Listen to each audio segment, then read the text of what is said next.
A Zola Dictionary, The Characters of the Rougon-Macquart Novels of Emile Zola. By J. G. Patterson. Prefatory Note. In the preparation of my introduction I have, of course, relied for information on the recognized biographies of Zola, namely Notes d'un Ami, by Paul Alexis, Paris, Charpentier, Emile Zola, A Biographical and Critical Study, by R. H. Sherard, London, Chatto and Windus, 1893, Emile Zola, Novelist and Reformer, An Account of His Life and Work, by Ernest Alfred Vizetelly, London, John Lane, 1904. Reference has also been made to Mr. Arthur Symon's Studies in Prose and Verse, and to articles in the Fortnightly Review by Mr. Andrew Lang, in the Atlantic Monthly by Mr. Henry James, and in the Contemporary Review by M. Edward Rodd, as well as to articles in the Encyclopaedia Britannica and in the Dictionnaire Universel de Contemporain. By kind permission of Messrs. Chatto and Windus, it has been possible to include the diagram of the Rougon-Macquart genealogical tree, which appears in the preface to their edition of Dr. Pascal, and to make use of their translations in the preparation of the dictionary. In compiling the latter, Zola's own words have been adopted so far as possible, though usually they have required such condensation as to make direct quotation difficult. This difficulty was increased by the fact that occasional use was made of different translations of the same book, and that frequent references to the original were found necessary. The synopses of the plots of the novels are arranged in the order in which the books should be read, as indicated by their author in Le Dr. Pascal, and confirmed by his biographer, Mr. E. A. Vizetelly. Edinburgh, May 1912. J. G. P. Introduction. Emile Zola was born at Paris on April 2, 1840. His father, François Zola, was a man whose career up to that time had not been a success, though this was not due to any lack of energy or ability. Zola père was of mixed nationality, his father being an Italian and his mother a Greek, and it is not unlikely that his unrest and want of concentration were due to the accident of his parentage. When quite a young man, François fought under the great Napoleon, after whose fall he became a civil engineer. He spent some time in Germany, where he was engaged in the construction of the first tramway line in Europe, afterwards visiting Holland and possibly England. Failure seems to have accompanied him, for in 1831 he applied for and obtained an appointment as lieutenant in the Foreign Legion in Algeria. His career in Africa was, however, of short duration. Some irregularities were discovered, and he disappeared for a time, though ultimately he came forward and made up his accounts, paying the balance that was due. No prosecution took place, and resignation of his commission was accepted. Nothing more was heard of the matter till 1898, when his son Emile identified himself with the cause of Dreyfus, and in the campaign of calumny that followed had to submit to the vilest charges against the memory of his father. The old dossier was produced by the French Ministry of War, the officials of which did not hesitate to strengthen their case by the forgery of some documents and the suppression of others. In view of these proved facts, and of the circumstance that François Zola, immediately after his resignation from the Foreign Legion, established himself as a civil engineer at Marseilles and prepared a scheme for new maritime docks there, and that in connection with this scheme he visited Paris repeatedly, obtaining private audiences with the king and interviewing statesmen. It must be held that the charges against him were of a venial nature, in no way warranting the accusations brought forward by the War Office nearly 70 years later to cast discredit on his son. Nothing came of the Marseilles harbor scheme, and the same fate attended subsequent plans for the fortification of Paris. Zola père, who by this time had married, then turned his attention to a proposal to supply water to the town of Aix, in Provence, by means of a reservoir and canal. He removed thither with his wife and child, and after many delays and disappointments ultimately signed an agreement for the construction of the works. Even then further delays took place, and it was not till 3 years later that the work could be commenced. But the engineer's ill fortune still attended him, for one morning while he was superintending his workmen the treacherous Mistral began to blow, and he took a chill, from the effects of which he died a few days afterwards. The young widow, with her son Emile, then a child of 7, was left in poor circumstances, her only fortune being a claim against the municipality of Aix. Fortunately, her parents had some means, and came to her assistance during the years of fruitless struggle to establish the rights of her dead husband. Emile had up to this time been allowed to run wild, and he had spent most of his time out of doors, where he acquired a love of the country which he retained in later years. Even when he was sent to school he was backward, only learning his letters with difficulty, and showing little inclination for study. It was not till 1852, when he was 12 years old, that his education really began. By this time he was able to realize his mother's financial position, and to see the sacrifices which were being made to send him as a boarder to the lycée at Aix. His progress then became rapid, and during the next 5 years he gained many prizes. Throughout all these years the struggle between Madame Zola and the municipality had gone on, each year diminishing her chance of success. In the end her position became desperate, and finding it impossible to continue to reside at Aix, the little family removed to Paris in 1858. Fortunately, Emile was enabled by the intervention of certain friends of his late father to continue his studies, and became a day pupil at the Lycée St. Louis, on the Boulevard St. Michel.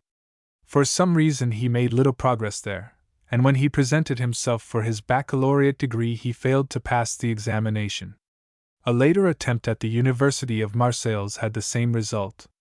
As this examination is in France the passport to all the learned professions, Zola's failure to pass it placed him in a serious position. His mother's resources were by this time entirely exhausted, and some means of support had to be sought without delay. After many attempts, he got a place as clerk in a business house at a salary of £26 a year, but the work proved so distasteful that after 2 months of drudgery he threw it up. Then followed a period of deep misery, but a period which must have greatly influenced the work of the future novelist. Wandering the streets by day and, when he could find money to buy a candle, writing poems and short stories by night, he was gaining that experience in the school of life of which he was later to make such splendid use. Meantime his wretchedness was deep. A miserable lodging in a garret, insufficient food, inadequate clothing, and complete absence of fire may be an incentive to high endeavor, but do not render easy the pathway of fame. The position had become all but untenable when Zola received an appointment in the publishing house of M. Hachette, of Paris, at a salary beginning at £1 a week, but soon afterwards increased.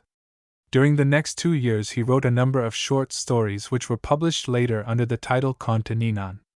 The book did not prove a great success, though its undoubted ability attracted attention to the writer and opened the way to some journalistic work. About this time he appears to have been studying Balzac and the recently published Madame Bovary of Flaubert, which was opening up a new world not only in French fiction, but in the literature of Europe. He had also read the Germanie Lasserteur of Edmond and Jules de Goncourt, on which he wrote an appreciative article, and this remarkable book cannot have been without its influence on his work. The effect was indeed immediate, for in 1865 he published his next book, La Confession de Claude, which showed strong traces of that departure from conventional fiction which he was afterwards to make more pronounced. The book was not a financial success, though it attracted attention, and produced many reviews, some favorable, others merciless. Influenced by the latter, the public prosecutor caused inquiries regarding the author to be made at Hachette's, but nothing more was done, and it is indeed doubtful if any successful prosecution could have been raised, even at a period when it was thought necessary to indict the author of Madame Bovary. Zola's employers had, however, begun to look askance at his literary work. They may have considered that it was occupying too much of the time for which they paid, or, more probably, they were becoming alarmed at their clerk's advanced views both on politics and literary art. As Zola afterwards explained the matter, one of the partners said to him, "You are earning 200 francs a month here, which is ridiculous. You have plenty of talent, and would do better to take up literature altogether. You would find glory and profit there." The hint was a direct one, and it was taken. The young author was again thrown upon his own resources, but was no longer entirely unknown, for the not unfavorable reception of his first book and the violent attacks on his second had given him a certain position, even though it may to some extent have partaken of the nature of a succès de scandale. As he wrote at the time, he did not mean to pander to the likes or the dislikes of the crowd, he intended to force the public to caress or insult him. Journalism was the avenue which now appeared most open, and Zola got an appointment on the staff of a newspaper called Emile, in which he wrote articles on literary and artistic subjects. His views were not tempered by moderation, and when he depreciated the members of the Salon in order to exalt Manet, afterwards an artist of distinction, but then regarded as a dangerous revolutionary, the public outcry was such that he was forced to discontinue publication of the articles. He then began a second story called La Veille d'une Mort in the same newspaper. It was intended to please the readers of Emile, but from the first failed to do so, and its publication was stopped before it was half completed. Soon afterwards Emile was incorporated with the Figaro, and Zola's connection with it terminated. A time of hardship again began, and during the year 1867 the wolf was only kept from the door by unremitting toil of the least agreeable kind. In the midst of his difficulties Zola wrote 2 books simultaneously, one supremely good and the other unquestionably bad. The one was Thérèse Raquin, and the other Les Mystères de Marseille. The latter, which was pure hackwork, was written to the order of the publisher of a Marseillaise newspaper, who supplied historical material from researches made by himself at the Marseilles and Aix law courts, about the various causes célèbres which during the previous 50 years had attracted the most public attention. These were to be strung together, and by an effort of legerdemain combined into a coherent whole in the form of a novel. Zola, desiring bread, undertook the task, with results that might have been anticipated. Thérèse Raquin is a work of another kind, for into it Zola put the best that was in him, and elaborated the story with the greatest care. It is a tale of divine justice, wherein a husband is murdered by his wife and her lover, who, though safe from earthly consequence, are yet separated by the horror of their deed, and come to hate each other for the thing they have done. The book is one of remarkable power, and it is interesting to note that in the preface to it Zola first made use of the word naturalism as describing that form of fiction which he was afterwards to uphold in and out of season. A violent attack in the Figaro gave opportunity for a vigorous reply, and the advertisement so obtained assisted the sales of the book, which from the first was a success. It was followed by Madeleine Ferrat, which, however, was less fortunate. The subject is unpleasant, and its treatment lacks the force which made Thérèse Raquin convincing. Up to this time Zola's life had been a steady struggle against poverty. He was terribly in earnest, and was determined to create for himself a place in literature. To accomplish this end he counted no labor too arduous, no sacrifice too great. His habits were Spartan in their simplicity. He was a slave to work and method, good equipment for the vast task he was next to undertake. He had long been an earnest student of Balzac, and there is no doubt that it was the example of the great Comédie Humaine which inspired his scheme for a series of novels dealing with the life history of a family during a particular period, as he described it himself. The history natural and social of a family under the Second Empire. It is possible that he was also influenced by the financial success of the series of historical novels written by Rougon-Macquart, known as the Romans Nationaux. It was not, however, the past about which he proposed to write. No period was more suitable for his purpose than that in which he lived, that Second Empire whose regime began in blood and continued in corruption. He had there, under his own eyes and within his personal knowledge, a suitable mise en scene wherein to further develop those theories of hereditary influence which had already attracted his attention while he was writing Madeleine Ferrat. The scheme was further attractive inasmuch as it lent itself readily to the system of treatment to which he had applied the term naturalism, to distinguish it from the crudities of the realistic school. The scientific tendency of the period was to rely not on previously accepted propositions, but on observation and experience, or on facts and documents. To Zola the voice of science conveyed the word of ultimate truth, and with desperate earnestness he set out to apply its methods to literary production. His position was that the novelist is, like the scientist, an observer and an experimentalist combined. The observer, he says, gives the facts as he has observed them, fixes the starting point, lays the solid ground on which his characters are to walk and his phenomena to develop. Then the experimentalist appears and starts the experiment, that is to say, he makes the personages in a particular story move, in order to show that the succession of events will be just what the determinism of phenomena together with study demand that they should be. The author must abstain from comment, never show his own personality, and never turn to the reader for sympathy. He must, as Mr. Andrew Lang has observed, be as cold as a vivisectionist at a lecture. Zola thought the application of this method would raise the position of the novel to the level of a science, and that it would become a medium for the expression of established truths. The fallacy of the argument has been exposed by more than one critic.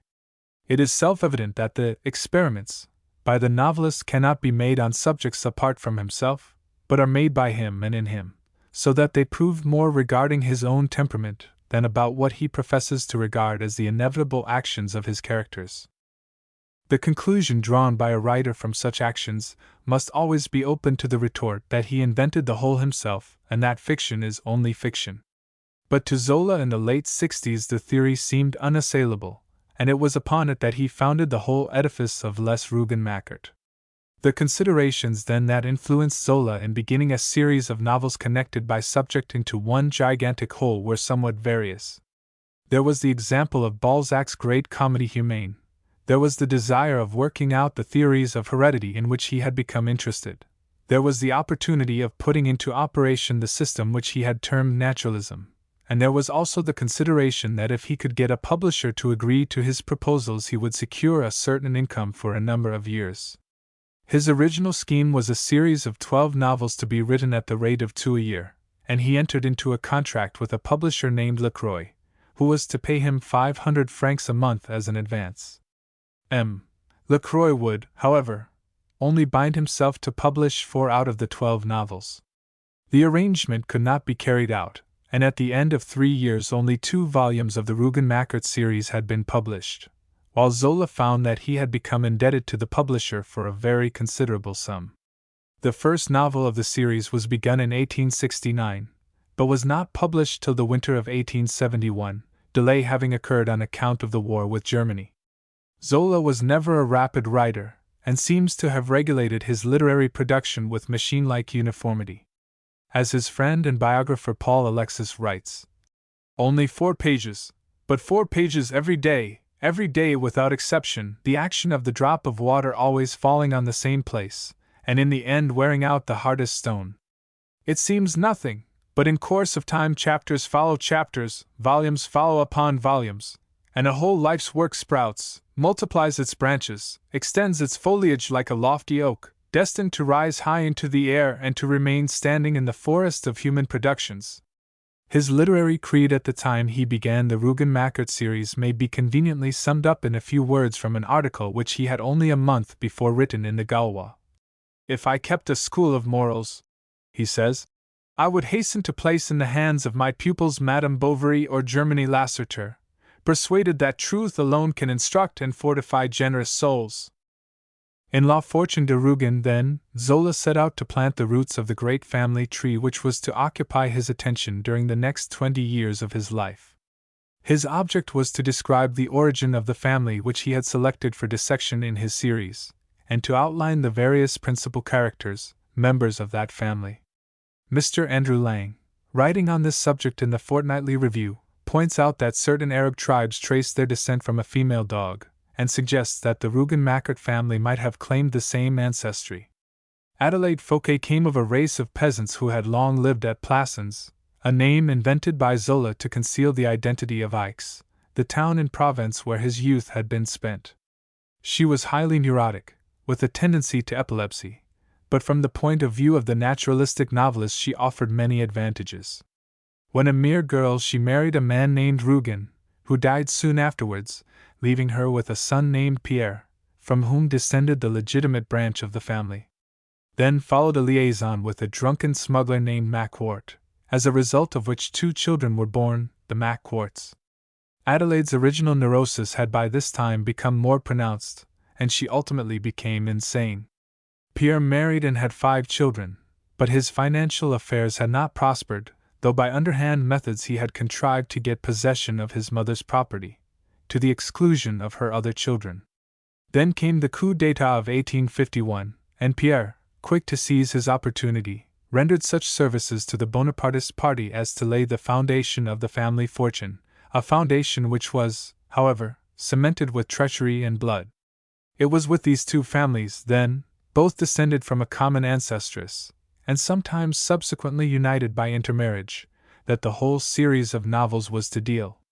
They do not form an edifying group, these Rougon-Macquarts, but Zola, who had based his whole theory of the experimental novel upon the analogy of medical research, was not on the outlook for healthy subjects, he wanted social sores to probe. This is a fact much too often overlooked by readers of detached parts of the series, for it should always be kept in mind that the whole was written with the express purpose of laying bare all the social evils of one of the most corrupt periods in recent history, in the belief that through publicity might come regeneration. Zola was all along a reformer as well as a novelist, and his zeal was shown in many a bitter newspaper controversy. It has been urged against him that there were plenty of virtuous people about whom he could have written, but these critics appear to forget that he was in a sense a propagandist, and that it was not his métier to convert persons already in the odor of sanctity. La Fortune de Rougon was not particularly successful on its publication, but in view of the fact that the war with Germany was barely concluded, no surprise need be experienced. Zola's financial position was, however, by the arrangement with his publisher now more secure, and he felt justified in marrying. This he did, and settled down into the quiet bourgeois existence in which his life was spent. The next book was La Curie, a study of the mushroom society of the Second Empire. The subject, the story of Phaedra adapted to modern environment, is unpleasant and the treatment is daring, but despite a slight success to Scandale, its reception by the public was no more favorable than that of La Fortune de Rougon. La Curie was followed by Le Ventre de Paris, which reached a second edition. It contained some excellent descriptive writing, but was severely attacked by certain critics, who denounced it as the apotheosis of gluttony, while they resented the transference of a pork butcher's shop to literature and took particular exceptions to a certain symphony of cheeses. Next came La Conquête de Plassans, an excellent story, to be followed by La Faute de l'Abbé Mouret, one of Zola's most romantic books, and the first to attain any considerable success. He next wrote Son Excellence Eugène Rougon, in which he dealt with the political side of the Second Empire, and sketched the life of the imperial court at Compiègne. For this task he was not particularly well equipped, and the book was only moderately successful. Then came L'Assommoir, and with it fame and fortune for the writer. It is a terrible story of working-class life in Paris, a study of the ravages wrought by drink. Again to quote Mr. Andrew Lang, "It is a dreadful but not an immoral book. It is the most powerful temperance tract that ever was written." As M. Zola saw much of the life of the poor in his early years, as he once lived, when a boy, in one of the huge lodging houses he describes, one may fear that L'Assommoir is a not untruthful picture of the lives of many men and women in Paris. In order to heighten the effect, Zola deliberately wrote the whole of L'Assommoir in the argot of the streets, sparing nothing of its coarseness and nothing of its force. For this alone he was attacked by many critics, and from its publication onwards an unexampled controversy arose regarding the author and his methods. Looking backwards, it is difficult to see why such an outcry should have arisen about such a masterpiece of literature, but water has flowed beneath many bridges since 1877, and largely by the influence of Zola's own work, the limits of convention have been widely extended. At the time, however, the work was savagely attacked, and to the author the basest motives were assigned, while libels on his own personal character were freely circulated. Zola replied to these attacks in a manner so calm and so convincing that quotation may be permitted. "It would be well," he said, "to read my novels, to understand them, to see them clearly in their entirety, before bringing forward the ready-made opinions, ridiculous and odious, which are circulated concerning myself and my works. Ah! If people only knew how my friends laugh at the appalling legend which amuses the crowd! If they only knew how the bloodthirsty wretch, the formidable novelist, is simply a respectable bourgeois, a man devoted to study and to art, living quietly in his corner, whose sole ambition is to leave as large and living a work as he can. I contradict no reports, I work on, and I rely on time, and on the good faith of the public, to discover me at last under the accumulation of nonsense that has been heaped upon me. This statement is absolutely in accordance with fact, and when it is realized that the writer of the Rougon-Macquart novels was merely a hard-working, earnest man, filled with the determination to complete the vast task which he had planned, and not to be turned from his ideas by praise or blame, it will go far to promote a better understanding of his aims and methods. It is necessary, too, as has already been said, that the various novels forming the Rougon-Macquart series be considered not as separate entities, but as chapters of one vast whole. L'Assommoir was an immediate success with the public, and the sales were unusually large for the time, while now, 1912, they amount to 162,000 copies in the original French alone. In 1878 Zola published Un Page d'Amour, the next volume of the series, a simple love story containing some very beautiful and romantic descriptions of Paris. Then followed Nana, to which L'Assommoir was the prelude. Nana dealt with the vast demi-monde of Paris, and while it was his greatest popular success, was in every sense his worst book.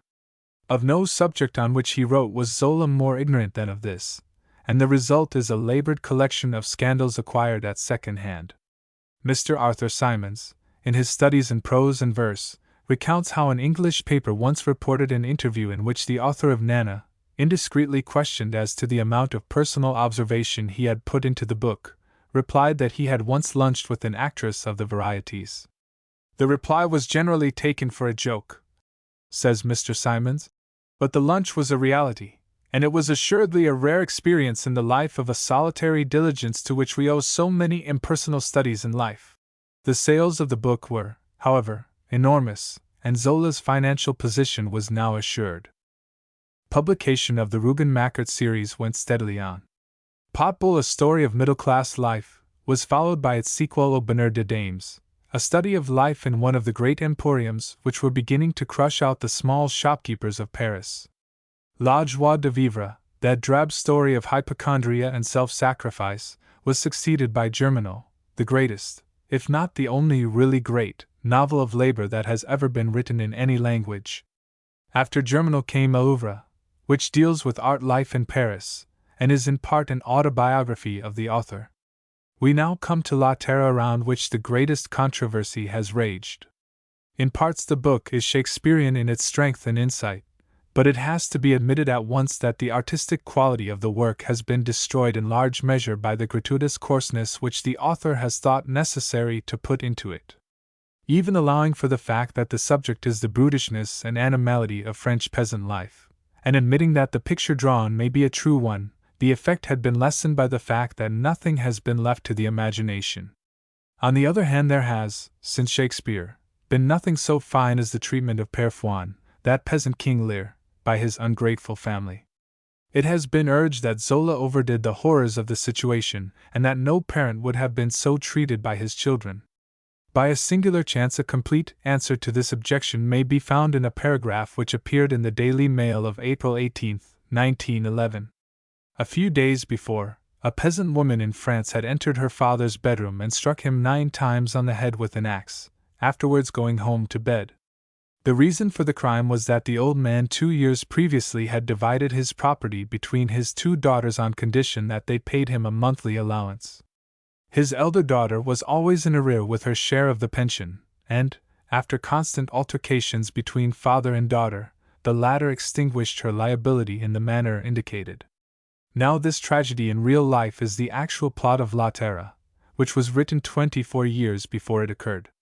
In accordance with the author's usual plan, whereby a heavy book was followed by a light one, La Terre was succeeded by Le Rêve, a work at the other extreme of the literary gamut. As La Terre is of the earthy, so is Le Rêve spiritual and idyllic, the work of a man enamored of the refined and the beautiful.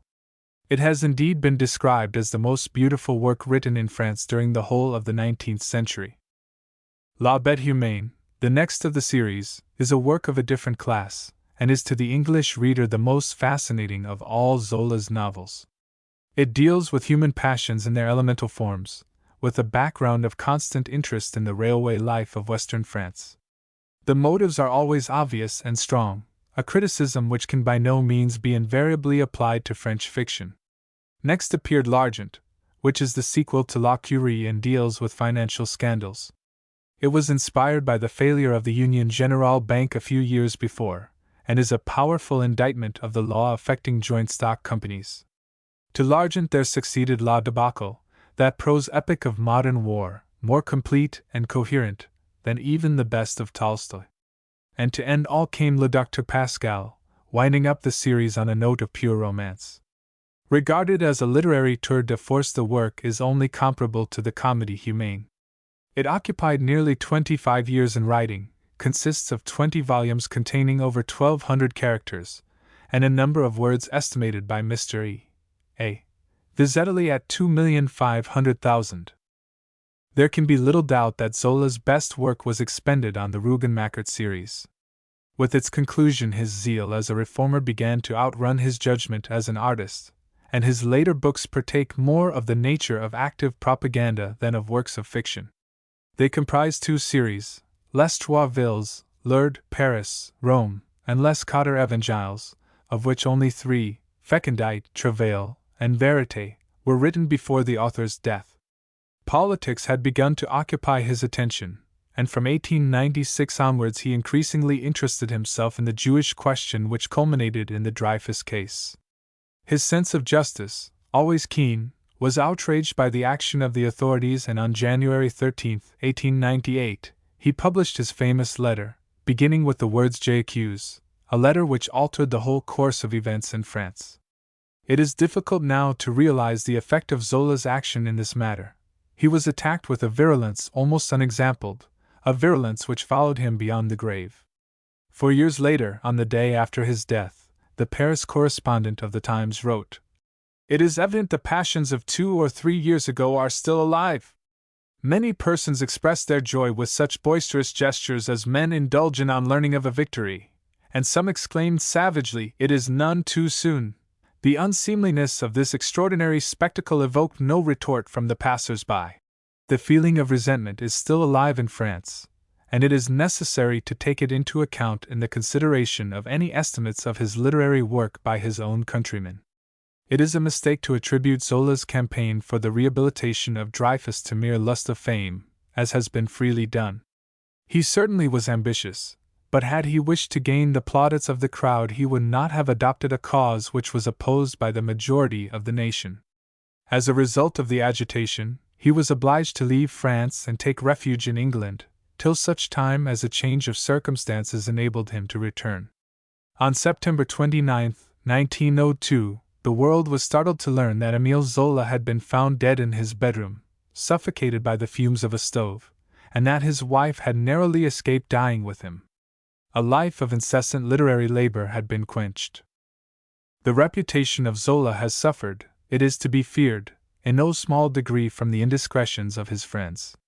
In England he was introduced to the notice of the reading public by Mr. Henry Vizetelly, who between 1884 and 1889 published a number of translations of his novels. The last of these was The Soil, a translation of La Terre, which aroused such an outcry that a prosecution followed, and Mr. Vizetelly was sentenced to 3 months' imprisonment.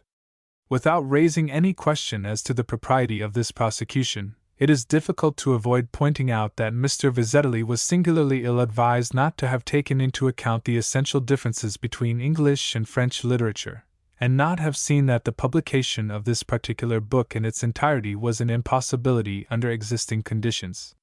It is regrettable also that Mr. Vizetelly, who though a gentleman of the highest character, was no doubt anxious to make the most possible out of his venture, did not duly appreciate that the word realistic, which was blazoned on the covers of the various books issued by him, was in the early 80s invariably interpreted as meaning pornographic. Presumably nothing was further from Mr. Vizetelly's wish. His defense at the trial was that the books were literature of the highest kind, but it is unquestionable that the format was such as to give the impression indicated, an impression deepened by the extremely Gallic freedom of the illustrations. There can be little doubt that had the works been issued in an unobtrusive form, without illustrations, they would have attracted less attention of the undesirable kind which they afterwards received. The use of the term realistic was the more remarkable as Zola had previously invented the word naturalism to distinguish his work from that of the realistic school. But if Zola's reputation in England suffered in this way, it is right to refer here to the debt of gratitude to Mr. E.A. Vizetelly under which the English public now lies. Some time after the prosecution of his father, Mr. Vizetelly began to publish, through Messrs. Chatto and Windus, a series of versions of Zola's works. The translations were admirably done, and while it was found necessary to make certain omissions, the task was so skillfully accomplished that in many cases actual improvement has resulted. These versions are at present the chief translations of Zola's works in circulation in this country. But while their number has been added to from time to time, it has not been found possible to include the whole of the Rougon-Macquart series. In 1894-5, however, the Lutean Society issued to its members a literal and unabridged translation of 6 of the novels, made by writers of such eminence as Havelock Ellis, Arthur Symons, and Ernest Dowson. These are the only translations of these works which are of any value to the student, but they are unfortunately almost unobtainable, as the entire edition was restricted to 300 copies on handmade paper and 10 on Japanese vellum. A charge not unfrequently brought against Zola is that he was a somewhat ignorant person, who required to get up from textbooks every subject upon which he wrote. Now there seems to be little doubt that it was in the first instance due to the indiscretion of his biographer, M. Paul Alexis, that this charge has arisen. Impressed by the vast industry of his friend M. Alexis said so much about research and documents that less friendly critics seized the opportunity of exaggerating the importance of these. Every novelist of any consequence has found it necessary to cram his subjects, but says little about the fact. James Payn, for instance, could not have written his admirable descriptions of China in By Proxy without much reading of many books, and Mr. Rudyard Kipling has not been blamed for studying the technicalities of engineering before he wrote The Ship That Found Herself. It is open to question even whether Mr. Robert Hickens acquired his intimate knowledge of the conditions of life in southern Europe and northern Africa entirely without the assistance of Herr Baedeker. Zola undoubtedly studied his subjects, but far too much has been made of the necessity for his doing so. His equipment for the task he undertook was not less complete than that of many another novelist, and like Dickens, he studied life in that school of a stony-hearted stepmother, the streets of a great city. Zola's literary method may be described as a piling up of detail upon detail till there is attained an effect portentous, overwhelming. He lacked, however, a sense of proportion. He became so carried away by his visions of human depravity that his characters developed powers of wickedness beyond mortal strength. He lay under an obsession regarding the iniquities of mankind. In dealing with this, it was unfortunately his method to leave nothing to the imagination, and herein lies the most serious blemish on his work. There is undoubtedly much coarseness in some of his books, and the regrettable feature is that it is not only unnecessary, but in some cases actually lessens the effect at which he aimed. It is doubtful whether he was possessed of any sense of humor. Mr. Andrew Lang says that his lack of it was absolute, a darkness that can be felt. Mr. R. H. Sherard, on the other hand, indicates that his work teems with quiet fun. On the whole, truth seems to lie with Mr. Lang. M. and Madame Charles Badoil, in La Terre may seem Dickensian to an English reader, but there is always the Gallic point of view to be reckoned with, and it is doubtful if Zola did not regard these persons merely as types of a virtuous bourgeoisie. It was in the treatment of crowds in motion that Zola chiefly excelled. There is nothing finer in literature than the march of the strikers in Germinal, or the charges of the troops in La Debacle. Contrast him with such a master of prose as George Meredith, and we see how immensely strong the battle scenes in La Debacle are when compared with those in Vittoria. It is here that his method of piling detail on detail and horror on horror is most effectual. To make his characters swarm, said Mr. Henry James in a critical article in the Atlantic Monthly, August 1903, was the task he set himself very nearly from the first. That was the secret he triumphantly mastered. Naturalism, as a school, had a comparatively brief existence. Zola himself departed largely from its principles after the conclusion of the Rougon-Macquart series, but its effects have been far-reaching on the literature of many countries. In England, the limits of literary convention have been extended, and pathways have been opened up along which later writers have not hesitated to travel, even while denying the influence of the craftsmen who had cleared the way. It is safe to say that had l'Assommoir never been written, there would have been no Jude the Obscure, and the same remark applies to much of the best modern fiction. In America, Frank Norris, an able writer who unfortunately died before the full fruition of his genius, had obviously accepted Zola as his master, and the same influence is also apparent in the work of George Douglas, a brilliant young Scotsman whose premature death left only one book, The House with the Green Shutters, as an indication of what might have sprung from the methods of modified naturalism. Edward Rodd, an able critic, writing in the Contemporary Review, 1902, pointed out that the influence of Zola has transformed novel writing in Italy, and that its effect in Germany has been not less pronounced. The virtue of this influence on German letters was undoubtedly great. It made an end of sentimentality. It shook literature out of the sleepy rut into which it had fallen and forced it to face universal problems. One must regret for his own sake that Zola was unable to avoid offending those prejudices which were so powerful in his time. The novelist who adopts the method of the surgeon finds it necessary to expose many painful sores, and is open to the taunt that he finds pleasure in the task. On no one did this personal obloquy fall more hardly than on Zola, and never with less reason. It may be that he accumulated unseemly details and risky situations too readily, but he was an earnest man with a definite aim in view, and had formulated for himself a system which he allowed to work itself out with relentless fatality. The unredeemed baseness and profligacy of the period with which he had to deal must also be borne in mind. As to his personal character, it has been fitly described by Anatole France, himself a distinguished novelist. Zola, said he, had the candor and sincerity of great souls. He was profoundly moral. He has depicted vice with a rough and vigorous hand. His apparent pessimism though conceals a real optimism, a persistent faith in the progress of intelligence and justice. In his romances, which are social studies, he attacks with vigorous hatred an idle, frivolous society, a base and noxious aristocracy. He combated social evil wherever he encountered it. His work is comparable only in greatness with that of Tolstoy. At the two extremities of European thought, the liar has raised two vast cities. Both are generous and pacific, but whereas Tolstoy's is the city of resignation, Zola's is the city of work. It is still too soon to form an opinion as to the permanent value of Zola's writings, for posterity has set aside many well-considered judgments, but their influence has been, and will continue to be, far-reaching. They have opened up new avenues in literature, and have made possible to others much that was formerly unattainable. The Rougon-Macquart genealogical tree. First generation. 1.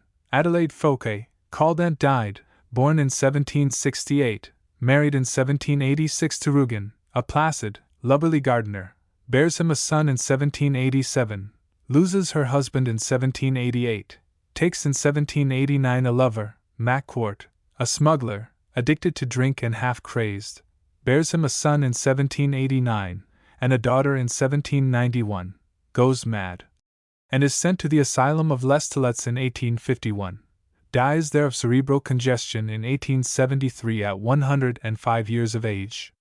Supplies the original neurosis. Second generation. 2. Pierre Rougon, born in 1787, married in 1810 to Félicite Puch, an intelligent, active and healthy woman, has 5 children by her, dies in 1870, on the Morro of Sedan, from cerebral congestion due to overfeeding. An equilibrious blending of characteristics, the moral average of his father and mother, resembles them physically. An oil merchant, afterwards receiver of taxes. 3. Antoine Macquart, born in 1789, a soldier in 1809, married in 1829 to a market dealer, Josephine Gavaudin, a vigorous, industrious, but intemperate woman, has 3 children by her, loses her in 1851, dies himself in 1873 from spontaneous combustion, brought about by alcoholism. A fusion of characteristics. Moral prepotency of and physical likeness to his father. A soldier, then a basket maker, afterwards lives idle on his income. 4. Ursule Macquart, born in 1791, married in 1810 to a journeyman hatter, Murray, a healthy man with a well-balanced mind. Bears him 3 children, dies of consumption in 1840. An adjunction of characteristics, her mother predominating morally and physically. Third generation. 5. Eugene Rougon, born in 1811, married in 1857 to Veronique Bulin d'Orchers, by whom he has no children. A fusion of characteristics. Prepotency and ambition of his mother. Physical likeness to his father. A politician, at one time cabinet minister. Still alive in Paris, a deputy. 6. Pascal Rougon, born in 1813, never marries, has a posthumous child by Clotilde Rougon in 1874, dies of heart disease on November 7, 1873. Innateness, a combination in which the physical and moral characteristics of the parents are so blended that nothing of them appears manifest in the offspring. A doctor. 7. Aristide Rougon, alias Saccard, born in 1815, married in 1836 to Angélie Sicardot, the calm, dreamy-minded daughter of an officer, has by her a son in 1840, a daughter in 1847, loses his wife in 1854, has a natural son in 1853 by a workgirl, Rosalie Chevale, counting consumptives and epileptics among her forerunners. Remarried in 1855 to René Biraud du Châtel, who dies childless in 1864. An adjunction of characteristics, moral prepotency of his father, physical likeness to his mother. Her ambition modified by his father's appetites. A clerk, then a speculator. Still alive in Paris, directing a newspaper. 8. Sidonie Rougon, born in 1818, married at Plassans in 1838 to a solicitor's clerk, who dies in Paris in 1850. Has, by a stranger, in 1851, a daughter Angélique, whom she places in the foundling asylum. Prepotency of her father, physical likeness to her mother. A commission agent and procuress, dabbling in every shady calling, but eventually becomes very austere.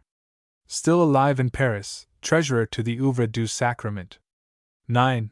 Martha Rougon, born in 1820, married in 1840 to her cousin François Murray, bears him 3 children, dies in 1864 from a nervous disease. Reverting heredity, skipping 1 generation. Hysteria. Moral and physical likeness to Adelaide Fouquet. Resembles her husband. 10.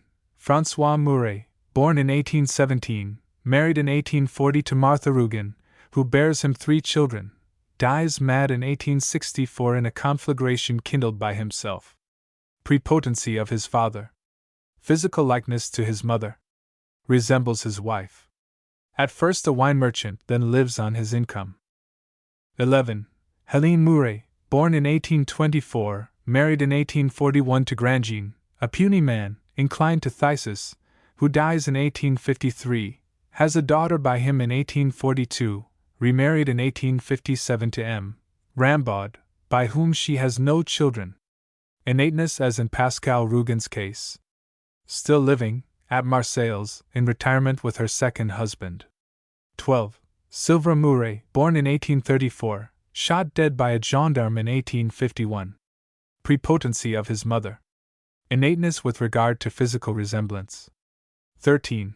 Lisa Macquart, born in 1827, married in 1852 to Quenu, a healthy man with a well-balanced mind. Bears him a daughter, dies in 1863 from decomposition of the blood. Prepotency of and physical likeness to her mother. Keeps a large pork butcher's shop at the Paris markets. 14. Gervais Macquart, born in 1828, has 3 sons by her lover Lantier, who counts paralytics among his ancestors, is taken to Paris, and there deserted by him, is married in 1852 to a workman, Couot, who comes of an alcoholic stock, has a daughter by him, dies of misery and drink in 1869. Prepotency of her father. Conceived in drunkenness. Is lame. A washerwoman. 15. Jean Macquart, born in 1831, married in 1867 to Françoise Mouche, who dies childless in 1870, remarried in 1871 to Melanie Weil, a sturdy, healthy peasant girl, by whom he has a son, and who is again enceinte. Innateness, as with Pascal and Helene. First a peasant, then a soldier, then peasant again. Still alive at Valkyras. Fourth generation. 16. Maxime Rougon, alias Saccard, born in 1840, has a son in 1857 by a servant, Justine Megat, the chlorotic daughter of drunken parents, married in 1863 to Louise de Merouil, who dies childless the same year, succumbs to ataxia in 1873. A dissemination of characteristics. Moral prepotency of his father, physical likeness to his mother. Idle, inclined to spending unearned money. 17. Clotilde Rougon, alias Saccard, born in 1847, has a son by Pascal Rougon in 1874. Prepotency of her mother. Reverting heredity, the moral and physical characteristics of her maternal grandfather preponderant. Still alive at Plassans. 18. Victor Rougon, alias Saccard, born in 1853. Adjunction of characteristics. Physical resemblance to his father. Has disappeared. 19. Angelique Rougon, born in 1851, married in 1869 to Félicien de Hooker, and dies the same day of a complaint never determined. Innateness, no resemblance to her mother or forerunners on the maternal side. No information as to her father. 20. Octave Mouret, born in 1840, married in 1865 to Madame Hedouin, who dies the same year, remarried in 1869 to Denise Baudu, a healthy girl with a well-balanced mind, by whom he has a boy and a girl, still too young to be classified. Prepotency of his father. Physical resemblance to his uncle, Eugene Rougon. Indirect heredity. Establishes and directs. The Lady's Paradise. Still alive in Paris. 21. Serge Mouret, born in 1841. A dissemination of characteristics, moral and physical resemblance to his mother. Has his father's brain, influenced by the diseased condition of his mother. Heredity of a form of neurosis developing into mysticism. A priest, still alive at St. Eutrope. 22. Désirée Mouret, born in 1844. Prepotency of and physical likeness to her mother. Heredity of a form of neurosis developing into idiocy. Still alive at St. Eutrope with her brother Serge. 23. Jean Grandjean, born in 1842, dies of a nervous complaint in 1855. Reverting heredity, skipping 2 generations. Physical and moral resemblance to Adelaide Fouquet. 24. Pauline Quenu, born in 1852, never marries. An equilibrious blending of characteristics.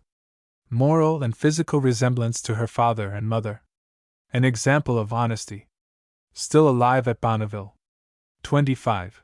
Claude Lantier, born in 1842, married in 1865 to Caroline Halley-Grain, whose father succumbed to paraplegia, has by her, prior to marriage, a son, Jacques, who dies in 1869, hangs himself in 1870. A fusion of characteristics. Moral prepotency of and physical resemblance to his mother. Heredity of a form of neurosis developing into genius. A painter. 26. Jacques Lantier, born in 1844, killed in an accident in 1870. Prepotency of his mother. Physical likeness to his father. Heredity of alcoholism, developing into homicidal mania. An example of crime. An engine driver. 27. Etienne Lantier, born in 1846. A dissemination of characteristics.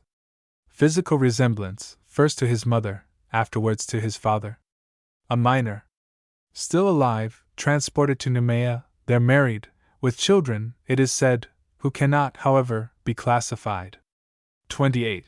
Anna Couot, alias Nana, born in 1852, gives birth to a child, Louis, in 1867, loses him in 1870, dies herself of smallpox a few days later. A blending of characteristics. Moral prepotency of her father. Physical resemblance to her mother's first lover, Lantier. Heredity of alcoholism developing into mental and physical perversion. An example of vice. 5th generation. 29. Charles Rougon, alias Saccard, born in 1857, dies of hemorrhage in 1873. reverting heredity skipping 3 generations. Physical and moral resemblance to Adelaide Fouquet. The last outcome of an exhausted stock. 30. Jacques-Louis Lantier, born in 1860, a case of hydrocephalus, dies in 1869. Prepotency of his mother, whom he physically resembles. 31. Louis Couot, called Lozet, born in 1867, dies of smallpox in 1870. Prepotency of his mother, whom he physically resembles. 32. The unknown child will be born in 1874. What will it be?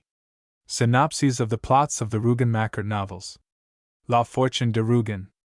In the preface to this novel, Zola explains his theories of heredity, and the work itself forms the introductory chapter to that great series which deals with the life history of a family and its descendants during the Second Empire. The common ancestress of the Rougons and the Macquarts was Adelaide Fouquet, a girl who from youth had been subject to nervous seizures. From her father she inherited a small farm, and at the age of 18 married one of her own laborers, a man named Rougon, who died 15 months afterwards, leaving her with one son, named Pierre. Shortly after her husband's death she fell completely under the influence of Macquart, a drunken smuggler and poacher, by whom in course of time she had a son named Antoine and a daughter named Ursule. She became more and more subject to cataleptic attacks, until eventually her mind was completely unhinged. Pierre Rougon, her legitimate son, was a man of strong will inherited from his father, and he early saw that his mother's property was being squandered by the Macquarts. By means approximating to fraud he induced his mother, who was then facile, to sell her property and hand over the proceeds to him. Soon after he married Félicite Puech, a woman of great shrewdness and keen intelligence, by whom he had 3 sons, Eugene, Aristide, and Pascal, and 2 daughters, Martha and Sidonie. Pierre Rougon was not particularly prosperous, but his eldest son, Eugene, went to Paris and became mixed up in the Bonapartist plots which led to the coup d'état of 1851. He was consequently able to give his parents early information as to the probable course of events, and the result of their action was to lay the foundations of the family fortune. The scene of the book is the Provençal town of Plassans, and the tragic events attending the rising of the populace against the coup d'état are told with accuracy and knowledge. There is a charming love idyll between Sylvain Mouret, a son of Ursule Macquart, and a young girl named Miette, both of whom fall as victims in the rising which followed the coup d'état. Mr. A.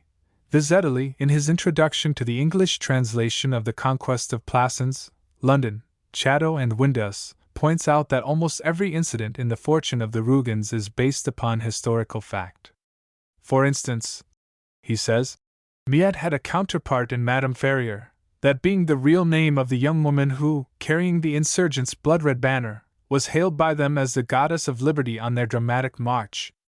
And in like way the tragic death of Silvera, linked to another hapless prisoner, was founded by M. Zola on an incident that followed the rising, as recorded by an eyewitness. Son Excellence Eugene Rougon. An account of the career of Eugene Rougon, the eldest son of Pierre Rougon, La Fortune de Rougon, who went to Paris from Plassans, becoming involved in the plots which resulted in the coup d'état of 1851 and the return of a Bonaparte to imperial power. The future career of Rougon was assured. His services had been too important to be overlooked, and he ultimately became Minister of State and practically Vice-Emperor. He fell for a time under the influence of Clorin Balbi, the daughter of an Italian adventuress, but realizing the risk of compromising himself, he shook himself free, and married a lady whose position in society tended to make his own still more secure. The novel gives an excellent account of the political and social life of the Second Empire, and of the cynical corruption which characterized the period. In a preface to the English translation, His Excellency, London, Chatto and Windus, Mr. A.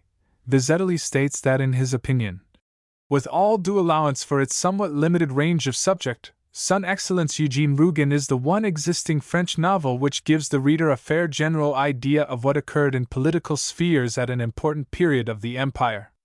But His Excellency Eugene Rougon is not, as many critics and others have supposed, a mere portrait or caricature of His Excellency Eugene Rouer, the famous Vice-Emperor of history.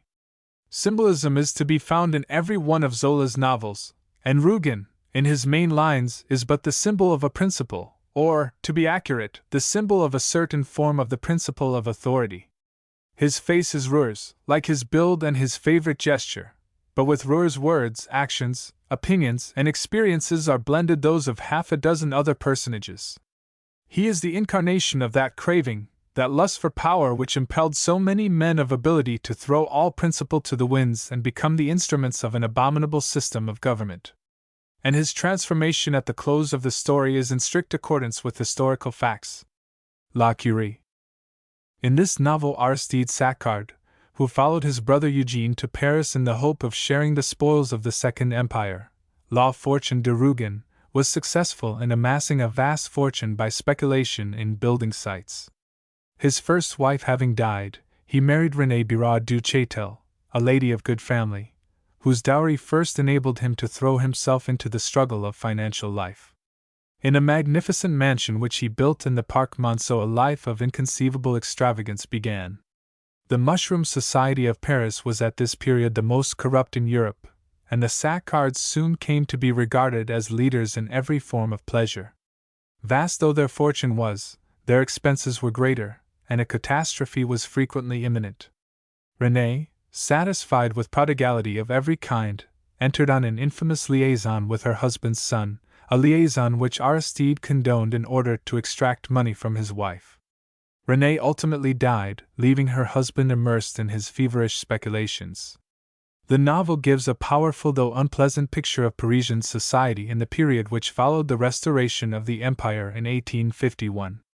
L'Argent. After a disastrous speculation, Aristide Sacquard, La Fortune de Rougon and La Curie, was forced to sell his mansion in the Parc Monceau and to cast about for means of creating a fresh fortune. Chance made him acquainted with Emile, an engineer whose residence in the East had suggested to him financial schemes which at once attracted the attention of Sacquard. With a view to financing these schemes, the Universal Bank was formed, and by force of advertising became immediately successful. Emboldened by success, Sacquard launched into wild speculation, involving the bank, which ultimately became insolvent, and so caused the ruin of thousands of depositors. The scandal was so serious that Sacquard was forced to disappear from France and to take refuge in Belgium. The book was intended to show the terrible effects of speculation and fraudulent company promotion, the culpable negligence of directors, and the impotency of the existing laws. It deals with the shady underwoods of the financial world. Mr. E.A. Vizetelly, in his preface to the English translation Money, London, Chatto and Windus, suggests that Zola, in sketching Sacquard, that daring and unscrupulous financier, must have bethought himself of Myers, whose name is so closely linked to the history of Second Empire finance. Myers, however, was a Jew, whereas Sacquard was a Jew-hater, and outwardly, at all events, a zealous Roman Catholic. In this respect he reminds one of Bantu, of Union General notoriety, just as Hamelin the engineer reminds one of Fader, Bantua's associate. Indeed, the history of M. Zola's Universal Bank is much the history of the Union General. The latter was solemnly blessed by the Pope, and in a like way Zola shows us the Universal receiving the papal benediction. Moreover, the second object of the Union General was to undermine the financial power of the Jews, and in the novel we find a similar purpose ascribed to Sacquard's bank. The Union, we know, was eventually crushed by the great Israelite financiers, and this again is the fate which overtakes the institution whose meteor-like career is traced in the pages of L'Argent. La Rêve. Written as a passport to the Academy, this novel stands alone among the Rougon-Macquart series for its pure, idyllic grace.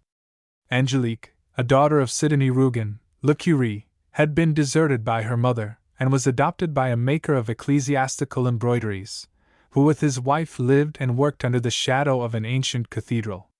In this atmosphere the child grew to womanhood, and as she fashioned the rich embroideries of the sacred vestments she had a vision of love and happiness which was ultimately realized, though the realization proved too much for her frail strength, and she died in its supreme moment. The vast cathedral with its solemn ritual dominates the book and colors the lives of its characters. La Conquête de Plassans. The heroine of this book is Martha Rougon, the youngest daughter of Pierre and Félicite Rougon, La Fortune de Rougon, who had inherited much of the neurasthenic nature of her grandmother Adelaide Fouquet. She married her cousin, François Mouret. Plassans, where the Mourets lived, was becoming a stronghold of the clerical party, when Abbé Fouges, a wily and arrogant priest, was sent to win it back for the government. This powerful and unscrupulous ecclesiastic ruthlessly set aside every obstacle to his purpose, and in the course of his operations wrecked the home of the Mourets. Martha, having become infatuated with the priest, ruined her family for him and died neglected. François Mouret, her husband, who by the machinations of Fouges was confined in an asylum as a lunatic, became insane in fact, and having escaped, brought about a conflagration in which he perished along with the disturber of his domestic peace.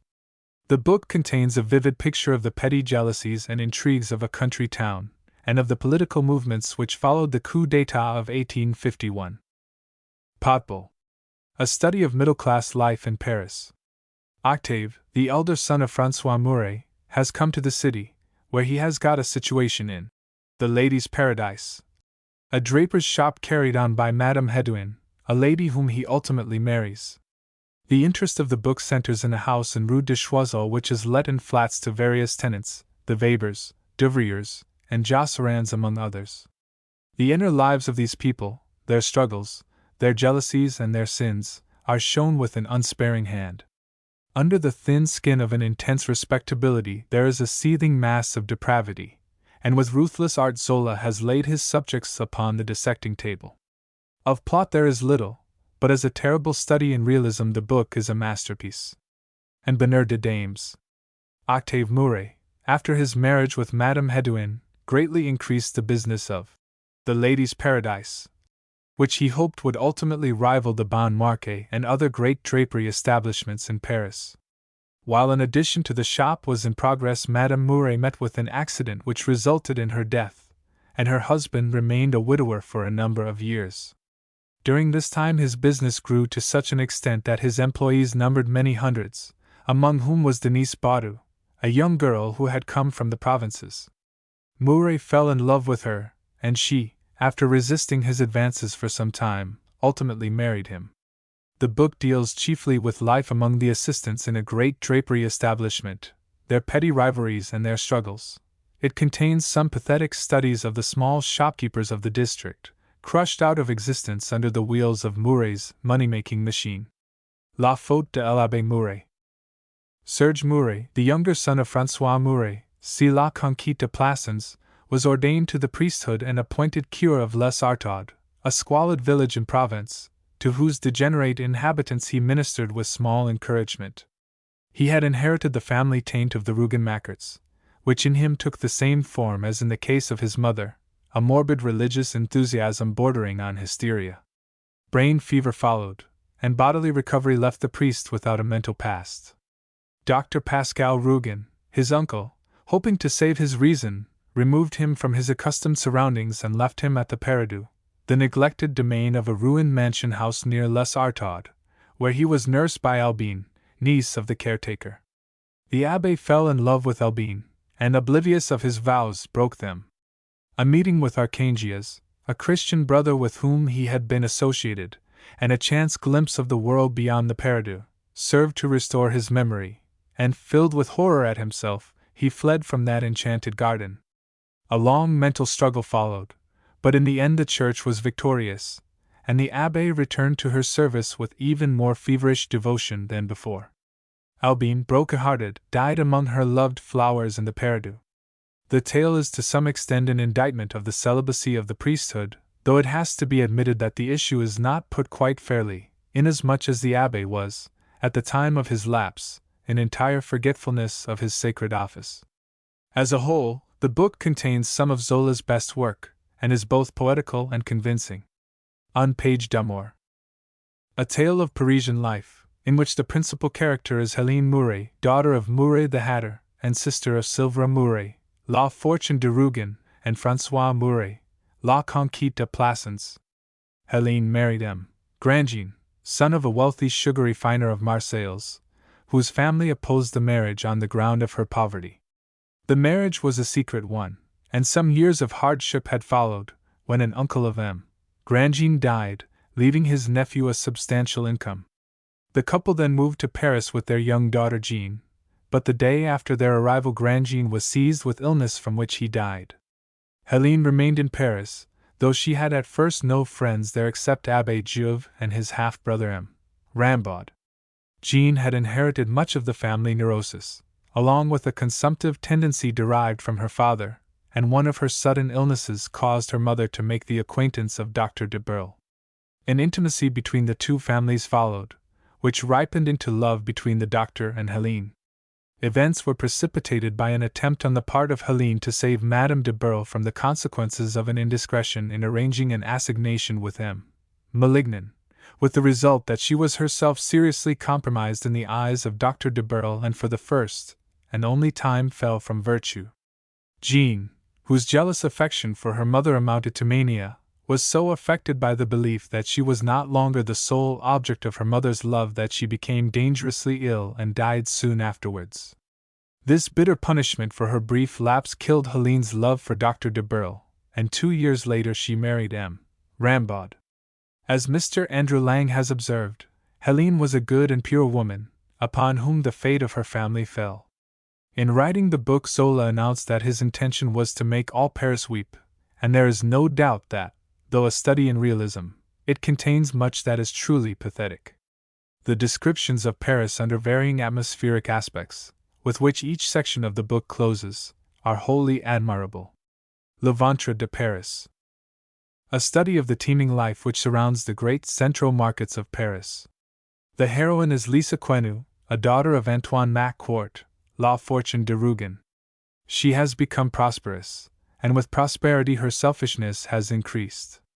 Her brother-in-law Florent had escaped from penal servitude in Cayenne and lived for a short time in her house, but she became tired of his presence and ultimately denounced him to the police. The book contains vivid pictures of the markets, bursting with the food of a great city, and of the vast population which lives by handling and distributing it. But it also embraces a powerful allegory, writes Mr. E. A. Vizetelly in his preface to the English translation, The Fat and the Thin. London, Chatto and Windus. The prose song of the eternal battle between the lean of this world and the fat, a battle in which, as the author shows, the latter always come off successful. M. Zola had a distinct social aim in writing this book. La joie de vivre. Pauline Quenu, Le Ventre de Paris, having been left an orphan, was sent to live with relatives in a village on the Normandy coast. It was a bleak, inhospitable shore, and its inhabitants lived their drab, hopeless lives under the morbid fear of inevitable death. The Chanteaus, Pauline's guardians, took advantage of her in every way, and Lazare Chanteau, her cousin, with whom she fell in love, got from her large sums of money to carry out wild schemes which he devised. The character of Pauline is a fine conception. Basely wronged and treated with heartless ingratitude, her hopes blighted and her heart broken, she found consolation in the complete renunciation of herself for the sake of those who had so greatly injured her. The title selected by M. Zola for this book, says Mr. E. A. Vizetelly in his preface to the English translation, The Joy of Life. London, Chatto and Windus, is to be taken in an ironical or sarcastic sense. There is no joy at all in the lives of the characters whom he portrays in it. The story of the hero is one of mental weakness, poisoned by a constantly recurring fear of death, whilst that of his father is one of intense physical suffering, blended with an eager desire to continue living, even at the cost of yet greater torture. Again, the story of the heroine is one of blighted affections, the wrecking of all which might have made her life worth living. Alas moi! A terrible study of the effects of drink on the moral and social condition of the working class in Paris. There is probably no other work of fiction in which the effects of intemperance are shown with such grimness of realism and uncompromising force. Gervaise Macquart, daughter of Antoine Macquart, La Fortune de Rougon, having accompanied her lover Lantier to Paris, taking with her their 2 children, was deserted by him a few weeks after their arrival in the city. She got employment in the laundry of Madame Fauconnier, and a few months later married Cruot, a zinc worker, who, though the son of drunken parents, was himself steady and industrious. For a while everything prospered with the Capots. By hard work they were able to save a little money, and in time a daughter, Nana, was born to them. Then an accident to Claude, who fell from the roof of a house, brought about a change. His recovery was slow, and left him with an unwillingness to work and an inclination to pass his time in neighboring dram shops. Meantime Gervais, with money borrowed from Gagé, a man who loved her with almost idyllic affection, had started a laundry of her own. She was successful for a time, in spite of her husband's growing intemperance and an increasing desire in herself for ease and good living, but deterioration had begun, and with the reappearance of Lantier, her old lover, it became rapid.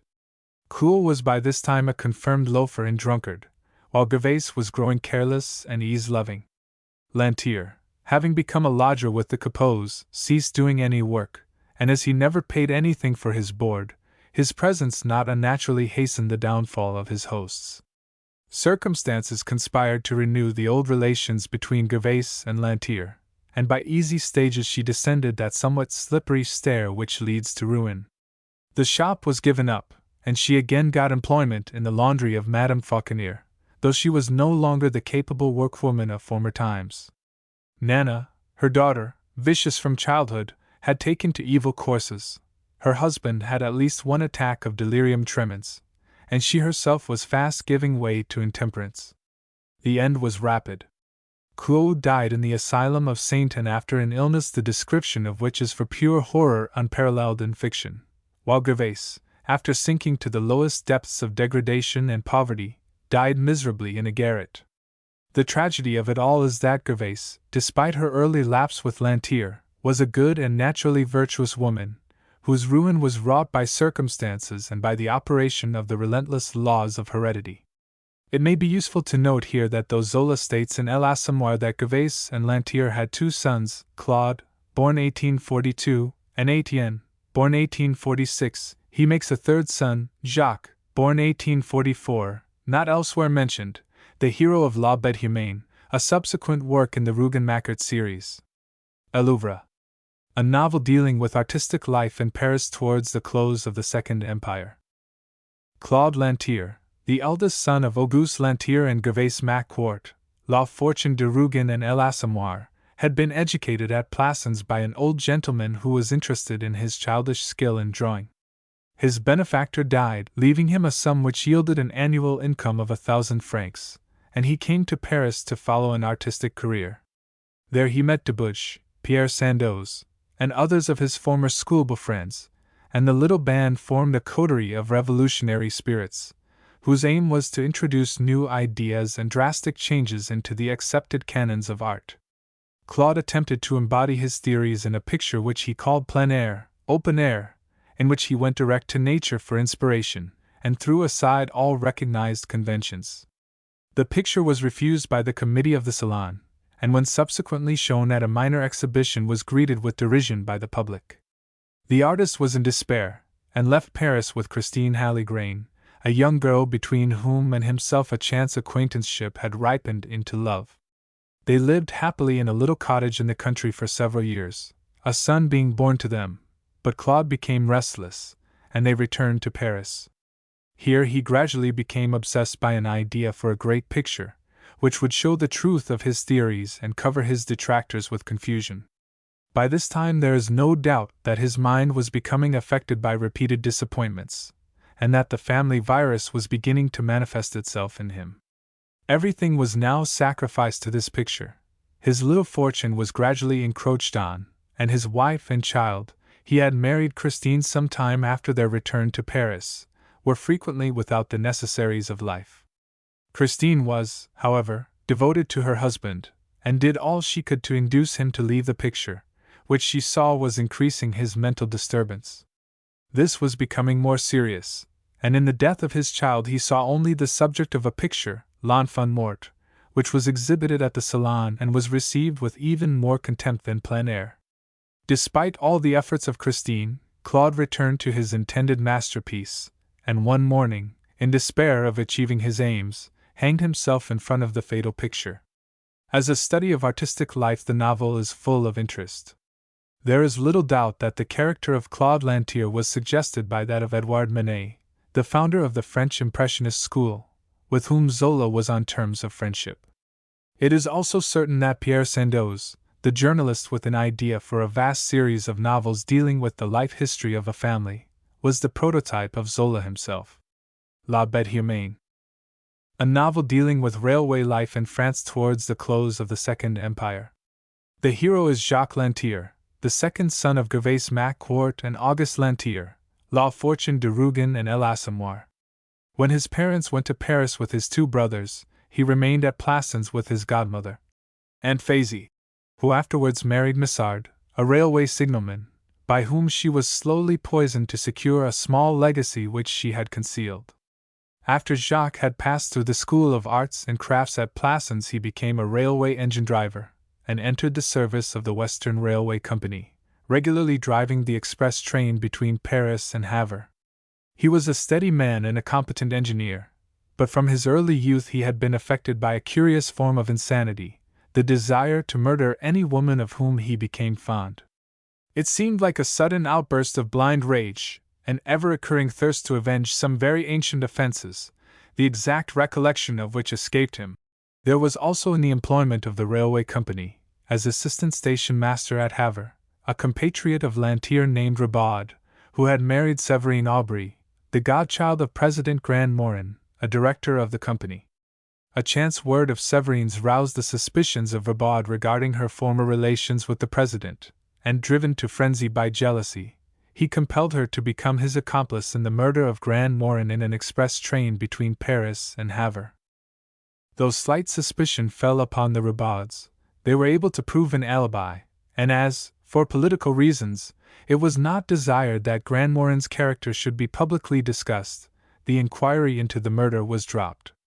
By a singular chance, however, Jacques Lantier had been a momentary witness of the crime, and the Ribauds became aware of his suspicions. To secure his silence, they invited him constantly to their house, and a liaison with Séverine followed. For the first time Lantier's bloodlust was not aroused. The knowledge that this woman had killed seemed to constitute her a being apart and sacred. After the murder of Grandmorin, a gradual disintegration of Ribaud's character set in, and he became in time a confirmed gambler. His relations with his wife were ultimately so strained that she induced Lantier to promise to murder him, in order that they might fly together to America with the proceeds of a small legacy she had received from Grandmorin. The arrangements were made, but at the last moment Lantier's frenzy overtook him, and it was Séverine who was struck down by the knife destined for her husband. Lantier escaped without suspicion, but Ribaud, who was found on the scene of the crime under circumstances considered compromising, was tried, and along with a companion equally innocent, was sentenced to penal servitude for life. But Nemesis was not distant. Jacques had aroused the jealous fury of his fireman, Pecqueux, who, one night in 1870, attacked him as they were driving a train loaded with soldiers bound for the war. A fierce struggle followed, and in the end the two men fell from the engine and were cut in pieces beneath the wheels of the train, which, no longer under control, rushed on into the darkness with its living freight. Germinal, a novel dealing with the labor question in its special relation to coal mining. The scene of the book is laid in the north of France at a time preceding and during a great strike. The hero is Étienne Lantier, La Fortune de Rougon and l'Assommoir. In a moment of passion Lantier had struck one of his superiors, and having been dismissed from his employment as an engineer, found it difficult to get work, till, after drifting from place to place, he eventually became a coal miner. The hardships of the life and its miserable remuneration impressed him deeply, and he began to indoctrinate his comrades with the spirit of revolt. His influence grew, and he became the acknowledged leader of the strike which followed. The result was disastrous. After weeks of misery from cold and hunger, the infuriated workmen attempted to destroy one of the pits, and were fired upon by soldiers sent to guard it.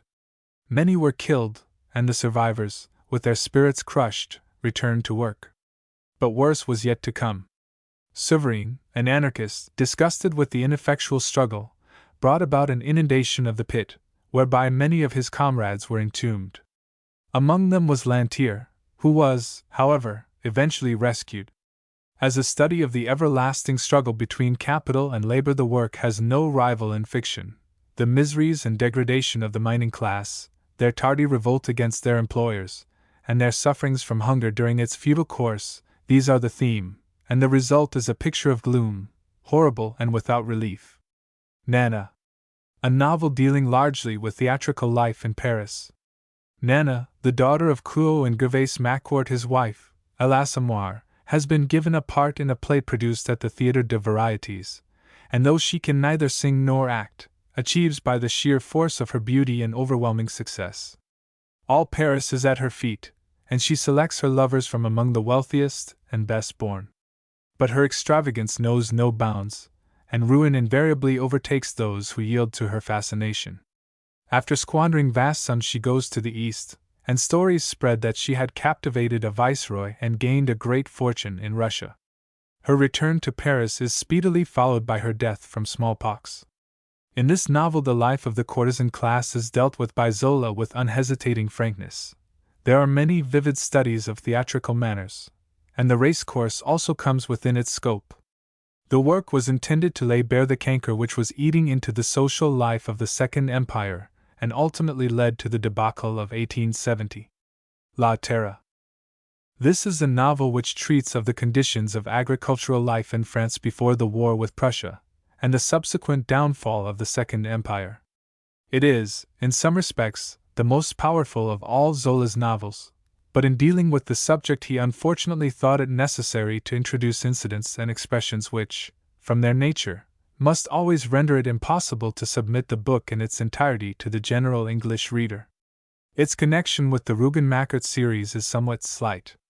Jean-Macquart, son of Antoine-Macquart and brother of Gervais, La Fortune de Rougon, having served his time in the army, came to the plain of La Beaucie, and became an agricultural laborer on the farm of La Borderie, which belonged to Alexander Hordequin. He fell in love with Lise Mouche, who, however, married Buteau, and Macquart subsequently married her sister Françoise.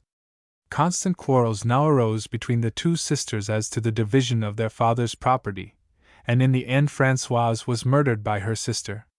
Macquart, tired of the struggle, decided to rejoin the army, which he did immediately after the outbreak of war. The interest of the book is, however, largely connected with the history of the Fouans, a family of peasants, the senior member of which, having grown old, divided his land among his 3 children. The intense and brutish rapacity of these peasants, their utter lack of any feeling of morality or duty, their perfect selfishness, not stopping short of parricide, form a picture of horror unequaled in fiction. It is only to be regretted that the author, in leaving nothing to the imagination, has produced a work suitable only for the serious student of sociology. La Debacle. In the earlier volumes of the Rougon-Macquart series, Zola had dealt with every phase of life under the Second Empire, and in this novel he tells the story of that terrific landslide which overwhelmed the regime. It is a story of war, grim and terrible, of a struggle to the death between 2 great nations. In it the author has put much of his finest work, and the result is one of the masterpieces of literature. The hero is Jean-Macquart, son of Antoine-Macquart and brother of Gervais, La Fortune de Rougon. After the terrible death of his wife, as told in La Terre, Jean enlisted for the second time in the army, and went through the campaign up to the Battle of Sedan. After the capitulation he was made prisoner, and in escaping was wounded. When he returned to active service he took part in crushing the excesses of the Commune in Paris, and by a strange chance it was his hand that killed his dearest friend, Maurice Levasseur, who had joined the Communist ranks. La Debacle has been described as a prose epic of modern war, and vast though the subject be, it is treated in a manner that is powerful, painful, and pathetic. In the preface to the English translation, The Downfall. London, Chatto and Windus, Mr. E. A. Vizetelly quotes from an interview with Zola regarding his aim in writing the work. A novel, he says, contains, or may be made to contain, everything, and it is because that is my creed that I am a novelist. I have, to my thinking, certain contributions to make to the thought of the world on certain subjects, and I have chosen the novel as the best way of communicating these contributions to the world. Thus La Debacle, in the form of a very precise and accurate relation of a series of historical facts, in other words, in the form of a realistic historical novel, is a document on the psychology of France in 1870. This will explain the enormous number of characters which figure in the book. Each character represents one état d'âme psychologique of the France of the day. If my work be well done, the reader will be able to understand what was in men's minds and what was the bent of men's minds, what they thought and how they thought at that period. Le Dr. Pascal. In this, the concluding novel of the Rougon-Macquart series, Zola gathers together the threads of the preceding volumes and makes a vigorous defense of his theories of heredity. The story in the book is both simple and sad. Dr. Pascal Rougon, a medical man at Plassans and a distinguished student of heredity, had brought up his niece Clotilde, daughter of Aristide Rougon alias Saccard, from childhood. Years afterwards they found that they passionately loved one another, but they did not marry, as Pascal, who had lost money, thought that by doing so she would sacrifice her interests. In this connection it is right to mention that marriage between an uncle and a niece is legal in France, and is not uncommon. With fine self-sacrifice, Pascal persuaded Clotilde to go to Paris to live with her brother, who was wealthy and wanted her to nurse him. Soon after her departure, Pascal showed symptoms of a fatal affection of the heart, and after some weeks of great suffering telegraphed for Clotilde to come back. 1 hour before her return he died. His mother, Madame Félicite Rougon, who feared that his researches on heredity might bring scandal on the family, burned all his papers, and in 1 hour destroyed the work of a lifetime. A child was born to Clotilde 7 months after the death of Dr. Pascal, a child which he intensely desired, in the hope that through it might come the regeneration and rejuvenation of his race. Zola, in an interview quoted by Mr. A. Vizetelly in the preface to his translation of Le Dr. Pascal, London, Chatto and Windus, states that in this book he has been able to defend himself against all the accusations which have been brought against him. Pascal's works on the members of his family, says Zola, is, in small, what I have attempted to do on humanity, to show also that all may be cured. It is not a book which, like La Debacle, will stir the passions of the mob. It is a scientific work, the logical deduction and conclusion of all my preceding novels, and at the same time it is my speech in defense of all that I have done before the court of public opinion. The Zola Dictionary. A. Adele, the girl for whom Auguste Lantier deserted Rougon-Macquart. They lived together for 7 years, a life of constant bickerings and quarrels, accompanied, not infrequently, by blows, until the connection was ended by Adele running away. Her sister was Virginie, with whom Gervais fought in the public washing-house on the day of her desertion by Lantier. A l'Assommoir. Adele, maid-servant to the Josserans, and one of Hector Troublet's friends. Potbull. Adele, an assistant in the shop of Quenu, the pork butcher. It was she who took charge of the shop on the sudden death of her master, and subsequently sent Pauline Quenu to Madame Chanteau. La joie de vivre. Adolphe, an artillery driver in the same battery as Honoré Fauchard. In accordance with the rule of the French artillery, under which a driver and a gunner are coupled, he messed with Louis, the gunner, whom, however, he was inclined to treat as a servant. At the Battle of Sedan, before the Calvary d'Illy, where the French were almost exterminated by the Prussian artillery, Adolphe fell, killed by a wound in the chest. In a last convulsion he clasped in his arms Louis, who had fallen at the same moment, killed by the same shot. La Debacle. Albine, niece of Gimbernat, keeper of the Paradou, a neglected domain in Provence.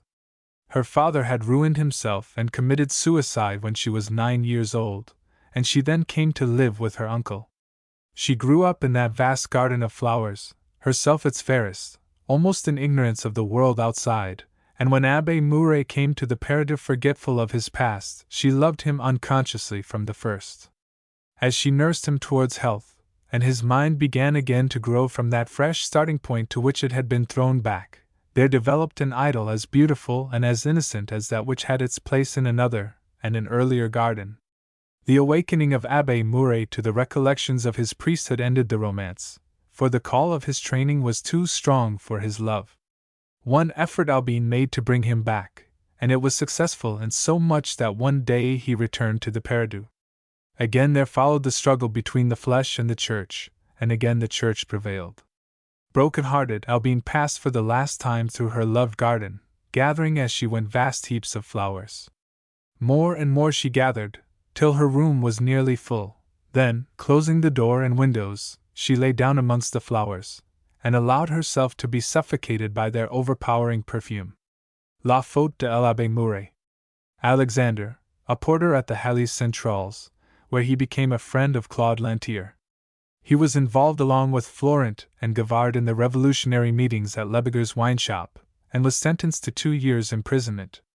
Le Ventre de Paris. Alexander, one of the warders at the asylum of Les Tillettes.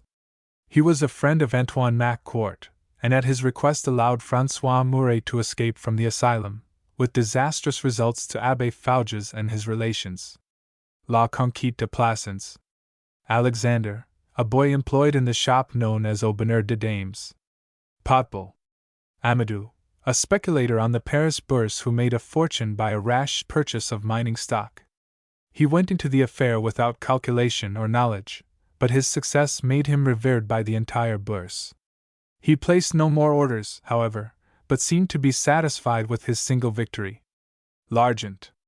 Amanda, one of the singers at a café concert in Boulevard Roquecourt. L'Assommoir. Amélie, a demi-mondaine who lodged at the Hotel Vanneau, which was kept by Madame Coureur. Son Excellence Eugene Rougon. Amélie, wife of a journeyman carpenter who occupied a little room at the top of Weber's tenement house in Rue Choiseul. Potbul. André Le Père, an old countryman at Chavanoz, the village where Miette spent her childhood. La Fortune de Rougon. Angélie, sister, a nun attached to the infirmary of the College of Plassans. Her Madonna-like face turned the heads of all the older pupils, and one morning she disappeared with Hermeline, a student of rhetoric. Louvre.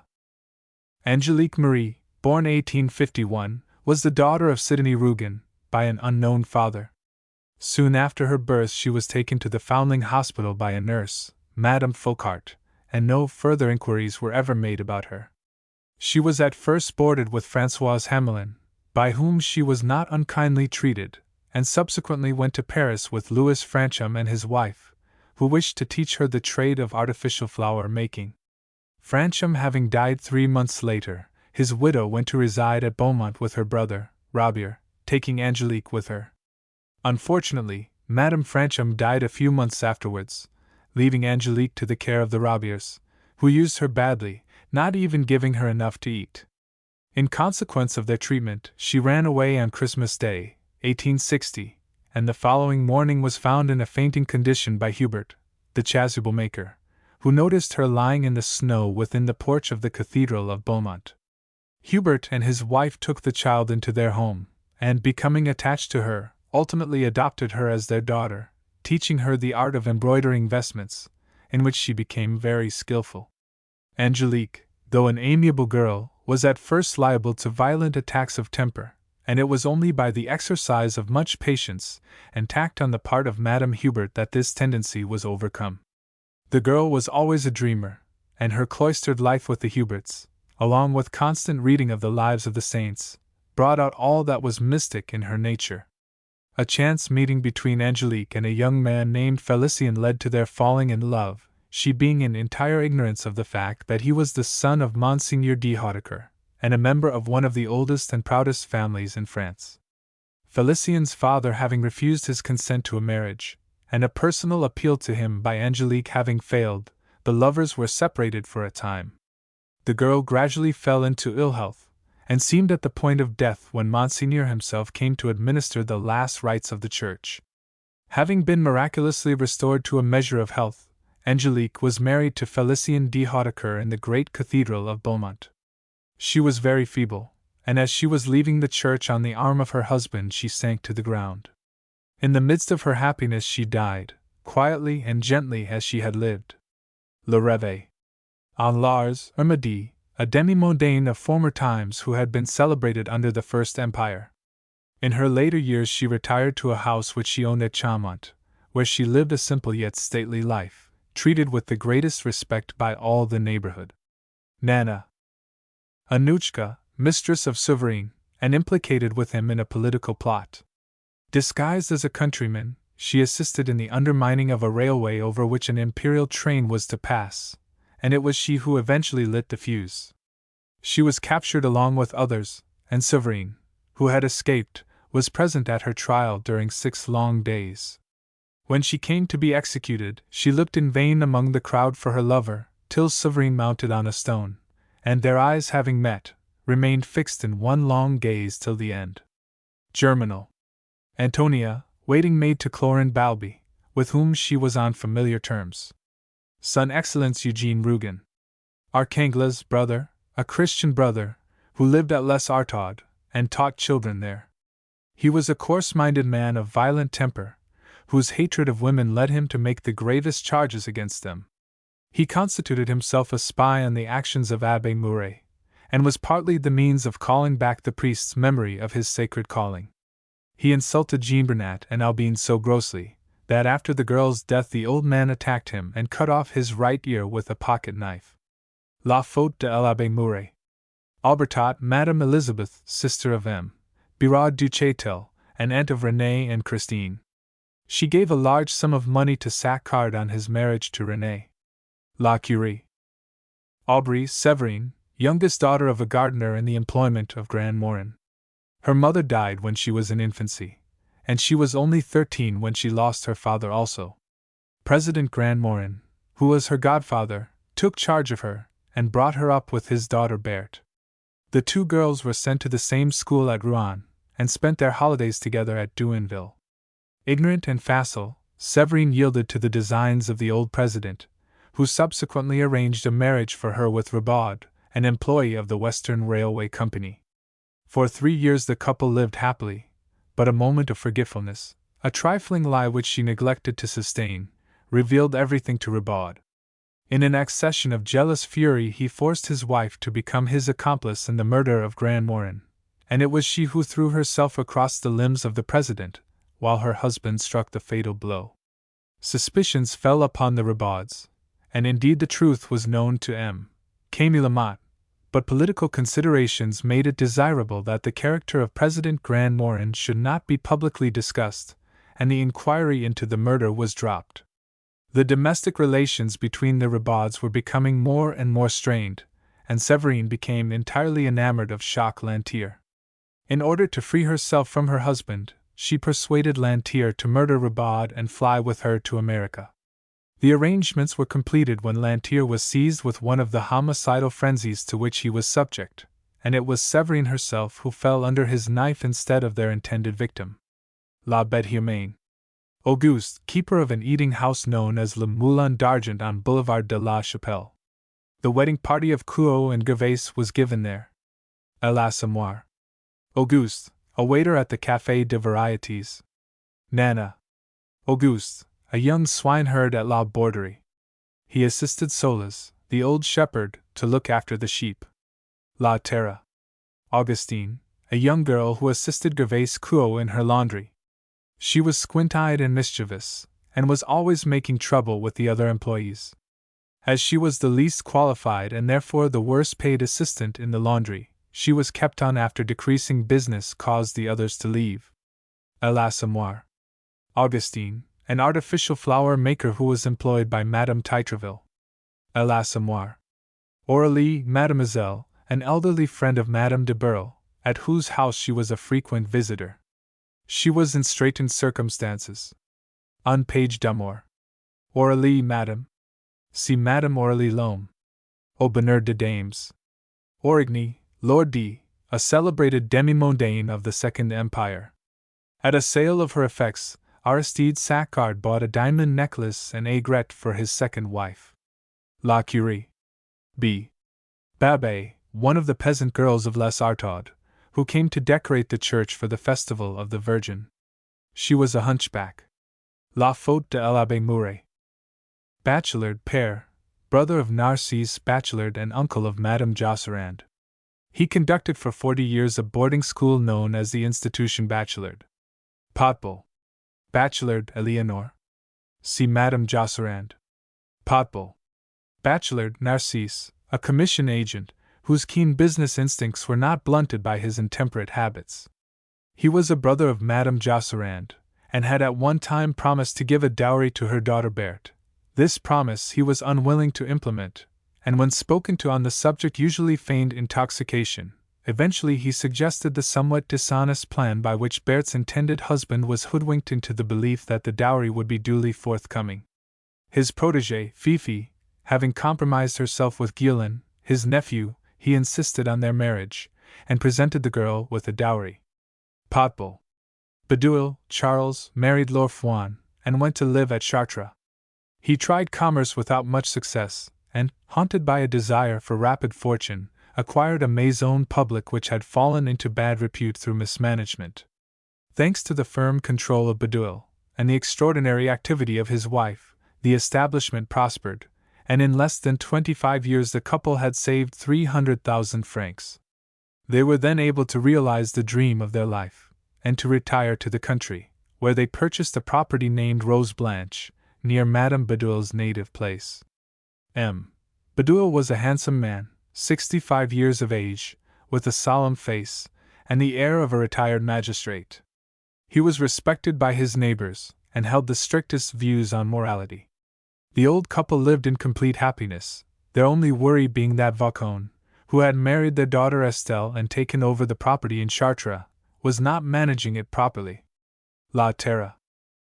Badouil, Madame Laure, wife of the preceding, was the youngest daughter of Joseph Casimir Fouan. She was the sister of La Grande, of Père Fouan, and of Michel Fouan, known as Mouche. When her father's estate was divided, she got no land, but received an indemnity in money instead.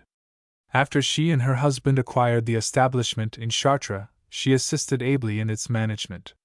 At the time of their retirement to the country, she was a woman of 62 years of age, of respectable appearance, and an air of religious seclusion.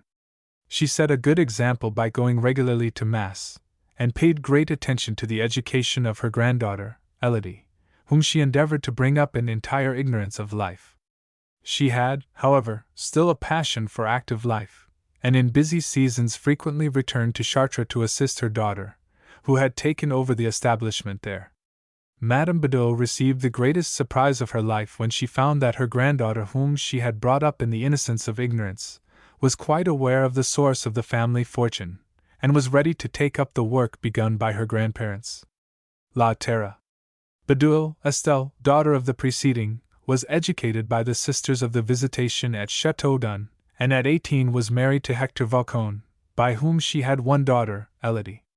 She was 30 years of age before she had any suspicion of the calling of her parents, and at that time she took over the management of their establishment.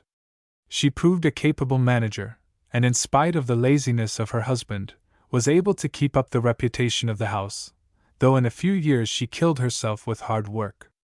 La Terre. Bedinguet, a popular nickname for Napoleon III. It was the name of the workman whose clothes he wore when he escaped from the fortress of Ham. Son Excellence Eugene Rougon. Bailhac, a notary at Cloyes, was born in 1805, and succeeded to several generations of lawyers. He had a large business amongst the peasantry, in whose quarrels he mediated with professional calmness. He arranged the division of Fouan's property between the various members of the old man's family. La Terre. Bailhac, Mademoiselle, eldest sister of the preceding, was born in 1799. She was plain-looking, but good-natured, and at 32 married Alexander Hortequin, to whom she brought a considerable dowry. She had 2 children, a son and a daughter, and died in 1855. La Terre. Balby, Clorinde, daughter of Comtesse Balby, was a lady of great beauty, but of eccentric habits. Her position in society being precarious, she determined to establish it by a good marriage, and used every endeavor to induce Eugene Rougon to make her his wife. Having become fascinated by her beauty and charm, he made overtures which she resisted in the belief that he would be the more certain to marry her. He practically decided to do so, but reflection convinced him that marriage with Clorinde Balby would only injure his prospects of political success. He suggested to her that she should marry his friend de Lestang, who was a man of wealth and position, and had expressed admiration for her. Though naturally piqued at such a suggestion coming from Rougon, she consented, and soon after was married. She remained on outwardly friendly terms with Rougon, who was still infatuated by her, but was determined to make him regret the slight he had put upon her. After Rougon's return to office, de Lestang, her husband, was, at her request, appointed Minister of Commerce and Agriculture. She had not, however, forgiven Rougon, and privately took a leading part in the agitation against his administration. Having become on somewhat equivocal terms with the Emperor, she was able to secure the acceptance of Rougon's second resignation, and the office of Minister of the Interior for her husband, Son Excellence Eugene Rougon. Balbi, Comtesse Leonora, an Italian lady who lived in Paris with her daughter Clorinda. Little was known of her past, and it was generally believed that she was in the employment of the Sardinian government. After her daughter's marriage to de Lestang, she left Paris for some time, the eccentricity of her habits having begun to excite remark. M. de Plougern, who had originally met her in Italy, remained her lover for 30 years. Son Excellence Eugene Rougon. Balthazar, the old horse driven by Madame Francois between Nanterre and Paris. Le Ventre de Paris. Bambus, mayor of the commune of Les Artauds, was more prosperous than the others of his class, as he owned several fields of corn, olives, and vines. His daughter Rosalie having become compromised with Fortune Brichette, Abbé Mouret strongly urged him to consent to a marriage between them, but this he at first refused, as he would lose the services of his daughter, and Fortune was too poor to make him any return. He ultimately consented, and the marriage was solemnized by Abbé Mouret. La faute de l'Abbé Mouret. Bambus, Catherine, younger daughter of the preceding, was always in disgrace with Brother Archangias on account of her idle habits and her friendship for Vincent Brichette. La faute de l'Abbé Mouret. Bambus, Rosalie, elder daughter of the preceding. As she had become compromised by Fortune Brichette, Abbé Mouret urged her father to consent to their marriage, but this he refused to do, though he ultimately consented and the wedding took place. Her child died, and was buried on the same day as Albine. La faute de l'Abbé Mouret. Baptiste, Aristide Saccard's footman. La Curie. Baptistin, a clerk in the employment of Larseneau, who made him play the part of principal in a scheme whereby he intended to blackmail Aristide Saccard. La Curie. Bacquet, La Mire, a wine dealer who sold the wines of Orleans at a cheap rate. L'Assommoir. Barrelot. Callboy. At the Theatre de Varieties, where he had been for 30 years. He was a little, sallow man, with a shrill voice. Nana. Bastion, a drummer in the 106th Regiment of the Line, commanded by Colonel de Vigneul. During the retreat on Sedan, after the battle was over, he had the misfortune to be struck by a stray bullet. He was removed to an ambulance at the house of M. Delaherche, where he died during the division of treasure of the 7th Army Corps. The gold coins which the sergeant put into his dying hands rolled on to the ground, and were picked up by a wounded companion. La debacle. Bitterly, an old white horse, which had been for 6 years in the coal pit at Vorieux. It was killed by the flooding of the mine. Germinal. Baudekin, a draftsman who lived on the first floor of the house in which lived the Capots and the Lorilleux. He was a confirmed sponger who was in debt all round, but spent his time in smoking and talking with his friends. L'Assommoir. Baudekin, the proprietor of a café in the Boulevard de Batignolles, which was the resort on Sunday evenings during many years of Claude Lantier, Pierre Sandoz, Debuche, Mahaudo, and their friends, a band of youths devoted to art and determined to conquer Paris. Gradually, however, the little company became submerged by a flood of newcomers, and in time the meetings ceased. The café changed hands 3 times, and when, after some years, Claude and Sandoz chanced to return, they found everything completely altered. A Louvre. Baudu M., proprietor of a drapery shop opposite the Ladies' Paradise. The business had been in existence for many years, and M. Baudu conducted it on such old-fashioned lines that in competition with Mouret's great establishment it was rapidly disappearing. He had acquired it from his father-in-law, and in turn he proposed to hand it to Colombin, his shopman, who was engaged to be married to Genevieve, his only daughter. Baudu postponed the marriage, however, from time to time, as he did not wish to hand over the business in a worse state than that in which he himself got it. Meanwhile, Colomban had become infatuated with Clara Preneur, who ultimately induced him to run off. Genevieve, who was in bad health, died soon afterwards, and before long her mother died also. The business had gone from bad to worse, and in the end, Baudu lost everything, only avoiding bankruptcy by a complete surrender. Like many of his neighbors, he was crushed out of existence by Octave Mouret's triumphant success. Au bonheur des dames. Baudu, Madame Elizabeth, wife of the preceding, was the daughter of a draper whose business she brought to her husband. Her health was broken down by worry, and by anxiety regarding her daughter Genevieve, whose death she did not long survive. Au bonheur des dames. Baudu, Captain, son of Baudu the draper. He went to Mexico. Au bonheur des dames. Baudu, Denise, was the daughter of a dyer at Villagnes.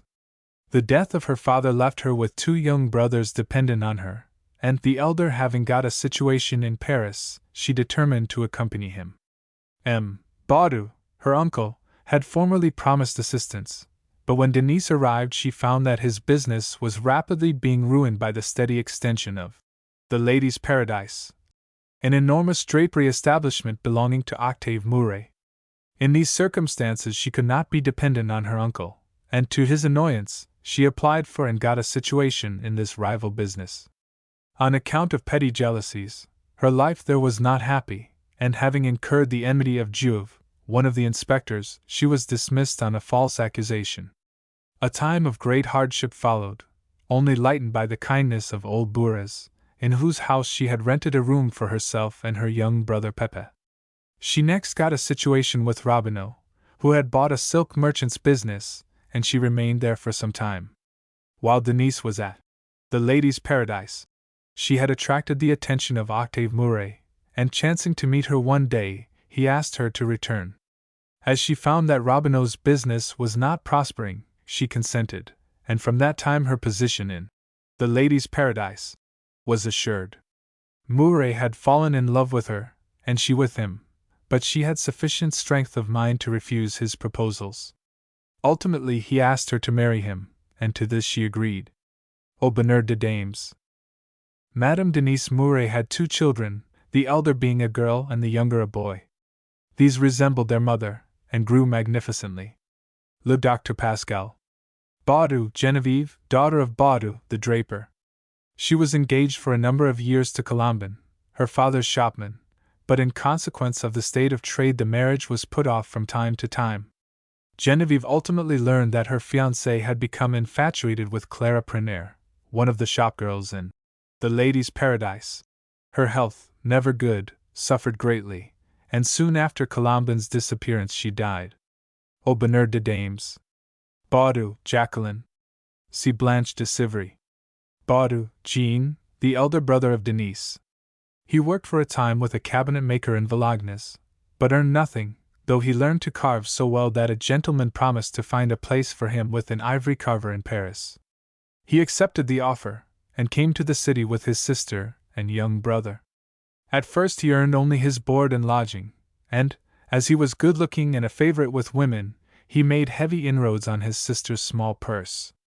Ultimately, when he did get a wage, he took the earliest opportunity of getting married, inducing his sister, as usual, to give him what little money she had been able to save.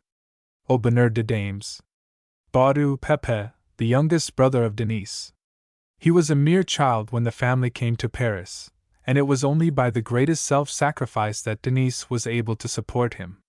When she went to the Ladies' Paradise, he was boarded with Madame Gras, and after his sister's dismissal he went with her to Bourrez, who showed great kindness to both of them.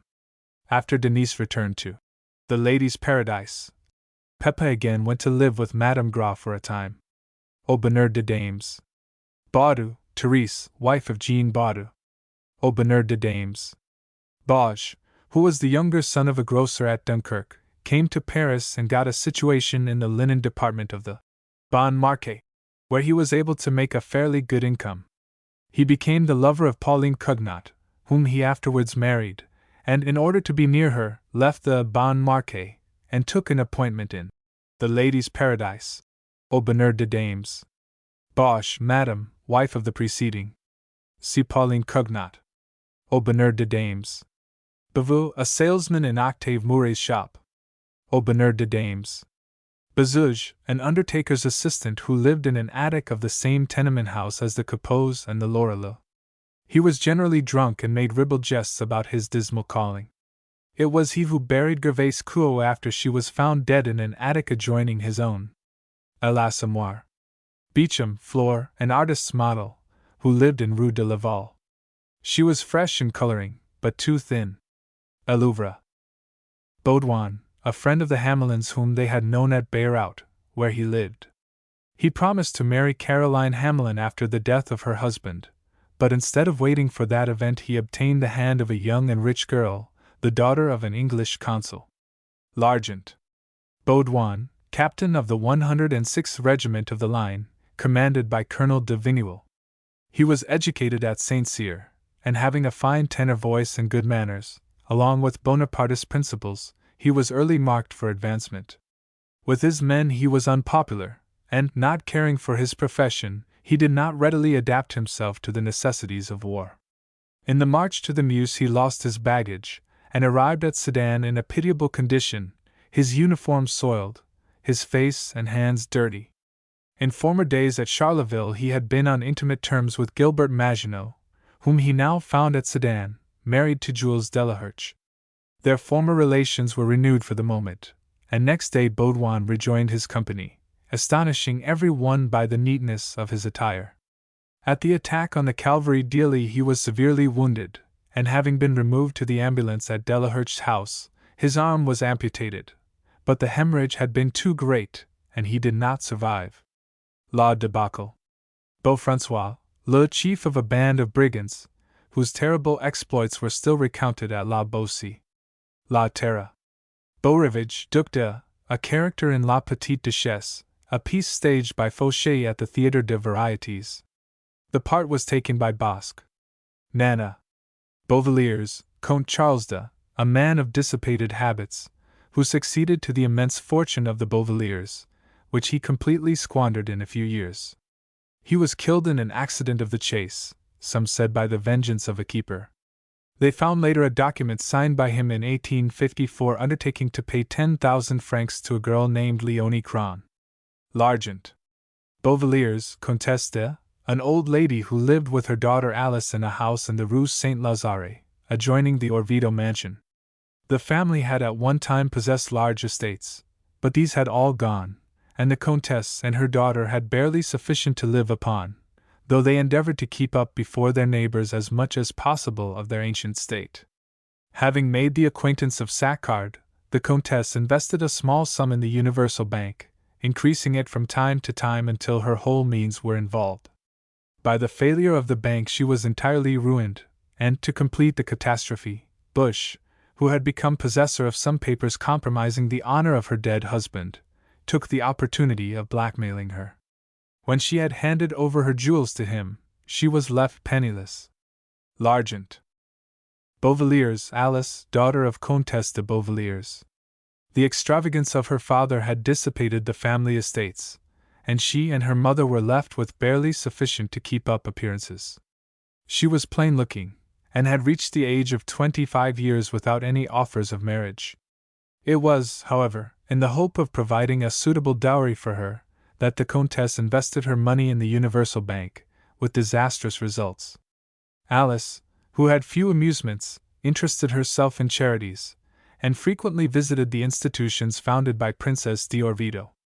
On a visit to Louvre du Travail she was attacked and robbed of a small sum by Victor Saccard, who was at that time an inmate. Her injuries were severe, and a serious illness followed. The failure of the Universal Bank left her and her mother in poverty. L'Argent. Beauvilliers, Ferdinand de, son of Comte Beauvilliers. He was for a time the cause of anxiety to his mother on account of some youthful extravagances, but early settled down, and having received a commission in the papal troops, served with distinction. He was delicate, however, and died of fever in Rome. L'Argent. Becker, a jeweler in Paris. He supplied a set of sapphires for the mistress of Comte de Muffet. Nana Bicot, a grocer in Rue Montorgueil. Having become a widower, he took to dissolute courses, and his shop was gradually swallowed up, with its dried vegetables, jars, and drawers of sweet stuff. Eventually the place was sold up and Bicot died of apoplexy soon afterwards. Elouvre Bicot Irma, daughter of the preceding. After her father's death she went to live with an aunt, but soon afterwards ran off with a young fellow who lived across the street. She did not remain long with him, but, having a passion for artists, experienced in turn a caprice for Fadrolles, Gagnier, and many others. A young and foolish marquis furnished a flat for her, and later she occupied a house in Rue de Moscou, the rent of which was 20,000 francs. In the end she realized her dream of a princely house in the Avenue de Villiers. The site was bought by one lover, the house built by another, and the furniture provided by a third. But fortune did not alter her tastes. Behind the backs of her serious lovers she still retained her fancy for art, in the person of Henri Fadrolles, one of her early admirers. Elouvre Bexale, alias Boitsan-Soif, a rivet maker employed in the same factory as Goujet. He drank enormous quantities of brandy, and was a boon companion of Couot. On the occasion of Gervais Capot's first visit to the factory to see her son Etienne, Bexale entered into a contest of strength with Goujet in which he was beaten. L'Assommoir BCU, gamekeeper and bell ringer at Rones, was a man of 50 years of age who had at one time been in the army. He was an intense Bonapartist, and pretended that he had met the Emperor. Himself a confirmed drunkard, he was on friendly terms with Hyacinthe Fouan, whose poaching expeditions he overlooked. La Terra BCU, La, wife of the preceding, was on intimate terms with Hyacinthe Fouan. Her chief amusement was to throw Céline Macarin and Flore Lengain against one another under the pretext of reconciling them. Though she was not devout, she made ardent intercessions to heaven to reserve for her son a lucky number in the drawing for the conscription, but, after the event, turned her anger against the deity because her prayers had not been answered. La Terra BCU, Delphin, son of the preceding, was a strong lad who, on leaving school, went to work as a farm laborer.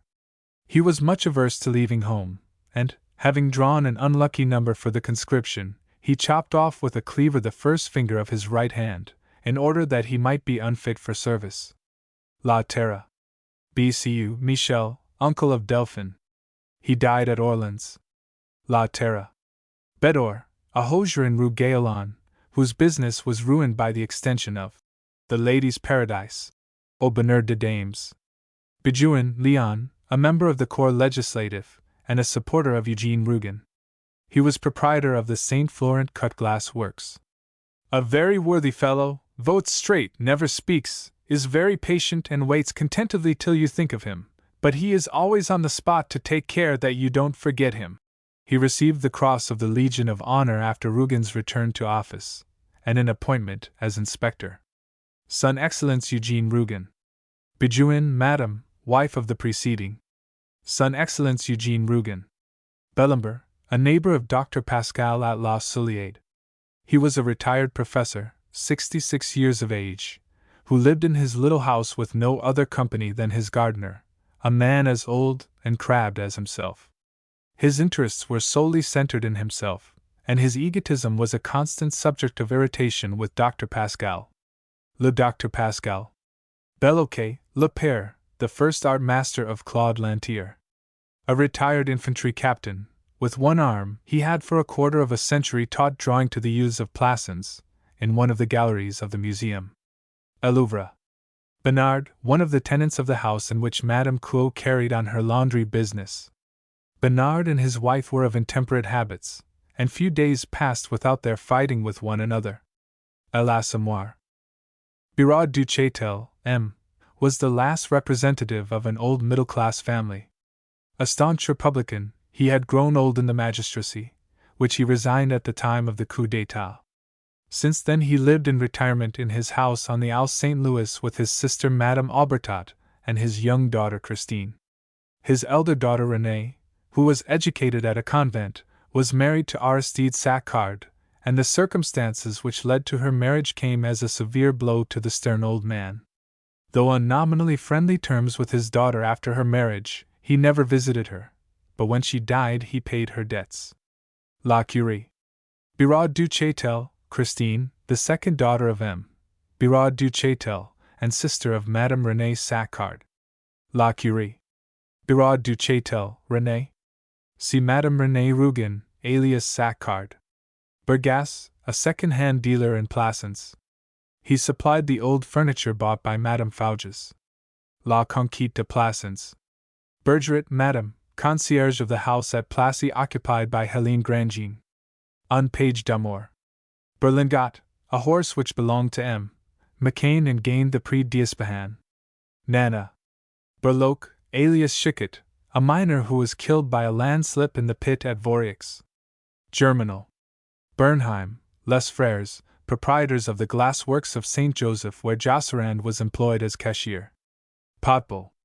Berthier, Madame, was a friend of Madame de Burle, and took part in the amateur theatricals arranged by that lady. Un page d'amour. Berthier, authorized clerk to Mazaud, the stockbroker. L'Argent. Berthaud, the celebrated painter of Nero in the arena. Claude Lantier took lessons from him for 6 months, but their ideas were not in sympathy, and repeatedly the master told Claude that he would never do anything good. Alouvre. Bertrand, a large dog which belonged to Sandoz. It barked furiously at visitors, until it recognized a friend of its master, whom it would greet with joyous welcome. Alouvre. Besness Clarice, an actress at the Theatre de Varietés, where she played the part of Iris in The Blonde Venus, and Geraldine in The Petite Duchesse. She was mistress of Hector de la Falloise for a time. Nana. Bessir, station master at Barenton. He saw the Rabauds in the Havre Express on the evening of the murder of President Grandmorin, and his evidence confirmed their alibi. La Bête Humaine. Bulin d'Orquier, M., was a member of a legal family. After being public prosecutor at Orleans and advocate general at Rouen, he came to Paris as counselor at the Appeal Court, of which he afterwards became president. His sister Veronique married Eugene Rougon. He was appointed first president of the Court of Paris after Rougon's return to office. Son Excellence Eugene Rougon. Bulin d'Orquier, Veronique, a quiet, subdued woman about 36 years of age, who lived with her brother and seldom went out except to attend low mass at St. Sulpice. She married Eugene Rougon, to whom she brought a considerable fortune. Son Excellence Eugene Rougon. Bibi Lagrelade, the sobriquet of one of Coupeau's fellow workmen, with whom he was on intimate terms. He was one of the party at Coupeau's wedding with Rougon-Macquart. L'Assommoir. Bijard, a drunken locksmith, who killed his wife by systematic ill-usage. On the rare occasions when he worked, he always had a bottle of alcohol beside him, from which he took large draughts every half-hour. After the death of his wife, he transferred his cruelty to his little daughter Lélie, who did not long survive. L'Assommoir. Bijard, Madame, lived with her husband and their children in the same tenement as the Coupeaus and Lorelot. She was a hard-working woman who did washing for Gervais Coupeau's laundry, but her husband, a drunken brute, abused her to such an extent that she ultimately died of injuries received at his hands, or, more accurately, feet. The poor woman, in order to save her husband from the scaffold, said before she died that she had hurt herself by falling on the edge of a tub. L'Assommoir. Bijard Lélie, daughter of the preceding, a child of 8 when her mother died, had acted as the little mother of the family. Without a word said, quite of her own accord, she took the dead woman's place, to such an extent that her foolish brute of a father, to make the likeness complete, battered about the daughter now as he had battered the mother before. When he came in drunk, he felt the need of a woman to attack. He did not even notice what a tiny little thing Lélie was. He hit her as he would have hit a grown woman. He beat her shamelessly, he kicked her for a yes or no, and she took it all with a resigned look in her beautiful eyes, without a murmur. Then, when her father was tired of kicking her from corner to corner of the room, she waited until she had the strength to pick herself up, and then went back to her work. It was part of her daily task to be beaten. As the result of this infamous treatment the child died, but again the man unfortunately escaped punishment. L'Assommoir. Bijard, Henriette, second daughter of Bijard. She was 5 years old at the time of her mother's death. Hélas Emile. Bijard Jules, third child of Bijard. When his mother died, he was 3 years old. Hélas Emile. Bijou, the pet dog of Nana. He excited the jealousy of Comte de Muffet. Nana. Billicock, Hermione, a protégé of Madame Carrère, who induced Eugene Rougon to provide a dowry, in order that she might marry an officer who had compromised her. The officer did not, however, fulfill his promise, but went off with the dowry, of which he had obtained possession. Son Excellence Eugene Rougon. Blatchet, a deputy. He desired leave of absence. Son Excellence Eugene Rougon. Blaiset, a banker at Paris. L'Argent. Blanchette, a cow which belonged to Lise and Françoise Fouan. La Terre. Blériot, M., the prefect of the department in which Plassans is situated. He accompanied Colonel Masson and the troops which crushed the Republican rising in 1851. La Fortune de Rougon. Bleuse, a rope walk at Monceau which was ruined by the miners' strike. Germinal. Blonde Maria, a young girl of 15 who had grown up on the pavements of Paris. She frequented the restaurant kept by Lord Pied de Fer. Nana. Bosch, M., the concierge of the large tenement house in which resided the Capots, Lorelou, and others. He and his wife were friendly with the various tenants in turn, sometimes siding with one and sometimes with another in the quarrels which so frequently arose. In the presence of the landlord, of whom they were afraid, they assumed an air of great importance, and affected not to know the tenants. They were present at Gervais Capot's birthday party. Hélas Emile. Bosch, Madame, wife of the preceding. Hélas Emile. Nana informed Satin that Madame Bosch is dead. Nana. Bosch, Pauline, daughter of the preceding, was a girl of about the same age as Nana Couot, whose companion she was in all kinds of mischief. Hélas Emile. Becquet, Madame, mother of Clarice. Potbul. Becquet, Clarice, a woman on whom Duvirier squandered large sums of money. She ultimately gained such complete influence over him, and made him so unhappy, that he attempted to commit suicide. Potbul. Baudin, doctor, was the regular medical attendant of Madame Helene Grandjean and her daughter Jean. A sudden illness of Jean made it necessary to call in Dr. de Burle, who subsequently met the older man in consultation from time to time. Un page d'amour. Beauhain, Marquis de, an elderly nobleman whose presence and manners were of a kind to adorn a board of directors, and whose illustrious name was of value on a prospectus. He was in consequence always in demand by new companies. Since he began living by speculation, he and his wife had been legally separated, so far as estate went, and he lived with her only as a lodger, with nothing of his own except his clothes. On 2 occasions already he had refused to pay up what he owed. He pocketed as long as he won, but as soon as he lost he did not pay. At the request of Saccard, the Marquis became a director of the Universal Bank. When the great gamble in the shares of the bank began, the Marquis followed his usual plan. Having played through Mazard for a rise, he refused to pay his losses, though he had gained 2,000,000 francs through Jacobi, through whom he had played for a fall. L'Argent. Bongrand, a great artist, painter of the village wedding. He was a stout man, 45 years old, with an expressive face and long gray hair. Recently he had become a member of the Institute, and an officer of the Legion of Honor. The grandson of a farmer in the Beaussy country, the son of a man risen to the middle classes, with peasant blood in his veins, owing his culture to a mother of very artistic tastes, he was rich, had no need to sell his pictures, and retained many tastes and opinions of Bohemian life. His masterpiece, The Village Wedding, had brought about a revolution in art only parallel with Courbet, and he was acknowledged as master by all the artists of the young school. The picture remained, however, his greatest work, though he objected to have it so designated, in the fear that it might be thought his powers were failing. A later picture called The Village Funeral was intended to surpass it, but failed to arrest attention, and was indeed only an echo of the earlier work.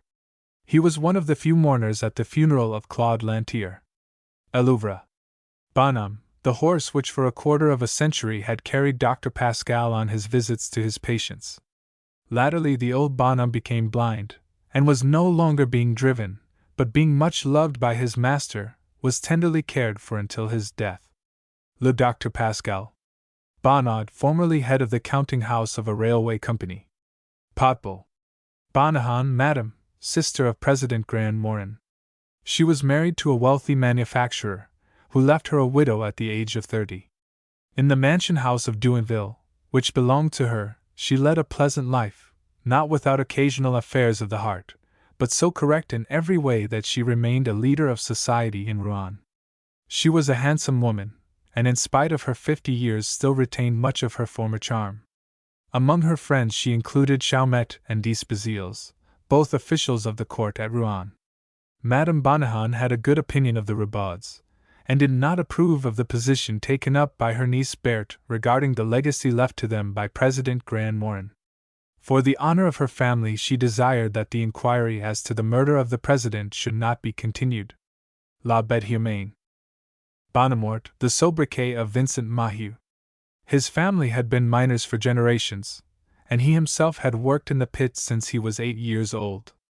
After 45 years of work underground he was given a post as fireman, and for 5 years worked each night at the Vorieux pit for a wage of 40 sous. He suffered greatly from rheumatism, which eventually turned into a form of dropsy, while his mind became affected to some extent by the sufferings occasioned by the great strike which took place at Vorieux and other neighboring pits. After the terrible scenes at Monceau, he could only sit in his chair before the fireless grate, with fixed and unseeing eyes, but in a sudden accession of madness he found strength to strangle Cécile Grégoire, who chanced to be left alone with him for a few moments.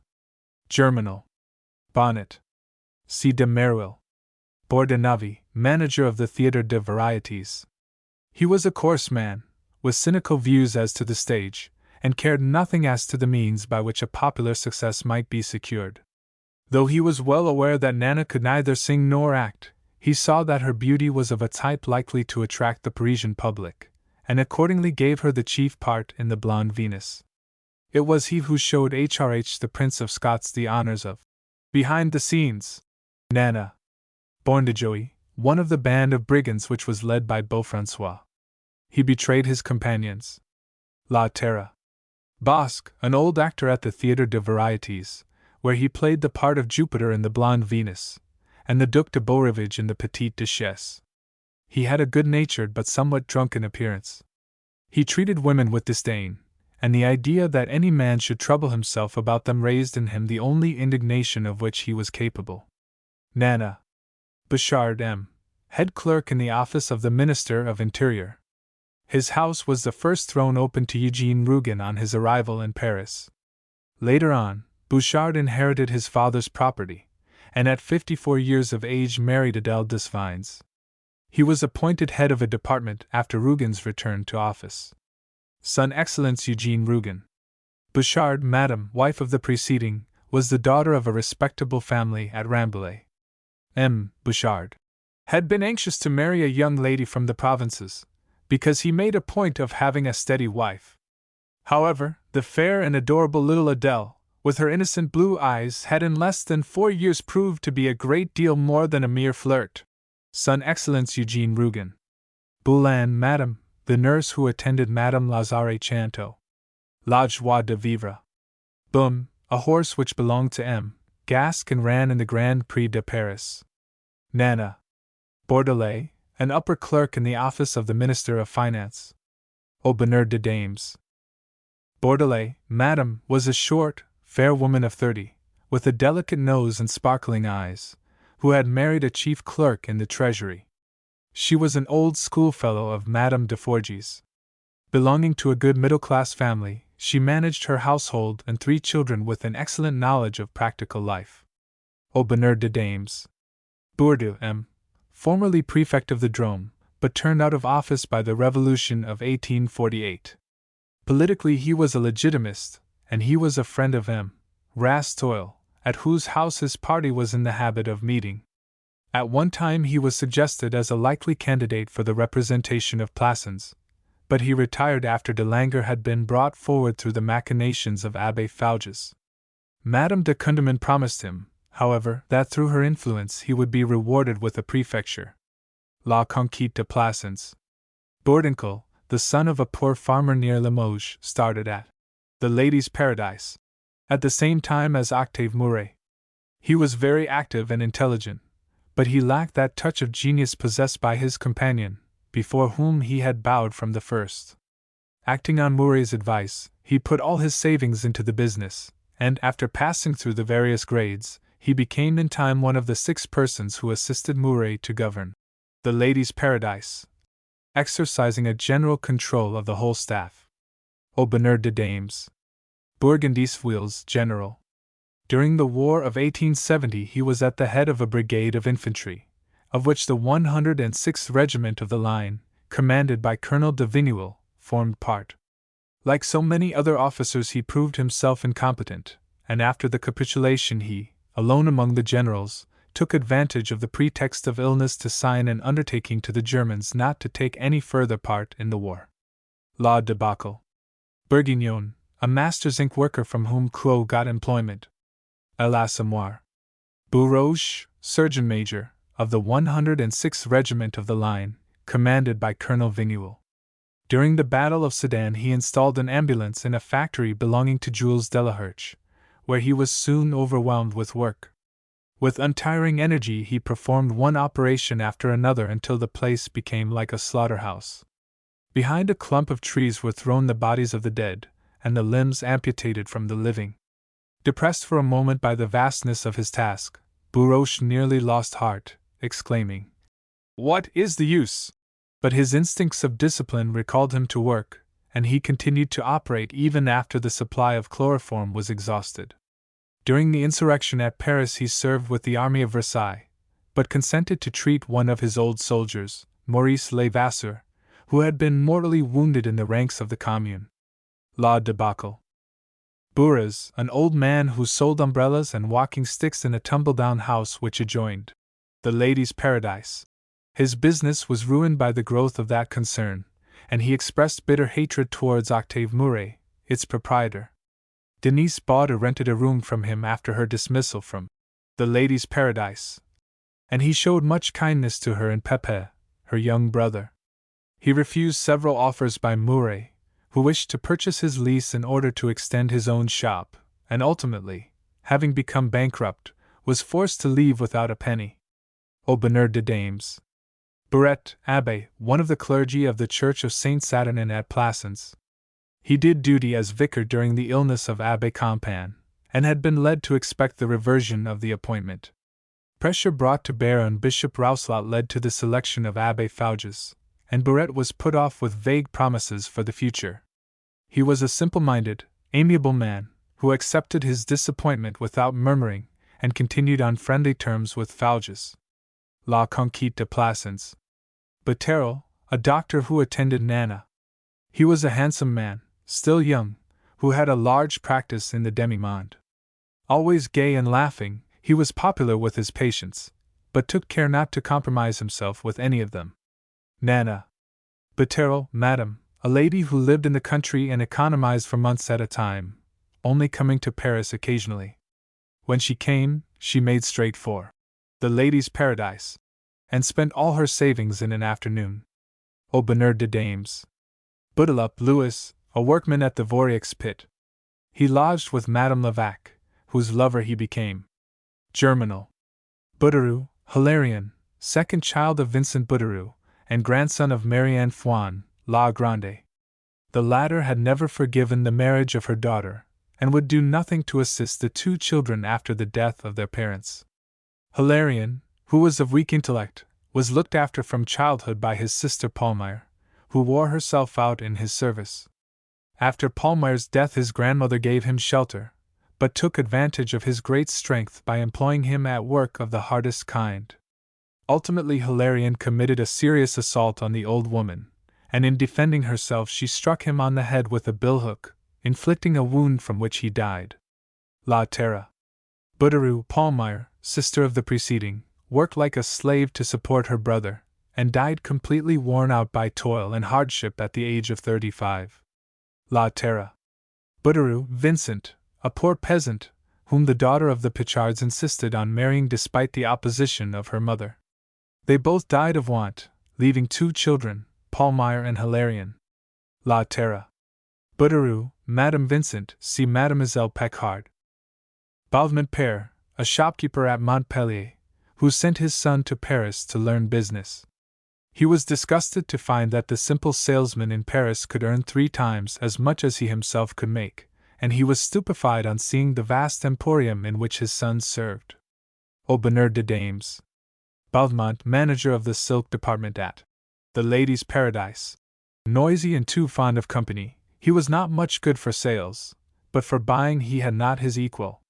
Nearly every month he went to Lyons, living at the best hotels, with authority to treat the manufacturers with open purse. He had, moreover, liberty to buy what he liked, provided he increased the sales of his department in a certain proportion settled beforehand, and it was on this proportion that his commission was based.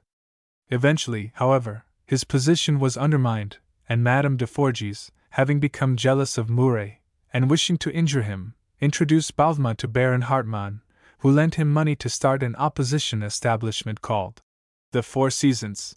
This was burned down 3 weeks after its opening, but the enormous loss was covered by insurance. Aubernard de Dames.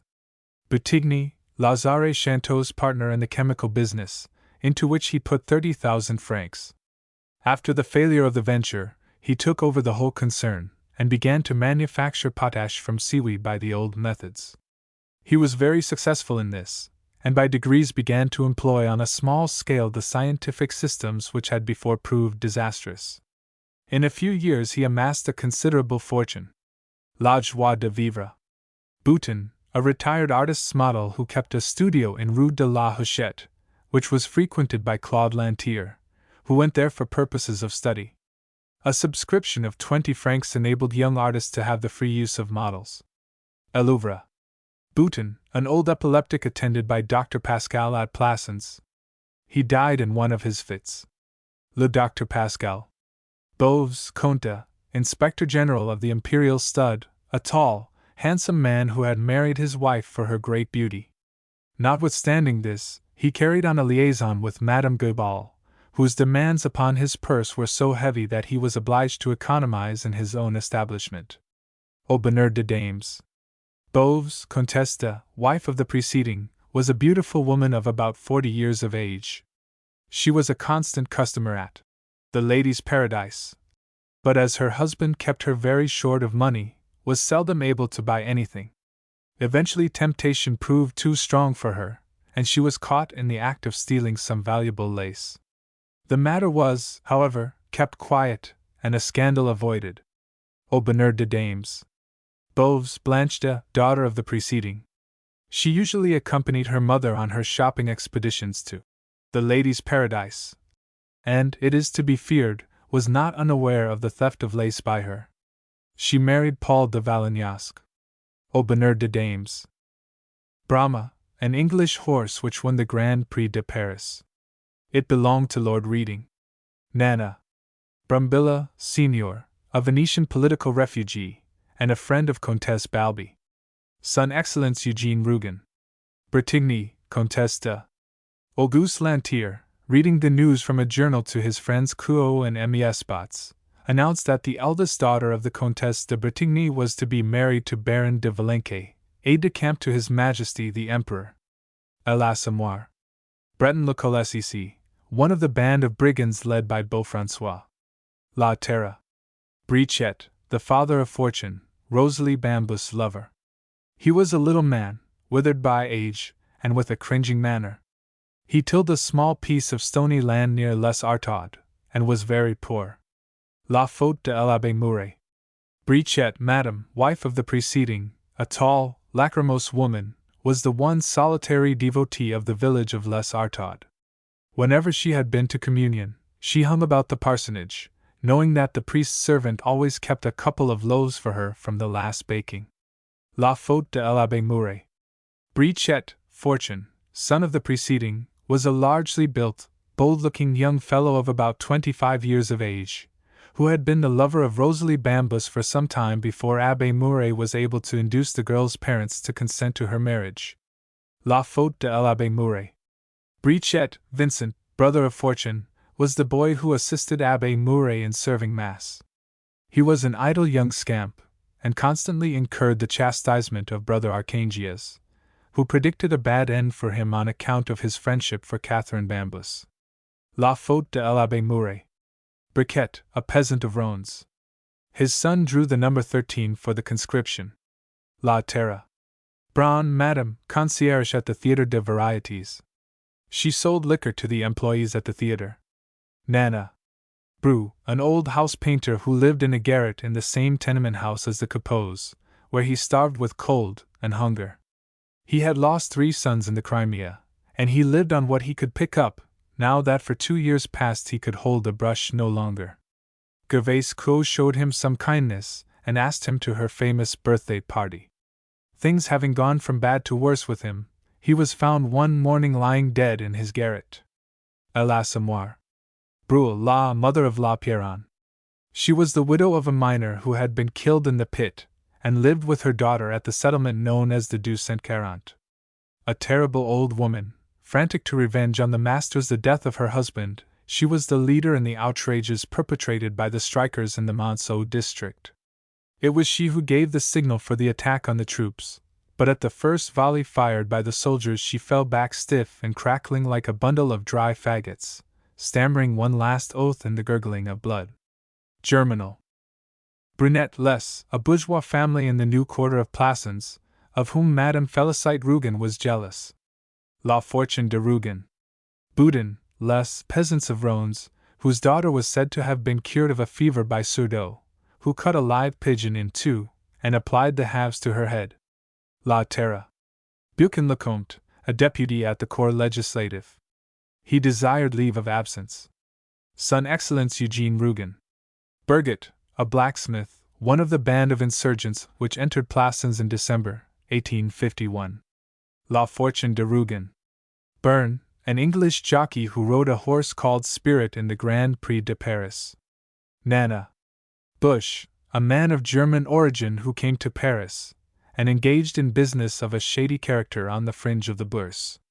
In addition to usury and a secret traffic in jewels and precious stones, he particularly occupied himself with the purchase of bad debts. In pursuit of creditors he was unsparing, and his methods were not infrequently of the nature of blackmail. Jordan, Madame de Beauvilliers, and Saccard himself fell into his power, though Saccard refused to submit to extortion. Another of Bush's lines of business was the purchase of depreciated shares and debentures, thousands of which he collected together, selling them to bankrupts who found difficulty in accounting for real or imaginary losses.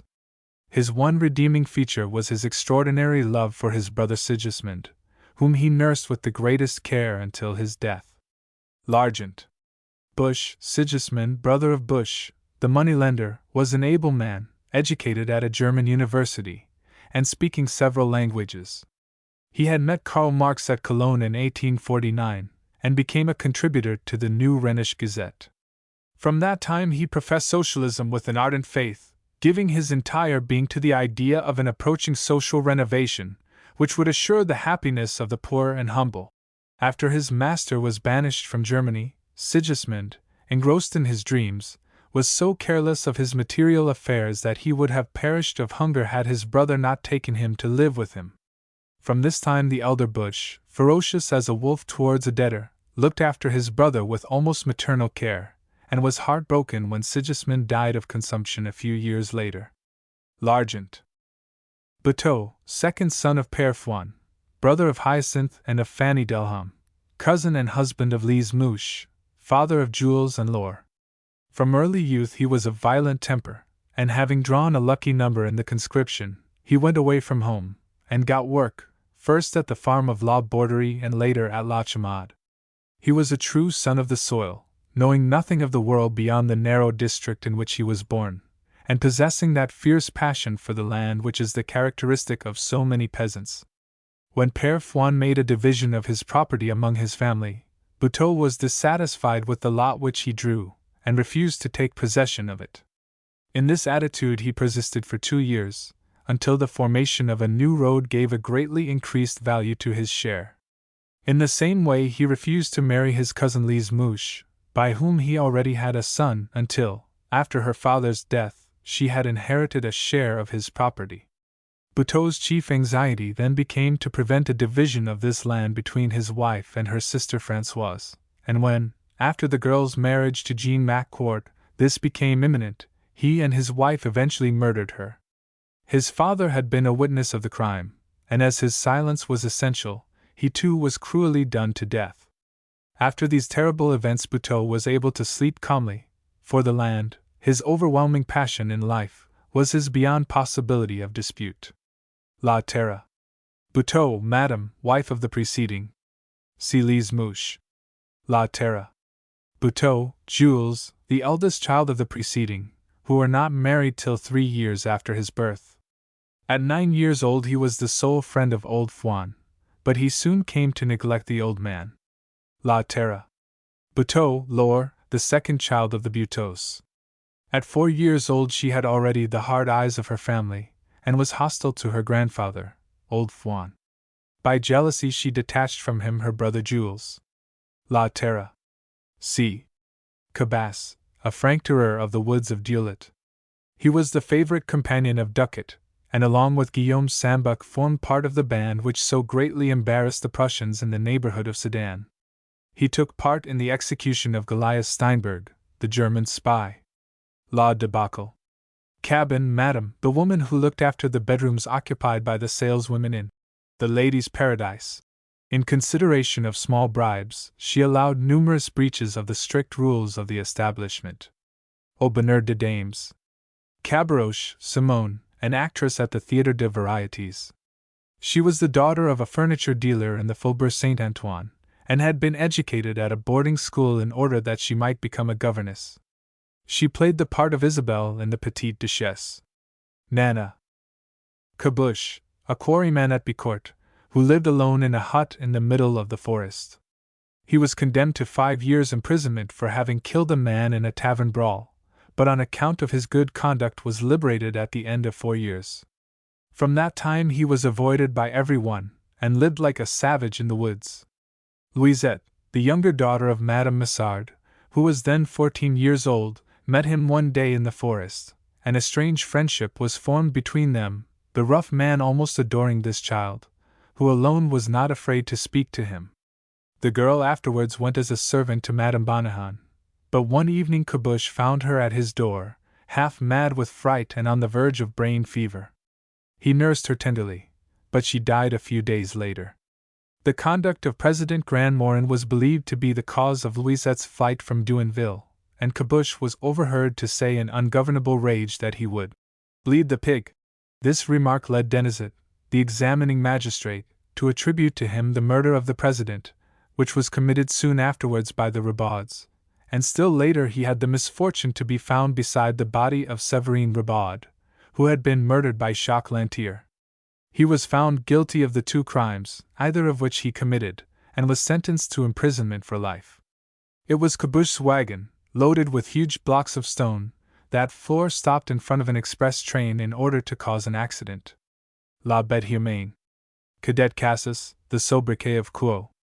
A l'Assommoir.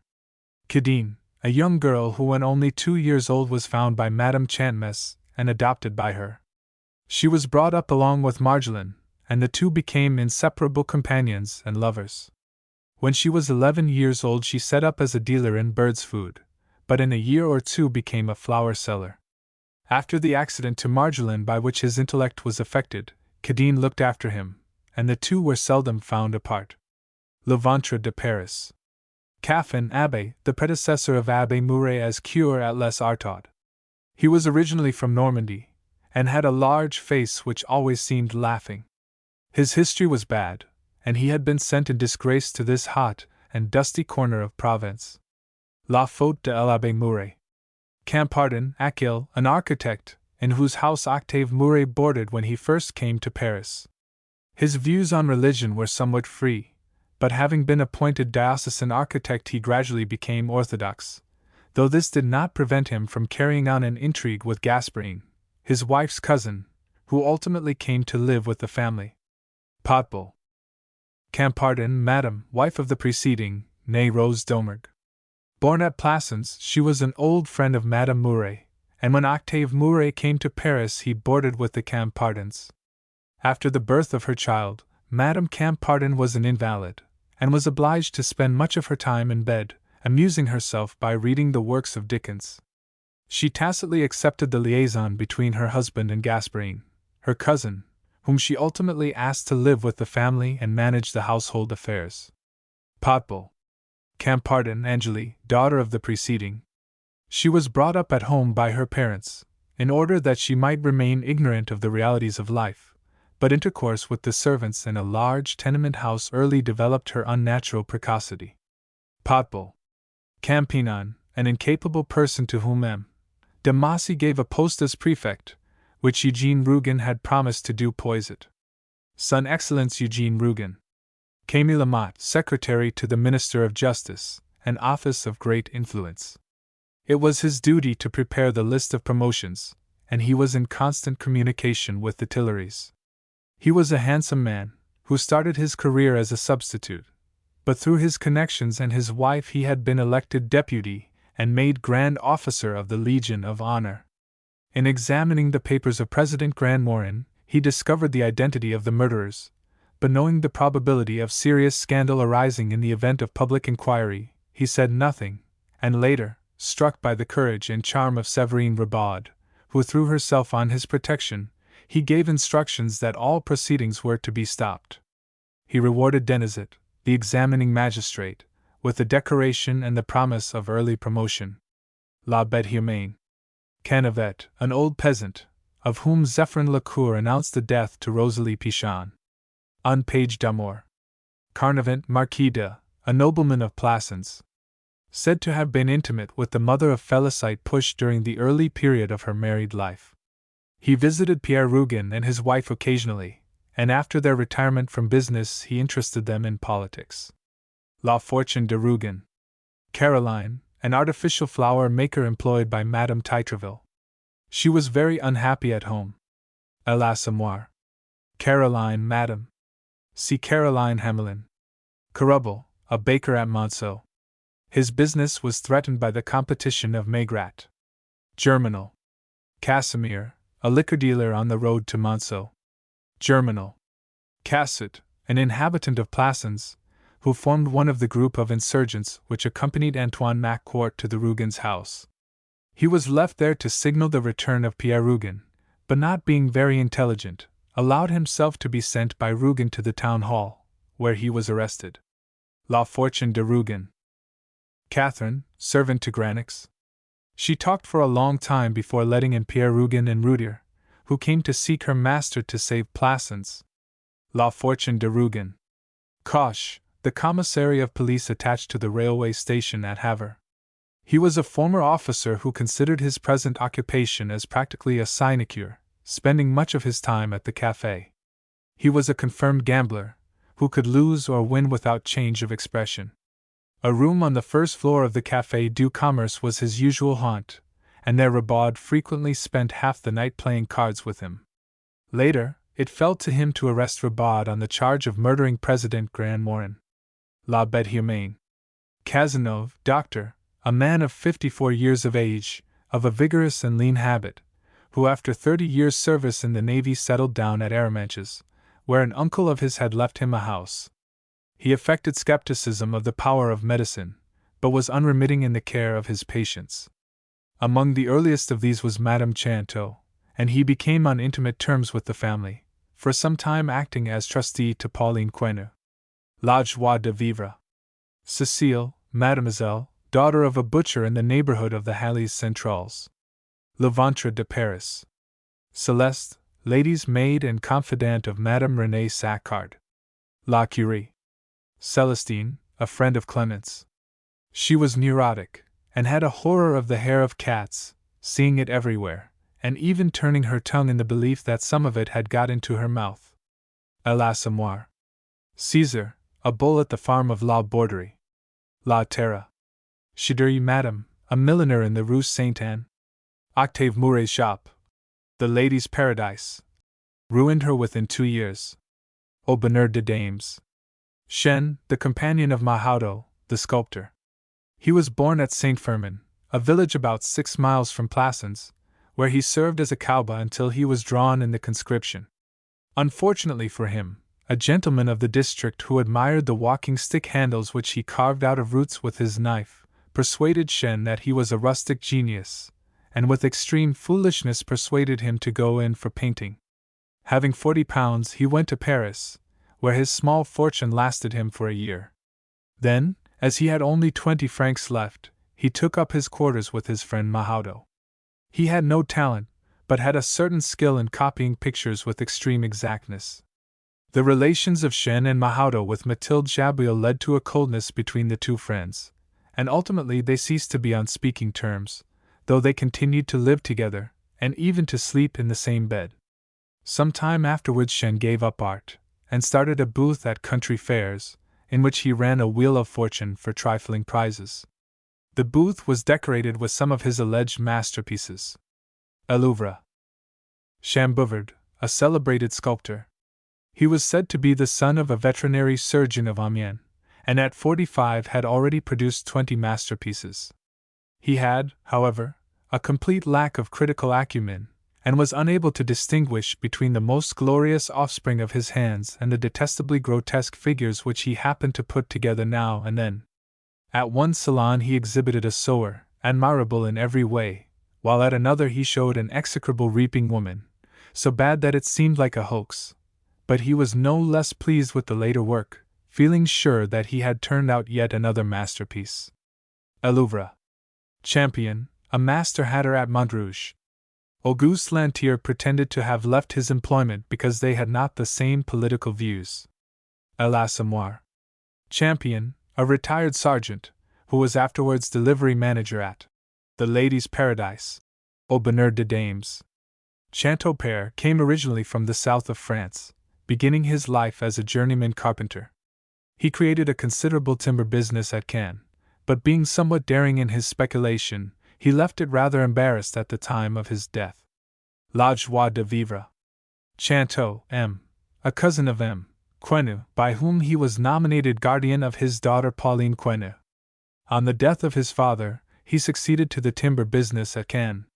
Being an inactive man, unaspiring and careful, he contented himself with putting his affairs on a safe basis, and living on a moderate but sure profit. He married Eugénie de la Vinière, who was an ambitious woman and hoped to rouse his indolent nature. Her schemes were, however, frustrated by the ill health of her husband, who suffered from gout to such a degree that he ultimately sold his business to Devoyne and retired to Bonneville, where he had a house. His sufferings from gout gradually became more and more severe until he was a complete invalid. His ward Pauline Quenu showed him much kindness, and the Abbé Horter played draughts with him regularly. La Joie de Vivre. Until the end of his life he was taken care of by Pauline. Le Docteur Pascal. Chanteau, Madame, wife of the preceding, née Eugénie de la Vinière, was the orphan of one of the ruined squireens of the Cotentin. An ambitious woman, she hoped to induce her husband to overcome his indolent nature, but her plans were upset by the ill health into which he fell, and she transferred to her son her hopes for the family's rise in life. From this source she had nothing but disappointment, as one after another of Lazare's schemes failed. To enable him to get money to start his chemical works, she encouraged the idea of marriage between him and Pauline Quenu, her husband's ward, who thereupon lent him 30,000 francs. Little by little, Madame Chanteau got possession for the family use of nearly all Pauline's fortunes, but with each fresh loan her feelings towards the girl became more embittered until her affection for her had turned to hate. From this time, she discouraged her son's marriage with Pauline, and endeavored to turn his thoughts towards Louise Thibaudier, who had a considerable fortune. She died of dropsy after a short illness. La Joie de Vivre. Chanteau Lazare, born 1844, son of M. Chanteau, was educated at the College of Caen, where he took his bachelor's degree. He was undecided as to what profession he would adopt, and for some time his inclination turned towards music. Under the influence of Pauline Quenu he decided on medicine, and went to Paris, where at first he made good progress in his studies. Unfortunately he tired of this, and led a life of extravagance and dissipation, failing to pass his examinations. Having chanced to make the acquaintance of Herbelin, a celebrated chemist, Lazare entered his laboratory as an assistant. From him he got the idea of turning seaweed to profitable account by the extraction of chemicals by a new method. With a view to the commercial employment of this process, he borrowed 30,000 francs from Pauline Quenu, and entered into partnership with an old college friend named Bettigny, who invested a similar sum in the business. Lazare was quite carried away by his enthusiasm, and the works were built on much too large a scale, the costs greatly exceeding the original estimates. More money was required, and a marriage having already been arranged between Lazare and Pauline Quenu, she at once lent him another 10,000 francs. Some slight success was at first attained, but this only led to fresh extravagances in the way of apparatus, and before long 100,000 francs of Pauline's money had been expended. By this time it was evident that the process could not be worked on a commercial scale, and Lazare, utterly discouraged, handed over his share to Bettigny for a trifling sum. A scheme for the protection of Bonneville against the inroads of the sea was the next subject to attract him, and he entered into it with his usual enthusiasm. More money was, of course, required, and, as before, this was found by Pauline. Failure again met his efforts. The barricade was washed away by the first high sea. All along Lazare had been subject to fits of morbid depression, accompanied by a frenzied fear of death, and after the death of his mother this mental disturbance became even more acute. The marriage with Pauline had been put off on one excuse or another, and ultimately she saw that his affections had been transferred to Louise Thibaudier. With noble self-sacrifice, she released him from his engagement, and his marriage to Louise followed. He went to Paris as manager of an insurance company, but soon tiring of business, he returned to Bonneville, where he lived so tormented by the fear of death that life itself had little charm for him. La joie de vivre. Having become a widower, he left his son with Pauline Quenu, and went to America to seek his fortune. Le Docteur Pascal. Chanteau, Madame Lazare, wife of the preceding. See Louise Thibaudier. La joie de vivre. Chanteau, Paul, the infant son of Lazare Chanteau. La joie de vivre. Chanticleer, Aïssin Small, an usher at the College of Plassans. He was so good-natured that he allowed the pupils to smoke when out walking. Elouvre.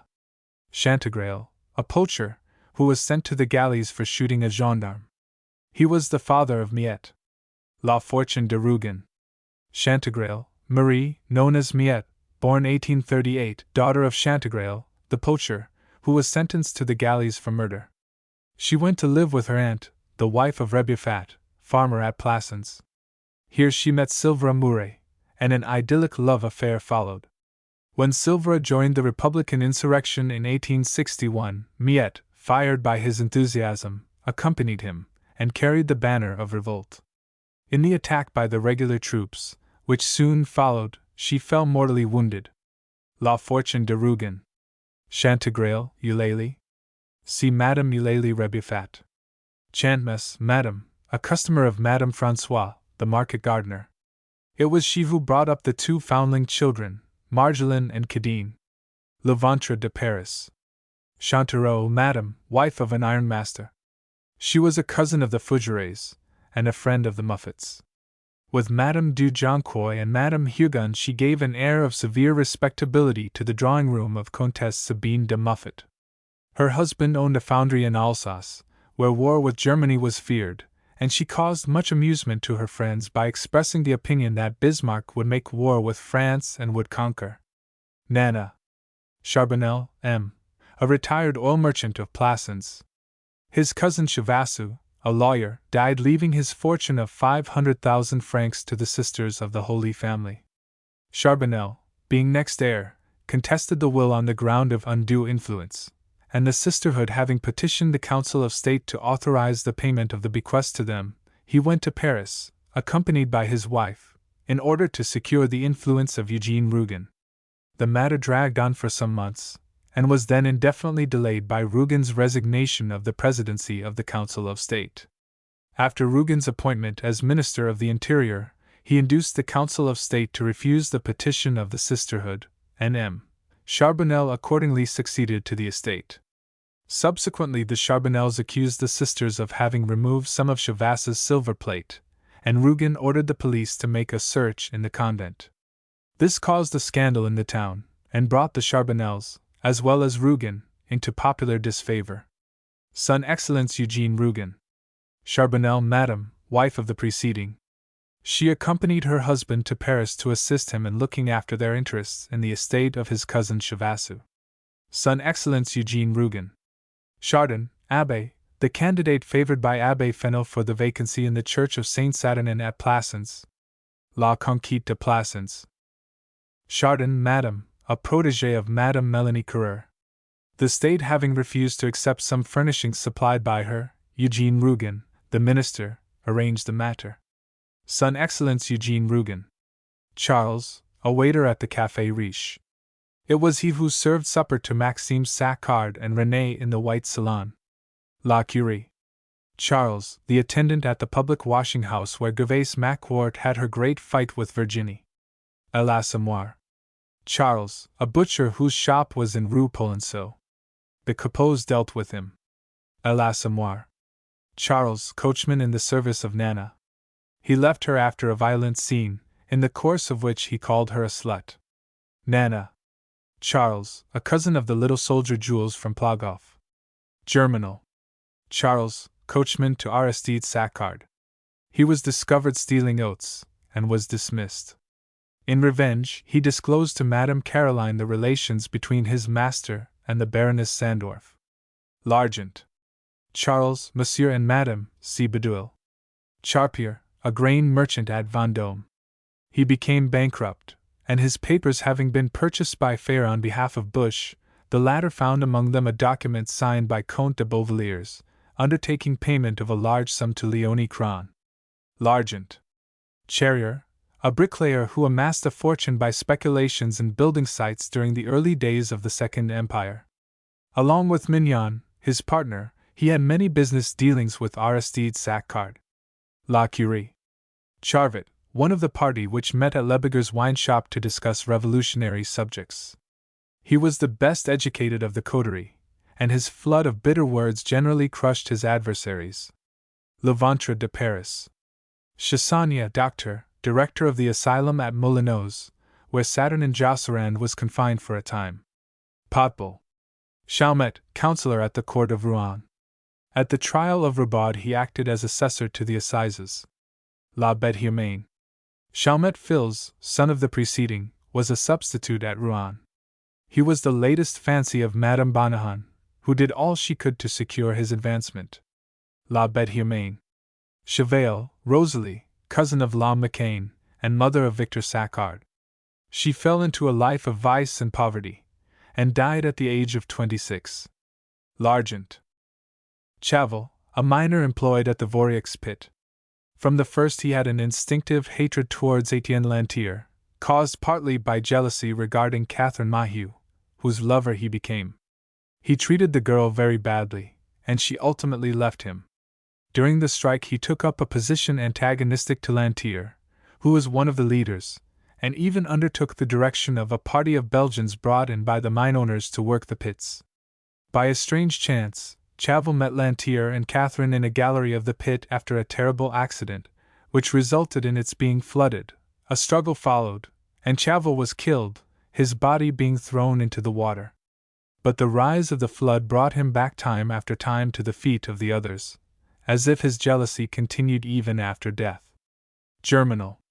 Chave, captain, brother of Madame Mogendre, and uncle of Madame Jordan. He was a petty gambler of a class who frequent the Bourse daily, in order to make an almost certain profit of 15 or 20 francs, which must be realized before the day's operations are over. He said he was forced to speculate, as the pension which he received from the government was not sufficient to keep him from starvation. L'Argent. Chavagnat, an employee at the Ministry of Public Education. Potbull. Che Deville, deputy for Uri-Tilor under the Empire. He was an old beau who had flourished in the reign of Louis Philippe, and was still supposed to have Orleanist sympathies, though his reputed friendship with the Emperor was sufficient to secure his success at the polls. He had gone through all his money, and had now only the farm of La Chamade left. His political career was cut short by a scandal which gave offense at the Tuileries, and he was defeated by Richefontaine, who was nominated by government as the official candidate. La Terre. Chermet Madame de, a friend of Madame de Burle. Un page d'amour. Chevassu, a lawyer at Faverolles, who died leaving his fortune to the sisters of the Holy Family. His cousin, M. Charbonnel, got the will reduced on the ground of undue influence. Son Excellence Eugene Rougon. Chazelles, Madame Leonide de, a school friend of Comtesse Muffet, who was 5 years her senior. She was the wife of a magistrate. It was rumored that she deceived him quite openly, but people pardoned her offense, and received her just the same, because, said they, she's not answerable for her actions. Nana. Chibray, Comte de Aide-de-camp to the Emperor. He was for a time the lover of René Saccard. La Curie. Chourde Marquis de, father of Comtesse Sabine Muffet de Beuville.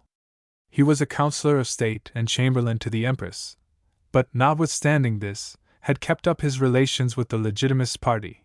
He was known for his piety, and expressed the belief that his class should show an example in morals to the lower orders. In secret, however, his life was vicious, and many damaging stories were known of him. He was one of Nana's admirers, and after a visit to her he was struck by sudden imbecility and semi-paralysis, the result of 60 years of debauchery. Nana. Chourde Sabine de, daughter of the preceding and wife of Comte Muffet de Beuville.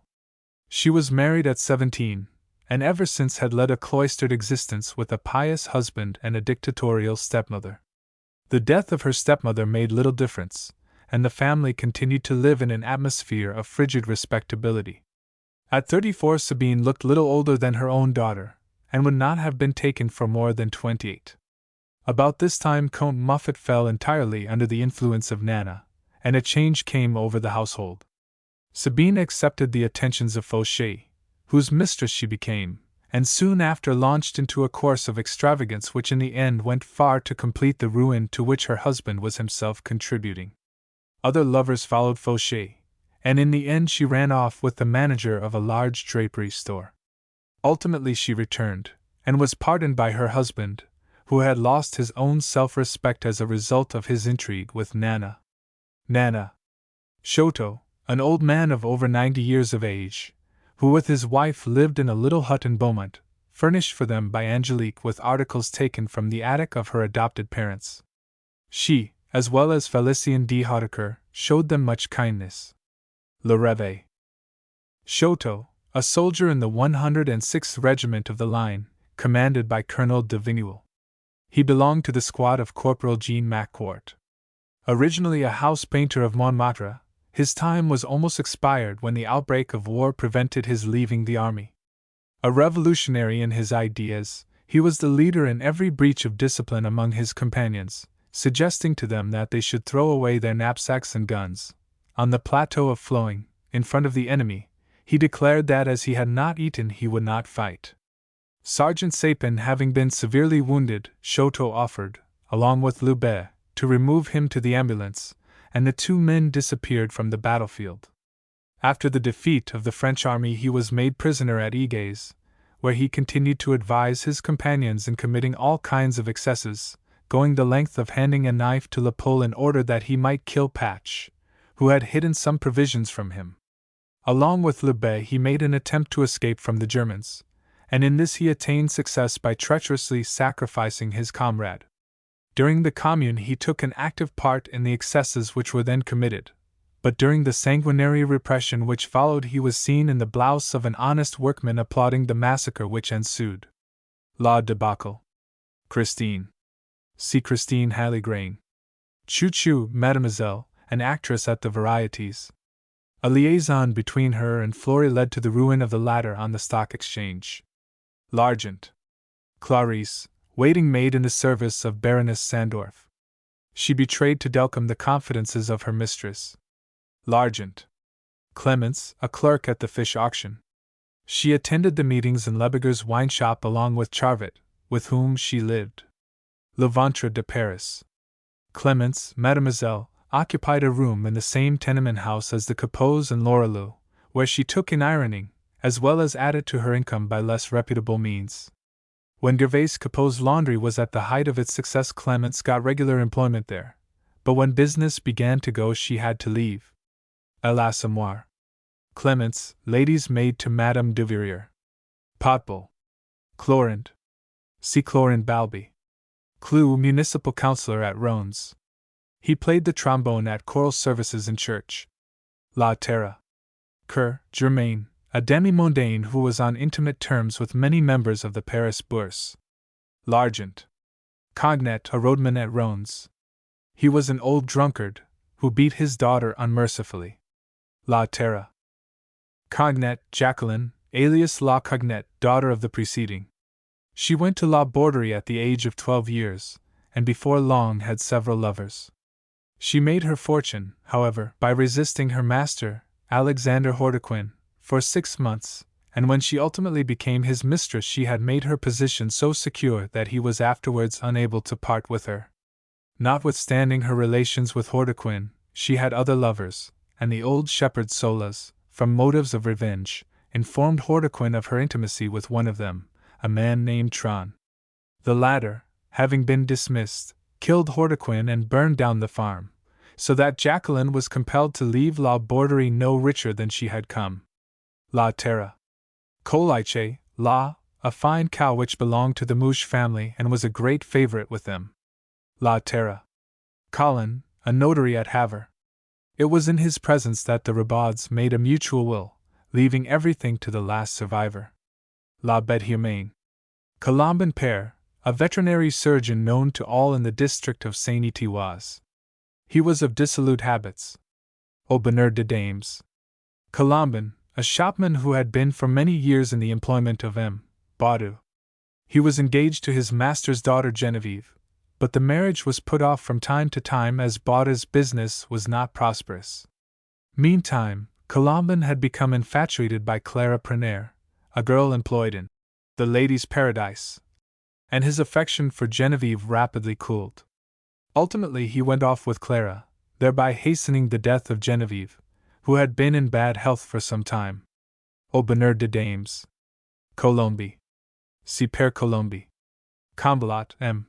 de, an imperial chamberlain whom the department of the Landis had chosen as deputy upon the formally expressed desire of the emperor. He was a tall, handsome man, with a very white skin, and an inky black beard, which had been the means of winning him great favor among the ladies. He was married to a sister of de Lestang. Son Excellence Eugene Rougon. Combelat Madame de C. Henriette de Lestang. Combet, a chemist at Chain-Populix. He was assessor to the mayor, and the information which he received on the night of August 27, 1870, satisfied him of the unhappy state of the army of Chalons, which was then on its way to the front. La Debacle. Combet Madame, wife of the preceding. It was she who on the evening of August 27, 1870, offered hospitality to the soldier Maurice Levasseur, who was worn out with fatigue and with the pain of his foot, which had been injured by the long march. La Debacle. Combeville, Duchesse de, mother of Princess d'Orvieto. L'Argent. Comoro etc., a firm of ship owners who entered into the great transport syndicate founded by Aristide Saccard. L'Argent. Campan Abbé, vicar of the church of Saint Saturnin at Plassans. He was on bad terms with Abbé Fenot, and consequently the other priests were afraid to have any intercourse with him, Abbé Barret alone visiting him during his last illness. La Conquête de Plassans. Condamine M. de, Commissioner of Woods and Rivers for the district of Plassans. He was an elderly man, whose morality was looked upon with some suspicion by the respectable inhabitants of Plassans. He married a young wife, whom he brought from no one knew where, but who had evidently influential friends at Paris, as it was she who got her husband and Dr. Porquier decorated. La Conquête de Plassans. Condamine Madame de, wife of the preceding. She was at first received with some suspicion at Plassans, nothing being known of her past history, but by the charm of her manner she soon overcame prejudice. Madame Mouret having asked her assistance in connection with the home for girls proposed by Abbé Fouges, she entered heartily into the scheme and used her influence on its behalf. Acting on advice from her influential friends at Paris, she assisted Fouges in the schemes which resulted in the election of M. de Langer as deputy for Plassans. La Conquête de Plassans. Conan, a stationer at the corner of Rue Feydeau, who supplied notebooks to most members of the bourse. He was assisted in the business by his wife, and seldom came out of the back shop. L'Argent. Conan, Madame, wife of the preceding. She was on too friendly terms with many of her customers, but was so discreet that no scandal arose. L'Argent. Coquart, Les, proprietors of the farm of Saint Just, which, however, they were forced by bad times to sell. The family consisted of the father, mother, 3 sons and 2 daughters. La Terre. Coquettes, neighbors of the Lorelei in Rue de la Goutte d'Or. They took a fancy to light their cooking stove on the stair landing, and, as they also owed their term's rent, they were given notice to quit. À l'Assommoir. Corbière, Comte de, proprietor of the Paradou, an estate near Artaud. When he died, the care of the property was confided to Jean Bernat, a foster brother of the Comte. La Faute de l'Abbé Mouret. Corbus, Duc de, proprietor of a racing stable. Nana. Cornel, the principal draper in Villagnes. Denise Baudus served her apprenticeship to him. Aubernard de Dames. Cornemuse, a racehorse which was the prize of the city of Paris. Nana.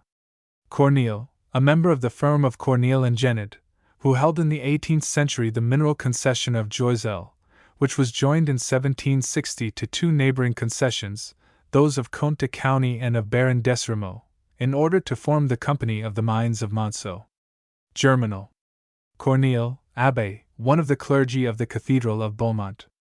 He accompanied Monseigneur de Hautecoeur when the latter came to administer the last rites of the church to Angelique. Le Réveil. Coureur, Madame Melanie, was the daughter of a notary of Coulanges, a town in the district of Niort. When she was 24 years old, she eloped with a journeyman butcher, and thereafter lived in Paris, ignored by her family. For some time she kept a boarding house at the Hotel Vanneau in the Rue Vanneau, where among her lodgers were Eugene Rougon, Du Poiset, and Theodore Gilquin. She established a claim on Rougon's gratitude, and he assisted a number of her friends in obtaining pensions and appointments. Having ascertained that her brother, M. Martineau, had made a will by which she would benefit, she, knowing him to be in bad health, denounced him to Rougon as a dangerous Republican. His arrest and sudden death followed.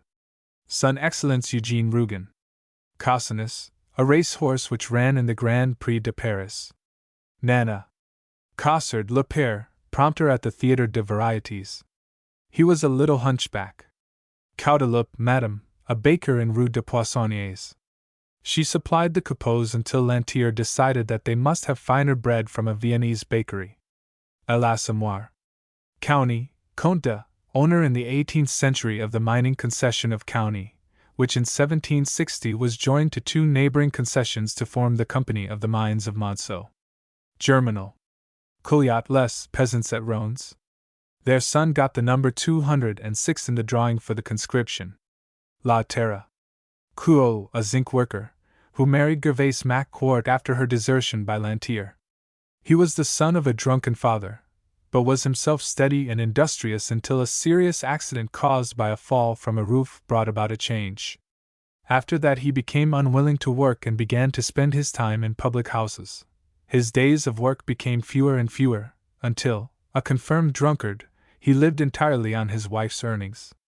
Attacks of delirium tremens followed, and in the end he died in the asylum of Saint-Anne after an attack of more than usual violence.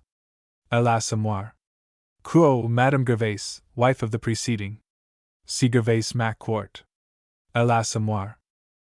Couot, Anna, known as Nana, born 1852, was the only child of Couot and Rougon-Macquart, his wife. Almost from infancy she was allowed to run wild in the gutters of Paris, and even in childhood her instincts were vicious.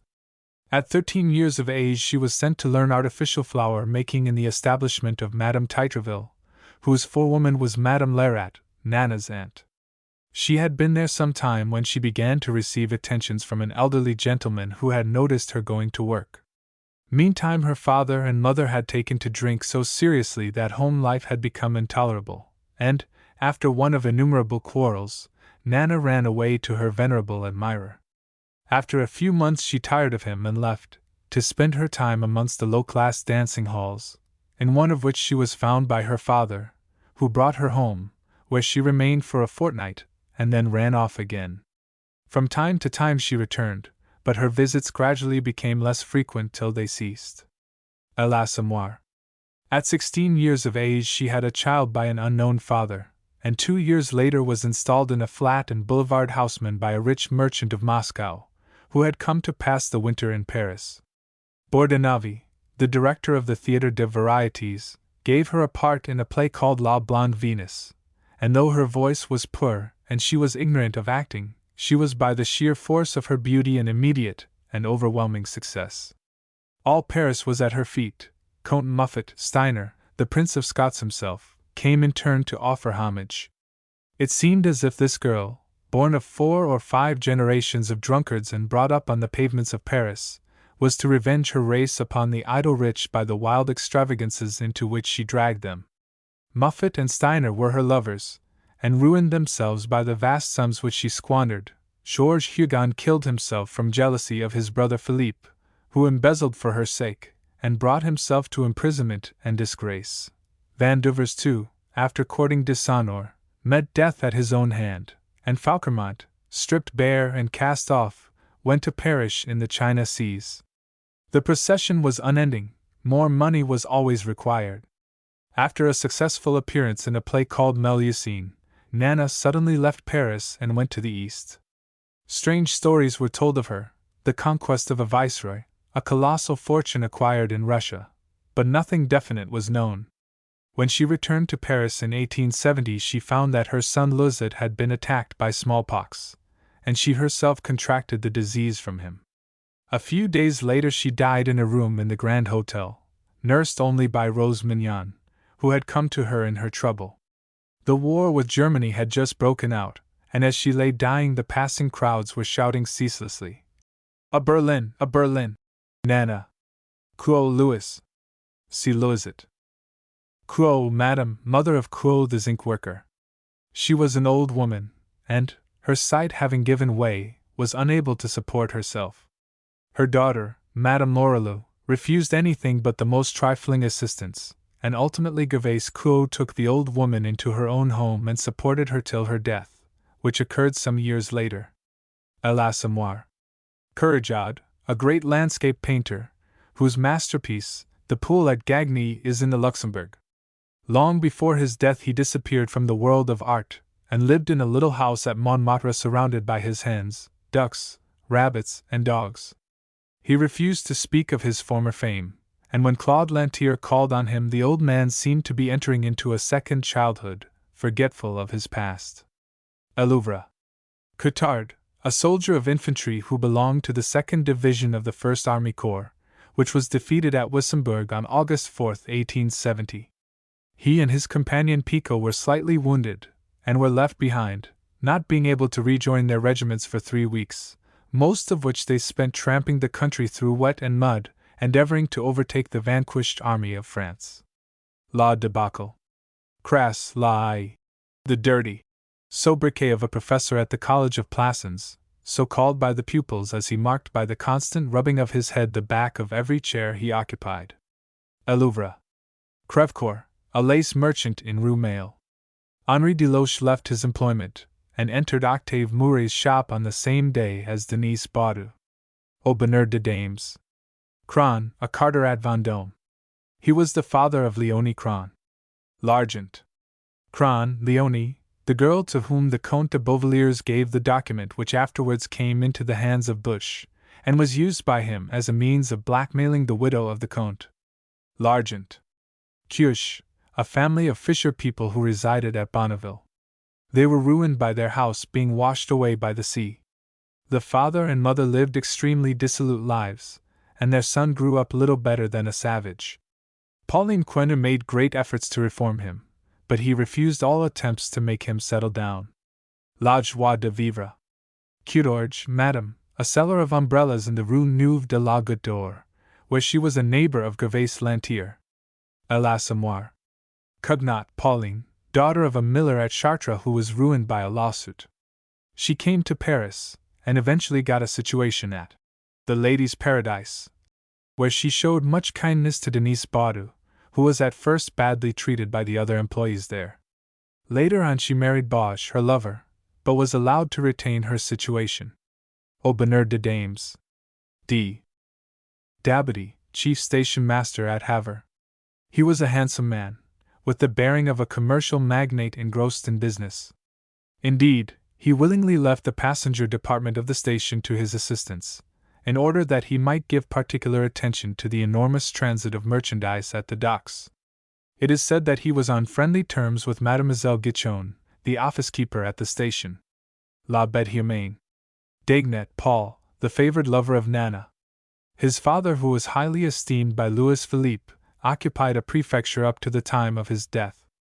As for himself, he had gone through 300,000 francs in 18 months in the pursuit of pleasure, and was only able to keep going by small speculations on the stock exchange.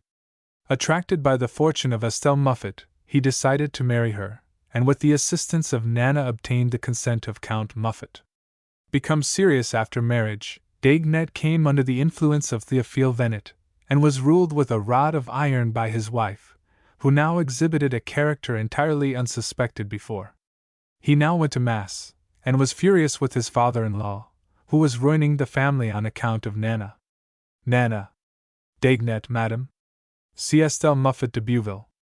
Dagermont, a Paris financier who was possessed of an enormous fortune. It was said that his fidelity was not quite reliable, and that on one occasion at least he played his allies false and swept away the profits. He was approached by Saccard before the foundation of the Universal Bank, and being assured that Eugene Rougon was to back up his brother, he agreed to become one of the directors. He supported Saccard during the great gamble in the shares of the bank, and even on the day of the collapse had promised to come on the market and buy so heavily as to put up the price of the shares. Having received information through Jacobi that Gunderman was determined at any cost to break the market, Dagermont deserted Saccard, and instead of buying, sold all the shares he had, thereby bringing about the final collapse. L'Argent. Dagermont, madame, wife of the preceding. She was celebrated for her beauty and for her fine singing. L'Argent. Dalichamp, a doctor at Raucourt, 6 kilometers from Remilly.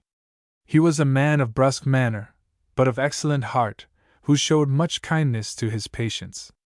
In the middle of August 1870, he established an ambulance at Raucourt, and after Rougon-Macquart, severely wounded, had arrived at the house of Père Fauchard, Dalichamp attended him secretly till his recovery. It was through him that Henriette Weiss and Jean gained their knowledge of the disasters which were everywhere overtaking the French army. La debacle. d'Ambreville, a government official who married in order to secure promotion through the influence of his wife. Potbull. d'Ambreville, madame, wife of the preceding. An elderly woman with a passion for Léon Josserand, whose appointment as maitre de requetes she procured by her influence. She promised to secure a wealthy wife for him, but delayed to do so until he insisted on a match being arranged between him and her niece Raymond. Her friendly relations with him continued to subsist even after his marriage. Potbull. d'Ambreville, Raymond, niece of d'Ambreville. See Madame Léon Josserand. Dansert, a head captain in the Voureux pit. He was brutal and overbearing with the workmen, but humble in the presence of his superiors.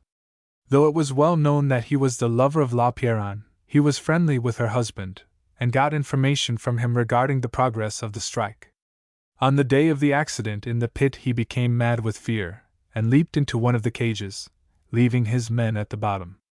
This action, together with the scandals regarding him, caused the company to decide on his dismissal.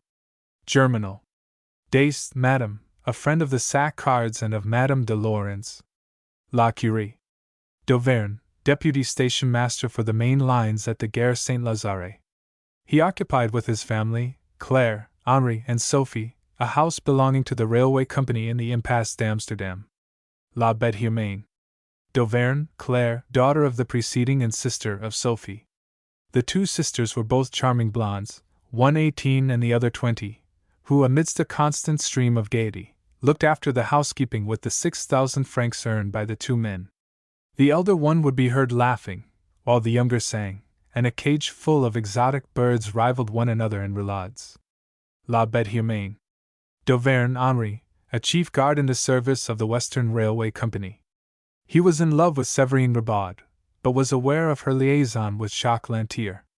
He was injured in the railway accident at Croix de Malfras, and having been removed to a house which belonged to Séverine, he was nursed by her there. In a hallucination of illness, he believed that he heard, outside his window, Rabaud arranging with Caboche for the murder of Séverine. His mistaken evidence was greatly instrumental in leading to the conviction of the two men. La Bête Humaine. D'Auvergne, Sophie, the elder of the two sisters. La Bête Humaine. Devoin, the purchaser of Chanteau's timber business at Cannes. When Chanteau became incapacitated by gout, he sold his business to Devoin for 100,000 francs, of which one half was to be paid in cash and the balance to remain in the business. Devoin was, however, constantly launching into speculations, and the consequence was that the profits were drained away, and the balance sheet generally showed a loss.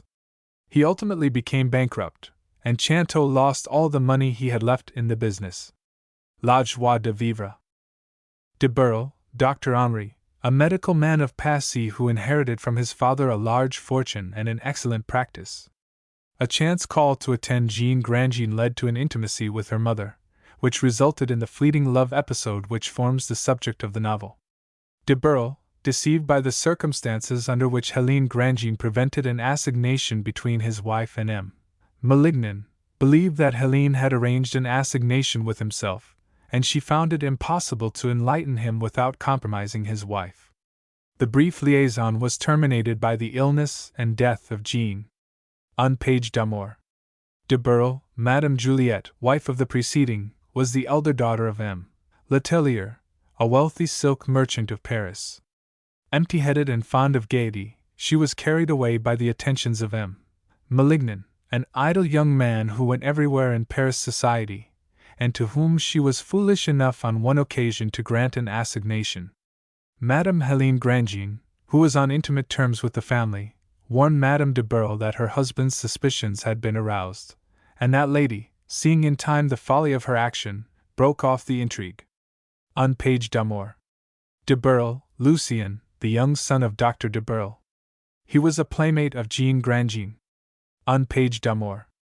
Decker Buran, a friend of the Marquis de Chourde, who occasionally visited her at Viroflay. Nana DeJoy, a man who was appointed by Saccard to be attendant at the offices of the newspaper purchased in the interest of the Universal Bank. He had a small sum of money, intended for the dowry of his daughter, and to increase this he invested it in shares of the bank. On the rise of the shares he gained a large sum, but, refusing to sell, he lost everything in the final catastrophe. L'Argent. DeJoy, Josephine, wife of DeJoy, who first knew her when she was cook with Madame Levesque, sister-in-law of Durieux, the brewer. She was afterwards with Dr. Renaudin, and then in a shop in Rue Rambuteau. The husband and wife were never fortunate enough to get employment in one place. Josephine died when her daughter was 14 years old. L'Argent. DeJoy, Natalie, daughter of the preceding. In order to provide a dowry for her, her father invested all his savings in shares of the Universal Bank, losing everything after its failure. She was a pretty girl, but absolutely heartless, and after the downfall of the bank she ran away from home, leaving her old father in his poverty. L'Argent. Delaherche, Madame, mother of Jules Delaherche. Her husband's gay life rendered her unhappy, and after she became a widow she trembled lest her son should take to the same courses as his father. So, after marrying him to a woman who was devout and of simple tastes, she sought to keep him in a dependent state as though he were a mere youth. At 50 years of age, his wife having died, Delaherche determined to marry a young widow about whom there had been much gossip, and did so in spite of all the remonstrances of his mother. After that she only lived on in silent remonstrance, spending most of her time shut up in her own room. The miseries of war told severely on the old woman, and to these were added domestic troubles, for she became aware of her daughter-in-law's relations with Captain Baudouin and Edmond Lagarde. After the occupation of Sedan by the Prussians she devoted herself to nursing her old friend Colonel Vigneul, who had been brought to the house severely wounded. She remained with him till his death, shut up from the world, and refusing to hear of the defeats daily accumulating against their unhappy country. La Debacle. Delaherche Jules, one of the principal cloth manufacturers of Sedan. He owned a large factory in Rougon-Macquart, which had been the property of the family for 160 years. In the rear of the building was a palatial courtyard shaded with old trees, gigantic elms dating from the foundation of the establishment. Jules, married to a woman dull and plain-looking, had been kept by his mother in the dependent position of a mere boy, but at 50 years of age, his wife being dead, he became enamored of Gilberte Maginot, a pretty young widow of Charleville, and married her in spite of the determined opposition of his mother. An ardent Bonapartist, he was much excited by a chance meeting with Napoleon III, but after the repeated defeats of the army in the war with Prussia his loyalty cooled, and he ultimately charged the Emperor with all the miseries which ensued. After the Battle of Sedan, an ambulance was established in the courtyard of his factory, and the wounded Colonel Vignoule was removed to his house. La debacle. Delaherche, Madame Jules. See Gilberte Vignoule. La debacle. Delanger, M., Mayor of Plassans. He was the son of a bricklayer, and when he passed as a lawyer had to be content with petty suits that no one else would take up. It was said that he became the lover of Madame Rastoil, and it was certainly through her influence that he won his first cases. He was shrewd enough to show no particular political proclivities, so after the coup d'état of 1851, when they were looking out for a mayor, his name was at once thought of. He was elected, and from that time everything prospered with him. As a result of much scheming by Abbé Fouges, Delanger was adopted as candidate for the representation of Plassans, and was elected by a triumphant majority over Morin, the Republican candidate. After his election, he voted steadily with the government, thus accomplishing the object for which Fouges was sent to the town. La Conquête de Plassans. Delanger, Madame, wife of the preceding. She was a tame little woman of a servant-like meekness, whose dissoluteness had remained a matter of legend in Plassans. She was consulted by Madame Mouret regarding the home for girls proposed by Abbé Fouges, and agreed to act on the committee. La Conquête de Plassans. Delanger, Lucien, son of M. Delanger, mayor of Plassans. He was a young barrister of 24, short and sharp-eyed, with a crafty brain, and pleaded with all the coolness of an old practitioner. On the suggestion of Abbé Fouges he took a leading part in starting the club for young men at Plassans. La Conquête de Plassans. Delaroque, a stockbroker who was married to the sister of Jacobi. L'Argent. Delcamp, public prosecutor, afterwards Minister of Justice. Having been for some time the lover of Baroness Sandorf, he was much annoyed at her subsequent intimacy with Saccard, and after the failure of the Universal Bank he instigated the proceedings which led to the conviction of its officials. L'Argent. Delestang, M., son of a wine merchant at Bercy, was himself a retired attorney and owner of a model farm. He was a man of great wealth, but a foolish and shallow character. Having got into political trouble at the time of the coup d'état of 1851, he was helped out of an awkward position by Eugene Rougon. Acting on the suggestion of Rougon, he married Clorin Balby, and soon after was appointed Minister of Commerce and Agriculture. After Rougon's second retirement from office, Delestang was appointed to succeed him as Minister of the Interior. Son Excellence Eugene Rougon. Delestang, Madame, wife of the preceding. See Clorin Balby. Delestang, Henriette, sister of Delestang, the minister and wife of M. de Combalat, chamberlain to Napoleon III. She had a passion for the emperor, who, however, would not look at her. Son Excellence Eugene Rougon. Deleuze founded, along with his brother, in 1822, the draper's shop in Paris known as Aubonneau de Dames. When he died, his daughter Caroline, who was married to Hedouin, succeeded to his share in the business. Potbowl. The beginning of the business was exceedingly modest. There was only one window in the shop, and the stock was a small one. At that time the principal shop in the neighborhood was the Vieille Elbeuf, of which Baudu afterwards became proprietor. Aubonneau de Dames. Deleuze's uncle, one of the founders of the shop known as Aubonneau de Dames.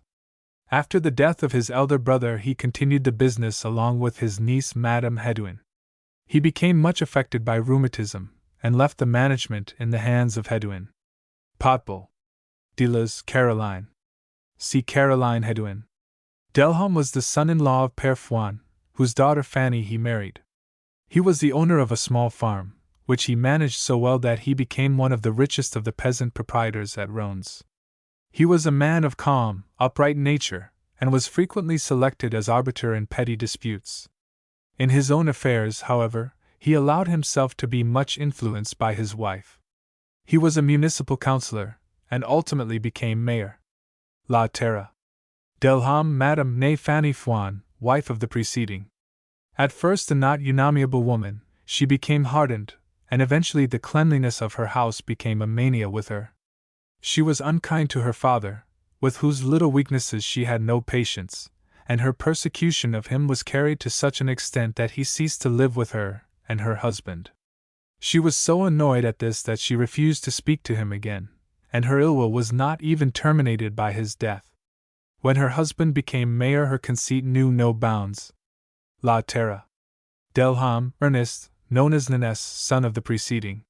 From childhood he had a fancy for dressing himself up and aping the city lads, and as he had always a horror of the land, he went to Chartres to assist in a restaurant, with which was connected a public dancing hall.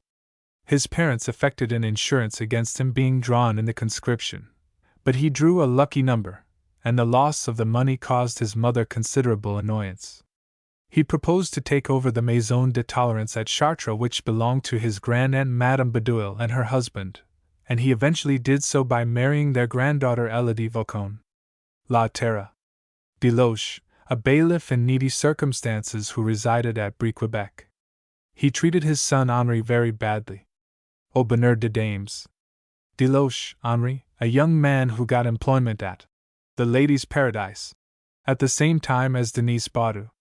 He fell in love with Denise, but though she refused to marry him, they remained on friendly terms, and on one occasion he threw a glass of wine at Favier, a fellow shopman, who repeated a slander about her.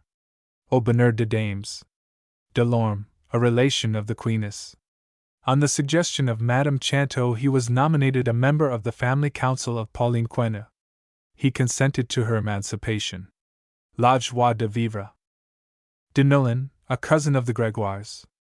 Like his cousin, he inherited a denier in the Monceau mines, but being an enterprising engineer, tormented by the desire for a royal fortune, he had hastened to sell out when the value of the denier reached 1,000,000 francs.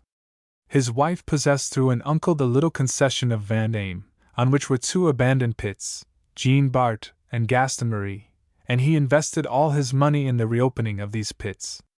He was a bad manager, however, and after his wife's death he was pillaged by everyone.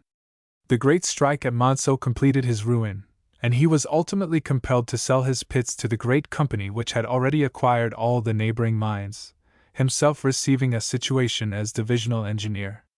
Germinal. Denolin, Jean, second daughter of the preceding.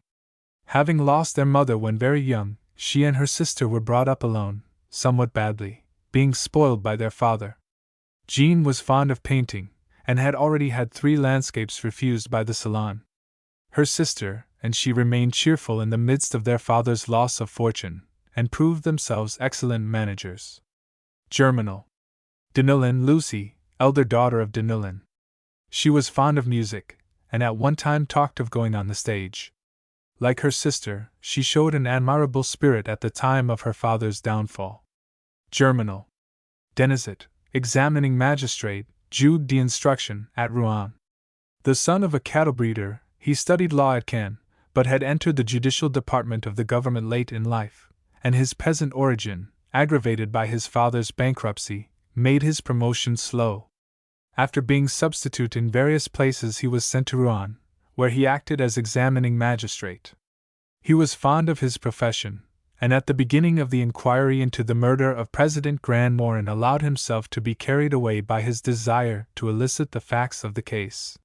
He received, however, a hint from Camille Lamotte, the secretary to the Minister of Justice, that caution must be exercised, and his desire to be decorated and removed to Paris was so great that he sacrificed the interests of justice, and caused the case to be hushed up. Later, the murder of Séverine Ribaud reopened the Grandmorin inquiry, and Denizet was allowed a free hand in dealing with the affair. By a masterpiece of logical deduction, he set out to prove the complicity of Caboche and Ribaud, a complicity, however, which had no existence in fact, and the demonstration of which by Denizet produced a gross error of justice. La Bête Humaine. De Courceneur, an architect with whom Louis de Bouche served his apprenticeship. He was a former winner of the Grand Prize, and was architect of the civil branch of public works, an officer of the Legion of Honor, and a member of the Institute. His principal production was the Church of St. Matthew, a building which shared the characteristics of a pastry cook's mold and a clock in the style of the First Empire. Elouvre. Despeziles, president of the Assize Court at Rouen on the occasion of the trial of Ribaud. He was a bachelor, and an old friend of Madame Bonnehan, a friendship which still continued, notwithstanding his 60 years. He was the literary glory of the court, and his cleverly turned sonnets were well known. La Bête Humaine. De Forges, a stockbroker. The friendship of his wife with Hartmann, the great financier, had been very useful to him. He died leaving a fortune, the amount of which was minimized by some and exaggerated by others. Au bonheur de dames. De Forges, Madame Henriette, daughter of a councillor of state and widow of a stockbroker, who left her a small fortune. Even during her husband's lifetime, people said she had shown herself grateful towards Baron Hartmann, whose financial tips had proved very useful to them, and later on, after her husband's death, the acquaintance had probably continued, but always discreetly. Octave Mouret, having met her at the house of a mutual friend, made love to her, chiefly with a view to gaining Baron Hartmann's assistance through her influence. Madame de Forges was extremely jealous when she learned of Mouret's affection for Denise Baudet, and the probability of his marrying her. In order to injure him, she introduced Bauthmont to Baron Hartmann, who lent him money to start an opposition establishment called the Four Seasons. Au bonheur de dames. Dessert Veuve, an elderly woman who kept a ballroom known as Bonjour. She called all the miners her children, and grew tender at the thought of the flood of beer which she had poured out for them during the last 30 years. She gave her ballroom to the miners to hold a meeting during the strike, and when the police arrived to break it up, she held the door long enough to allow those present to escape. Germinal. Desligniers, a toy seller in Rue Saint-Roch. Au bonheur de dames. Desmarquet, a money changer in Rue Saint-Lazare. Troublot was employed in his office. Potbul. Desroches, a notary at Chain-Populix. His house there was requisitioned for the Emperor on August 27, 1870, during the march of the army of MacMahon. La Debacle. Desroches, Madame, mother of the preceding. Their house adjoined the early home of Maurice Levasseur, and she had been good to him when he was a child. When the house was requisitioned for the Emperor, she had to give up her room to him and take refuge in the garret. La Debacle. Desremaux, Baron, one of the founders of the coal industry in the north of France. For 40 years he struggled without yielding, in the midst of continual obstacles, and when at last his pits began to yield a small profit, 2 neighboring concessions, that of County, belonging to the Comte de County, and that of Joiselle, belonging to the Corneille and Genet Company, nearly overwhelmed him with their competition. Happily, on August 25, 1760, a treaty was made between the 3 concessions, uniting them into a single one known as the Monceau Mining Company. Germinal. Desvines, Adèle, see Madame Bouchard. D'Aidant, see Adelaide Fouquet. Dieudonne, Madame, wife of a small farmer at Séguéran. She brought up her niece Sophie, who was cured of phthisis by Dr. Pascal. Le Dr. Pascal. Domergue was formerly director of roads and bridges at Plassans. He was the father of Madame Campardin. Potbul. Domergue, Madame, wife of the preceding, lived a retired life at Plassans with her husband. She introduced Octave Mouret to her daughter, Madame Campardin, when he came to Paris. Potbul. Domergue rose. See Madame Achille Campardin. Drouard, Madame, an old actress at the Théâtre des Varietés. She played the part of Juno in The Blonde Venus. Nana. Dubreuil, a cousin of the Levasseurs. He was sub-manager of the sugar refinery at Chain-Populix at the time Weiss was employed there. Then, in 1868, he retired to a little property near Sedan which had come to his wife as a legacy. On the evening before the battle, foreseeing the disaster, he removed his wife and children to Bouillon, and next day the house was completely destroyed during the struggle. La debacle. De Bruel, a pork butcher at Plassans who took part in the attack on the town hall. 3 days later he was killed in the ambush arranged by Pierre Rougon against the Republicans. La Fortune de Rougon. De Buch, Alice, daughter of Louis de Buch and of Regine Margallon, his wife. She was so delicate that at 6 years old she was still unable to walk. Her father endeavored to strengthen her muscles by occasionally making her hold on to the bar of a trapeze for a few moments, but the exercise only seemed to produce extreme terror in the unfortunate child. Elouvre. De Buch, Gaston, the elder child of Louis de Buch and of Regine Margallon, his wife. At the age of 10 he had the feeble limbs of a little child, and though he regularly exercised on a trapeze, he was unable to raise himself on his wrists, the least exertion producing profuse perspiration. Elouvre. De Buch, Louis, eldest son of a baker of Plassans, and companion from childhood of Claude Lantier and Pierre Sandoz. His mother, who was very ambitious, sent him to Paris, where he studied architecture at the School of Art. His reverence for established formulas caused him to be out of sympathy with the advanced school of painting advocated by Claude Lantier and his friends, though he expressed large ideals regarding his own profession. In time he became a first-class pupil at the school, and with infinite trouble gained the regulation. Honorable mention. But his parents no longer sent him any money. It became necessary for him to gain his living, and he was already tired of earning a few francs by assisting an architect incapable of drawing his own plans. By the aid of his master, de Courceneur, he gained a medal for a plan of a villa, and this brought him prominently under the notice of Margallon, a wealthy building contractor, whose daughter Regine he married soon afterwards. The marriage was not a success. His wife was always ailing, and the 2 children which were born to them were so delicate as to cause constant anxiety. His business relations with his father-in-law were a failure, some of his ventures resulting in heavy loss, and Margallon soon thrust him aside. His only satisfaction was that he had been able to repay to his parents the money they advanced for his education in Paris. Elouvre. De Buch, Madame Louis, wife of the preceding. See Regine Margallon. Elouvre. Ducat, a franc-tireur of the woods at Deulet. He was formerly a bailiff at Blainville, but had to leave on account of a criminal charge against him. He was a friend of Cabasse and of Guillaume Sambuc, and took part in the murder of Goliath Steinberg. La debacle. Duchesne, Georges, a lover of Madame Bouchard, for whom she asked the patronage of Eugene Rougon, which he refused on the ground of his respect for her husband. Son Excellence Eugene Rougon. Duclos, La, an old woman who lived in the neighborhood of Croix de Malfras, having formerly been servant in an inn. Massard was authorized to employ her as gatekeeper on the railway after the death of Flore. She was anxious to marry Massard, and seeing him constantly searching for the little hoard of money which had been hidden by his deceased wife, La Duclos cleverly led him to believe that she knew where the money was hidden. After she became the second Madame Massard, she became infected with the feverish anxiety of her husband, and joined with him in his untiring search. La Bête Humaine. Dumonteil, a rich silk manufacturer at Lyons. He supplied to Octave Mouret a special make of silk with which he achieved great success. Aubonneur de Dames. Du Poiset Père, an old bailiff at Coulanges.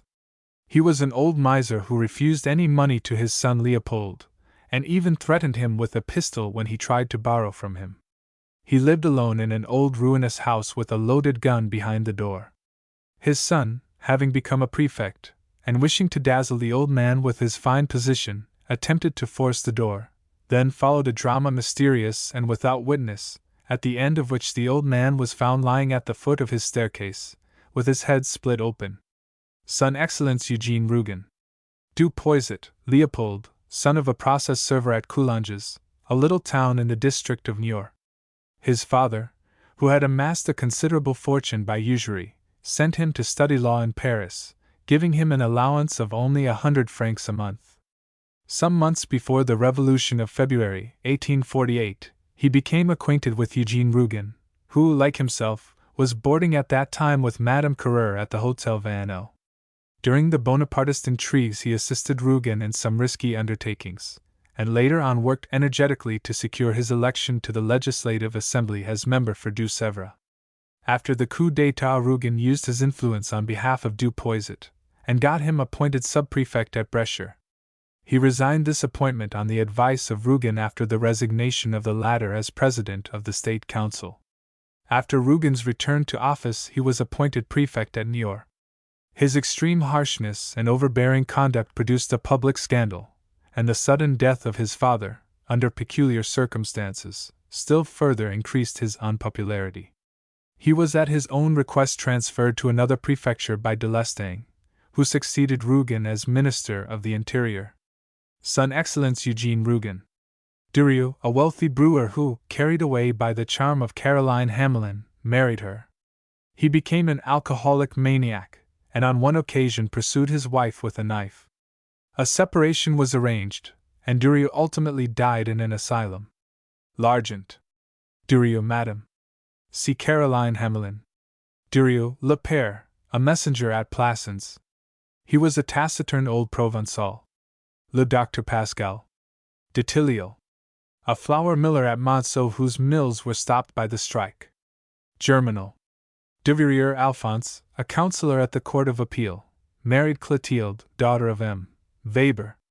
He was a man of dissolute habits, to whom his wife's cold nature and love of music were repugnant, and he spent much of his time away from home. He squandered large sums of money on a woman named Clarice Bouquet, who afterwards left him. Having found her again, he fell under her influence so completely as to allow her to treat him abominably. So unhappy did he become, that he attempted to commit suicide by shooting himself. The wound was, however, not a serious one, and he recovered. Potbul. De Verrier, Madame Clotilde, wife of the preceding, was the only daughter of M. Weber, a notary of Versailles. She did not get on well with her husband, who found her cold nature irksome, and perhaps even more so, her love of piano playing. Her musical evenings were attended by Octave Mouret, the Josserans, and others of the same circle. Potbul. De Verrier, Gustave, son of the preceding, a thin, precocious boy of 16, who was being educated at the Lycée Bonaparte. Potbul. De Villard, the owner of a large house bought by Octave Mouret for the enlargement of his shop. Auboneur de Dames. E. Écosse Asser le Prince D, the son of a queen and heir to a throne. He was tall and strong, with a fair beard and a fresh complexion. He was an habitué of the Théâtre de Variétés, and an admirer of Nana, whom he wished to bring to London as a singer. Later, Nana spoke of him with little respect. Nana.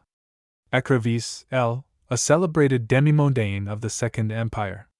La Curie. Emperor, one of the dogs of the shepherd Solas. He was a fierce animal, and like his master, hated Jacqueline Cognet. La Terra. Ernestine, a woman who once occupied a room in Bourge's house, and had written her name in candle smoke on the ceiling. Auboneur de Dames. Escarales, Marquis D., father of Jules d'Escarales.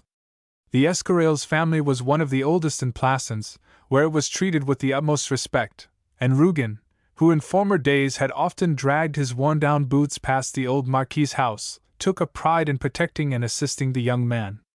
The family retained an enthusiastic devotion for Henri V, though it allowed its heir to serve the Empire. The Marquis and his wife visited Paris specially to ask the assistance of Rougon in furthering the interests of their son. After Rougon's proceedings against the sisters of the Holy Family, in the interest of the Charbonnels, they again visited Paris to insist on their son retiring from the administration, as they said they could not allow him to be mixed up in any persecution of the Church. Son Excellence Eugene Rougon. Escarales, Marquise D., wife of the preceding. Son Excellence Eugene Rougon. Escarales, Jules D., son of the Marquis d'Escarales, a nobleman of Plassans, at whose request Rougon got Jules an appointment as auditor at the Council of State. After Rougon's return to office he appointed M. Escarales his private secretary. He carried on an intrigue with Madame Bouchard. Son Excellence Eugene Rougon.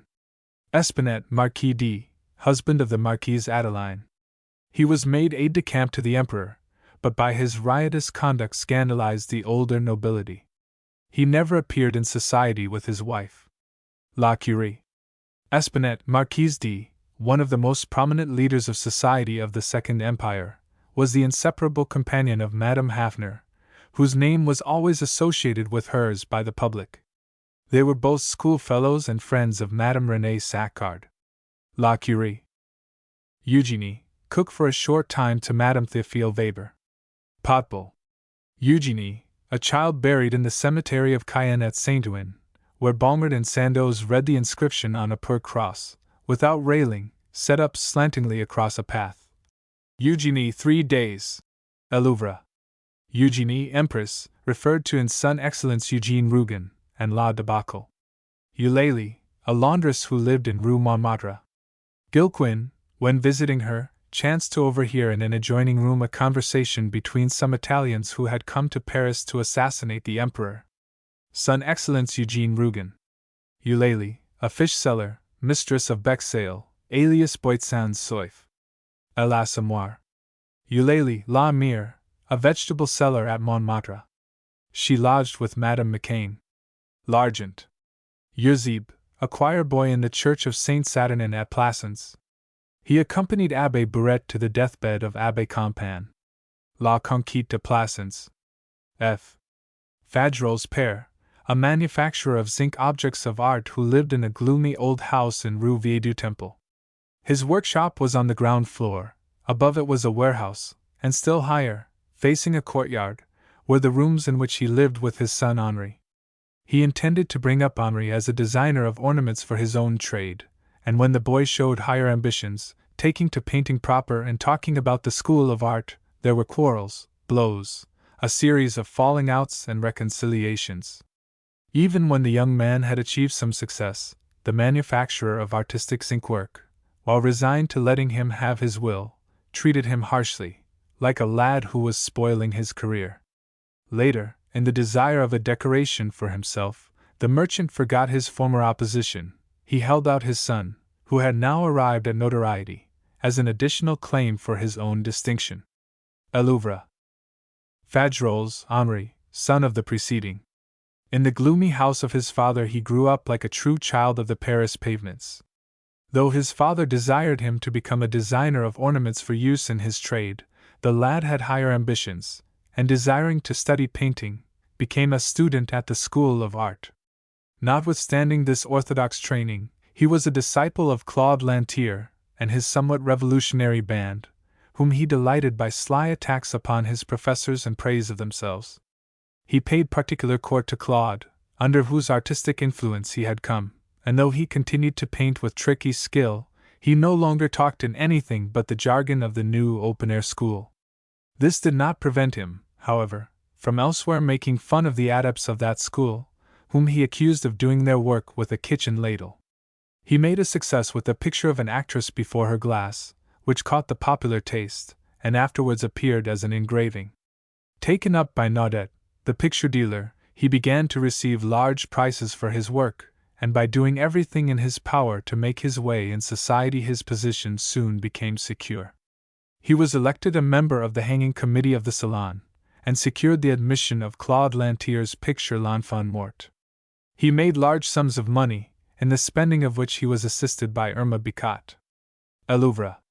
Fanny Mademoiselle, a work-girl in the neighborhood of Octave Mouret's shop, who was sent there by her employer to match some merinos. Au bonheur de dames. Fauché, Leon, a journalist and dramatic author, who wrote a piece for the Théâtre de Varietés called La Petite Duchesse. After numerous liaisons he became for a time the lover of Comtesse Sabine Muffet, and under the pressure of Comte Muffet was forced to give to Nana a leading part in La Petite Duchesse. Fauché's liaison with the Comtesse Muffet merely interrupted for a time one of older standing with Rose Mignon, whose husband appeared to be content with the position of majordomo in a ménage à trois. Nana. Faucheur, Le Père, kept at Bennecourt, a small country inn much frequented by artists. In connection with the tavern he carried on a small business in groceries.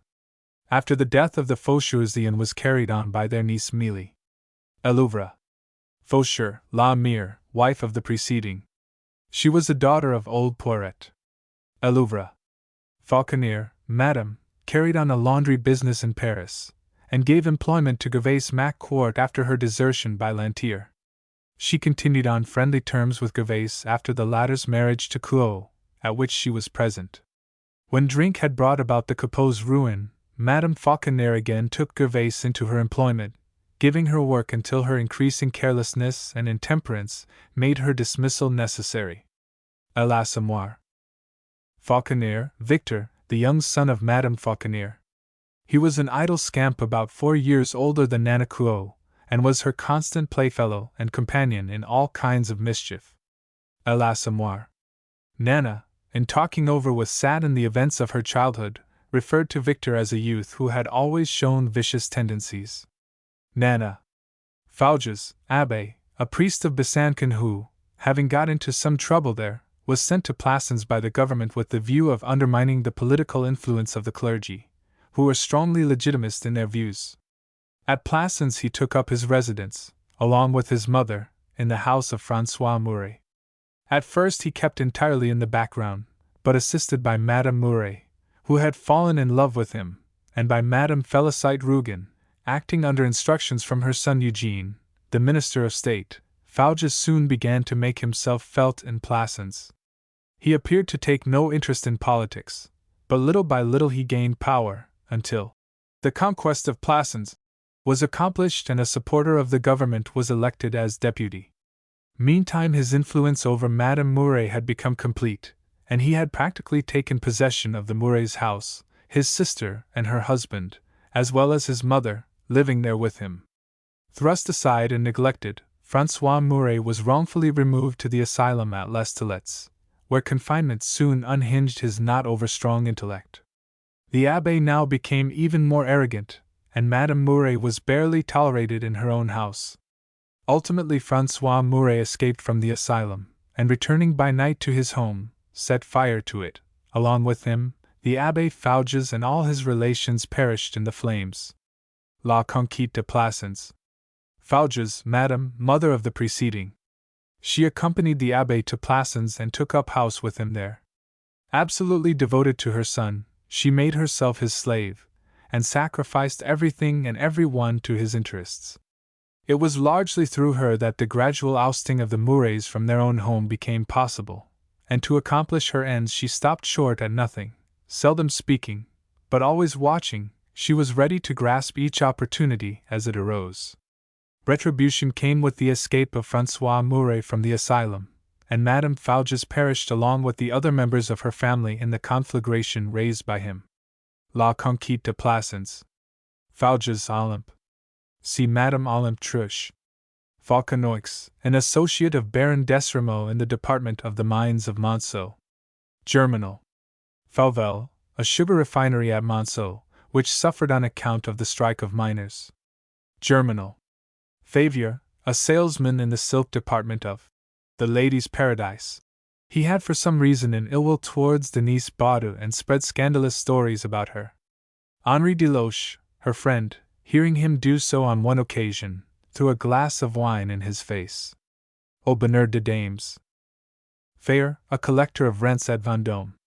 He did business in connection with Bush, and also with La McCain, whose cousin he was said to be. He speculated on the Bourse through Mazard, and after the downfall of the Universal Bank it was found that he had embezzled large sums from persons employing him. L'Argent. Fenil, Abbé, head of the theological seminary at Plassans. He was a keen ecclesiastic, with strong legitimist principles, and from the first took up a position antagonistic to Abbé Fauges. Having great influence with the Bishop of Plassans, he was for some time able to prevent Fauges from receiving preferment. A hint from government, however, caused the bishop to change his views, and Abbé Fenil was for the time routed.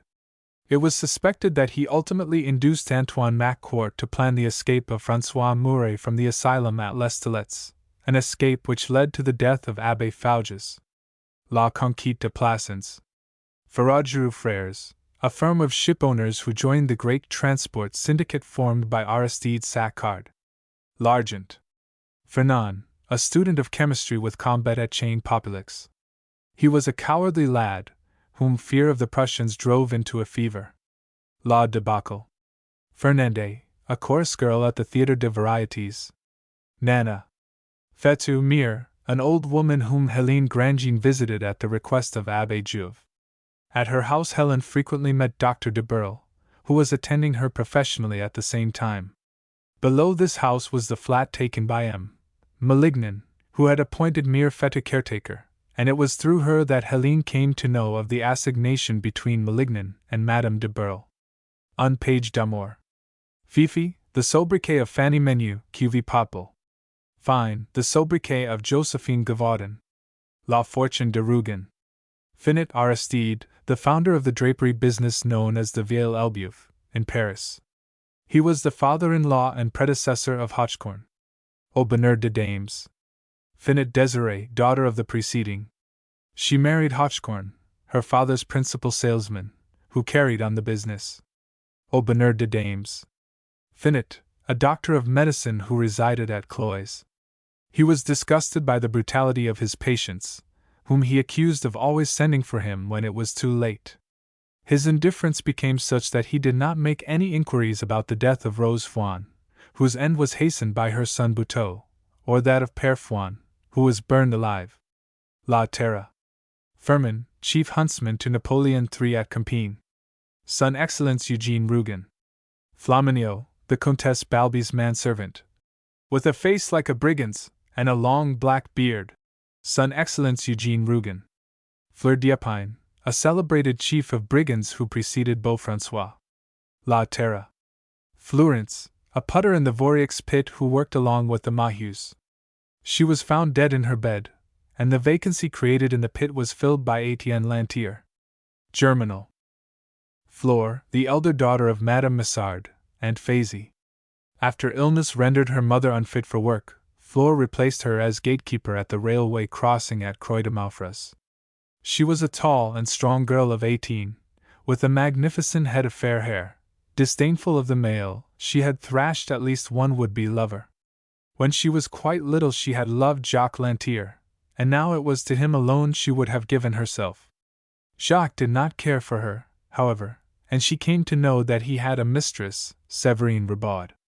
Convinced of her own right to be loved, for she was stronger and handsomer than the other, the girl was tortured by jealousy, and each Friday, as she saw the express rush past, bearing the two lovers to Paris, was seized with an imperious desire to end everything, and by causing their death prevent them from passing any more. She accordingly brought about a terrible railway accident, in which a large number of persons were killed, but the crime was useless, for Séverine and Jacques escaped with trifling injuries. The thought that Jacques knew her guilt, and must in future regard her as a monster, rendered life hateful to Flore, and to meet death she set out on a walk of heroic determination through the tunnel of Milan, allowing herself to be cut in pieces by an express train. La Bête Humaine. Florence, an actress at the variety theatres. Massy offered her a valuable house. Son Excellence Eugene Rougon. Pauline Letellier met her one day on the boulevards accompanied by Malignan. Juliette de Burle, who was a little jealous, assured her that Florence was at least 40 and very plain-looking. Un page d'amour. Florent, elder son of a widow who took as her second husband M. Quenu, who, however, died 3 years later, leaving a son. Florent was a gentle, studious youth, and his mother lavished all her affection on him, dying in the end from hardships endured in her struggle to keep him at college in Paris. After her death Florent took young Quenu, his half-brother, to live with him in Paris, giving up all thought of continuing to attend the law school, and taking pupils in order to find means of sustenance. Years of hardship followed, and Florent became imbued with republican ideas. 2 days after the coup d'état of 1851, while the military were firing on the mob in the Boulevard Montmartre, he was knocked down and stunned. When he recovered, he found that he was lying beside the body of a young woman, whose blood had oozed from her wounds onto his hands. He was horrified at the sight, and rushed away to join a party of men who were throwing up barricades in an adjoining street. Worn out with fatigue, he fell asleep, and on awakening found himself in the hands of the police. His hands were still stained with the blood of the young woman, and the authorities assumed that he was a dangerous character. The semblance of a trial followed. he was condemned and transported to Cayenne. After incredible hardships and sufferings, he escaped and returned to France. Famished and exhausted, he tramped towards Paris, and had fallen in a faint on the road when he was overtaken by Madame Francois, who took him the rest of the journey on her cart. During his long absence, his brother Quenu had at first been taken in by Gradel, a brother of his mother, to whose business of pork butcher he ultimately succeeded. Florent, on his return from exile, was warmly received by his brother and Madame Quenu, who told him that Gradel, his uncle, had died, leaving a considerable sum, and that as there was no will he was entitled to a half share. He refused to accept this, but agreed to live with the Queeness. This arrangement answered well at first, but Madame Quenu got tired of seeing him always about the house, and let him see that he must secure employment. After some time he got an appointment as deputy inspector at the fish market. He was introduced by Gavard to a small revolutionary circle which met nightly in a café kept by M. Lebeger, and of which he soon became the leader.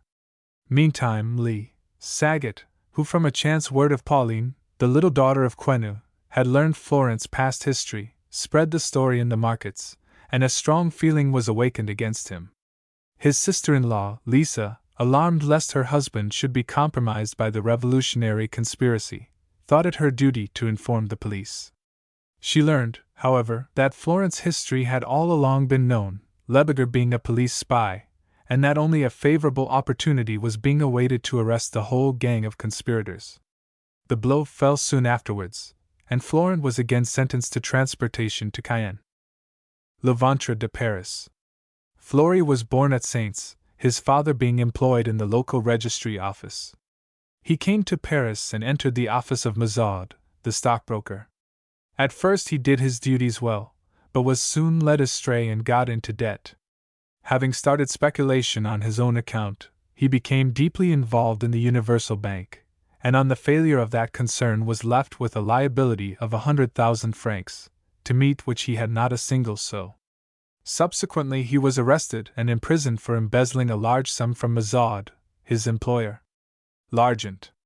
Fontaine Achille, an actor at the Théâtre des Variétés who played parts in La Blonde Venus and La Petite Duchesse. He became for a time the lover of Nana, but treated her so abominably that she left him. Nana Fontenelle's Mli de was descended from an aristocratic family, but was in great poverty when a situation was found for her in The Lady's Paradise, through the influence of Madame de Forges. She proved incapable of anything but the most menial work, and ultimately married Joseph, one of the porters in the establishment. Au bonheur de dames. Fouan, alias Buteau. See Buteau. Fouan Fanny. See Madame Delhomme. Fouan Hyacinth, the elder son of Père Fouan and Rose Molly-Verne, his wife. He was an idler and drunkard, who, when he had left the army, after having seen service in Africa, had taken to tramp the fields, refusing to do any regular work, but living by theft and poaching, as though he were still looting a trembling nation of Bedouins.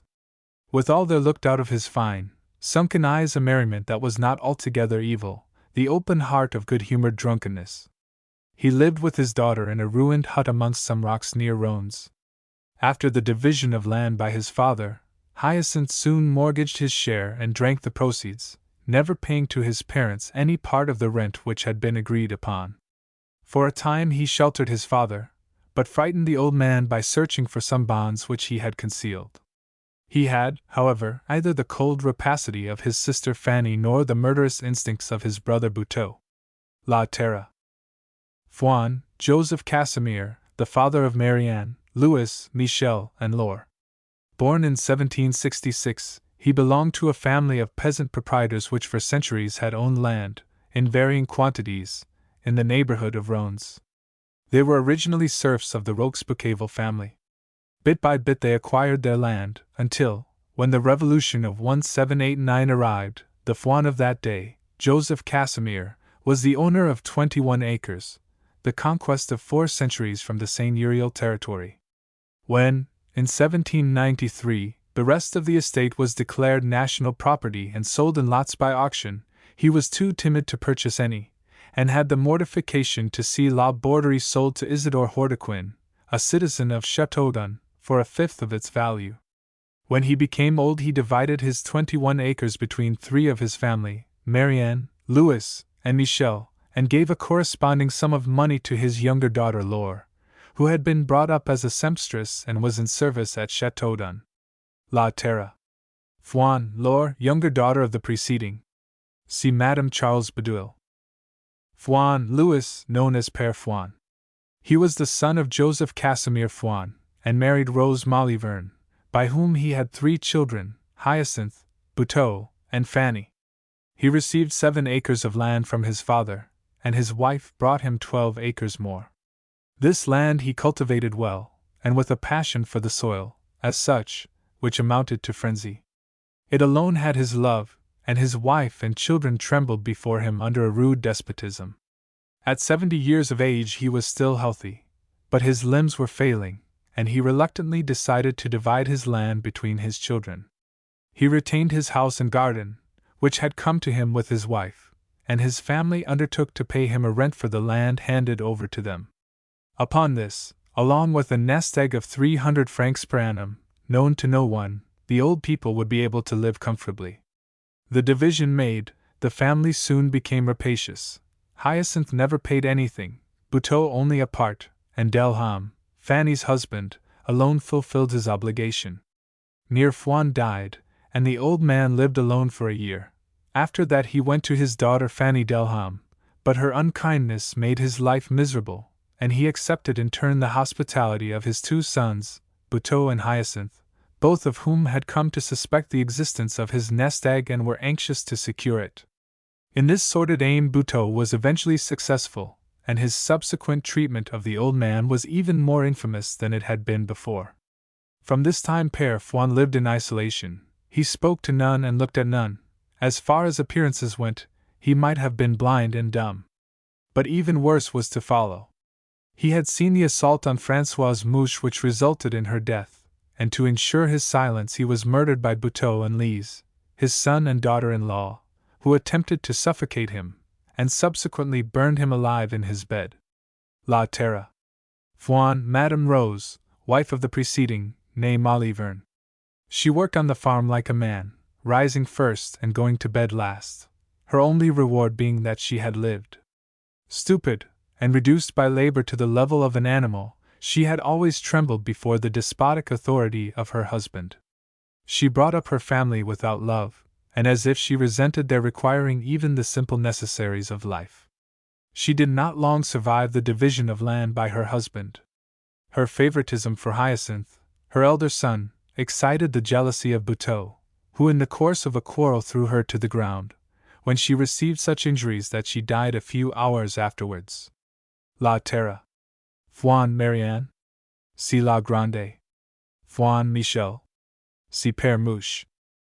Fouan Olympe, daughter of Hyacinth. Her mother, who was a tramp, ran off when the child was 3 years old, leaving her to grow up as best she could. She was passionately fond of geese, of which she had a large flock. When little more than a child, she had as her lovers Delphine Bcu and Nanès Delham. La Terre.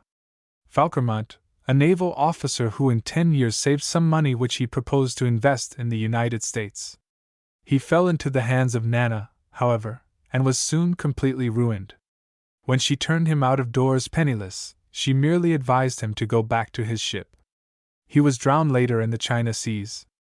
Nana. Fouquart, the owner of a cheap restaurant frequented by Jory, Mahauto, and their band. Elouvre. Fouquart, Madame, the nurse who attended Sidonie Rougon at the birth of Angelique and left the child at the Foundling Hospital. She assisted Sidonie both by taking her into her house and lending her money, but when Madame Fouquart herself fell into difficulties Sidonie did nothing for her, not even paying back what she owed. It was from Madame Fouquart that Hubert subsequently got information regarding the parentage of Angelique. Le Rêve. Fauchard, father of Honoré Fauchard, and uncle, on the mother's side, of Henriette and Maurice Levasseur. He was a small farmer at Remilly, who to make money more quickly took up the trade of butcher also. Avaricious to the last degree, and with a nature of unpitying hardness, he opposed the marriage of Honoré with his servant Sylvain Morinch. At the end of 2 years of waiting, Honoré went off, after a terrible scene with his father, though the old man still kept the girl, with whom he was well pleased. When the French troops were marching to Sedan, Fauchard concealed all the animals on his farm, burying even his supply of bread and wine, in the hope of being able to sell to better advantage later on. The death of his son, who was killed in the battle, cost him a few tears, but he was quickly consoled by some good purchases of horses stolen from the battlefield. He took Prosper Sambuc as farm worker, because the soldier, being liable to imprisonment by the Prussians, could not ask him for any wages.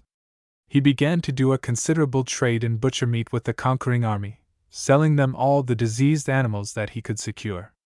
A suspicion of being concerned in the death of Goliath Steinberg led to his arrest, but he was released soon afterwards, thanks to the intervention of Captain von Gartlauben, a friend of the Delaherches. La debacle. Fauchard Honoré, only son of the preceding. At 20 years of age, in 1867, he drew a good number for the conscription, but on account of the opposition of his father to his marriage with Sylvine Morange, he enlisted, and was sent to Africa, in the artillery. When he heard that Sylvine had become the mistress of Goliath Steinberg, he became so ill that he had to remain in hospital for 3 months. He afterwards received a letter from Sylvine saying that she had never loved anyone but him, and when passing through Remilly on his way to the front, he saw her and forgave everything. His battery was among those which on September 1, 1870, defended the cavalry d'Illy, but was cut to pieces by the terrible fire of the Prussians. Honoré was killed, and fell across his gun, firmly grasping the letter from Sylvine, which in his death struggle he had drawn from his bosom. La debacle. Fougeray, Mademoiselle de, eldest daughter of the Baron de Fougeray. She entered a convent, because it was said a young man with whom she was in love had died. The event created much talk in all classes of society in Paris. Nana Fouquet, Adelaide, generally known as Aunt, died, the common ancestress of the Rougon-Macquarts, born at Plassans in 1768, was the last representative of a family who had owned a market garden there for several generations. This girl, whose father died insane, was a long, lank, pale creature, with a scared look and strange gait. In 1786, 6 months after the death of her father, she married one of her own workmen, named Rougon, a rough-hewn peasant from the Basses Alpes.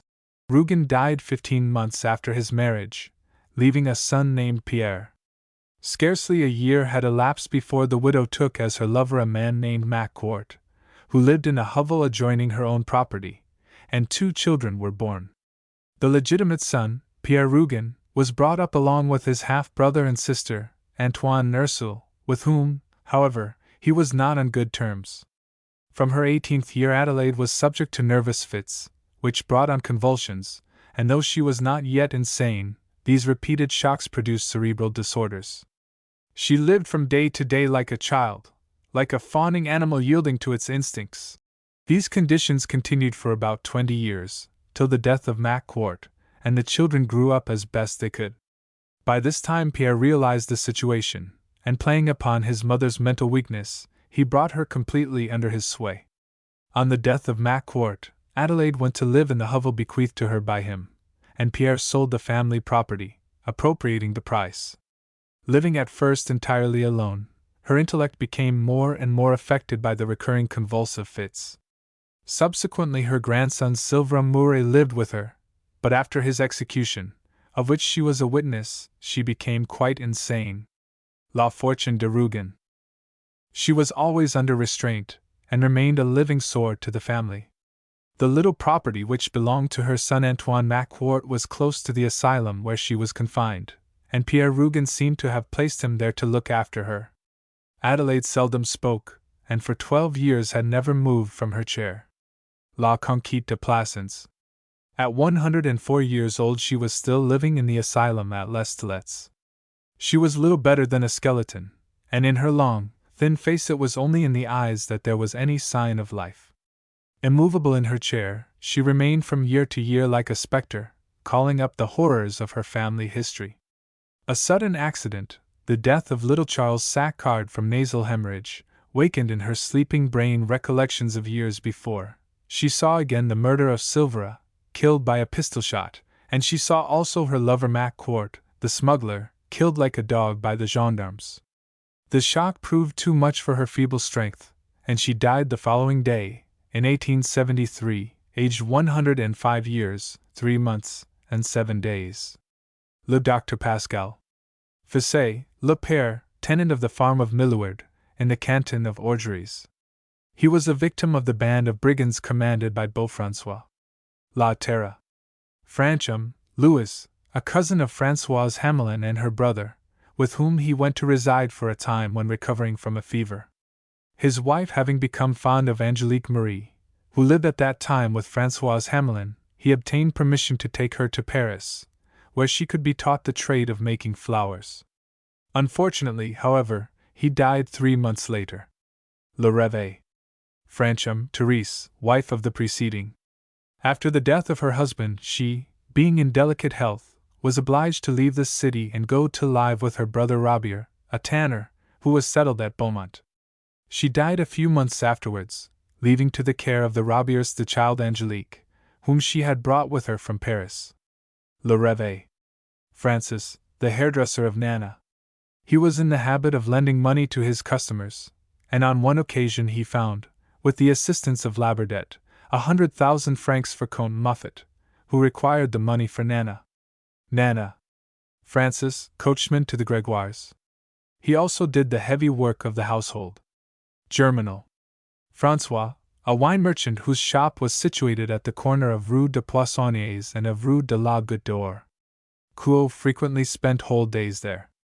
À l'Assommoir. François, concierge and footman in Nana's establishment. He was the husband of Victorine, the cook.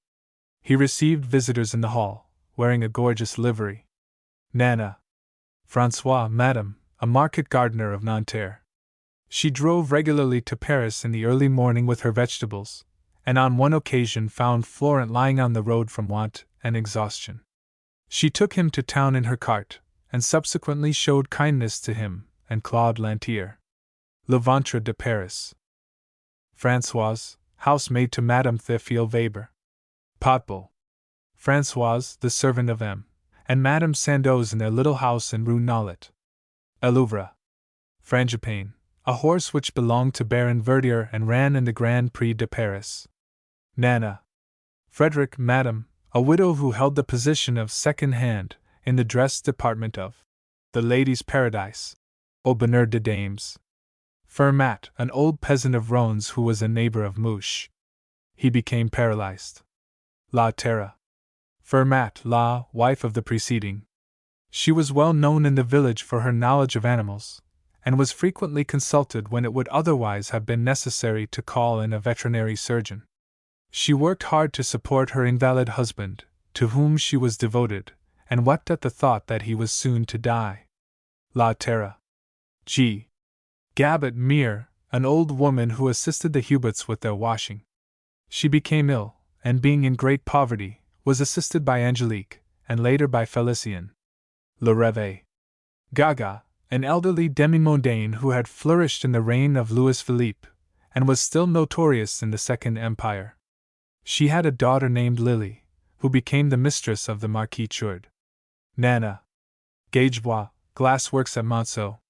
The strike of miners led to the fires being extinguished. Germinal. Gagnier, an artist, one of the band of Claude Lantier. He belonged to Melun, where his well-to-do parents, who were both dead, had left him 2 houses, and he had learned painting, unassisted, in the forest of Fontainebleau. His landscapes were conscientious and excellent in intent, but his real passion was music. Becoming more and more engrossed in this, he took lessons in playing the piano from a middle-aged lady whom he married soon afterwards. He established himself at Melun in one of his 2 houses, going to Paris 2 or 3 times a month to attend a concert, and he continued to exhibit each year at the Salon one of his little studies of the banks of the Seine. Elouvre. Galissard, a haberdasher of Plassans, whose daughter married Professor Lalliaby. She was a pretty girl to whom Claude Lantier and Sandoz used to sing serenades. Garconet, a legitimist who was mayor of Plassans at the time of the coup d'état. He was taken prisoner by the insurgents. La Fortune de Rougon. Gartlauben von, captain in the Prussian army. During the occupation of Sedan he was billeted on Delaherche. He was a person of some importance, as his uncle had been made Governor-General at Reims, and exercised sovereign power over the district. Fascinated by Gilbert Delaherche, his chief wish was to be taken for a man of refinement, and not for a barbarous soldier. He was able to render some services to the Delaherches, and to make the Prussian occupation easier for them. La Debacle. Gasque, proprietor of a racing stable. One of his horses, named Boom, ran in the Grand Prix de Paris. Nana. Gasperine, a tall, handsome girl of Plassans, with whom Achille Campardin fell in love. She had no money, however, and he married her cousin Rose Domergue, who had a dowry of 30,000 francs. Tears and recriminations followed, and Gasperine went to Paris, where for some time she had a situation in the shop of Madame Hédouin. Madame Campardin having fallen into ill health, her husband returned to his first love, and a liaison existed between him and Gasperine for a considerable time. Ultimately she went to live with the Campardins, and managed their household affairs. Potbul. Gaston was the son of a general, and was the same age as the Prince Imperial, though much stronger than he. The Emperor frequently made inquiries regarding the child. Son Excellence Eugene Rougon. God bugler in the 106th Regiment of the Line. He was a big, skinny, sorrowful, taciturn man, without a hair on his chin, and blew his instrument with the lungs of a whirlwind. On the September 1st, during the defense of the Hermitage, he became seized with the madness of heroism, and continued to blow after his comrades had been slain and until he himself was shot down. La Debacle. Gaudibert, Isidore, mayor of Barbeville since 1850, wrote some poetry on political subjects, and was decorated by the Minister of State, Eugene Rougon. Son Excellence Eugene Rougon. Gaudrin, husband of Madame Gaudrin. He was described as having the sluggishness of a beast. L'Assommoir. Gaudrin, Madame, a wool carder who lived with her husband and their large family in the same tenement house as the Capots and the Lorilleux. She was one of the guests at the Capots' wedding. L'Assommoir. Gaudrin Fils, the eldest child of the Gaudrins, was a journeyman carpenter. L'Assommoir. Gauguin, M. A silk manufacturer of Lyons who was dissatisfied with the monopoly created by the large establishments, such as that of Octave Mouret, and thought it could be broken by the creation of special shops in the neighborhood, where the public could find a large and varied choice of articles. With this object he assisted Robineau to purchase Vincard's business by giving him credit to a large amount. The scheme was not successful, and he lost heavily. Aubonneur de Dames. Gautier, a wine-grower at Saint-Eutrope, with whom François Mouret had dealings at one time. La Conquête de Plassans. Gavard, originally kept a rotisserie or poultry roasting establishment in the Rue Saint-Jacques, at which time he became acquainted with Florent and Quenu. In 1856 he retired from this business, and to amuse himself took a stall in the poultry market. Thenceforth he lived amid ceaseless tittle-tattle, acquainted with every little scandal in the neighborhood. Gavard was a leading spirit in the revolutionary circle which met in Lebiguer's wine shop, and was the means of bringing Florent to attend the meetings there. He was arrested at the same time as Florent, and was transported. Le Ventre de Paris. Gavaudin, Josephine, a market woman of Plassans who married Antoine-Macquart in 1826. She was much addicted to drink, but worked in order to keep her husband in idleness. She died in 1850. La Fortune de Rougon. Gédéon, an ass which belonged to Mouche. It was very mischievous, and on one occasion got access to a vat of new wine, with the result that it became extremely drunk. La Terre. Georges, a young man whose acquaintance Renée Saccard made by chance while walking one day on the Quai Saint Paul. Her fancy for him passed without her ever having asked his family name. La Curie. Geraldine, a character in La Petite Duchesse, played by Clarice Besness at the Théâtre des Variétés. It was originally intended that the part should be played by Nana. Nana. Gilquin, Theodore, a lodger at Madame Carreur's hotel at the same time as Eugene Rougon and Du Poiset. A man of shady character, he was frequently employed by Rougon, and by a fortunate accident was able to give him warning of the Orsini plot against the life of the emperor. He was rewarded with the appointment of commissary of police at Niort. On the order of Rougon, he arrested Martineau, Madame Carère's brother. He was removed from his position on account of having compromised himself by taking a bribe to procure a conscript exemption from service. Son Excellence Eugene Rougon. Giroux Tata kept at Plassans a boarding school for children, where the sculptor Mahaudo had known Pierre Sandoz and other comrades who met later in Paris. Elouvre. Goddard Abbé, cure of Bezoux-le-Doyen. The authorities of Rones, which was in his parish, refused to provide for a priest of their own, and Abbé Goddard, in order to perform Mass, had to walk each Sunday the 3 kilometers which separated the two communes. He was a short, stout man of hasty temper, who was disgusted with the indifference and irreligion of his parishioners, and his services were the shortest and baldest possible. In spite of his temper, he had, however, a passion for the miserable, and to these he gave everything, his money, his linen, almost the clothes off his back. La Terre. Godeboeuf, a seller of herbs who occupied the shop in Rue Pirouette which formerly belonged to Gradel, the pork butcher. Le Ventre de Paris. Godemard, a pupil of de Courceneur, the architect. Sigorgiou. Elouvre. Gaumard, the keeper of a working man's café in Rue de la Femme Sans Tête, under the sign Au Chien de Montargis. Claude Lantier occasionally took his meals there. Elouvre. Ganin, a family of fisher folks who lived at Bonneville. It consisted of Ganin, his wife, and one little girl. A cousin of the wife, named Kirsch, came to live with them after his house had been washed away by the sea. Ganin soon after fell into bad health, and his wife and Kirsch treated him so badly that the police talked of an inquiry. Pauline Quenu tried to reform the little girl, who had been allowed to grow up wild. La joie de vivre. Gorgiou, a pupil of de Courceneur, and himself a future architect.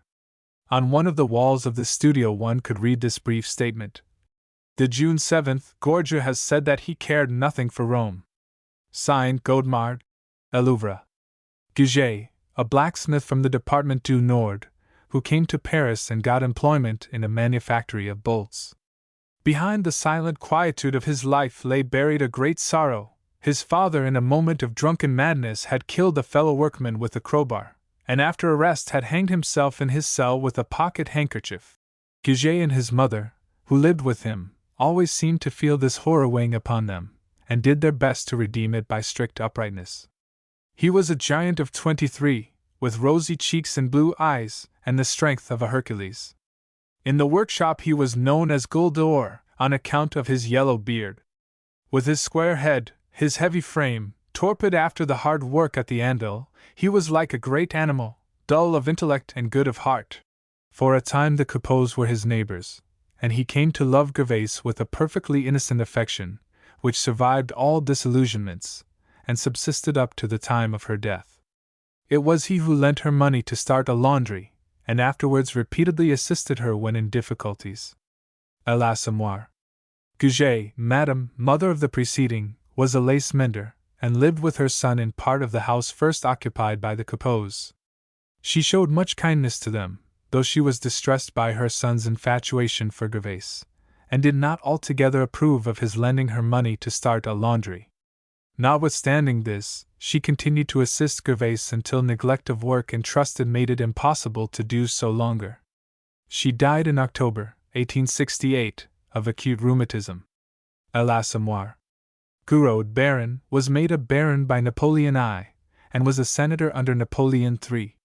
With his vast bulk, his bovine face, his elephantine movements, he boasted a delightful rascality.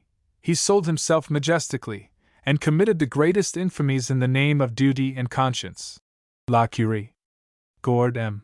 At one time valet to the Duc de Vaugelade, and afterwards doorkeeper in the tenement house in Rue de Choiseul which belonged to M. Weber, and was occupied by the Campardins, the Josserans, and others. He spent much of his time spying on the tenants, and posed as guardian of the morals of the establishment. Potbull. Gord, Madame, wife of the preceding.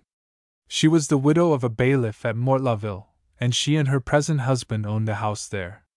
She was exceedingly stout, and suffered from an affection of the legs which prevented her from walking. Potbull. Grad L., brother of Madame Quenu Senner, and uncle of Florent and Quenu. He was a prosperous pork butcher in Paris, and after Florent's arrest he took young Quenu into his business. He died suddenly, without leaving a will, and Quenu succeeded to the business, and to a considerable sum of money which was found hidden at the bottom of a salting tub. Le Ventre de Paris. Grand Dragon, one of the band of brigands led by Beaufrancois. La Terra. Grande, elder daughter of Joseph Casimir Fouan, and sister of Père Fouan, Michel Mouche, and Lord Badouel. Married to a neighbor, Antoine Peckhard, she brought to him 7 acres of land against 18 which he had of his own. Early left a widow, she turned out her only daughter, who, against her mother's will, wished to marry a poor lad named Vincent Bouteroux. The girl and her husband died of want, leaving 2 children, Paulmire and Hilarion, whom their grandmother refused to assist. At 80 years of age, respected and feared by the Fouan family, not for her age but for her fortune, she exacted the obedience of all, and still directed the management of her land. She bitterly reproached her brother Louis for dividing his property between his children, and warned him that he need not come to her when they had turned him into the street, a threat which she carried into effect. She took delight in the squabbles of the Fouan family, exciting their cupidity by promising them a share of her property at her death. Meantime she made a will which was so complicated that she hoped it would lead to endless lawsuits amongst her heirs. La Terra. Grand Gillet, a notary at Plassans. He embezzled large sums belonging to his clients, among whom was Dr. Pascal Rougon, and thereafter fled to Switzerland. Le Dr. Pascal. Grandjean, M., son of a sugar refiner of Marseilles. He fell in love with Helene Mouret, a young girl of great beauty, but without fortune. His friends bitterly opposed the match, and a secret marriage followed, the young couple finding it difficult to make ends meet, till the death of an uncle brought them 10,000 francs a year. By this time Grandjean had taken an intense dislike for Marseilles, and decided to remove to Paris. The day after his arrival there he was seized with illness, and 8 days later he died, leaving his wife with 1 daughter, a young girl of 10. Un page d'amour. Grandjean, Madame Helene, wife of the preceding. See Helene Mouret. Grandjean, Jean, born 1842, was the daughter of M. Grandjean and Helene Mouret, his wife. She inherited much of the neurosis of her mother's family along with a consumptive tendency derived from her father, and from an early age had been subject to fits and other nervous attacks. One of these illnesses, more sudden and severe than usual, caused her mother to summon Dr. de Burle, and thus led to an intimacy which had disastrous results. Jean's jealous affection for her mother amounted almost to a mania, and when she came to suspect that Dr. de Burle had become in a sense her rival, she worked herself into such a nervous state that she exposed herself to a chill, and having become seriously ill, died in a few days, at the age of 13. Un page d'amour. Grand Morin, le Président, one of the directors of the Western Railway Company. Born in 1804, substitute at Digny on the morrow of the events in 1830, then at Fontainebleau, then at Paris, he had afterwards filled the posts of procurator at Troyes, advocate general at Rennes, and finally first president at Rouen. A multimillionaire, he had been member of the county council since 1855, and on the day he retired he had been made commander of the Legion of Honor. He owned a mansion at Paris in Rue du Rocher, and often resided with his sister, Madame Bonnehan, at Douinville. His private life was not unattended by scandal, and his relations with Lisette, the younger daughter of Madame Massard, led to her death. A somewhat similar connection with Séverine Aubry, a ward of his own, had less immediately serious consequences, as he arranged for her marriage to Ribaud, an employee of the railway company, whom he took under his protection. 3 years later Ribaud learned the truth by chance, and murdered Grand Morin in the Havre Express between Melunay and Barenton. The president left a fortune of over 3.5 million francs, among other legacies being one to Séverine Ribaud of the mansion house of Croix de Malfras. La Bête Humaine. Grand Morin, Berthe, daughter of the preceding, was the wife of a magistrate, M. de Lachesnay.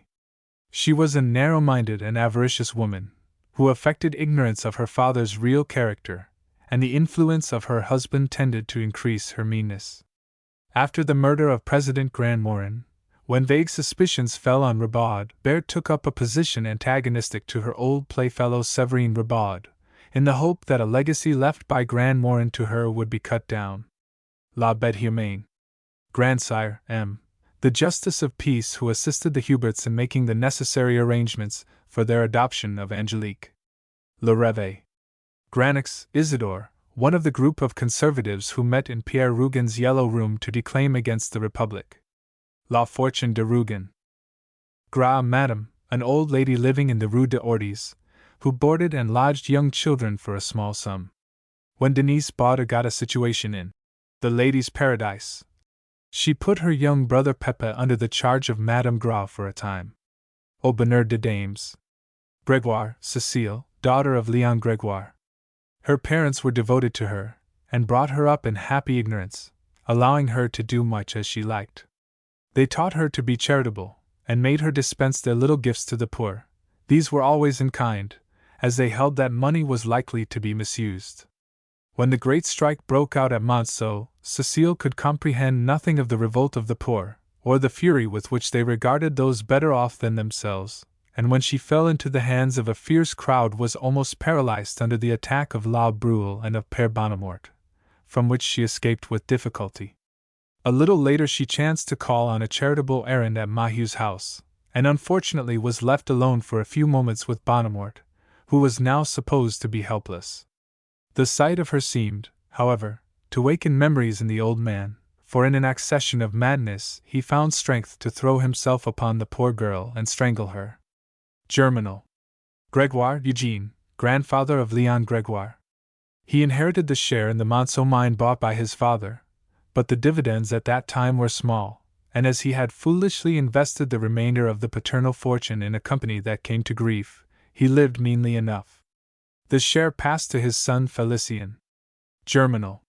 Grégoire, Félicien, son of the preceding and father of Léon Grégoire. The family fortune began with him, for the value of the share in the Monceau mine had greatly increased, and he was able to buy the dismembered estate of Piolaine, which he acquired as national property for a ludicrous sum.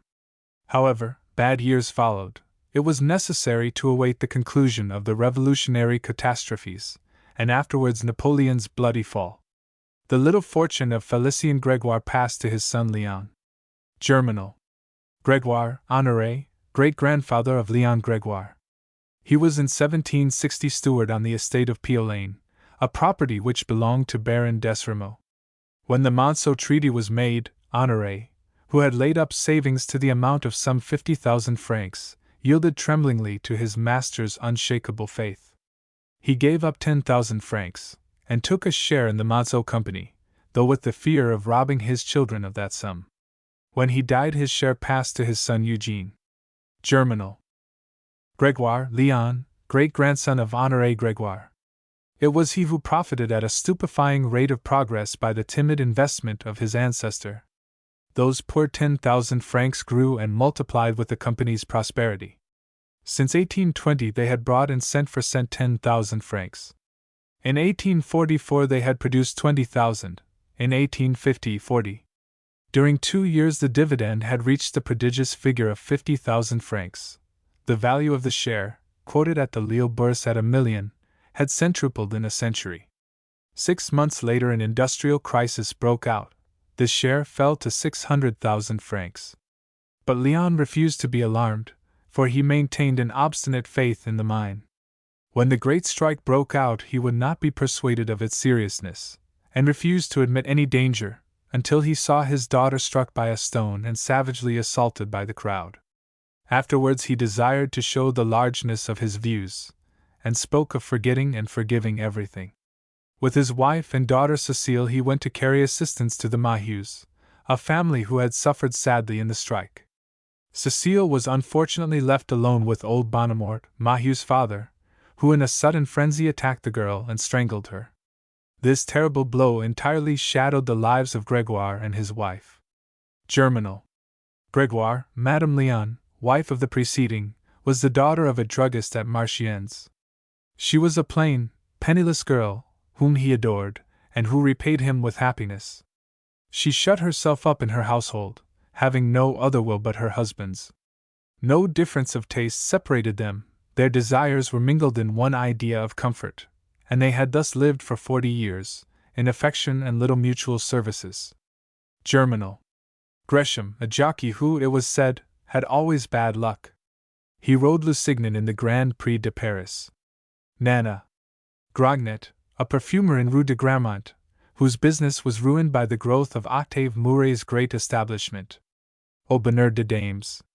Grosbois, a government surveyor who had also a small farm at Magnols, a little village near Rhones. Liable to be summoned from Orgeries to Beaugency for purposes of survey, he left the management of his own land to his wife, and in the course of these constant excursions he acquired such a habit of drinking that he was never seen sober. That mattered little, however. The more drunk he was, the better he seemed to see. He never made a wrong measurement, or an error in calculation. People listened to him with respect, for he had the reputation of being a sly, acute man. La Terra. Gend, Madame de, a friend of the Sac-Cards. She was a woman well known in the society of the Second Empire. La Curie. Guldior, the sobriquet of Gouget. L'Assommoir. Gueulin, nephew of Narcisse Bachelard, was a clerk in an insurance office. Directly after office hours he used to meet his uncle, and never left him, going the round of all the cafes in his wake. Behind the huge, ungainly figure of the one you were sure to see the pale, wizened features of the other. He said that he avoided all love affairs, as they invariably led to trouble and complications, but he was ultimately caught by his uncle in compromising circumstances with Mademoiselle Fifi, who was a protégée of the old man. Bachelard insisted on their marriage, and gave the girl a handsome dowry. Potbull. Goodball, madame, wife of a barrister well known at the Palais de Justice, who led, it was said, a somewhat free life. The husband and wife were never seen together, and Madame Goodball consoled herself with M. de Beauvais, from whom she derived such large sums of money that he found difficulty in carrying on his own establishment. She was a tall, thin woman, with red hair, and a somewhat cold, selfish expression. Aubonneur de Dames. Guichon, mademoiselle, the office-keeper at the railway station at Havre. She was a slim, fair woman about 30 years of age, who owed her post to M. Dabadie, the chief station-master, with whom it was generally believed she was on intimate terms. Nevertheless, Madame Lablou, who lived on the same corridor and kept perpetual watch, had never been able to discover anything. La Bête Humaine. Guignard, a peasant who belonged to the same village as Zéphyrin Lecour. He desired to sell his house, and Zéphyrin and Rosalie, his sweetheart, looked forward to buying it. Un page d'amour. Guillaume, a peasant of Rhones. He owned a piece of land beside the hovel of Hyacinthe Foin. La Terra. Guillaume, a young swineherd at La Borderie. He afterwards became a soldier. La Terra. Giraud M. de, a magistrate of Paris, who was a friend of Dr. de Burle and visited at his house. Un page d'amour. Giraud, Madame de, wife of the preceding. She was on intimate terms with Madame de Burle, and took part in the amateur theatricals arranged by that lady. Un page d'amour. Giraud, Madame, mother of Sophie and Valentine, patients of Dr. Pascal. Her husband died of phthisis, and she herself suffered from a slow decomposition of the blood. She died soon after her son Valentine. Le Dr. Pascal. Gunderman, the great Jew banker, master of the Bourse and of the financial world. He was a man of over 60 years of age, who had long suffered from ill health. Constantly engaged in business of the greatest magnitude, he never went to the Bourse himself. Indeed, he even pretended that he sent no official representatives there. He was not on friendly terms with Saccard, and when the Universal Bank was started he placed himself in antagonism towards it. The wild speculation in the shares of the bank gave him his chance. His principle was that when a share rose above its true value a reaction was bound to follow. Accordingly, when the bank shares rose to 2,000 francs he began to sell, and though Saccard by steady buying forced them to over 3,000 francs, he continued to sell. His losses meantime were, of course, enormous, But having got information through Baroness Sandorf that Saccard's resources were at an end, he made a final effort, with the result that a panic ensued, the price of the shares broke, and Saccard, along with the bank, was ruined. Largent. Gunther Otto, captain in the Prussian Guard. He was a cousin of Weiss on the mother's side. His feelings were strongly anti-French, and he refused to give any assistance to Henriette Weiss after the death of her husband, when she was searching for his body. La debacle. Gustave, Maxime Saccard's hairdresser. La Curie. Gutmann, a soldier in the Prussian army, who took part in the attack on Bazilles. It was he who tore Henriette Weiss from the arms of her husband, who, being a civilian, was about to be executed for firing upon the Prussian troops. Henriette found him later in the ambulance at Remilly. He was unable to speak, a ball having carried away half his tongue, and they could only guess from the sounds he made that his name was Gutmann. Henriette, moved by pity, remained with him to the end, and she alone followed him to the place of burial. La debacle. Guillaume, Abbé, a priest of Saint Eutrope. He took duty temporarily at Artaud while Abbé Mouret was ill. La faute de l'Abbé Mouret. Guillaume Laplanche, a man of considerable importance in the Second Empire, whom Clorin Balbi gained to the cause of Eugene Rougon. Son Excellence Eugene Rougon. H. Hafner, a well-known manufacturer, at Colmar. He was a multimillionaire, and became a politician during the time of the Second Empire. He was the husband of Suzanne Hafner. La Curie. Hafner, Madame Suzanne, wife of a celebrated manufacturer of Colmar, a millionaire 20 times over, whom the Empire was transforming into a politician. She was the inseparable companion of the Marquise d'Espinette, and had been a schoolfellow of Madame Renée Saccard. La Curie. Haligrain, Captain Jacques, the father of Christine. He was a Gascon from Montauban. A stroke of paralysis in the legs caused his retirement from the army, and he settled at Clermont with his wife and daughter. One day, when they were at church, he died of a second attack of paralysis. Elouvre. Haligrain, Madame, wife of the preceding.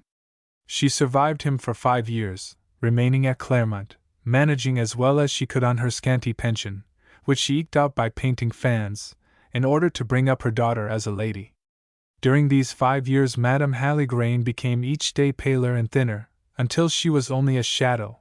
One morning she could not rise, and she died, looking sadly at Christine, with her eyes full of great tears. Elouvre.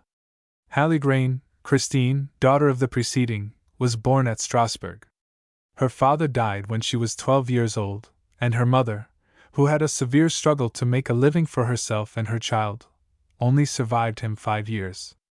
Christine was left penniless and unprotected, without a friend, save La Mère de Saint-Sangis, the superior of the Sisters of the Visitation, who kept her in the convent until she got a situation as reader and companion to Madame Van Zade, an old lady who lived in Paris. Chance led to a meeting between Christine and Claude Lantier on the evening of her arrival in the city, and the acquaintanceship ripened into love. Ultimately she ran off with him, and they took up house at Bennecourt, where they lived happily for several years, a son being born to them in 1860. She was devoted to Claude, who was engrossed in his art, and when she saw that he was becoming discontented in the country she urged his return to Paris. There he became obsessed by the idea of a masterpiece, by means of which he was to revolutionize the world of art, and Christine allowed him to sacrifice their child and herself to his hopes of fame. They began to encroach on the principal of their small fortune, and while this lasted were not unhappy, though Claude's increasing mental disturbance already gave cause for anxiety. Their marriage had taken place some time previously, and this had tended to make her position more comfortable. The exhaustion of their means was followed by great hardships, but Christine continued to sacrifice everything to her husband. The death of their child drew him away from his task for a time, but he again took it up, his mind becoming more and more unhinged. Christine made a last effort to detach him, but the call of his masterpiece was too strong, and one morning she found him hanging in front of the picture, dead. She fell on the floor in a faint, and lay there to all appearance as dead as her husband, both of them crushed by the sovereignty of art. Elouvre. Hamelin, Caroline, sister of Georges Hamelin, accompanied him to Paris after the death of their father. She took a situation as governess, and soon after married a millionaire brewer in whose house she was employed. After a few years of married life, she was obliged to apply for a separation in order to avoid being killed by her husband, a drunkard who pursued her with a knife in fits of insane jealousy. Living with her brother, in the flat of the Orvieto mansion above that occupied by Saccard, she made the acquaintance of the latter, becoming after a time his housekeeper and subsequently his mistress. During the absence of her brother in the East, after the foundation of the Universal Bank, she did everything she could to protect his interests, and tried to persuade Saccard to discontinue the gambling in the shares of the bank which ultimately led to its ruin. Like her brother, she sold all her shares in the bank, and after the final crash divested herself of all her means in the assistance of ruined shareholders. She followed her brother in his flight to Rome. L'Argent. Hamelin, Georges, son of a Montpellier physician, a remarkable savant, an enthusiastic Catholic, who had died poor. After his father's death he came to Paris, along with his sister Caroline, and entered the Polytechnic school. He became an engineer, and having received an appointment in connection with the Suez Canal, went to Egypt. Subsequently he went to Syria, where he remained some years, laying out a carriage road from Beirut to Damascus. He was an enthusiast, and his portfolio was full of schemes of far-reaching magnitude. Having met Saccard in Paris, he joined with him in the formation of the Universal Bank, which was intended to furnish the means of carrying out some at least of his schemes. Against his wish, Hamelin was made chairman of the bank, and he thus became liable for the actions of the other directors, though he was himself absent in the East forming the companies in which the bank was interested. He was a man of high honor, and when the gamble in the shares of the bank reached an excessive point, he did all he could to restrain it, even selling his own shares. The money received for these was subsequently used in relieving other shareholders who lost their all. When the crash came, Hamelin was arrested along with Saccard, and, after trial, was sentenced to 5 years' imprisonment and a fine of 3,000 francs. By a technicality of law they were allowed a month to appeal, during which they were at liberty.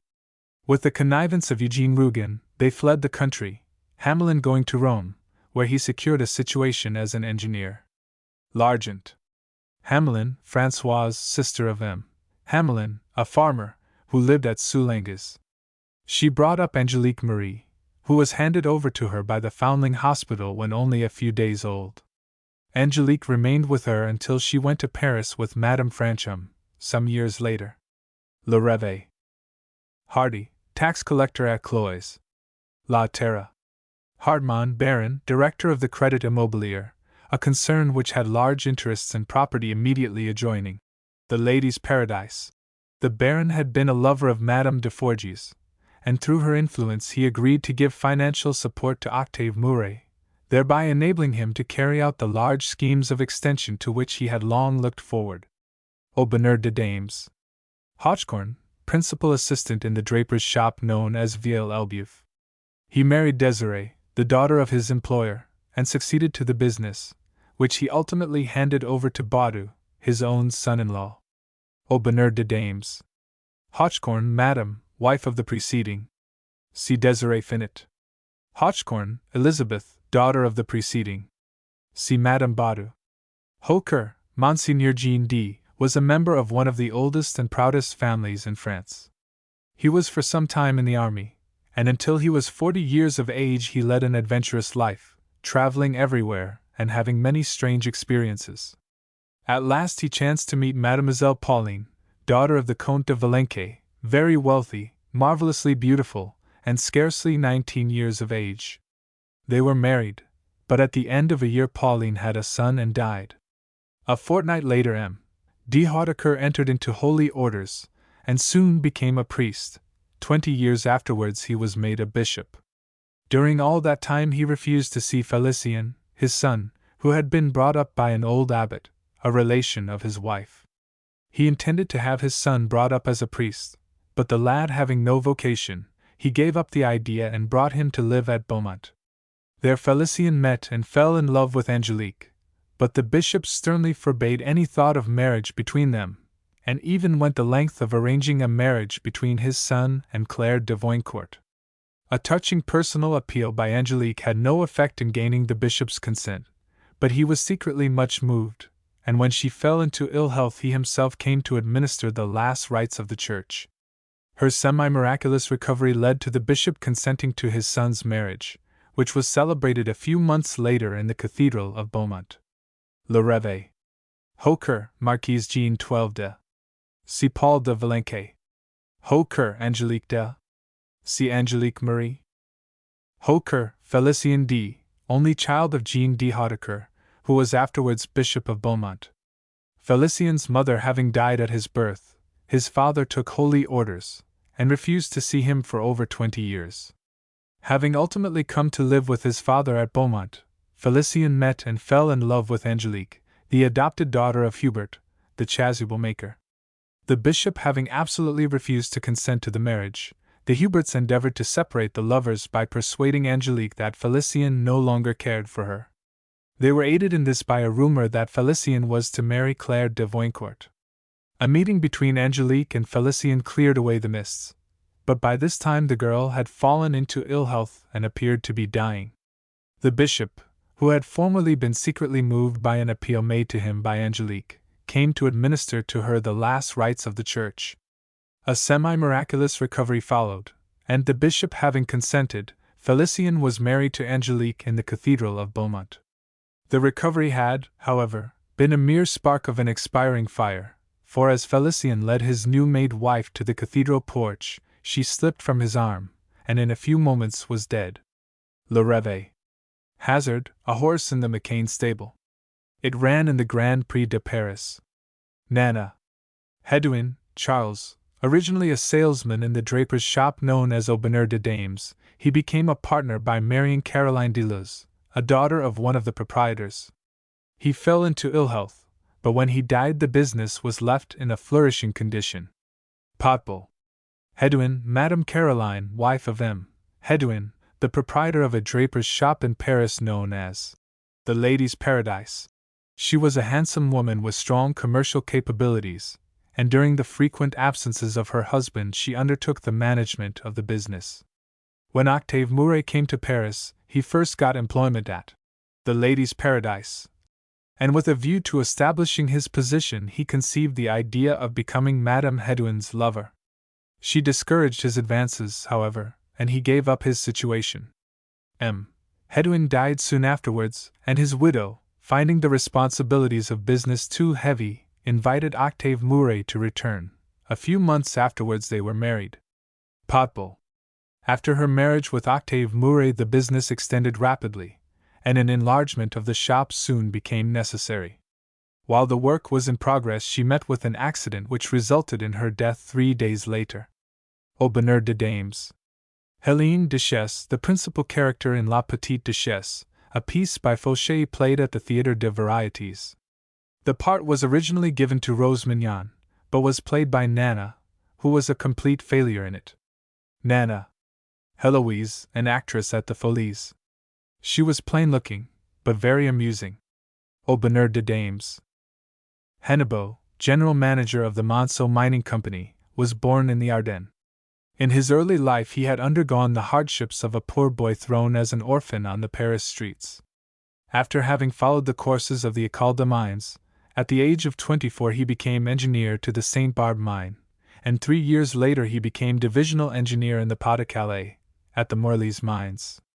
When there he married the daughter of the rich owner of a spinning factory at Arras. For 15 years they lived in the same small provincial town, and no event broke the monotony of existence, not even the birth of a child. An increasing irritation detached Madame Hennebeau, who was disdainful of this husband who gained a small salary with such difficulty. The misunderstandings between them became more pronounced, but with the view of pleasing his wife Hennebeau accepted a situation in an office in Paris. But Paris only completed their separation, for she immediately threw herself into all the luxurious follies of the period. During the 10 years spent there she carried on an open intrigue with a man whose desertion nearly killed her.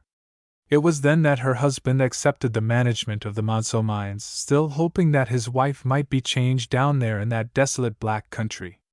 When the great strike of miners broke out, he at first minimized its seriousness, thinking that it would not last a week. By his lack of decided action, he forfeited to some extent the confidence of his directors, but he regained this by the subsequent measures taken by him for bringing the strike to an end, and ultimately received the decoration of an Officer of the Legion of Honor. His domestic life was, however, once more embittered by the discovery of a liaison between his wife and his nephew, Paul Negro. Germinal. Hennebo, Madam, wife of the preceding, was the daughter of a rich spinner at Arras. She did not get on well with her husband, whom she despised for his small success, and after she accompanied him to Paris she entered into a notorious liaison with a man whose subsequent desertion nearly killed her. For a time after their removal to Monceau she seemed more contented, but this did not last long, and she ultimately consoled herself with her husband's nephew, Paul Negro. She was angry at the strikers, as they interfered with the arrival of provisions for a dinner party which she was giving, but she was incapable of understanding the sufferings of the miners and their families and the hardships they were forced to undergo. Germinal. Hiquette, Caroline, a well-known demi-mondaine in Paris. Her father, who was a clerk in Bordeaux, was long since dead, and her mother, accepting the situation, looked after Caroline's financial affairs with the strictest regularity. She bought the estate known as La Mignot after Nana tired of it. Nana. Hiquette, Madam, mother of the preceding. She was a model of orderliness, who kept her daughter's accounts with severe precision. She managed the whole household from some small lodgings 2 stories above her daughter's, where, moreover, she had established a workroom for dressmaking and plain sewing. Nana. Herbelin, a great chemist whose discoveries revolutionized that science. Lazare Chanteau, who was for some time in his laboratory as an assistant, got from him the idea of extracting chemicals from seaweed by a new process. La Joie de Vivre. Hermeline, a student of rhetoric at the College of Plassans.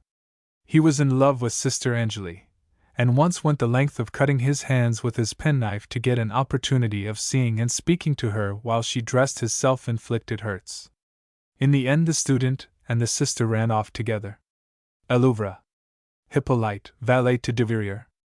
Potbull. Hippolyte, valet to Hennebo, the manager of the Monceau Mining Company. Germinal. Homme noir, an apparition said to haunt the Vorieux pit. It was said to take the form of an old miner who twisted the necks of bad girls. Germinal. Honorine, a maid-servant with the Gregoires.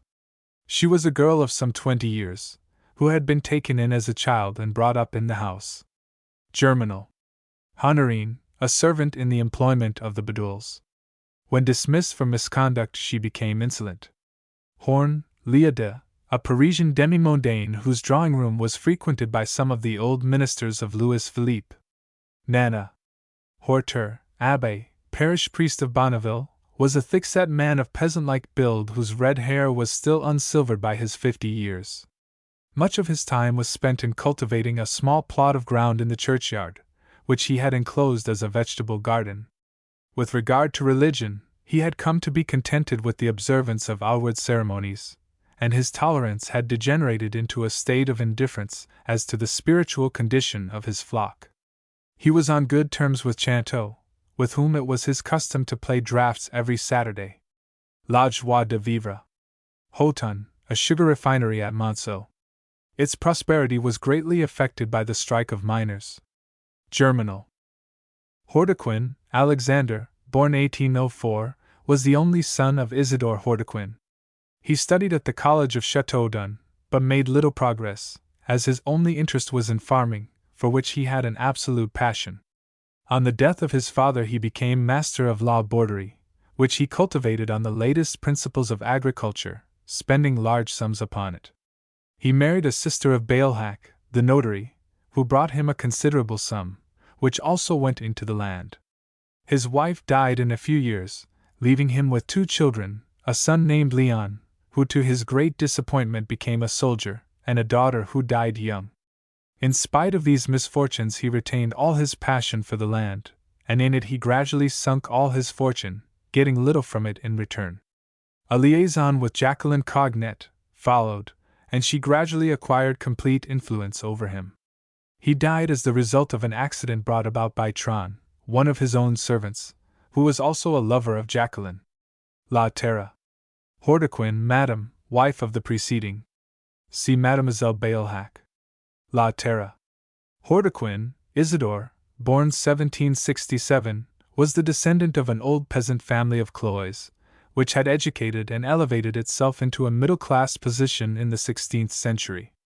They had all been employed in the administration of the salt monopoly, and Isidore, who had been left an orphan, was worth 60,000 francs, when at 26, the Revolution cost him his post. As a speculation, he bought the farm of La Borderie for a fifth of its value, but the depreciation of real estate continued, and he was unable to resell it at the profit of which he had dreamed. He therefore determined to farm it himself, and about this time he married the daughter of a neighbor, who brought him an additional 120 acres of land. He had one son, Alexander, and died in 1831. La Terra. Hordequin, Leon, son of Alexander Hordequin. He had an intense hatred of the soil and became a soldier, being promoted captain after Solferino. He did not visit his home more than once a year, and was much annoyed to discover the liaison between his father and Jacqueline Cognet. He endeavored to get the latter into disgrace, but the only effect was to make a complete breach between his father and himself. La Terra. Hordequin, Mademoiselle, the second child of Alexander Hordequin. She was a delicate and charming girl, tenderly loved by her father. She died young, a short time after her mother. La Terra. Houdelard, a fisherman of Bonneville, whose house was washed away after the destruction by the sea of the barricade erected by Lazare Chanteau. La Joie de Vivre. Hubert, a chasuble maker who lived in a house immediately adjoining the Cathedral of Beaumont. For 400 years the line of Huberts, embroiderers from father to son, had lived in this house. At 20 years of age he fell in love with a young girl of 16, Hubertine, and as her mother refused to give her consent to their union they ran away and were married. On the morning after Christmas, 1860, he found the child Angelique lying in a fainting condition in the snow outside the cathedral door. Having taken her into his house, he and his wife soon became attached to her, and as they had no children, ultimately adopted her as their daughter. Le Rêve. Hubertine, wife of the preceding. At the age of 16 she fell in love with Hubert, the chasuble maker, and as her mother, widow of a magistrate, would not give her consent, they ran away and were married. A year later she went to the deathbed of her mother, who, however, disinherited her and gave her her curse. So affected was she by the terrible scene that her infant, born soon after, died. The Huberts had no other children, and after 24 years they still mourned the little one they had lost. She warmly approved of the adoption by her husband and herself of the foundling child Angelique, whom she treated with the greatest kindness. From the bitterness of her own experience she had a horror of disobedience to parents, and when she found that the consent of Monseigneur de Hautecourt could not be obtained to a marriage between his son Felicien and Angelique, she did all she could to sever the lovers. In this she was successful for a time, until the illness of Angelique, and her miraculous recovery, induced the bishop to give his consent. Le Rêve. Hugh M., a retired government official, who was a sincere lover of art. He was unfortunately not rich enough to be always buying pictures, and could only bewail the blindness of the public which allowed a genius to die of starvation, for he himself, convinced, had selected Claude Lantier's crudest works, which he hung by the side of his Delacroix, predicting an equal fortune for them. Elouvre. Hugon, Madame, mother of Philippe and Georges Hugon. She was the widow of a notary, and lived quietly at Fondet's, an old family property near Orleans, but had retained a house in Paris in Rue de Richelieu. She had been an old friend of the Marquise de Chourde, and was on intimate terms with her daughter, the Comtesse Sabine. A woman of high principles, she believed that one should overlook much in others in order that something might be pardoned in oneself. In this she contrasted strongly with her old friend the Marquis de Chourde, who professed the most rigorous virtue while he secretly lived a shameful life. She was, however, unable to bear with equanimity the eccentricities of Nana, her neighbor in the country, who led Philippe Hugon into dishonor, and his brother Georges to suicide. Nana. Rougon, Georges, the younger son of Madame Rougon. At 17 years of age he became infatuated with Nana, and a liaison with her followed. His mother, having discovered the state of affairs, interfered, and kept him at Fondet's for some months after Nana had returned to Paris, but he ultimately followed her there. Though he was not affected by the knowledge that Nana had other lovers, he was driven to frenzy when he learned that his brother Philippe had become one of the number. He implored Nana to marry him, and when she refused to take his offer seriously, he plunged a pair of her scissors into his breast. The injury was not immediately fatal, but he died a few months afterwards, some said as the result of the wound reopening, while others spoke of a second and successful attempt at suicide. Nana. Rougon, Philippe, the elder son of Madame Rougon. A tall, handsome youth, he quickly attained the rank of lieutenant in the army, and was stationed first in the garrison at Bourges, and afterwards at Vincennes. His mother imprudently sent him to endeavor to release Georges from the toils of Nana, with the result that he was himself ensnared. He had little money of his own, and, as the demands of Nana were unceasing, he began to take small sums from the regimental funds, of which he was treasurer. The thefts went on for a considerable time, and when discovery was made they amounted to 12,000 francs.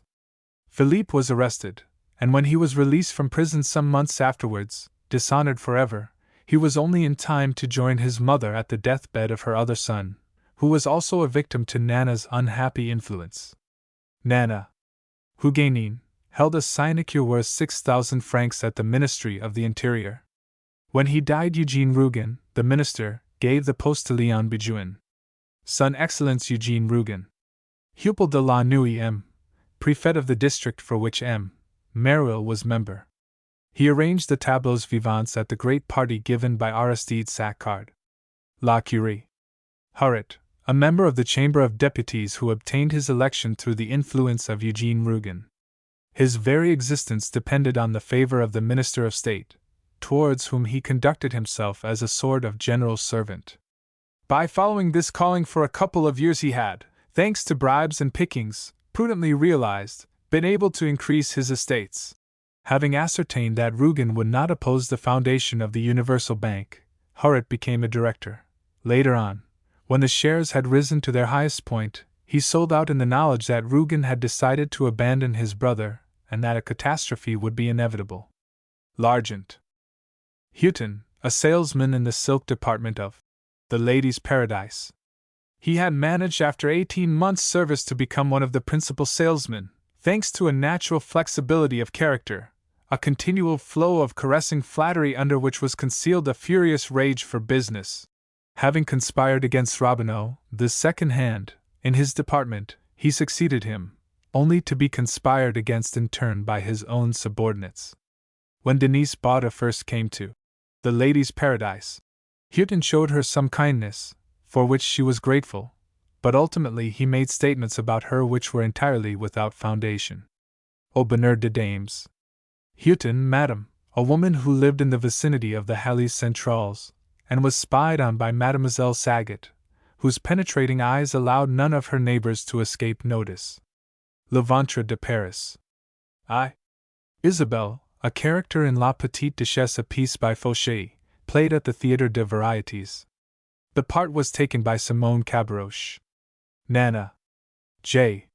Chabuil, an herbalist, whose shop was situated in Rue de Church Midi. He was a widower, and married for the second time a woman named Mathilde.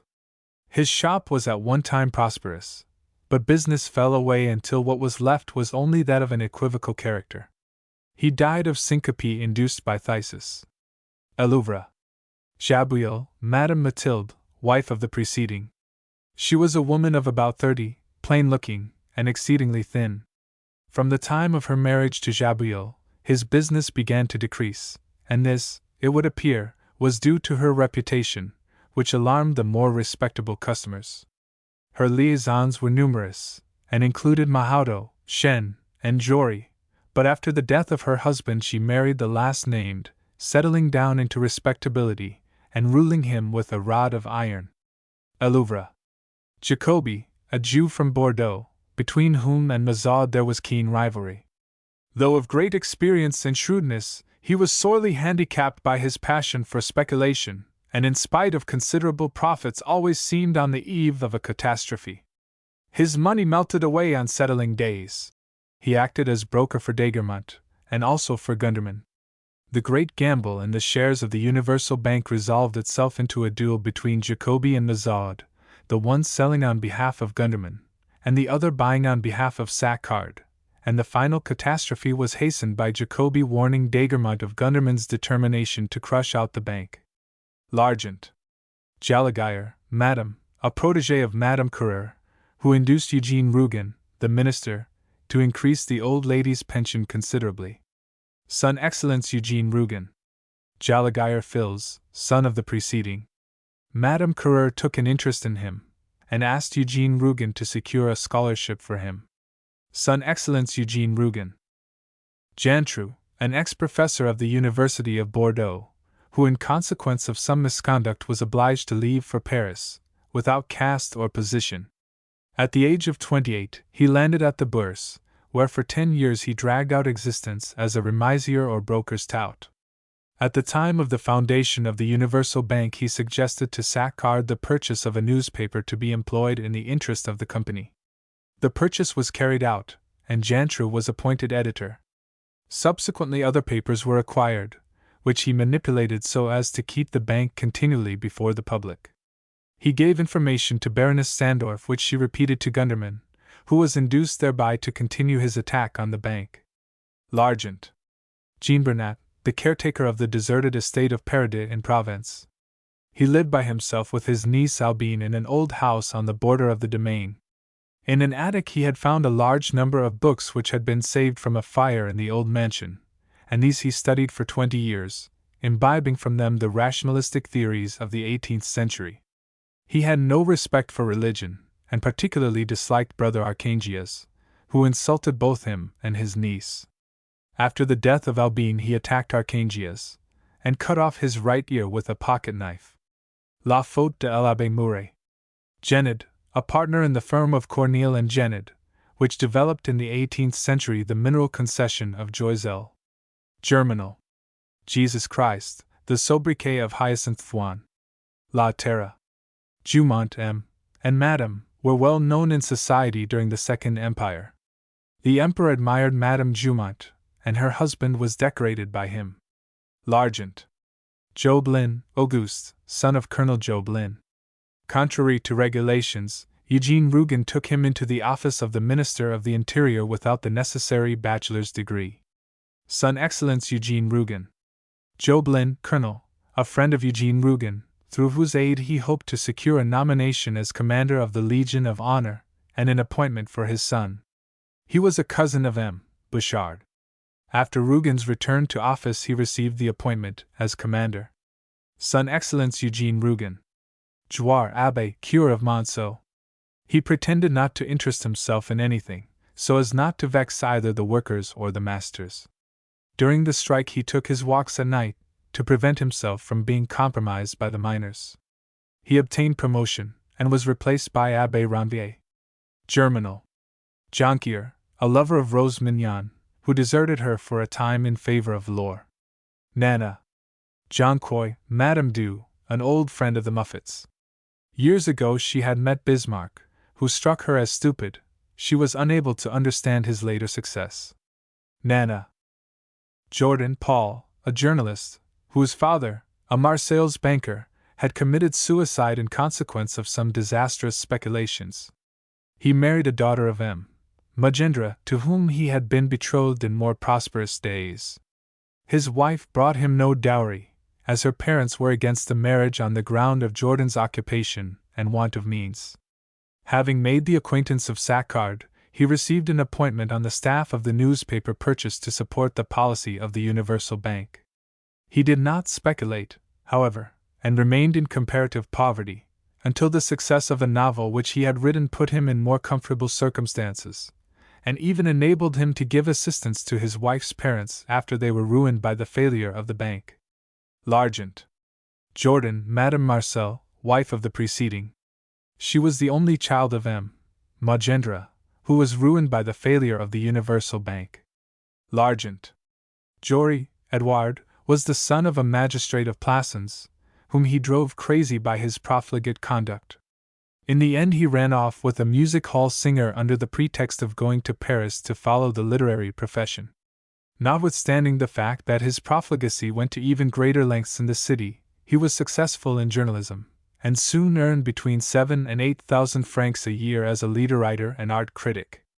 His first success was gained in a series of articles in a little newspaper called Le Timbre, in which he fell foul of the accepted canons of art, and hailed Claude Lantier and his companions as the founders of a new school. Later he claimed to have made fageroles by his articles, in the same manner as he formerly took credit for making Lantier. He gradually dropped his old friends, however, finding that the public only laughed at their productions, and in excuse pleaded that he had not a journal in which he could support their cause. But when, still later, he became director of a great art review, he preserved the same silence. After innumerable love affairs, he ended by marrying Mathilde Jabouille. Elouvre. Jory, madame, wife of the preceding. See Mathilde Jabouille. Joseph, a butler in the employment of Nana at La Mignot. Nana. Joseph, an old soldier who secured a situation in the Ladies' Paradise, through the influence of L'Homme, whose foster brother he was. He married Lee de Fontenelles, a shopgirl in the establishment. Au bonheur de dames. Joseph, madame, the concierge of the house on Quai Bourbon where Claude Lantier lived. Elouvre.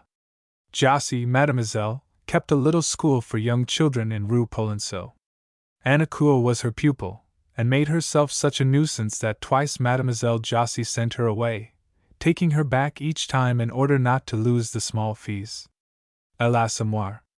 Nana in later years exchanged reminiscences with Satin, who, like herself, had been a pupil at Mademoiselle Jossy's school. Nana. Josserand Père, the father of Josserand, the cashier at the St. Joseph Glass Works. He was originally a solicitor at Claremont. Potbull. Josserand, cashier at the St. Joseph Glass Works. His salary was not a large one, and in consequence of the determination of his wife to keep up a greater style than they could afford, he was engaged in a continual struggle to make ends meet. To gain a few extra francs, he frequently spent much of the night addressing circulars for a firm of publishers. Worn out by hard work and by the continual bickerings of his wife and daughters, he was not in a condition to stand the disgrace of his daughter Bert's liaison with Octave Mouret, and he was struck down by paralysis, which soon after resulted in his death. Potbull. Josserand, Madame Eleanor, wife of the preceding. Her two objects in life were to appear better off than she really was, and to secure husbands for her daughters. In the latter quest she had many disappointments, and her temper, never good, correspondingly suffered, her unfortunate husband bearing the brunt. A marriage having ultimately been arranged between Berthe Josserand and Auguste Weber, Madame Josserand made a strong effort to induce her brother, Narcisse Bachelard, to pay the dowry which he had long ago promised to his niece. As he refused to do so, Madame Josserand overcame the difficulty by a subterfuge of doubtful honesty. Potbull. Josserand Berthe, second daughter of M. Josserand. After several ineffectual efforts to secure a husband, she became engaged to Auguste Weber, the elder son of her father's landlord. Difficulties as to a dowry followed, but these were surmounted by somewhat shady means, and the marriage took place. Weber's health was not good, and Berthe soon became discontented, a state of mind largely induced by the bad advice of her mother. About this time Octave Mouret came to be assistant in Weber's shop, and Berthe, carried away by his attentions, entered upon an unfortunate liaison with him.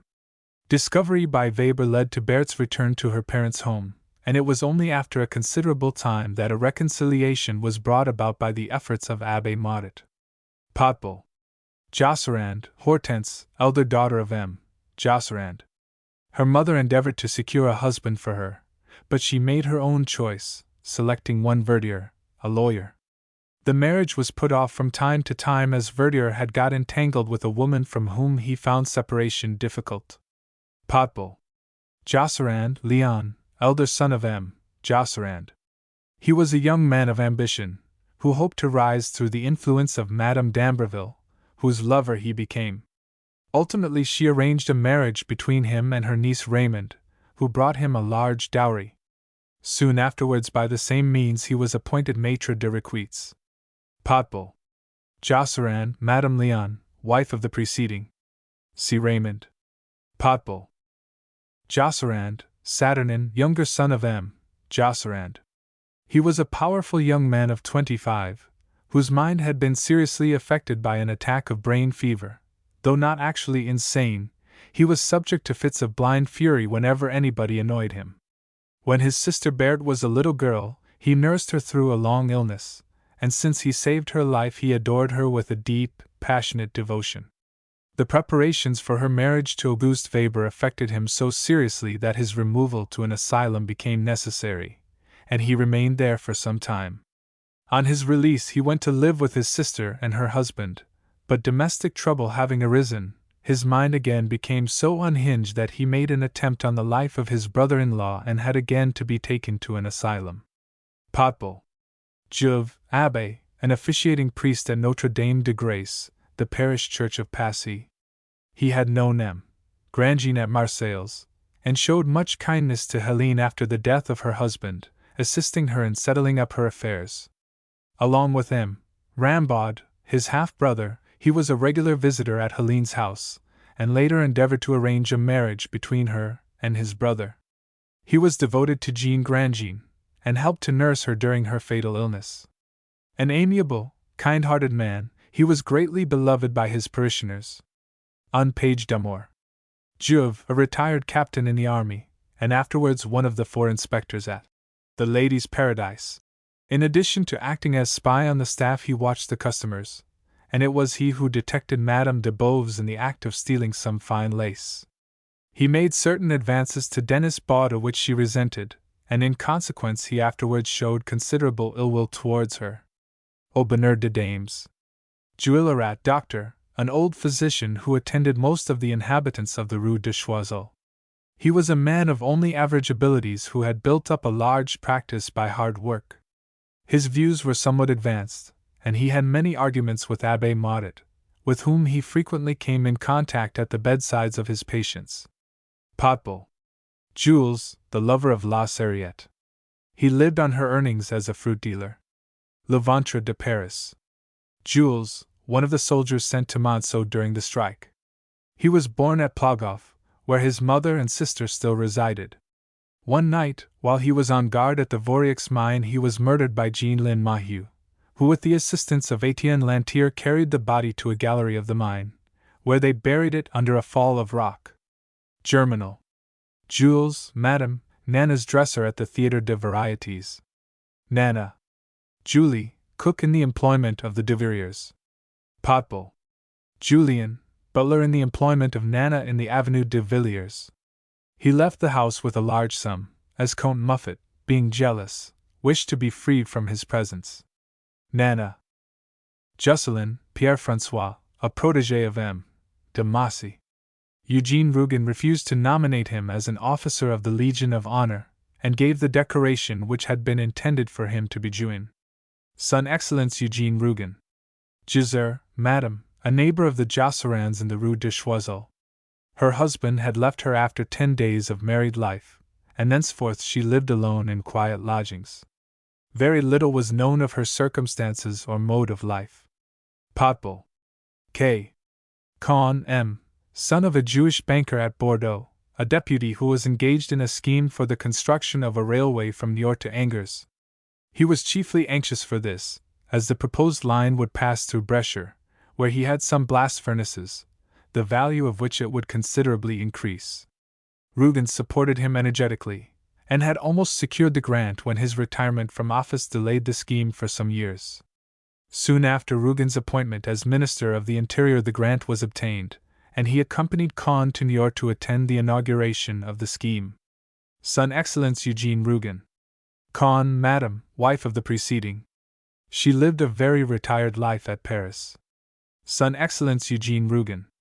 Keller, Les, well-known leaders of society in Paris. It was at their house that Baroness Sandorf first met Gunderman. L'Argent. Kolb, M., a banker whose business consisted to a large extent in gold arbitrage, buying foreign coins, and melting them into gold bars. He was a man of Jewish origin, and having heard that Dagermont was to be connected with the Universal Bank, he readily agreed to become a director. Being a cautious man, however, he sold all his shares before the final collapse. L'Argent L. Laberdet, a young man who was well known in racing circles, and was specially popular with women, as he was always ready to render them little services. Through his relations with the world of trainers and jockeys, he had always the latest information as to races. He made himself very useful to Nana when she was setting up a stable of her own, and assisted her in the selection of servants. Nana Lecaille, a customer of Madame Francois, the market gardener. He attended the revolutionary meetings in Leberger's Café. Le Ventre de Paris. Lacamp. Cipuche and Lacamp. Le Cassagne, a dealer in feathers and artificial flowers, whose business was ruined by the competition of Octave Mouret's establishment. Au Bonheur de Dames. Lachesnay de, judge at the Rouen Court of Appeal, was the husband of Berthe Grand-Morin, whom he somewhat resembled in character. He was a little man, dry and yellow, who had been a judge at the Court of Appeal from the age of 36. He had been decorated, thanks to the influence of his father-in-law, and to the services which his father had rendered on the high commissions at the time of the coup d'état. He was disliked by Denizet, the examining magistrate, in whose eyes he represented the class of judicial functionary who attained position by wealth and influence. Lachesnay was incensed at the will of his father-in-law, Grand-Morin, who left fully half of his fortune to women of all classes, most of them unknown to his family. La Bête Humaine. Lachesnay, Madame de, wife of the preceding. See Berthe Grand-Morin. La Bête Humaine. Lecour Zephyrin, a young lad from the same village as Rosalie, whose sweetheart he was. He was drawn into conscription and sent to Paris, where, by permission of Madame Grandjean, he came to see Rosalie, her maid, every Sunday. He was a good-hearted lad, whose ambition was to get out of the army, marry Rosalie, and return to his native village. Un page d'amour. Ladecourt Baronne de, a lady who lived at Vuziers. Captain Baudouin lunched at her house on August 26, 1870, at the hour when the 7th Army Corps was taking up its position for battle. La Debacle. Ladricourt, Comte de, father of the Baroness Sandorf. He was a confirmed gambler, and a man of brutal manners. He died of apoplexy, completely ruined, after a series of disgraceful failures. L'Argent. La Faloise, Hector de, a youth who came from the country to Paris in order to complete his education. Thanks to the death of an uncle, he was very rich, and his chief ambition was to be in everything ultra-Parisian. He posed as a man who had experienced everything, and who no longer thought anything worthy of being taken seriously. Introduced behind the scenes of the Théâtre de Varietés by his cousin Fauché, he met Nana, who did him the honor of ruining him without much loss of time. When his money was done, he returned to the country in the hope of marrying a distant relation who was both ugly and pious. Nana Lafrasse, a tavern keeper in the neighborhood of Plassans, between the old domain of Paradou and the village of Artaud. He was treated by Dr. Pascal Rougon for ataxy, but died after a hypodermic injection of a serum with which the doctor was experimenting. Le Dr. Pascal. Lagarde Edmond, a sergeant in the 6th Regiment of the line. At the most his age was 23, but he did not appear more than 18. He took part in the Battle of Sedan, and was wounded in the left arm, which was broken by a bullet.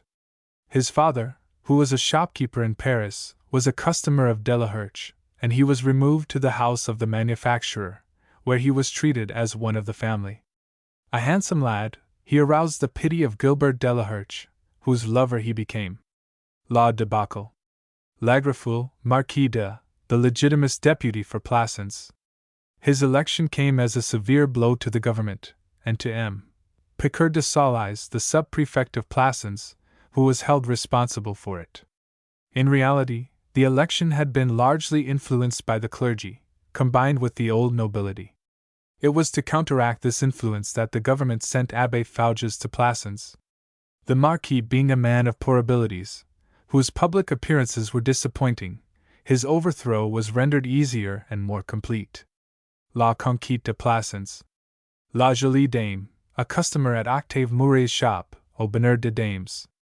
She was a favorite with all the salesmen, and as no one knew her name, she was always referred to as the pretty lady, Au Bonheur de Dames. L'Aliabi, teacher of the 6th form at the College of Plassans. He found one day his room transformed into a chapelle ardente, thanks to his pupils led by Pullard. After he recovered from his fright, he set a heavy punishment for the whole class. He married the daughter of Galissard, the haberdasher at Plassans. Elouvre. Lamberthier, an assistant at the Halles Centrales. Josephine DeJoy was at one time cook in his house. L'Argent. Lamberhan M. a deputy who discussed with M. La Roquette the wisdom of the emperor, conceding the privilege of presenting an address to the crown. Son Excellence Eugene Rougon. Lamberdeau, a shopkeeper at Cloyes, who sold Parisian novelties in all the villages within a radius of 5 or 6 miles. La Terra. Landis Auguste, assistant in Quenne's business. He came to Paris from Troyes to perfect himself in his trade, and having little money, intended to set up for himself as a pork butcher. He was engaged to his cousin Augustine Landis, who was also employed by Quenne. He took a dislike to Florent, and wrote an anonymous letter denouncing him to the prefect of police. Le Ventre de Paris. Landis, Augustine, came to Quenne's establishment to learn shop management. She was engaged to her cousin Auguste Landis. Le Ventre de Paris. Langley de, prefect of Deux-Sèvres.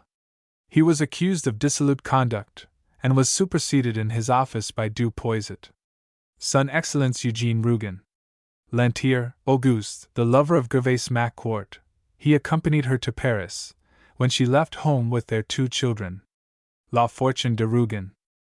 Soon after their arrival in Paris, he deserted Gervais for a girl named Adele, with whom he lived for several years, during which he appears to have done little work. After Adele left him, he renewed friendship with Gervais and Couot, her husband, and induced them to take him into their home as a lodger. Once established there, he paid nothing for his support, and soon Gervais was supporting him as well as her husband, who by this time was doing nothing. Gervais, having become disgusted with her husband's intemperance, resumed her old relations with Lantier, and these continued till she was financially ruined, and her shop was taken over by Virginie Poisson. Lantier, having transferred his affections to Virginie, was allowed to retain his old position as lodger, and soon resumed his former tactics of paying no rent and living off his landlord. In course of time he succeeded in eating the Poissons' stock of sweetmeats and bringing them to ruin, and then began to look out for someone else to support him. L'Assommoir. Lantier, Claude, son of Rougon-Macquart and Auguste Lantier, was born at Plassans in 1842. He was brought up by his paternal grandmother, but when she died, in 1850, he was taken to Paris by his parents. La Fortune de Rougon.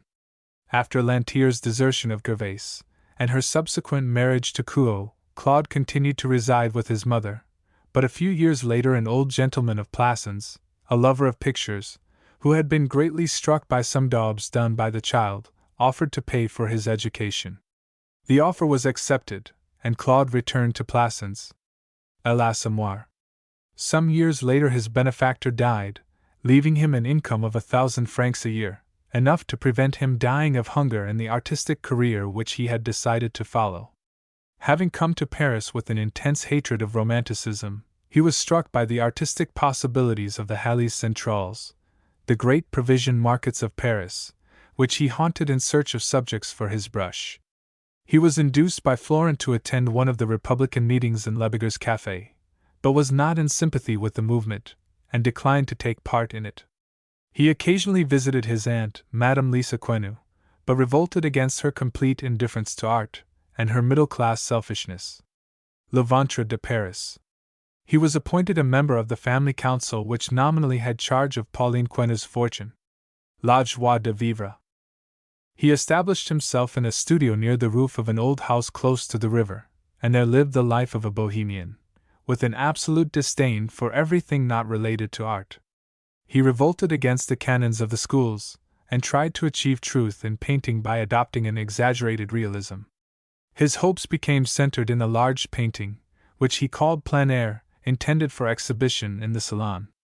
The picture was rejected, and when shown at a minor exhibition was greeted with derision by the public. About this period began his connection with Christine Halley-Grain, with whom he lived for several years, and ultimately married. They took up house at Bennecourt in an old cottage, and there some years passed happily enough, a son named Jacques Louis being born in 1860. But Claude gradually became discontented, and the family returned to Paris, where there began a long struggle against poverty, a struggle beginning in high anticipation and ending in despair. After a long search for a subject for a picture which was to be his masterpiece, Claude selected a stretch of the river near Notre Dame, and into this he intended to put all those new theories of art with which he hoped to revolutionize the world. Everything was sacrificed to this picture. The small fortune left him by his early benefactor was gradually realized to provide food, and when it was exhausted there was little but starvation for the artist and his dependents. The work was begun in a frenzy of genius, but was constantly interrupted by doubts and indecision. It became a monomania, and under its influence Claude's mind gradually became unhinged. The family virus was at last showing itself. Christine was wholly taken up with her husband, and their child died of an illness due greatly to neglect. By this time Claude was incapable of any real feeling save for art, and the death of his child only served to give him a subject for a picture. Having torn himself away from his intended masterpiece for a time, he painted L'Enfant Mort, which was exhibited in the Salon, and met with an even more contemptuous reception from the public than his plein air. Christine used all her influence to prevent her husband from returning to his task, but his brain had become obsessed by the great idea, which his hand proved powerless to execute as his mind became increasingly deranged. At length, in a moment of delirium, he hanged himself in front of the picture which had proved the means of his undoing. His genius was incomplete, and he was unable to carry out his own theories, but they were adopted by other and less able successors with better results. He was buried in the cemetery of Cayenne at Saint-Ouen. A Louvre. Lantier, Madame Christine, wife of the preceding. See Christine Halley-Grain. A Louvre. Lantier Etienne, the youngest son of Auguste Lantier and Rougon-Macquart, was born in 1846, and accompanied his parents to Paris in 1850. La Fortune de Rougon. After his mother had been married to Caux for some time, and had started her laundry, Etienne was found somewhat in the way, and on the suggestion of Goujet was sent to work in the rivet-making factory where he himself was employed.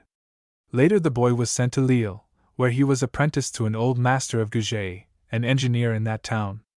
When Gervais had fallen into poverty, Etienne, who was by that time a stoker on an engine, was able to send his mother a 5-franc piece occasionally. Alas a moi! In a moment of passion Etienne struck his chief, and was at once dismissed from his employment. An industrial crisis existed at the time, and finding it impossible to get work, he tramped from place to place till eventually he arrived at Monceau, worn out with fatigue and want. At the Vorieux pit he chanced to get work in a gang led by Mahieu, and went underground for the first time. The work was hard and distasteful to him, but he was unwilling to give it up, and was perhaps influenced by the bright eyes of Catherine Mahieu, who toiled alongside him. He became more and more impressed with the sense of the hardships of the miners' lives, and his mind was also influenced by Souvarine, a confessed anarchist, beside whom he lodged. Gradually Etienne began to indoctrinate his companions with a spirit of revolt, and when the great strike broke out he became the leader. He did not, however, accept the extreme doctrines of Souvarine, and endeavored to dissuade the strikers from doing damage to property. In this he was not altogether successful, and his influence became considerably lessened, until he was blamed by his comrades for the hardships they had to endure during the strike, and for its ultimate collapse. He returned to work, and in the terrible catastrophe brought about by Souvarine he was cut off at the bottom of the pit with Chavel and Catherine Mahieu. He had always loved Catherine, and notwithstanding their peril, an old jealousy revived, and in a struggle with Chavel, Etienne killed him. Days elapsed before rescue came, and by that time Catherine was dead. After 6 weeks in hospital, Etienne left for Paris. Germinal. At Paris, later on, he took part in the Communist rising, and was condemned to death. He was respited, and transported to Noumea, where he married, and became father of a little girl. Le Dr. Pascal Lantier, Jacques, the second son of Rougon-Macquart and Auguste Lantier, was born at Plassans in 1844. He was 6 years old when his parents went to Paris with his brothers, Claude and Etienne, leaving him with his godmother, Aunt Faisie, who sent him to the School of Arts and Crafts. After 2 years passed on the Orleans Railway, he became an engineer of the first class on the Western Railway. At 26 he was a tall, handsome man, with dark hair and a clear complexion. From childhood he had suffered from a complaint which the doctors did not understand, a pain in the head, behind the ears, accompanied by fever and an intense melancholy, which tempted him to hide like a suffering animal. When about 16 years of age he became affected by a curious form of insanity, the desire to murder any woman of whom he became fond. On each occasion it seemed like a sudden outburst of blind rage, an ever-recurring thirst to avenge some very ancient offense, the exact recollection of which escaped him. Did it date from so far back, from the harm women had done to his race, from the rancor laid up from male to male since the first deceptions in the depths of the caverns? Even with his cousin Flore, who loved him from childhood, the same terrible instinct arose, and could only be stilled by flight. By chance, Jacques was a momentary witness of the murder of President Grand-Morin, and when suspicion fell upon the Ribauds he came to be of opinion that it was well-founded, a belief which was confirmed by a subsequent confession to him by Séverine. This avowal by Séverine placed her in his mind in a different category from all other women. She had killed, and was a person sacred and apart, a woman he could love without his lust for blood being evoked. At the request of Séverine, Jacques promised to kill Ribaud, her husband, whom she had come to hate. But though all the preparations were made, it was Séverine herself whom he killed, in an accession of that homicidal rage which he imagined he had conquered. He escaped all suspicion, and calmly allowed Ribaud and Caboche to be punished for the crime. In order to see whether the murder of Séverine had cured him of his bloodlust, he made love to Philomene Sauvignat, thereby arousing the jealousy of her lover, Pecot, who was stoker on the engine driven by Lantier. A quarrel between the two men on the footplate of the engine resulted in both of them falling off, and being cut in pieces beneath the wheels. La Bête Humaine. Lantier, Jacques Louis, born 1860, was the son of Claude Lantier and Christine Hallegrain.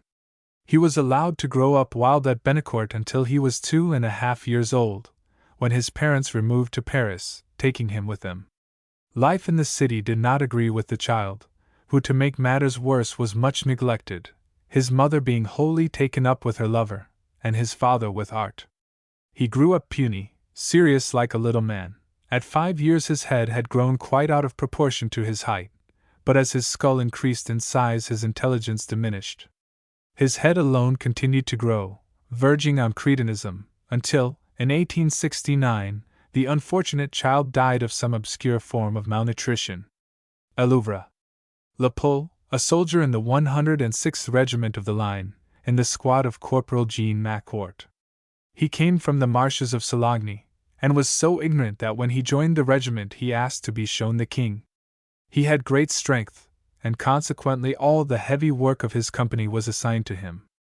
After the Battle of Sedan, he was one of the prisoners on the Isle d'Igues, where, driven frantic by famine, and instigated by Choteau, he killed Patch, who had hidden some bread from his companions. The following night he attempted to escape by swimming the Meuse, but was killed by a bullet fired by a Prussian sentinel. La Debacle. Lacrière, Florent, an unfortunate man who died of yellow fever in Dutch Guiana in the arms of Florent. It was by the aid of his papers that Florent, who had escaped from Cayenne, was able to return to France, and to evade the notice of the police. Le Ventre de Paris. La Riquette M., a member of the Chamber of Deputies. His sister, Madame de Lawrence, was one of the ladies-in-waiting of the Empress Eugénie.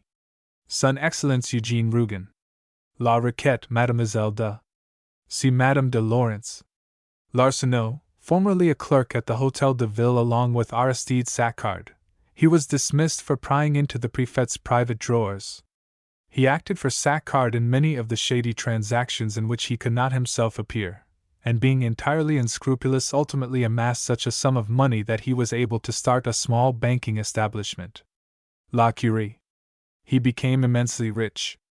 It was through him that Bush came to know the past life of Aristide Saccard. L'Argent. Laure, an actress for whom Jonquière had an infatuation. Nana. Laure, a performer in a singing hall at Montmartre. Houghton, one of Octave Mouret's salesmen, and his friend Léonard applauded her performance so noisily that the police threatened to intervene. Au bonheur de dames. Laurent, a peasant in easy circumstances who lived near Artaud. Père Bambus was anxious to have him as son-in-law. La faute de l'Abbé Mouret. Laurent, the recorder at the court of Rouen who assisted Denizet at the inquiry into the murder of Grand Morin. He was skillful in selecting the essential parts of evidence, so as not to put down anything useless. La Bête Humaine. Laurent, a gardener at Bazille's. He was a man of 30 years of age who had recently lost his mother and his wife, who had both died of the same fever. During the Battle of September 1, 1870, he took part in the defense of Weiss's house, and having only his own body to care for, he determined to sell it dearly, and at each shot to bring down one of the enemy. He continued firing till his ammunition was exhausted, when he was taken prisoner by the Prussians, who, finding that he was a civilian, removed him, along with Weiss, for instant execution. In the face of the firing party he retained all his calmness, standing with his hands in his pockets till the fatal shots were fired. La Debacle. Laurens de, a well-known financier who was both wealthy and avaricious. He went the length of refusing to pay his wife's milliner's bill. La Curie. Laurens, Madame de, wife of the preceding. Notwithstanding certain well-authenticated scandals, she managed to keep her high position in society. She was a friend of René Saccard. La Curie. Lavinière was one of the auditors at the Universal Bank, Rousseau being the other. Their duties were delicate, and in the circumstances useless. Lavinière was disposed to approve of everything, being consumed with a desire to become a member of the board later on. L'Argent. Lavinière, Chevalier de, grandfather of Madame Chanteau. La Joie de Vivre. Lavinière Eugénie de. See Madame Chanteau. La Villardière de, deputy for the department of the Côte d'Or. He was a friend of La Roquette. Son Excellence Eugène Rougon. Leah, a customer at the Café Anglais. Nana. Lebeau, a man of considerable influence in the Second Empire, whom Clorin Balby was able to gain over to the cause of Eugène Rougon. Son Excellence Eugène Rougon. Leblou, the cashier at Havre Railway Station. La Bête Humaine. Leblou, Madame, wife of the preceding, was a woman of 45, so stout that she was in constant danger of choking. Between her and Séverine Ribaud there was ill feeling of long standing, arising from a question of their houses in the station, the Leblous occupying that which should by rights have belonged to the Ribauds, who on account of the generosity of their predecessor were relegated to rooms little more cheerful than a prison. She had a mania for spying upon her neighbors, and in the end caused so much irritation that she was ordered to exchange houses with the Ribauds, thus letting them have the one to which they were entitled. The annoyance, and the change to a dismal house, proved fatal to Madame Leblou, and she died 4 months afterwards. La Bête Humaine. Lebeger, proprietor of the wine shop where Florent and his friends held their meetings. He was a police spy. Ultimately he married Louise Méhudin. Le Ventre de Paris. Lebeger, Madame. See Louise Méhudin. Lebec, counselor at the court of Rouen. He was assessor at the trial of Ribaud and Caboche. La Bête Humaine. Lebec, Madame, wife of the preceding. She was a handsome woman, for whose receptions the barristers of Rouen were beginning to desert those of Madame Bonahan, her rival. It was said that to the influence of Madame Lebec was largely due the result of the trial of Ribaud, a result not favorable to the family of President Grand Morin. La Bête Humaine. Lecoeur, Madame, a butter and cheese merchant at the Halles Centrales. She was sister-in-law to Gavard, and had an idea of marrying him after the death of his wife. He made no advances, however, and she subsequently regarded him with bitter ill will. Along with Emile, Saget, she took an active share in the gossip which partly led to the arrest of Florent and Gavard, and wrote an anonymous letter denouncing them to the police. Accompanied by La Sarriette, her niece, she went to Gavard's house after his arrest, and took possession of his money, which they divided between them. Le Ventre de Paris. Lecomte, Madame, an acquaintance of the de Burles. Un page d'amour. Lefebvre, Madame, wife of a manufacturer at Rocourt, whose house was pillaged by the Prussians after the Battle of Beaumont. La Debacle. Legajus, a miner at Joiselle. He was an associate of Pluchart. Germinal. Legrain, General, a deputy at the Corps Legislative. He was devoted to the Emperor, and notwithstanding a severe attack of gout, attended at the chamber in order to vote the funds for the baptism of the Prince Imperial. Son Excellence Eugene Rougon. Le Hongre, Les, grocers in Rue Neuve de la Gaudior. L'Assommoir. Le Hudier, a child to whom Charvet gave lessons. Le Ventre de Paris.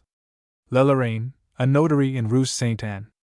In his office was executed the deed which established the joint stock company of the Universal Bank. L'Argent. L'Embelus, a family who lived in a ruined mill near the Cathedral of Beaumont. It consisted of a grandmother, her daughter, and 3 granddaughters, all of whom lived by begging. Angelique did all she could for them, giving them food and even clothes. Le Réveil. L'Enfant, the keeper of a dram shop at Monceau. Germinal. Lengain, a dealer in tobacco and tavern keeper at Rogues. He cultivated a small piece of land, while his wife weighed tobacco and looked after the cellar. He also shaved and cut the hair of the village, a trade learned by him when he was in the army. He professed strong republican principles, though he was afraid to express his opinions too strongly, in case of losing his license. An old rivalry subsisted between him and Macarin, a neighboring tavern keeper with whom he was always on the point of blows. La Terra. Lengain, Madame Fleur, wife of the preceding. She was always quarreling with Colina Macarin. La Terra. Lengain, Suzanne, daughter of the 2 preceding.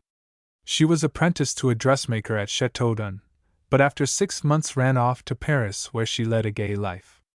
Her return to her native village clad in silks caused quite a sensation, of which her parents were very proud. La Terra. Lengain, Victor, brother of Suzanne. Before he was drawn into conscription he was an awkward youth, but he returned a swaggering braggart, who could hardly be recognized with his mustache and beard. La Terra. Lenore, a racehorse, mother of Frangipane. Nana. Leon, a lad of about 15 years of age, apprenticed to Quenu. He was a gentle-looking lad, given to stealing stray bits of ham and sausage, which he concealed under his pillow and ate during the night. Le Ventre de Paris. Léonce, Madame, the doorkeeper of the house where Gavard lived in the Rue de la Cassonnerie. She acted also as Gavard's housekeeper. Le Ventre de Paris. Leonie, an artificial flower maker employed by Madame Titreville. She left her trade in order to be married. L'Assommoir. Leonie, aunt of Louise de Baudier. Louise went to her house after leaving Bonneville, driven away by Pauline Quenu. La Joie de Vivre. Lepelmec, a peasant at Plogoff, in Brittany. Germinal. Lequiu, the schoolmaster at Rogues. His parents were peasants, and he had an intense hatred of the class from which he had sprung, looking upon them as little better than barbarians. In politics he had advanced views, but in consequence of his position he concealed them to a great extent. Disappointed in the hope which he had long nourished of marrying Berthe Macarin, he ended by preaching the doctrines of anarchy. La Terra. Lerat, Madame Nécouot, was a sister of Couot and Madame Lorelot. She was a widow of 36 years of age, and was forewoman in the manufactory of artificial flowers carried on by Madame Titreville. The eldest of the Couot family, she was a tall, skinny, mannish-looking woman, who talked through her nose. She lived a hard-working, cloistral existence, but she had a perfect mania for making improper allusions, so very obscure that only she herself could understand them. L'Assommoir. For a long time she lost sight of her niece Nana, but later she found her in a position of apparent wealth. Madame Lerat had abandoned her trade of artificial flower maker and lived upon her savings, scraped together so by so. Nana rented a small house for her aunt, and gave her an allowance of 100 francs per month to look after her little son Lizet. Nana. Leonard, the keeper of a café in the neighborhood of Monceau. Germinal. Leroy, alias Cannon, a journeyman carpenter, who deserted Paris on account of some trouble, and preferred to live in the country, tramping from village to village, doing a week here and a week there, and offering his services from one farm to another when his employer did not want him. When there was a scarcity of work, he begged on the high roads, living partly on the vegetables he stole. He professed strong revolutionary principles, which he was fond of airing in village ale-shops. He was a friend of Hyacinth Fouan. La Terra. Letellier, father of Madame de Burle and her sister Pauline. He owned an extensive silk warehouse on the Boulevard des Capucines.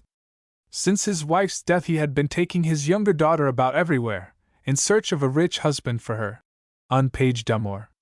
Letellier, Juliette. See Madame de Burle. Letellier, Pauline, the younger daughter of M.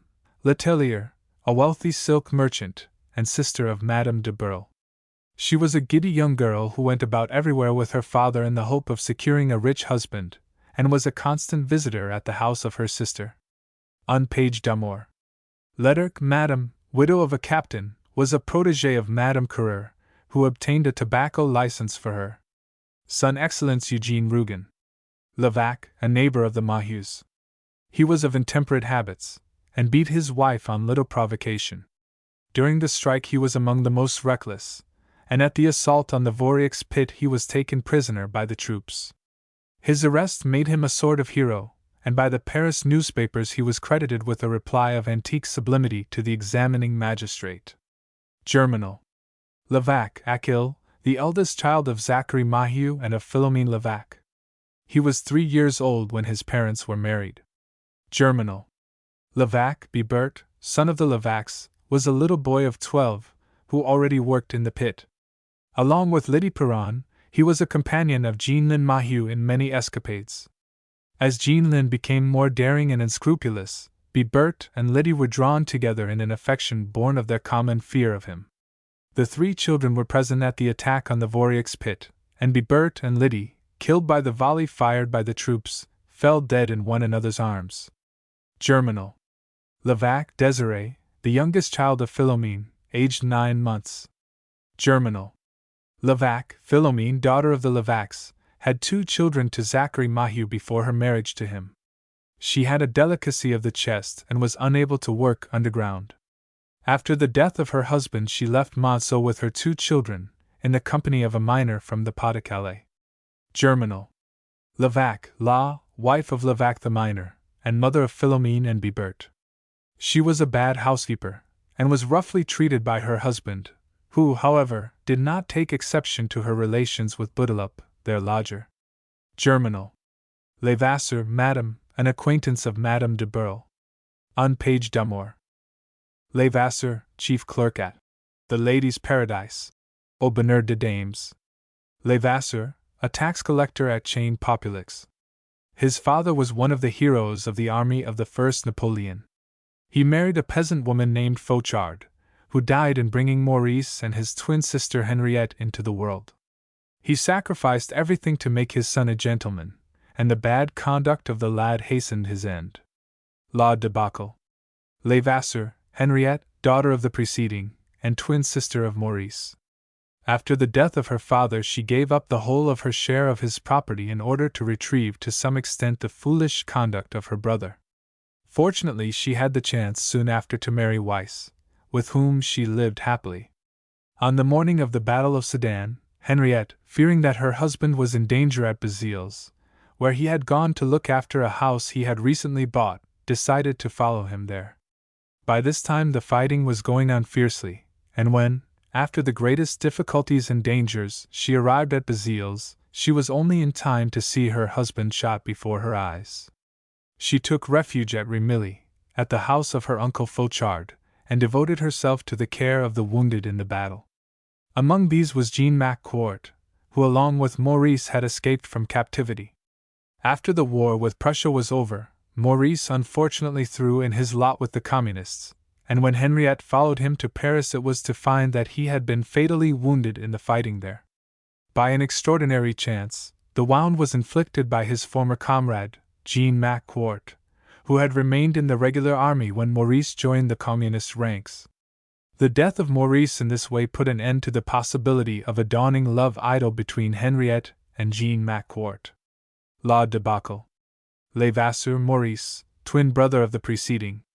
Everything was sacrificed by his father and sister in order that he might become an advocate, but when he went to Paris to complete his education he took part in every kind of foolishness and dissipation. In July 1870, he had just been admitted to the bar, when the outbreak of war found him full of enthusiasm, and he at once enlisted in the 106th Regiment of the Line, commanded by Colonel de Vigneul. He was put into the squad of Rougon-Macquart, against whom he had at first an aversion. Later, the kindness of Jean when he was worn out with fatigue practically saved his life, and they became close comrades, Maurice in turn saving Jean by carrying him, severely wounded, from the battlefield of Sedan. Maurice was of a highly strung, nervous temperament, and the repeated disasters of the campaign drove him to madness. He threw himself into the communist struggle, and sought for death when defeat became certain. It was Rougon-Macquart, his old comrade, who, by an extraordinary chance, was fated to deliver the fatal blow. La debacle. L'évêque Madame, sister-in-law of Durieux, the brewer. L'Argent. L'évêque, a solicitor at Plassans. He interested himself in the affairs of Dr. Pascal Rougon after Grand Gillet absconded, and was able to recover a considerable sum which Pascal had believed to be entirely lost. Le Dr. Pascal. L'évêque, Mademoiselle, daughter of the preceding, was an old friend of Clotilde Rougon, who was 3 years older than her. She married Dr. Raymond. Le Dr. Pascal. L'homme, chief cashier at the Ladies' Paradise. Son of a tax collector at Chablis, he came to Paris as a clerk in the office of a merchant of the Port aux Vins. Then, while lodging in Rue Cuvier, he married the daughter of his concierge, and from that day he bowed submissively before his wife, whose commercial ability filled him with respect. She earned more than 20,000 francs a year in the dress department of the Ladies' Paradise, whilst he only drew a fixed salary of 5,000 francs. The loss of his right arm in an omnibus accident did not interfere with his work, and did not prevent him from playing upon a specially constructed French horn, an instrument of which he was passionately fond. Au bonheur de dames. L'homme, Madame Aurélie, wife of the preceding. The daughter of a small tailor, she had keen business instincts, and, as head of the dress department at the Ladies' Paradise, was able to make a large income. She was far from friendly to Denise Baudu, but seeing ultimately that Mouret was in love with the girl, she changed her methods in the hope of rendering her own position more secure. Au bonheur de dames. L'homme, Albert, son of the preceding. He was an idle and vicious youth, who could keep no position, and only got a post in the Pays d'Esque of the Ladies' Paradise, through the influence of his mother. He was careless in his work, and was repeatedly reprimanded, causing his parents much anxiety. Ultimately it was discovered that he had conspired with some of the salesmen in a long series of frauds, and his dismissal followed. Au bonheur de dames. Liardin, a relation of the Queeness. He was a member of Pauline's family council, and consented to her emancipation. La joie de vivre. Léonard, son of a rich Angers draper, came to Paris and got a situation in the Ladies' Paradise. His spare time was spent in idleness and debauchery, and when his father recalled him to Angers he refused to leave Paris. Au bonheur de dames. L'Étoile, the diocesan architect at Plassans. He was consulted by Madame Mouret and Abbé Fouges regarding the home for girls which they founded, and he subsequently prepared the plans for the building. La Conquête de Plassans. Livin, a townsman of Plassans, who was amongst those enrolled and armed by Pierre Rougon to rescue the town hall, which had been occupied by the Republicans. He was so excited that he fired in the air without intending to do so. La Fortune de Rougon. Lily, pet name of Amélie, the daughter of Gaga. Nana. Lingerlot, les neighbors of the Laureleux in Rue de la Goutte d'Or. L'Assommoir. Lyotard, Vieux Henri, a firm of shipowners who joined the transport syndicate formed by Aristide Saccard. L'Argent. Lisa, a peasant girl of Les Artaud. Like the others of her class, she was void of any religious feeling, and when she came to decorate the church for the Festival of the Virgin, she engaged in all sorts of irreverent pranks. La Faute de l'Abbé Mouret. Lisa, a workwoman employed by Madame Titreville, the artificial flower maker. L'Assommoir. Lisa, Madame Camperdown's housemaid. She was active and intelligent, and her conduct was regarded as irreproachable. This was, however, a somewhat too favorable estimate, and her companionship was by no means beneficial to the Camperdown's young daughter, Angélie. Potbull. Lyson, La, the name of the express engine driven by Jacques Lantier up to the time of the terrible railway accident caused by Flore. La Bête Humaine. Lawrence, Madame de, one of the ladies-in-waiting of the Empress Eugénie and sister of M. La Riquette, was the widow of General de Lawrence. She carried on an intrigue with the Massey, and was said to hold 3 compromising letters from him regarding certain august personages. Son Excellence Eugene Rougon. Loger, a fish auctioneer at the Halles Centrales. He attended the revolutionary meetings at Lebeger's wine shop, and made violent speeches there, but was really an agent of the police. Le Ventre de Paris. Loiseau, a municipal councillor of Rhônes. He was devoted to the mayor, Alexander Hortequin, on whose farm his son worked. He was an uncle of Macarin. La Terra. L'Angemot, a member of the band of brigands led by Beaufrancois. La Terra. Lauret, Madame, a woman who lived in the neighborhood of the Halles Centrales. Mademoiselle Saget made ill-natured remarks regarding her. Le Ventre de Paris. Lorelou, a maker of gold chains, who was married to Capot's sister. He was a little man who looked much older than his age, and suffered from a constant cough. Miserly and spiteful, he was jealous of the Capots in their success, and rejoiced at their downfall. L'Assommoir. Lorelou, Madame, wife of the preceding, was a sister of Quot, who married Rougon-Macquart. Along with her husband, she worked at the trade of gold chain making. Like him, she was so avaricious that her custom was to examine the soles of her visitors' boots lest they should depart with any adhering gold dust. From the first she resented her brother's marriage, and took every opportunity of being disagreeable to Gervais. Though she was willing to accept the Capots' hospitality in their prosperous days, she refused to do anything to assist them after their downfall. L'Assommoir. Laurelon, les peasants at Rhônes, who were said to have been cured of illness by the bone setter Surdeau. La Terra. Loubet, a soldier in the 106th Regiment of the Line, in the squad of Corporal Jean-Macquart.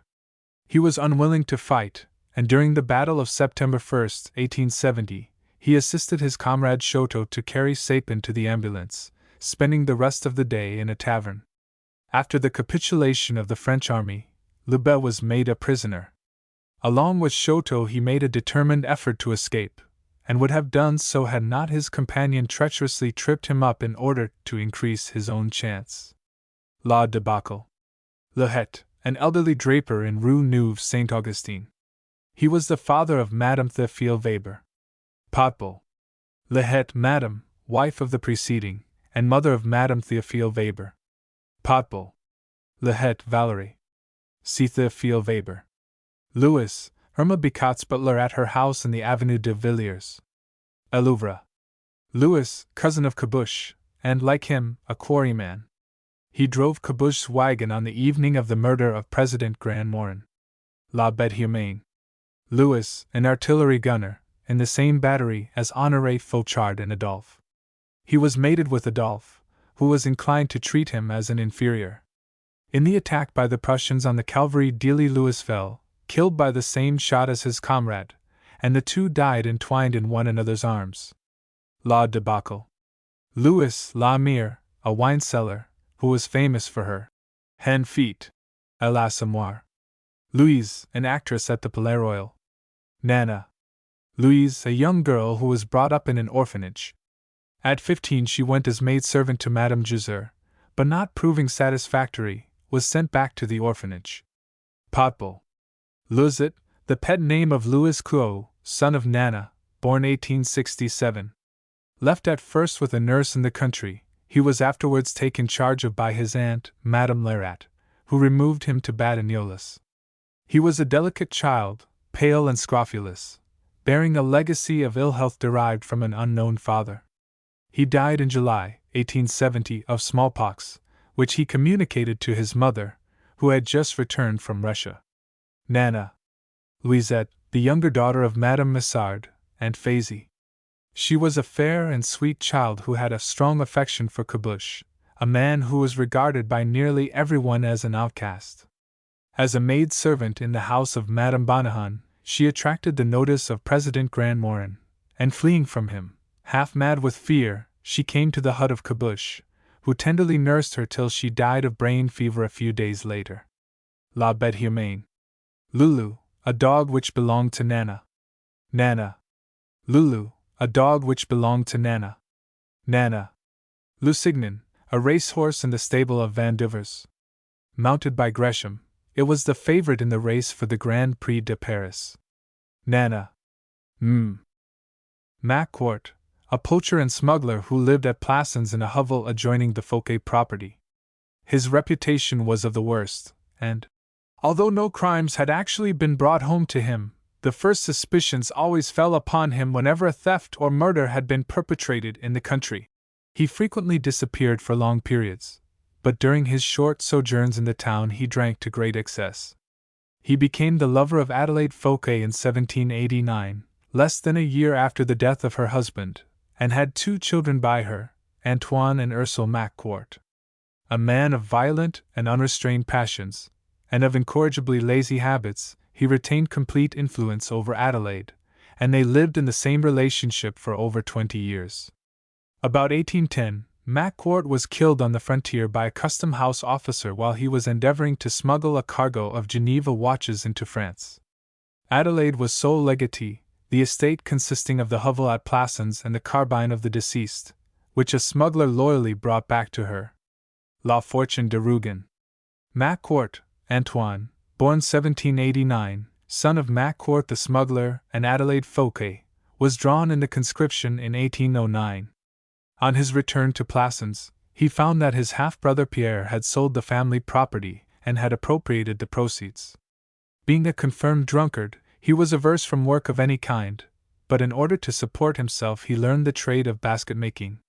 In 1826 he married Josephine Gavaudin, a market woman, whom he afterwards allowed to support him. They had 3 children, Lisa, Gervais, and Jean. His wife died in 1850, and soon after his daughter Gervais and his son Jean, who had assisted to keep him in idleness, ran off. He had a bitter ill will towards his brother Pierre Rougon, and chiefly with a view to his annoyance, expressed strong republican principles. For the same reason he took every opportunity of teaching these principles to his young nephew Sylvain Amouré. After the coup d'état he took an active share in the agitation which resulted in a republican rising. When the insurgents left Plassans, he remained with a few men to overawe the inhabitants. He and his whole band were, however, taken prisoners by the citizens under the leadership of Pierre Rougon. He was assisted to escape by Madame Félicite Rougon, who promised him a sum of money on condition that he would bring about an attack on the town hall by the Republicans. He did so the same night, and an ambush having been prepared by the Rougons, a number of lives were sacrificed. He thereafter left the country. La Fortune de Rougon. Some time afterwards he returned to France, and bought a small house at Les Tillettes, about 3 leagues from Plassans. He fitted up his establishment by degrees, and even became possessed of a horse and trap. Where the money came from no one knew, but it was believed that his brother Pierre Rougon was keeping him. Notwithstanding this, he had great ill will towards the Rougons, and lost no opportunity of annoying them. Partly with this object, and partly at the instigation of Abbé Fenil, who wished to be revenged on Abbé Fouges, he contrived the escape of François Mouret from the asylum at Les Tillettes. As result, Mouret returned to Plassans, and setting fire to his house, caused the death of Abbé Fouges, himself perishing in the flames. La Conquête de Plassans. Macquart lived to an old age at Les Tillettes, though he increasingly gave way to drunkenness. His relations with the Rougons were friendly, but he was hated by Felicite on account of his knowledge of the origin of the family fortune. At 84 years of age he was still healthy, but his flesh was so saturated with alcohol that it seemed to be preserved by it. One day, as he was sitting helpless with drink and smoking his pipe, he set fire to his clothes, and his body, soaked as it was with ardent spirits, was burned to the last bone. Felicite Rougon chanced to enter the house just as the conflagration began, but she did nothing to stop it, and went silently away. The combustion was so complete that there was nothing left to bury, and the family had to content itself with having masses said for the repose of the dead. When Macquart's will was opened, it was found that he had left all his money for the erection of a magnificent tomb for himself, with weeping angels at the head and foot. Le Dr. Pascal Macquart, Madame Antoine, wife of the preceding. See Josephine Gavaudin. Macquart, Gervais, born 1828, was the daughter of Antoine Macquart, and was slightly lame from birth. She was apprenticed to a laundress, but at an early age had 2 children to a journeyman tanner named Lantier. Soon after the death of her mother, in 1850, she ran off to Paris with Lantier and her children, Claude, a boy of 8, and Etienne, aged 4. La Fortune de Rougon. The party had only been in the city a few weeks when Lantier ran off with a girl named Adele, leaving Gervais and the children unprovided for. She got work in the laundry of Madame Fauconnier, and not long after received an offer of marriage from Couot, a respectable zinc worker, which after some hesitation she accepted. The marriage took place, and for a considerable time things prospered, one child, a daughter named Nana, being born. An accident to Couot, who fell from a roof and was seriously injured, led to a gradual change. Formerly temperate and industrious, he became unwilling to work, and began to spend his time in public houses. Gervais had meantime taken a shop with money borrowed from the Gougets, and had started a laundry in it. She was at first successful, but in time grew lazy and fond of good living, while Couot continued idle and became increasingly intemperate. Business began to go, and Gervais became more careless, even taking more drink occasionally than she had been wont to do. About this time Lantier, her former lover, appeared again, and made friends with Couot, who agreed to take him into the house as a lodger. After that, the descent of Gervais was rapid. Lantier never paid anything for his support, Couot drank more heavily than ever, and Gervais, who was gradually drifting into intemperance, resumed her old connection with her lover. All the time work was being neglected, and debts were accumulating with alarming rapidity. Eventually Madame Virginie Poisson took over the shop, and with it Lantier, who transferred his affections along with the lease, and the Capots removed into a small house high up in the same building. Couot suffered from repeated attacks of delirium tremens, and eventually died in an asylum. Gervais continued to sink still lower, until no work was too menial or too repulsive for her to undertake for the price of drink, and one day in the winter of 1869 she was found dead in a garret of that great tenement house where she had passed so much of her life. Alas moi! Her sister, Lisa Quenu, the pork butcher, did not come to her assistance. Lisa did not like people who were unfortunate, and she was ashamed that Gervais should have married a workman. Le Ventre de Paris. Her son Etienne sent her small sums of money from time to time while he was in a situation at Lille. Germinal. Macquart, Jean, born 1811, son of Antoine Macquart, was apprenticed to a carpenter. A quiet, industrious lad, Jean's father took advantage of his simple nature and made him give up his whole earnings to assist in keeping him in idleness. Like his sister Gervais, he ran off soon after the death of his mother. La Fortune de Rougon. He entered the army, and after 7 years of soldiering was discharged in 1859. When he had left the ranks he turned up at Bezoak-Sludoyen with a comrade, a joiner like himself, and he resumed his occupation with the latter's father, a master carpenter in the village. But his heart was no longer in his work, and having been sent to La Borderie to make some repairs, he stayed on to assist at the harvest, and eventually became a regular farm servant. He was not popular, however, with the peasants, who resented his having had a trade before he came back to the soil. He became acquainted at Rones with Mouche and his daughters, Lise and Françoise, and eventually married the latter, in spite of the determined opposition of her brother-in-law, Buteau. Notwithstanding his marriage, he remained a stranger, and after the death of his wife, went away, leaving everything in the hands of her relatives. The war with Germany had just broken out, and Jean, disgusted with his life, again enlisted in the service of his country. La Terre. He was made corporal in the 106th Regiment of the Line, commanded by Colonel Vigneul. An excellent soldier, and invaluable by reason of his former experience, his want of education prevented him being promoted to higher rank. Maurice Levasseur was in his company, and between the two men there was at first deep antagonism, caused by difference of class and education, but little by little Jean was able to gain over the other, till the two men became close friends. In the fierce fighting at Sedan, each in turn saved the other's life. After the battle, they were made prisoners, but escaped, Jean receiving a severe wound during their flight. They took refuge at Remilly in the house of Fauchard, and Jean was nursed by Henriette Weiss, Levasseur's sister. Under her care, the wounded man came to dream of the possibility of a life of happiness with this woman, so tender, so sweet, and so active, whose fate had been so sad. But the chances of war were too hard. Maxime returned to Paris, and after the conclusion of the war took part in the Communist rising, which Jean assisted to quell. By an extraordinary chance, the two men, loving one another as brothers, came to be fighting on opposite sides, and it was the hand of Jean that was fated to inflict the fatal wound upon his friend. He had killed the brother of the woman he loved, and henceforth there could be nothing between them, so he passed from her life, returning to assist in that cultivation of the soil which was needed to rejuvenate his country. La debacle. He settled at Valqueyras, near Plassans, where he married Melanie Weil, the only daughter of a peasant farmer in easy circumstances, whose land he cultivated. Calm and sensible, always at his plough, his wife simple and strong, he raised a large and healthy family to assist in replenishing the soil exhausted by the horrors of war. Le Docteur Pascal. Macquart, Madame Jean, first wife of the preceding.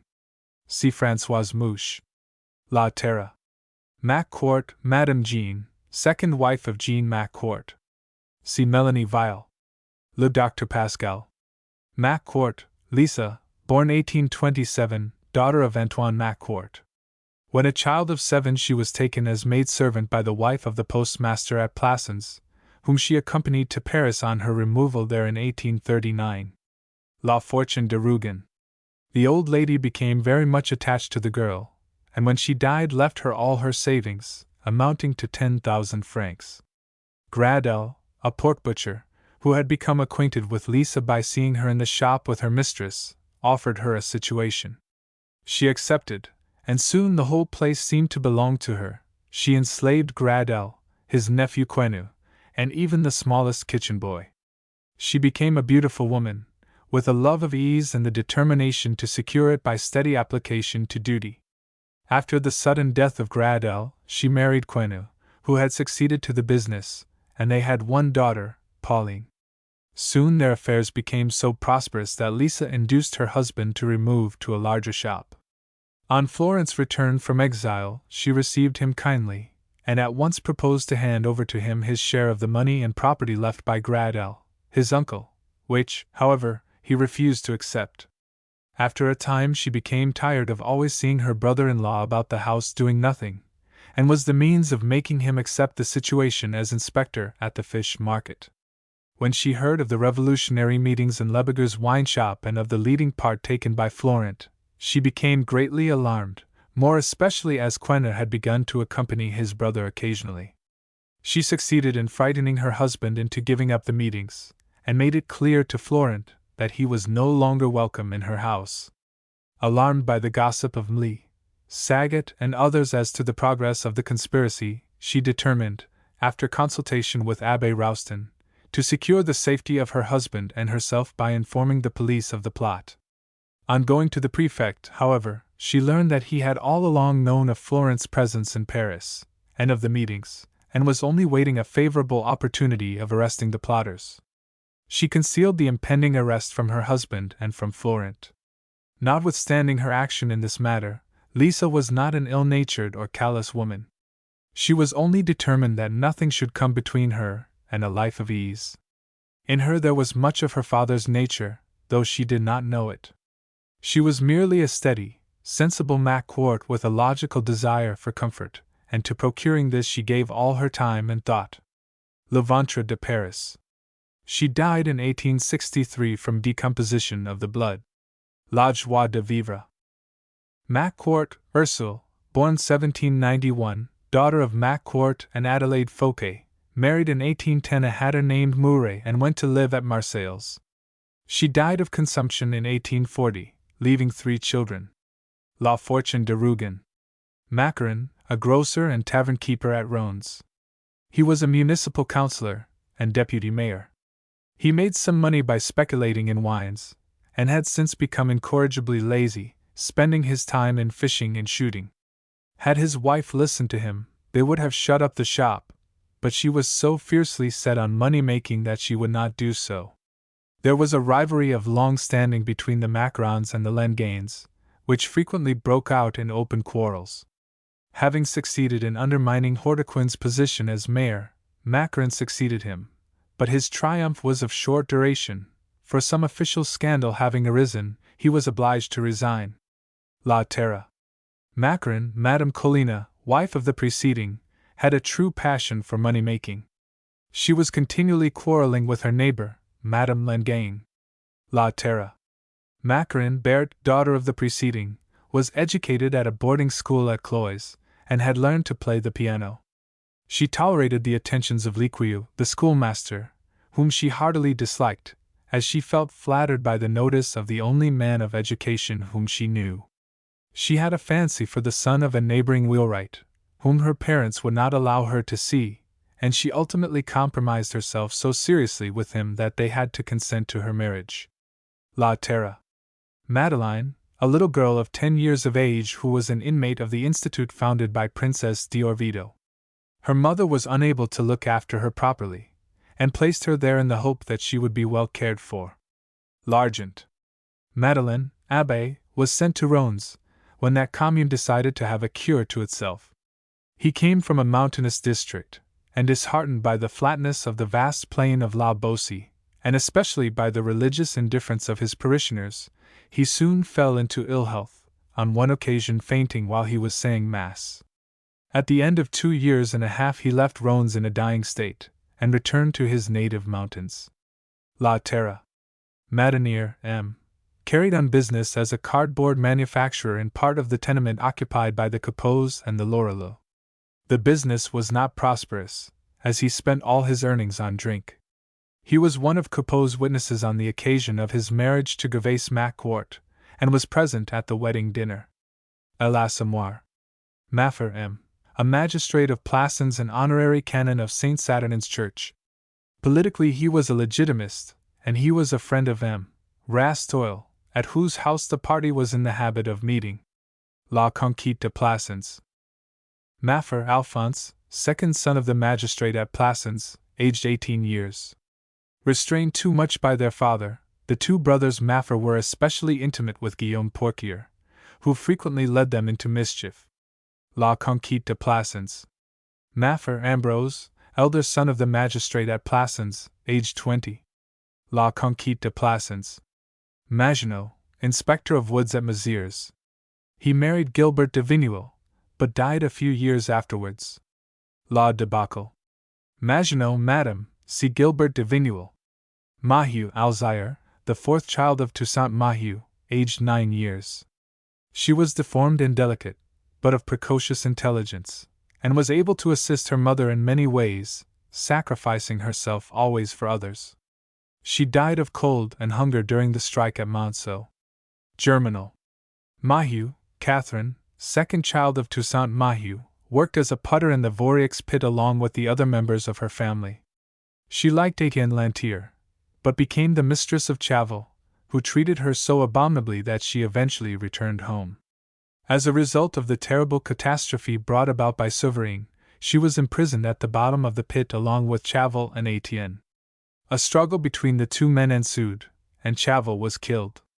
Days elapsed before rescue arrived, but before then Catherine had died in the arms of Etienne, whom she had really loved all along. Germinal. Maheu Estelle, seventh child of Toussaint Maheu, aged 3 months. Her constant crying disturbed the household. Germinal. Maheu Guillaume, great-grandfather of Toussaint Maheu. When a boy of 15, he found rich coal at Requillart, the Monceau Company's first pit, and the seam he discovered was named after him. He died of old age at 60. Germinal. Maheu Henri, sixth child of Toussaint Maheu, aged 4 years. Germinal. Maheu Jean Lin, third child of Toussaint Maheu, aged 11 years. He was employed at the Vorieux pit, and earned 20 sous a day. His nature was vicious, and he forced his companions Bibert Levaque and Lydie Perron to commit petty thefts, with the proceeds of which he concealed himself in a disused mine. His criminal tendencies increased until he was unable to resist the inclination to kill one of the soldiers who guarded the Vorieux pit during the strike. He accordingly waited till night, and leaping on the shoulders of Jules, a little soldier from Brittany, thrust a knife into his throat and killed him. Germinal. Maheu Lenore, fifth child of Toussaint Maheu, aged 6 years. She was always fighting with her brother Henri, who was very like her in appearance, both having large heads with light yellow hair. Germinal. Maheu Nicolas, grandfather of Toussaint Maheu. He was killed by a landslip in the pit, when he was barely 40 years old. Germinal. Maheu Toussaint, son of old Bonnemort, and husband of La Maheude. He was considered one of the best workmen in the Vorieux pit, did not drink, and was liked and respected by all his companions. He had been for a considerable time under the influence of the doctrines taught by Etienne Lantier when he was selected by his comrades to place their views before the officials of the company. In the great strike which followed he took part, and in the attack on the troops sent to guard the pit he was driven on by his wife to join the aggressors. He fell, shot through the heart, after the fatal volley fired by the soldiers. Germinal. Maheu Vincent. C. Bonnemort. Maheu Zachary, eldest child of Toussaint Maheu. He worked in the Vorieux pit along with his father, but was lazy and seized any opportunity of pleasure. He was married to Philomene Levaque, by whom he already had 2 children. The strike interested him very little, and he spent most of his time playing cross with Mouquet. But when his sister Catherine was entombed in the pit, he was one of the first to come forward to the rescue, and he worked day and night with frantic energy. The 9th day, in his haste, he was imprudent enough to open his lamp, and a sudden explosion of gas reduced him to a calcined, unrecognizable mass. Germinal. Maheude, la wife of Toussaint Maheu. She was at first against the miners' strike, but moved by the hardship of her lot and the poverty in which she was forced to bring up her family, she ultimately urged her husband to take an active part. Even after she had seen him killed by the bullets of the soldiers, she was furious with those who talked of submitting. But further tragedies broke her spirit. Her son Zachary was killed in an attempt to rescue his sister, entombed at the bottom of the Vorieux pit. Out of charity, the company allowed the afflicted woman to go underground again, though she was past the usual age, and found employment for her in the manipulation of a small ventilator. Germinal. Mahaudo, a sculptor. The son of a stonemason at Plassans, he attained great success at the local art competitions, and came to Paris as the laureate of his town, with an allowance of 800 francs per annum for 4 years. In the capital, however, he found his level, failing in his competitions at the School of Arts, and merely spending his allowance to no purpose, so that in order to live he was obliged at the end of his term to enter the employment of a manufacturer of church statues. Later, however, he met with Claude Lantier and other companions from Plassans, and under their influence his ambitions revived. He installed himself in a studio in Rue du Church Midi, and there set about the production of a colossal work entitled La Vendangeuse, the Vintage Girl, for which Madame Mathilde Chabriel served as model. For a time Chen, who also came from Plassans, lived with Mahaudo, but they quarreled over Mathilde, and ultimately separated. After this Mahaudo lived alone, in considerable poverty, until he got employment from a manufacturer of artistic bronzes. He then began to produce work which suited the popular taste, and his productions began to be seen on middle-class chimney pieces. Elouvre. Maigrat, the principal shopkeeper in Monceau. He was originally an overseer at the Voriax pit, but, assisted by the company, started a business which grew to such proportions that he ultimately crushed out most of the other retail traders. He was a greedy, rapacious man, and during the strike made the women furious by refusing credit. For other reasons also they hated him, and his shop was one of the first places attacked by the maddened strikers. In terror Maigret took refuge on the roof, but his foot slipped, and he was dashed to the ground, being killed on the spot. Even this did not satisfy his assailants, for the frenzied women, led by La Brule, rushed forward and mutilated the still quivering body. Germinal. Maigret, madam, wife of the preceding. She was a pitiful creature who passed all her days over a ledger without even daring to lift her head. On the day of the attack by the strikers she was a witness of the death of her husband and of the terrible events which followed. Up at the window she stood motionless, but beneath the last gleams of the setting sun the confused faults of the window panes deformed her white face, which looked as though it were laughing. Germinal. Malgras, le Père, a picture dealer with whom Claude Lantier had frequent dealings. He was a thick-set old man, with close-cropped white hair, and wore a dirty old coat that made him look like an untidy cabman.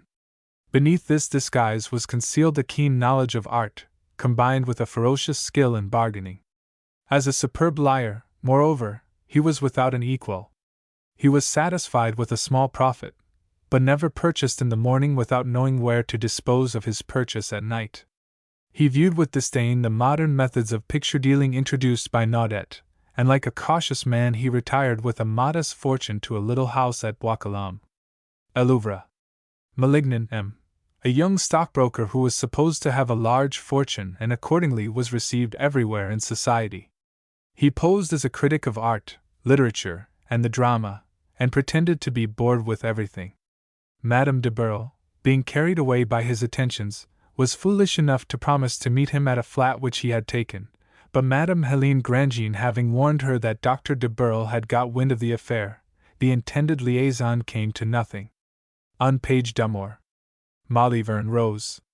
See Madame Rose Foin. Malivoire, a coach hirer at Aramanches. He was the owner of the omnibus which ran between Aramanches and Bayeux. La Joie de Vivre. Mawar, Madame, a respectable-looking elderly woman, was Nana's friend, chaperone, and companion, writing for her such letters as she required. She was always ready to receive the secrets of others, but never told anything about herself. It was said that she lived upon a mysterious pension, but she never appeared to carry any money with her. She had a mania for doing up all her hats afresh. Nana. Maman Nini, the pet name given by Angelique to François Hamelin. Le Rêve. Manguelin, Madame, a young, retiring woman, who was to some extent dependent on the bounty of Madame de Burle. On page d'Amour. Manoury, a salesman at the central markets in Paris. He was the employer of Loger and Clements. Le Ventre de Paris. Marcel, a vegetable dealer at the Paris Halles Centrales. Le Ventre de Paris. Mardienne Frères, manufacturers of church ornaments in Rue Saint-Sulpice. Mademoiselle Menu worked in their establishment. Potbul. Marichal, a bookmaker who had formerly been coachman to Comte de Vandevers. As the result of a racing swindle by Vandevers, Marichal lost a large sum over a filly named Nana, and, his suspicions having been aroused, he caused such a scandal that the Comte was disqualified by the racing committee. Nana. Merscott M., a cutler in the Rue de la Paix, who had once turned a grindstone in the streets, and was now said to be worth several millions. He was a man of 55, large, bony, with the huge hands of an old workman. One of his delights was to carry off the knives and scissors of his tenants, which he sharpened himself for his own amusement. He owned the large tenement house on the Rue Goutte d'Or, in which resided the Capots, Lorelou, and others, and though a fair landlord, would brook no delay in payment of rent, turning out defaulters without mercy. L'Assommoir. Meruel M. de, a retired sugar refiner of Havre whose real name was Bonnet. After amassing a large fortune, he married a young girl of good birth, whose name he assumed. He was ambitious and hoped to become a member of the Corps Legislatif through the influence of his friend Saccard, whose brother Eugene Rougon was a minister of state. To secure this, he agreed to a marriage between his daughter and Maxime Saccard. He was a man of solemn and imposing appearance, but was absolutely without brains. La Curie. Meruel, Madame Helene, wife of the preceding. She came of a noble and wealthy family, but lived such a fast life that she died young, worn out by pleasure. La Curie. Meruel, Louise, daughter of a retired sugar refiner of Havre. Slightly deformed and plain-looking, but with fascinating manners, she married Maxime Saccard, to whom she brought a large dowry. 6 months afterwards she died of consumption in Italy. La Curie. Meruel, Comtesse, employed Clara Preneur in her house to attend to the mending of linen. Aubonneur de Dames. Margallon, a great building contractor, many times a millionaire, who made his fortune out of the great public works of Paris, running up whole boulevards on his own account.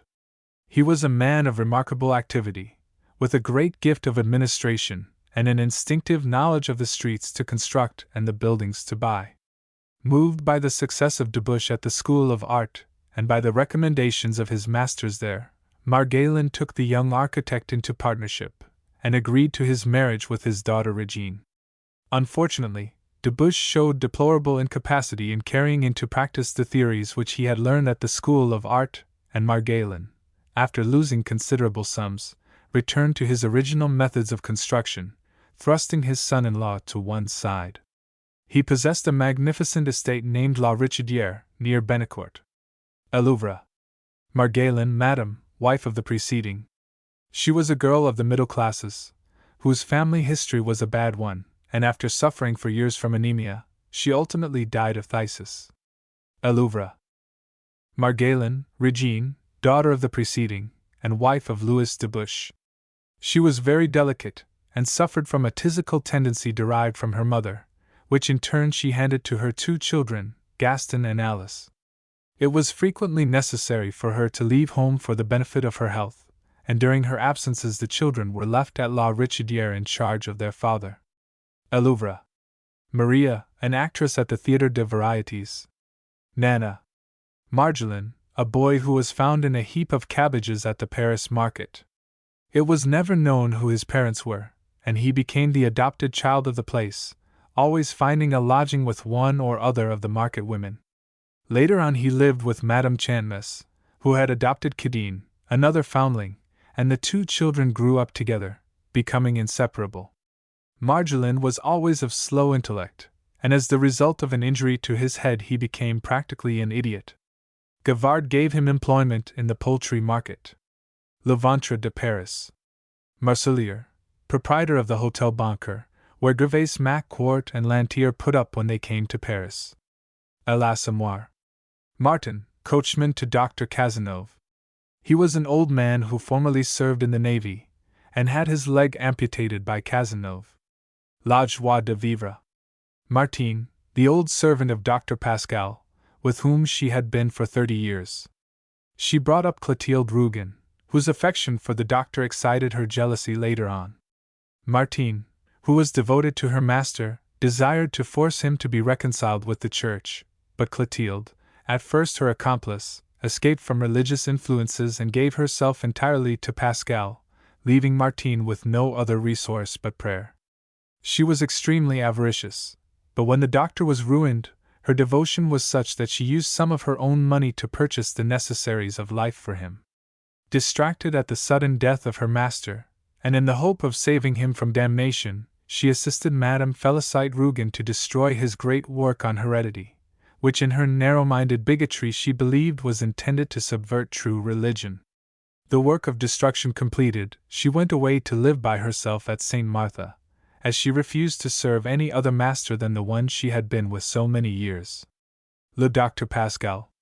Martineau, M., a notary of Coulanges, and brother of Madame Coureur. He ignored his sister for many years, but his principles would not allow him to disinherit her, and he made a will under which his property would be divided between her and his wife. Soon thereafter, Madame Coureur, knowing him to be in bad health, denounced him as a dangerous Republican to Rougon, then Minister of the Interior, and his arrest followed. The shock, together with the unnecessary harshnesses displayed by Gilquin, the commissary of police, caused Martineau's death, and the subsequent popular outcry had much to do with Rougon's second resignation of office. Son Excellence Eugene Rougon. Martineau, Madam, wife of the preceding. Son Excellence Eugene Rougon. Massey, Comte, Minister of the Interior before Eugene Rougon, who succeeded him on his appointment as President of the Corps Legislative. Massey, who was said to be the son of a queen, was brilliant, immoral, and unscrupulous. He was the chief political opponent of Eugene Rougon and had great influence at the court of Napoleon III. Son Excellence Eugene Rougon. Marty M., a master at the Lycée Bonaparte, who was being ruined by the extravagance of his wife, and was obliged to double his salary by giving private lessons, in order to meet the constantly growing household expenses. Auberneur de Dames. Marty, Madam, wife of the preceding, was a woman of about 35 years of age, whose face, never beautiful, was now much marked by smallpox. She had a perfect mania for spending money on clothes, and never visited the ladies' paradise without buying innumerable articles for which she had no need. As a result of her extravagance, her husband was nearly ruined, and was forced to increase his earnings by giving private lessons. Auberneur de Dames. Marty, Valentine, daughter of the preceding, a young girl of 14 years of age, who was used by her mother as an excuse for some of her extravagance, as she dressed her like herself, with all the fashionable novelties of which she submitted to the irresistible seduction. Auberneur de Dames. Mascart, Père, a blind paralytic to whom Angelique showed much kindness. Le Rêve. Massacre, one of the dogs of old Zolas, the shepherd. It shared the hatred of its master of La Cognette. La Terra. Maches, a frequenter of the Paris Bourse, where he gained a living by bringing business to stockbrokers, from whom he received a commission on each transaction. He was employed by Saccard after the foundation of the Universal Bank, and by speculating in the shares he made a considerable fortune. With the downfall of the institution, he lost everything, and found himself in debt for a large sum. By borrowing from friends, and pledging his entire life, he paid his debts and started afresh. L'Argent. Massicot, a tradesman of Plassans who was enrolled and armed by Pierre Rougon to deliver the town hall from the Republicans who had occupied it. He was so excited that when he got into the building he fired in the air without knowing he had done so. La Fortune de Rougon. Masson, colonel, commander of the troops which crushed the Republican rising in 1851. La Fortune de Rougon. Matthias, an old hunchback who worked on the farm of La Borderie. La Terra. Matthew, a large dog which belonged to the Chanteaus at Bonneville and was a great favorite of the family. The death of this animal greatly accelerated the unreasoning fear of inevitable mortality with which the mind of Lazare Chanteau was becoming obsessed. La Joie de Vivre. Mathilde, an actress at the Théâtre de Varietés. Nana. Matignon, a draper in Paris, whose shop was near that of Baudu. Auberneur de Dames. Maudet, Abbé, vicar of Saint Roch, Paris, he counted among his parishioners the Josserans and the de Verriers. Though well aware of the immorality that went on in his parish, he recognized the impossibility of stopping it, and did what he could to hide it under the cloak of religion. When the scandal arose about Madame Auguste Weber, he was approached by her relations, and at their request acted as intermediary between the husband and wife. Potbul. Mogendre M., father of Madame Jordan, was a retired awning manufacturer who had made a considerable fortune from his business. He disapproved of his daughter's marriage, and refused to give her any dowry, on the pretext that she would have his fortune intact when he was dead and gone. He was a careful man, averse from speculation, but having on one occasion made a small venture, he gradually became imbued with the craze. The phenomenal success of the Universal Bank induced him to purchase its shares more and more wildly, until, when the crash came, he was so deeply committed as to be ruined. Jordan, who by this time had met with some success in literature, came to his assistance. L'Argent.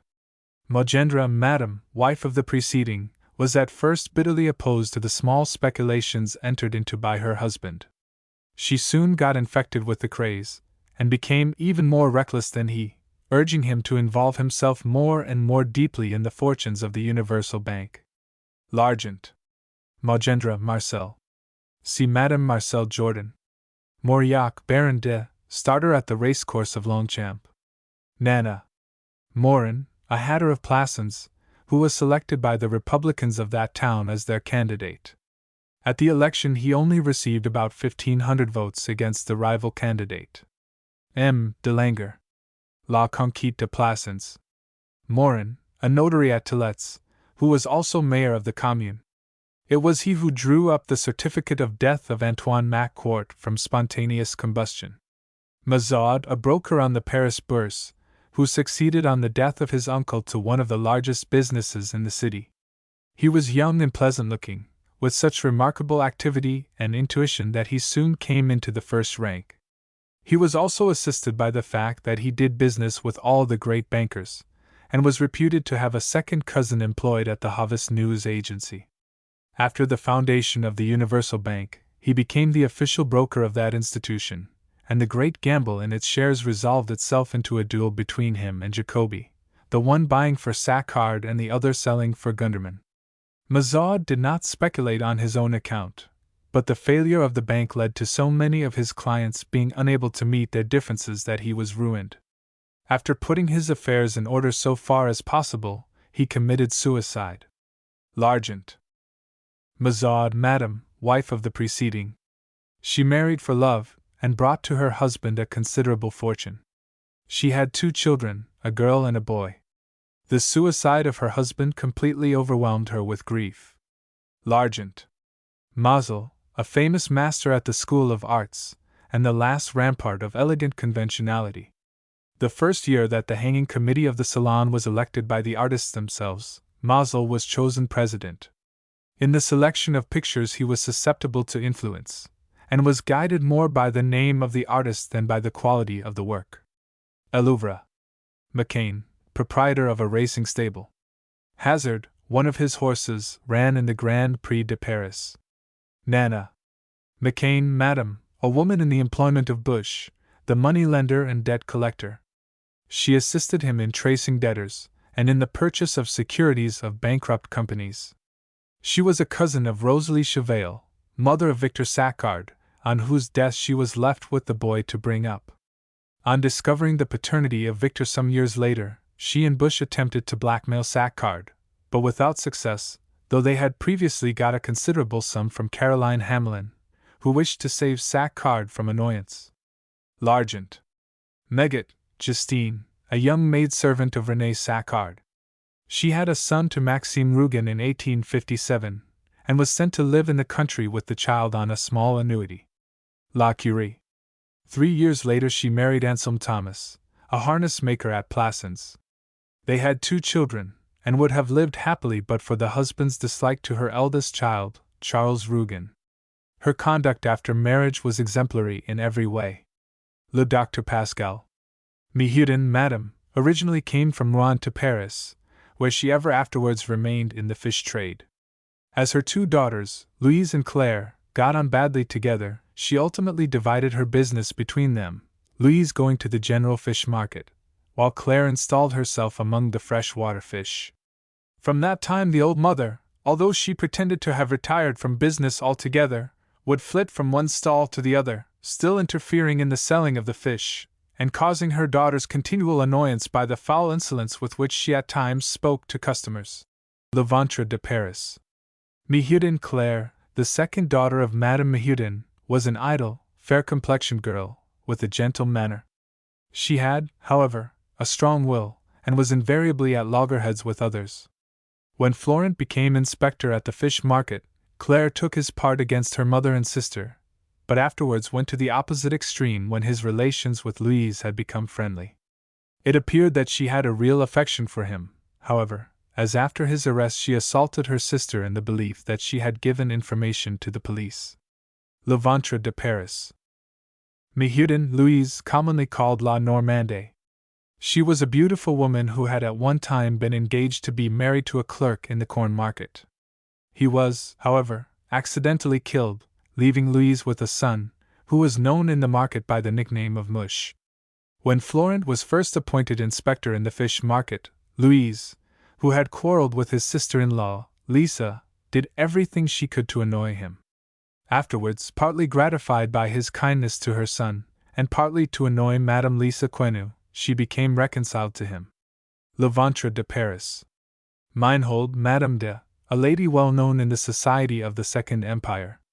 She was a friend of Madame de Laurens and of the Saccards. La Curie. Melanie, cook in the employment of the Gregoires, with whom she had been for 30 years. Germinal. Melanie, the servant of Denizet, the examining magistrate at Rouen. The latter was anxious for promotion, in order that his old servant might be better fed and consequently better tempered. La Bête Humaine. Mealy, niece of the Fanchers. She was a girl from the village of Benecourt, who waited on Claude Lantier and Christine in their cottage there, and greatly amused them by her stupidity. After the death of the Fanchers, the inn came into the possession of Mealy, but soon lost favor on account of its dirt and disorder. Elouvre. Menu, Mademoiselle, and of Fanny Menu, who lived with her.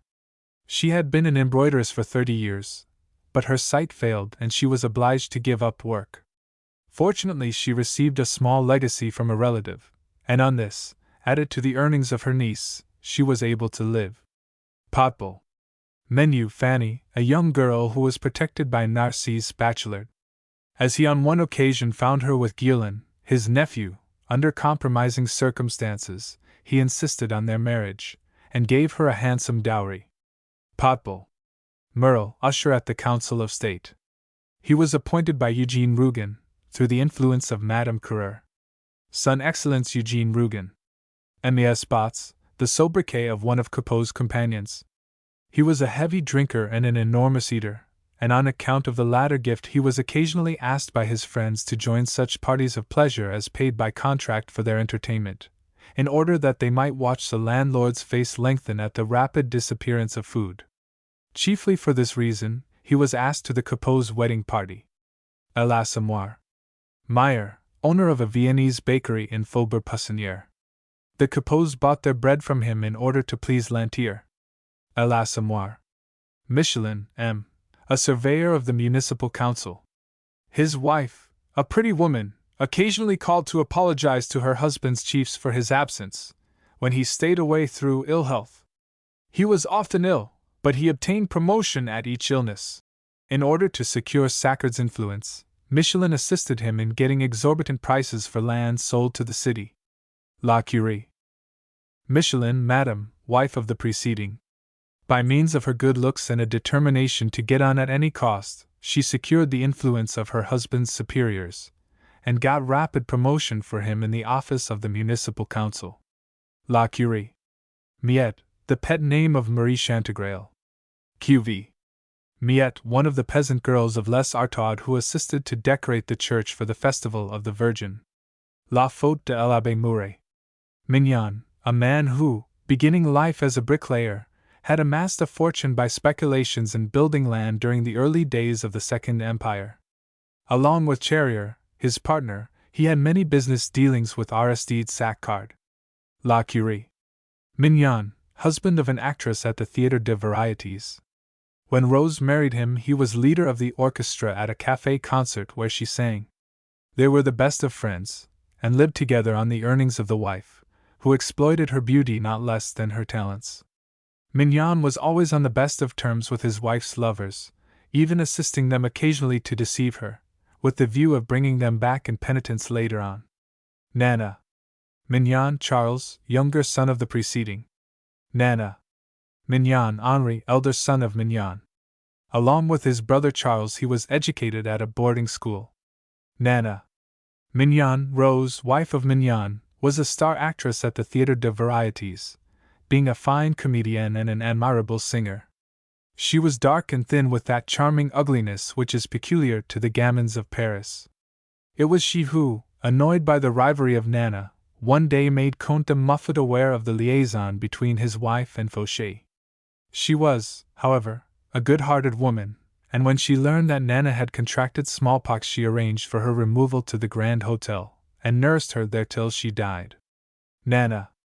Mignot, one of the salesmen in the glove department at the Ladies' Paradise. He entered into a conspiracy with Albert Loam to defraud his employer, and this was successful to a considerable extent before its discovery. His dismissal followed, but there was no prosecution, as the firm preferred not to bring its internal affairs before the public eye.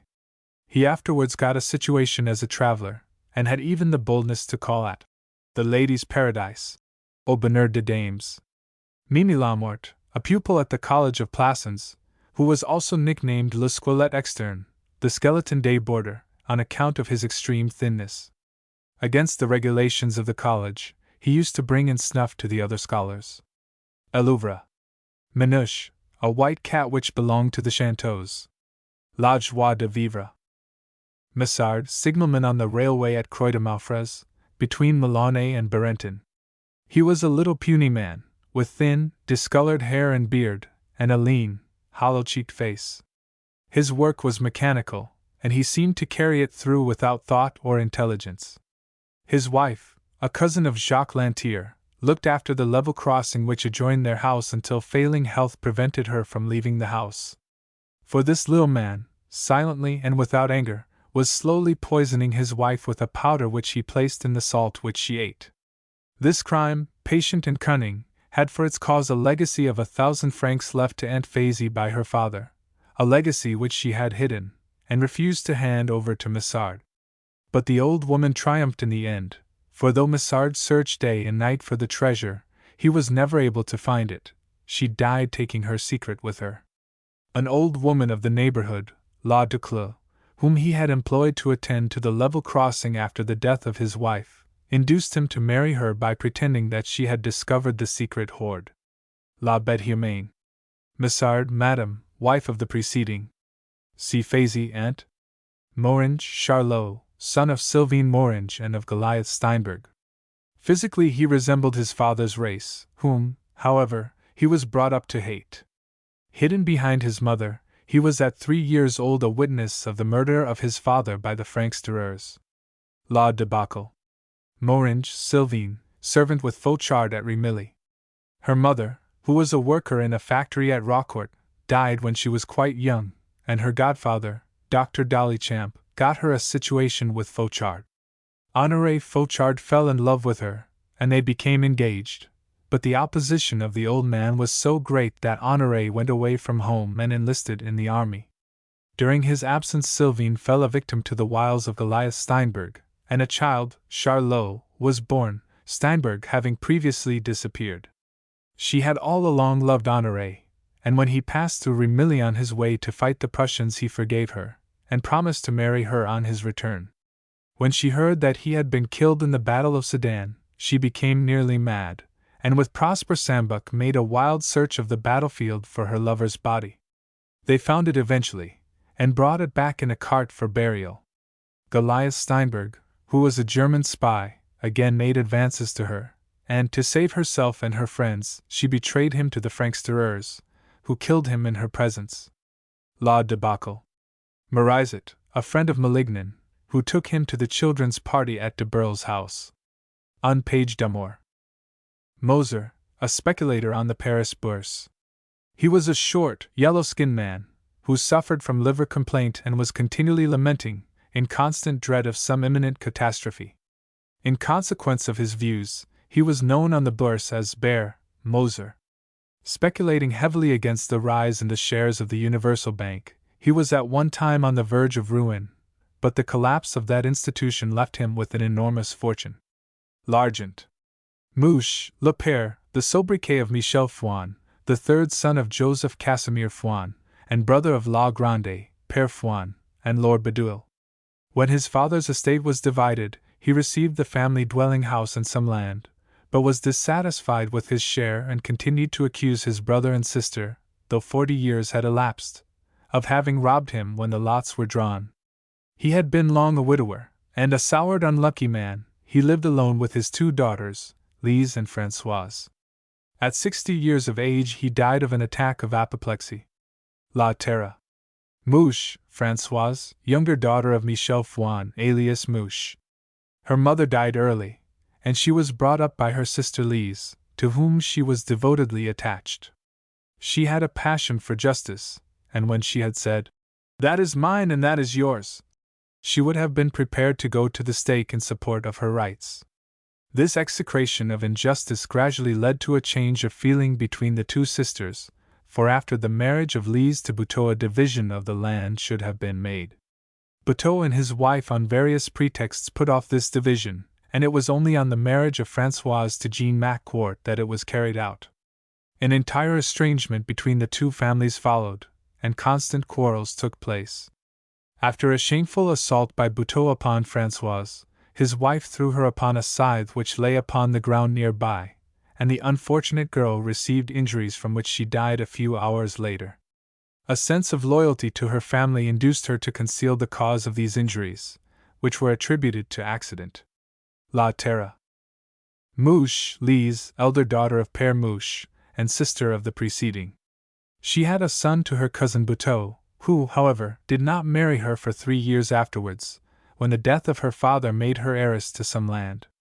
She was at first an amiable woman, but grew hardened under the influence of her husband, and ultimately her whole desire was to avoid the necessity of a division of her father's estate between her sister and herself.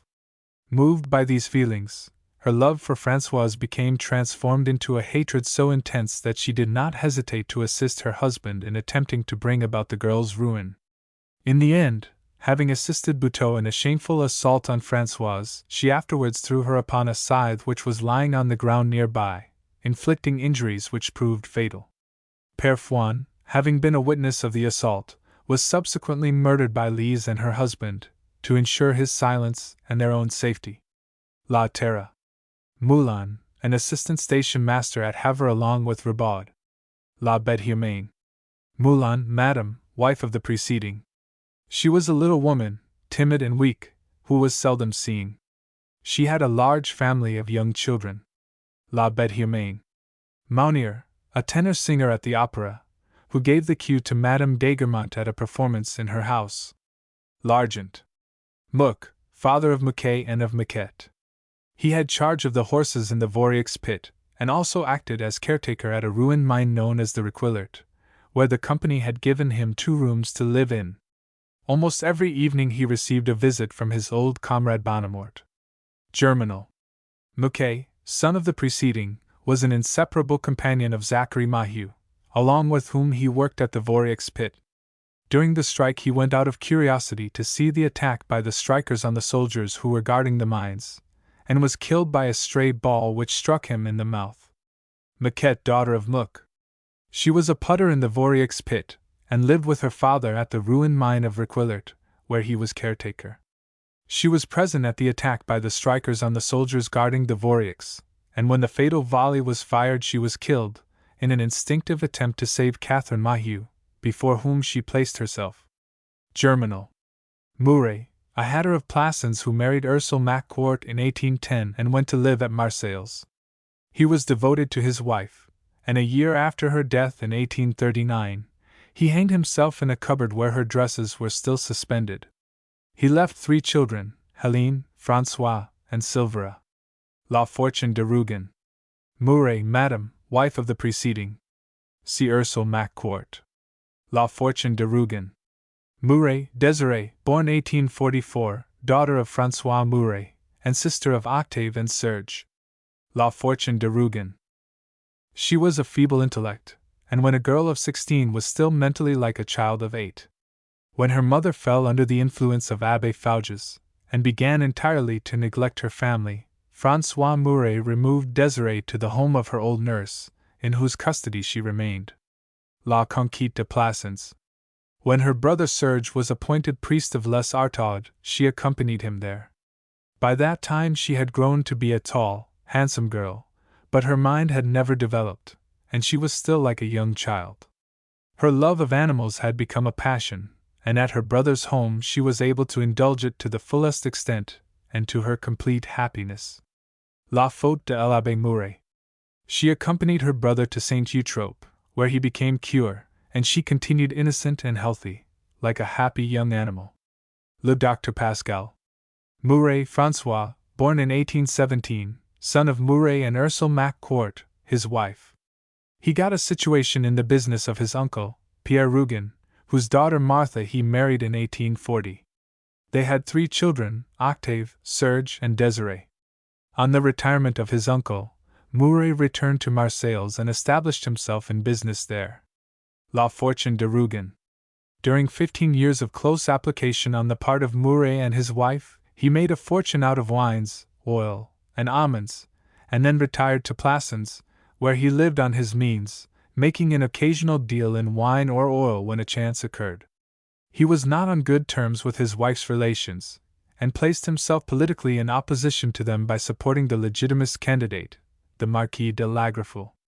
In 1858, having 2 vacant rooms in his house, he was induced by the Abbé Barrette to let them to Abbé Fouges, a priest who had been sent to Plassans by the government to undermine the existing clerical influence there, which had been exercised in support of the Marquis de Lagrefou. Mouret was a man of narrow and restricted intellect, and his peculiarities became more and more marked as the Abbé Fouges gradually came to dominate the household and induce Madame Mouret to neglect her husband and family for the service of the church. By degrees Mouret came to be regarded as insane, and his wife having had several epileptic attacks, he was accused of having caused the injuries she had really inflicted on herself. His wrongful removal to the asylum at Les Tillettes followed, and confinement soon confirmed the insanity which before had only threatened. In 1864, his uncle, Antoine-Macquart, in order to annoy the Rougons, contrived his escape from the asylum, and he returned by night to his home at Plassans. Finding it in the occupancy of Abbé Fouges and his relatives, he was overcome by the fury of madness, and set fire to the house and several places. So thoroughly did he do his work that all the inmates, including himself, perished in the flames. La Conquête de Plassans. Mouret, Madame Martha, wife of the preceding. See Martha Rougon. Mouret, Helene, born 1824, daughter of Mouret and Ursule Macquart, his wife. La Fortune de Rougon. When 17 years old she married M. Grandjean, the son of a sugar refiner of Marseilles, whose family were bitterly opposed to the match on account of her poverty. The wedding was a secret one, and the young couple had difficulty making ends meet until an uncle died, leaving them 10,000 francs a year. It was then that Grandjean, within whom an intense hatred of Marseilles was growing, had decided on coming to Paris, to live there for good. The day after their arrival Grandjean was seized with illness, and after 8 days he died, leaving his wife with 1 daughter, a young girl of 10. Helene, who was a woman of singular beauty, had no friends in Paris except Abbé Juve and his half-brother M. Rambaud, but from them she received much kindness. Her daughter Jean was far from strong, having inherited much of the hereditary neurosis of her mother's family, along with a consumptive tendency from that of her father. A sudden illness of the girl led to an acquaintance with Dr. de Burle, and this ripened into love between him and Helene, though considerations of duty kept them apart. Meantime, Helene had discovered the beginnings of an intrigue between Madame de Burle and M. Malignan, and in order to break it off was herself placed in such a compromising position towards Dr. de Burle that he became her lover. The discovery of the fact by Jean, whose jealous love of her mother amounted to a mania, led to the child's illness and death, and to her mother's bitter repentance. 2 years later Helene married M. Rambaud, and went to live at Marseilles. Un page d'amour. She lived for many years, very happy, and idolized by her husband, in a house which he owned near Marseilles, close to the seashore. She had no children by her second marriage. Le Docteur Pascal. Mouret Octave, born 1840, son of François Mouret. La Fortune de Rougon. A young man of high spirits and somewhat idle habits, he made little progress at college, and failed to pass the examinations for a degree. His father was much annoyed at this, and sent him off to Marseilles to enter a commercial business. The reports regarding him were, however, unsatisfactory, as it appeared that he showed no inclination to settle to hard work and was living a dissolute life. La Conquête de Plassans. After the death of his parents, Serge Mouret, who was about to take holy orders, renounced his share of his father's fortune in favor of his brother Octave. La Faute de l'Abbé Mouret. He was appointed a member of the family council which nominally had charge of Pauline Quenet's fortune. La joie de vivre. After 3 years at Marseilles he came to Paris, where he secured an appointment as assistant at the Ladies' Paradise, through the influence of the Campardins, who were old friends of his mother. He formed the project of advancing his prospects by making love to Madame Hédouin, wife of his employer, but she gave him no encouragement. He resigned his situation, and went as salesman to Auguste Weber, a neighboring silk merchant. Weber's wife, née Berthe Josserand, was not on good terms with her husband, and a liaison was formed between her and Octave Mouret, which subsisted for some time before it was discovered by Weber, who received information from Rachel, his maidservant. Mouret returned to his former employment at the Ladies' Paradise. And M. Hédouin having died in the interval, he married the widow a few months afterwards. He had developed keen business ability, with large ideas, and under his management the shop became one of the most important in the district. Potbull. In Mouret's hands the business of the Ladies' Paradise continued to grow, and repeated extensions of the building became necessary. While one of these was in progress, Madame Mouret, who was inspecting the work, fell into a hole, and as a result of her injuries died 3 days afterwards.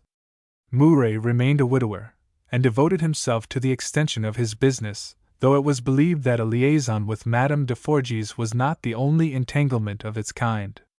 On the introduction of Madame de Forges he came to know Baron Hartmann, director of the Credit Immobilier, who became interested in him, and eventually found the money necessary to carry out the vast schemes of extension which he had long had in mind. By this time Denise Baudet had come to the Ladies' Paradise as a saleswoman, and from the first Mouret had taken an interest in her.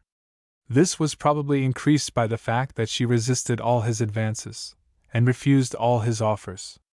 Ultimately he became so infatuated by her that he asked her to marry him, which she agreed to do. By this time the success of the Ladies' Paradise had become triumphant, and the smaller traders of the district were being crushed out of existence, and driven one by one into bankruptcy. Au bonheur des dames. He assisted at the burial of his cousin, Claude Lantier the artist.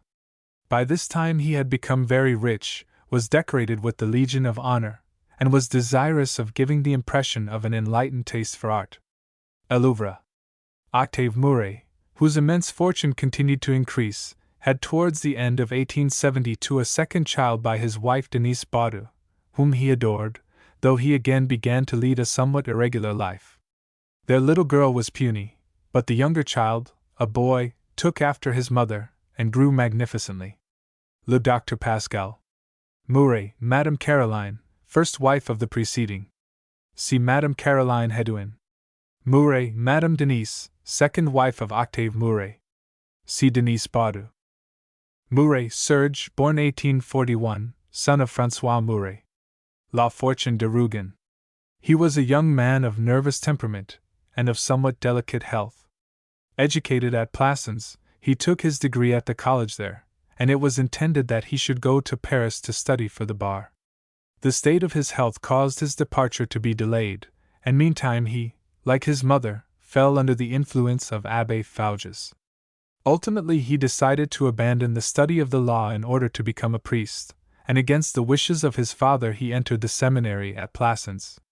La Conquête de Plassans. After being ordained to the priesthood he was appointed cure of Les Artaudes, a small village in Provence, to whose degenerate inhabitants he ministered with small success. From his parents he had inherited the family taint of the Rougon-Macquarts, which in him took the form of morbid religious enthusiasm bordering on hysteria. Brain fever resulted, and bodily recovery left the priest without a mental past. Dr. Pascal Rougon, his uncle, in the hope of saving his reason, removed him to Paradou, the neglected domain of a ruined mansion, where he left him in the care of Albine, the keeper's niece. Here Serge slowly recovered his health, though the memory of his past was gone, and his mental development was that of a boy.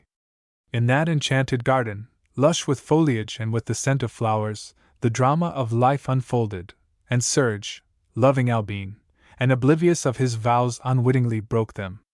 A chance meeting with Brother Arcangis, and a glimpse of the world outside the Paradou, recalled to Serge the recollection of his priesthood, and, filled with horror, he tore himself from Albine and returned to his cure of souls. A fierce struggle between love and duty followed, but in the end the church conquered, and Albine was left to die, while Serge threw himself even more feverishly than before into the observances of his faith. La Faute de l'Abbé Mouret. Sent later to Saint Eutrope, at the bottom of a marshy gorge, he was cloistered there with his sister Desiree. He showed a fine humility, refusing all preferment from his bishop, waiting for death like a holy man, averse to remedies, although he was already in the early stage of phthisis. Le Docteur Pascal. Mouret Silvera, born 1834, son of Mouret the hatter, and Rougon-Macquart, his wife. After the death of his father, Silvera went to live with his grandmother Adelaide Fouquet. Though poorly educated, he was fond of reading, and his lonely life with this old half-imbecile woman increased his own tendency to visionary dreamings. He was predisposed to utopian ideas by certain hereditary influences. His grandmother's nervous disorders became in him a chronic enthusiasm, striving after everything that was grandiose and impossible. His uncle Antoine Macquart, who hoped through him to annoy the Rougons, encouraged him in his republican views, and after the coup d'état he joined the insurrection which then arose. Miette Chantegreil, a young girl to whom he was tenderly devoted, accompanied him, but was shot in the attack by regular troops. He was taken prisoner, and having been brought back to Plassans, was executed there. La Fortune de Rougon. Mousseau, Abbé, a priest at Plassans. La Conquête de Plassans. Mourgue, a peasant of Pujols, who, armed with a fork, had taken part in the insurrectionary rising against the coup d'état. He was made prisoner, and was led to Plassans, tied by the arm to Silvera Mouret, who had also been arrested. He was shot at the same time as Silvera by Renegade, the gendarme. La Fortune de Rougon. Mouton, a cat which belonged to the Queeness, and was a favorite of little Pauline. Le Ventre de Paris. Mush, the name by which Louise Mehudin's son was known in the market. He was befriended by Florent, who taught him to read and write. Le Ventre de Paris. Muffet Maman, wife of General Muffet de Bouville, who was created Comte by Napoleon I. She was an insufferable old woman, who was always hand in glove with the priests, and had an authoritative manner, which bent every one to her will. Her daughter-in-law, Comtesse Sabine, was entirely under her dominion, and was forced by her to lead an almost cloistered existence. Nana. Muffet de Bouville, Comte, son of the preceding and of General Muffet de Bouville. Brought up in the strictest manner by his mother, his life was one of cold and severe propriety, and being regarded with favor at the court, he was appointed chamberlain to the Empress. He married Sabine de Chourde, by whom he had one daughter, Estelle. For 17 years of married life his career was a pattern of all the virtues, until a chance meeting with Nana led to an infatuation amounting to mania. Everything was sacrificed to her, and no degradation to his self-respect seemed too high a price to pay for her favor. Disgusted for a time by her liaison with Fontaine, he left her, and turned for amusement to Rose Mignon, but the infatuation for Nana reasserted itself, and he recovered her good graces by inducing Bordenave to give her a part which she greatly desired in La Petite Duchesse, a play by Fauché. He spent vast sums upon Nana, giving her a magnificent house in the Avenue de Villiers. Her influence over him became complete, and he even accepted Daignet, her former lover, as his son-in-law. He overlooked two of his wife's numerous liaisons, as he required her signature to enable him to raise still more money for Nana. Muffet's means were coming to an end, however, and the scandal reached such a height that he was forced to resign his position at the Tuileries. It was only when he learned that Nana was carrying on a liaison with his own father-in-law, the aged Marquis de Chourde, that he finally broke with her, and coming once more under the influence of Venet, he sought forgetfulness of the past and an exaggerated devotion to the service of the Church. Nana. Muffet de Bouville, Comtesse, wife of the preceding. C. Sabine de Chourde. Nana. Muffet de Bouville, Estelle, daughter of the preceding.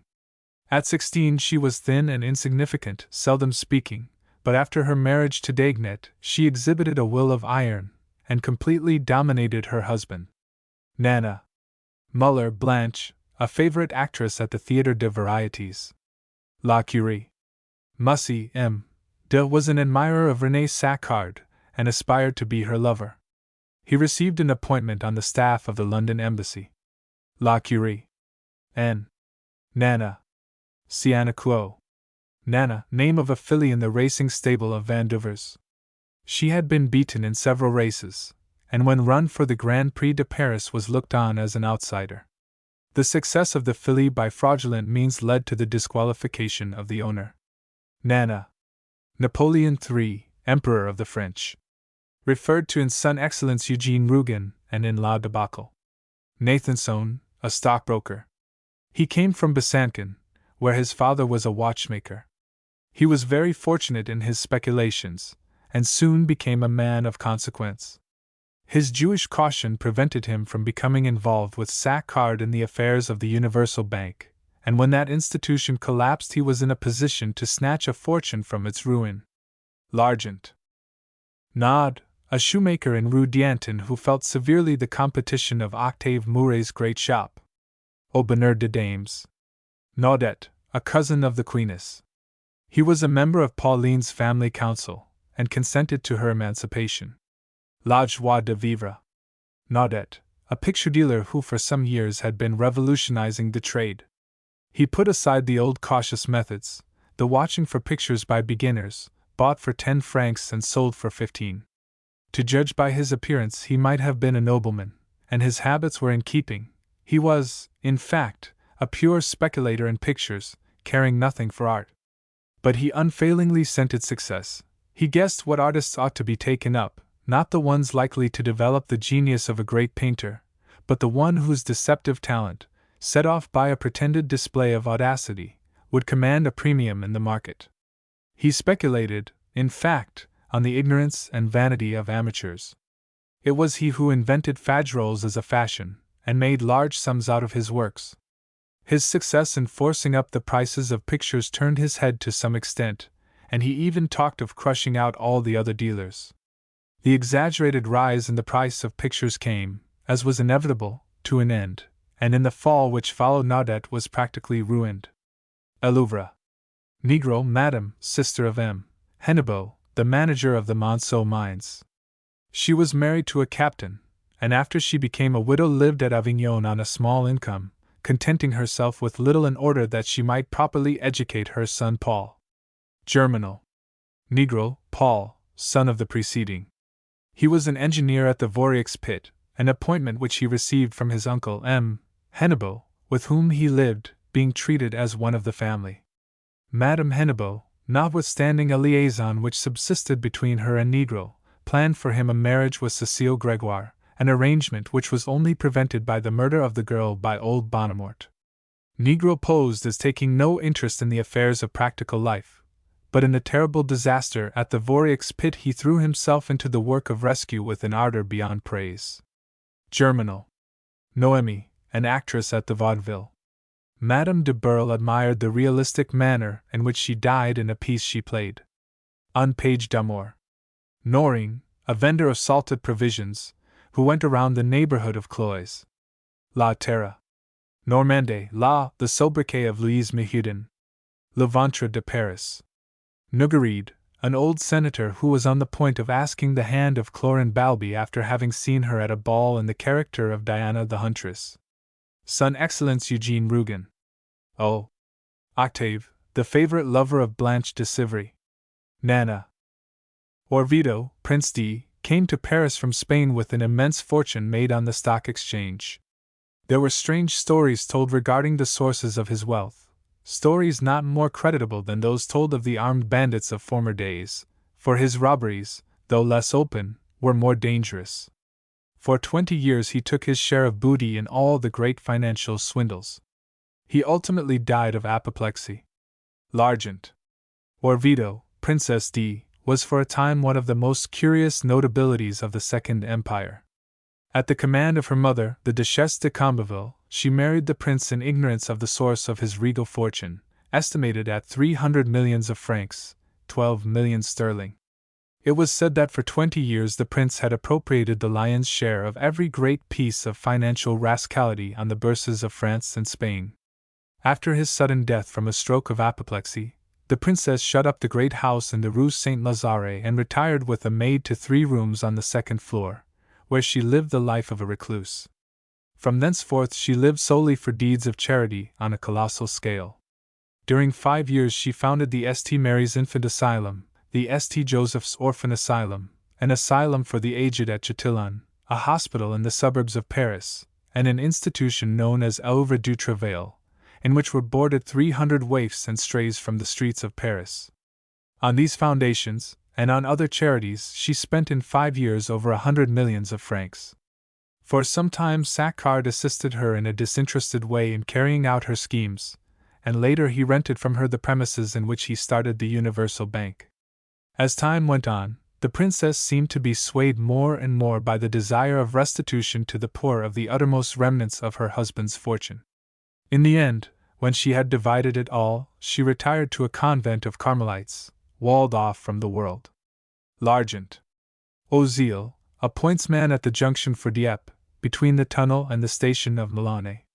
He was in love with Flore, who for a time seemed to encourage him. He was dismissed from his post on account of grave negligence caused by Flore, who distracted his attention in order that he might allow the Havre Express to dash into a train loaded with ballast. The accident was only averted by a new automatic signaling apparatus. La Bête Humaine. P. Patch, a soldier in the 106th Regiment of the Line, in the squad of Corporal Rougon-Macquart. He brought from his native village strong religious principles, and was in the regular habit of saying his prayers outside his tent. The example of his companions, however, made him a bad soldier, and during the Battle of September 1, 1870, he left the ranks, and took refuge in a tavern. After the capitulation of Sedan, he was imprisoned along with his regiment on the promontory of Aigues. Moved by famine, he concealed some bread from his companions, but having been denounced by Choteau, he refused to share the spoil, and was murdered by Lepole, who stabbed him with a knife. La Debacle. Paillotte, a farmer in the neighborhood of Monceau. Germinal. Pallet La Mire, a poultry seller at the central markets in Paris. Le Ventre de Paris. Paloquet, a judge. He and his wife were said to be the ugliest couple in Plassans, and in addition were far from popular. Madame Mouret having asked the assistance of Madame Paloquet in connection with the home for girls proposed by Abbé Fouges, she agreed to act on the committee, and became treasurer. At the opening ceremony, however, the bishop omitted to make reference to her services, and she took great offense, becoming afterwards very irregular in her work, and declining to perform any duties that she did not fancy. This ultimately led to the appointment of a paid secretary for the institution, Honoré Truche, the brother-in-law of Abbé Fouges being selected. The Paloques were antagonistic to Fouges, but on getting a hint from Madame de Condamine that he had the backing of the government, and would see that they were rewarded, they came over to his side, and assisted him in the conquest of Plassans by the Bonapartist candidate. La Conquête de Plassans. Parabolominos, a name given by the pupils of the College of Plassans to the youth who served in the kitchen. Elouvre. Paralleluca, the sobriquet given by the pupils of the College of Plassans to a scullery maid employed there. It was alleged that there was a love idyll between her and Parabolominos, both of whom were extremely ugly. Elouvre. Pascal le Docteur. See Pascal Rougon. Patoir, a veterinary surgeon at Cloyes. La Terre. Pauvre Enfant, a young trooper of the 5th Regiment of the Line, who was fatally wounded at the Battle of Sedan, and died in the ambulance at Remilly. He received the name because he continually repeated the words regarding himself, saying that his mother had always called him so. He died in the arms of Henriette Weiss, whom in his delirium he named Mother. La Debacle. Payan, a stone-cutter from the south, whose friends had views of making him an artist. He was a lover of Clarice Becquet, and pilfered from her a large quantity of furniture given her by Duvirier. Potbull. Paccard Antoine, a neighbor of the Fouans. He owned 18 acres of land when he married La Grande, who brought him 7 acres more. He died young, leaving one daughter. La Terra. Peckard, Madame, wife of the preceding. See La Grande. La Terra. Peckard, Mademoiselle, daughter of Antoine Peckard and Marianne Fouan, his wife. As she insisted on marrying a poor youth named Vincent Bouteroux, her mother cast her out. Misfortunes pursued the young couple, both of whom died within a few years, leaving 2 children in profound misery. La Terra. Pecou, a stoker in the employment of the Western Railway Company. He was married to Mère Victoire, the old nurse of Séverine Aubry. His original intention was to qualify as an engine driver, but time passed without advancement, and later there was an insuperable barrier in his own conduct, for he was given to drinking bouts which converted him for the time into a savage animal, capable of any violence. His wife lived at Paris, while Philomene Sauvignat helped him to pass the hours he was compelled to spend at Havre, an arrangement which had the concurrence of Victoire. Pecot had the devotion of a dog for his comrade Jacques Lantier, who concealed his vices and shared with him a love for their engine. La Lyson. Philomene, however, excited his jealousy by her attentions to Lantier, and the former friendship of the 2 comrades became changed to fierce enmity. At length it happened that one night, as their engine was drawing 18 trucks of soldiers towards the seat of war in Prussia, Pecot in a sudden access of madness attacked Lantier, and, after a fierce struggle on the narrow footplate, the 2 fell off, and were cut in pieces beneath the wheels. La Bête Humaine. Perrat, receiver of taxes at Plassans. He was taken as a hostage by the Republican insurgents, and was inadvertently shot by the troops which crushed the rising. La Fortune de Rougon. Piqueur de Salais M., sub-prefect of Plassans. He fell into disfavor with the government on account of the election of a legitimist deputy. For some time he was afraid to compromise himself with Abbé Fouges, but having received a hint from Madame de Condamine, who had influential friends in Paris, he allied himself with the Abbé. The result was the election of de Langer, who, though nominally independent, was actually the government candidate. La Conquête de Plassans. Pequino, a friend of the Lorilleux. He was a furniture dealer. L'Assommoir. Perdiguet, a singer known to Malignan, who promised to take him to the children's party at de Burle's house. Un Page d'Amour. Père Colombi, owner of the Assommoir, a public house which was largely the scene of the downfall of Couot and Rougon-Macquart, his wife. L'Assommoir. Peru La Mire, an old woman employed by Gord, the concierge, to do cleaning work. Terrorized by his brutality, she agreed to accept less wages. Potbull. Faisie Aunt was the wife of Massard, and the mother of Flore and Louisette. She was a cousin of the Lantiers and was godmother to Jacques, who was left in her charge when his parents went to Paris. Her first husband died, leaving her with 2 daughters, and she married for a second time Massard, a little man, cunning and avaricious, who was 5 years her senior. Jacques found them later, living in Normandy at Croix de Malfraz on the line to Havre, where Massard was signalman, and his wife had charge of the level crossing. It was a miserable existence, without neighbors or any one to speak to, without even anything to look at, except the trains constantly rushing past. Aunt Faisie, as she had always been called by Jacques Lantier, was a tall, handsome woman, but since her second marriage she had aged so rapidly that at 45 she looked over 60. The truth was that between her and Massard there was going on a duel to the death. Aunt Faisie had received a legacy of 1,000 francs from her father, and this she obstinately refused to allow her husband to share, having indeed hidden the money to prevent him from taking it. Massard, overcome by avarice, slowly killed his wife with poison placed in the salt, but though she had the strongest suspicions, she would neither take action against him nor tell him the hiding place of her little hoard. And so she died, carrying the secret with her. But in the end she triumphed, for search as he might, Massard never discovered the hidden treasure. La Bête Humaine. Pichonnet, a horse entered for the Grand Prix de Paris. It was withdrawn before the race. Nana. Pichon Jules, a clerk who lived in the house in Rue de Choiseul occupied also by Octave Mouret. His means were small, and he was obliged to work hard, frequently till late at night, his wife being necessarily left much alone. Potbull. Pichon Marie, wife of the preceding. She was a daughter of M. and Madame Guillaume, by whom she was strictly brought up. A dreamy, unpractical woman, she fell under the influence of Octave Mouret, her next-door neighbor, and a liaison existed between them for a considerable time, with results which caused much annoyance to her parents. Potbul. Pichon, Lilith, infant daughter of the preceding. Potbul. Pichon, Rosalie, Madame Helene Grandjean's maid-servant. She was an honest country girl who had been brought to Paris by Abbé Giove on the recommendation of a village priest, in whose house she had been brought up.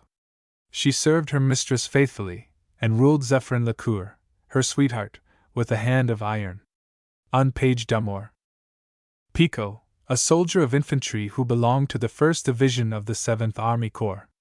After the defeats of Wissembourg and Froschwiller, Picot, half dead with fatigue and slightly wounded, was left behind in a ditch with his comrade Cottard of the 1st Corps.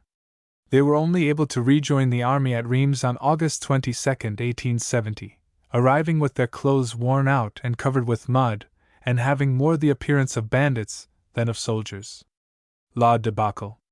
Picou M., a townsman of Plassans who expressed disbelief in the success of the coup d'état.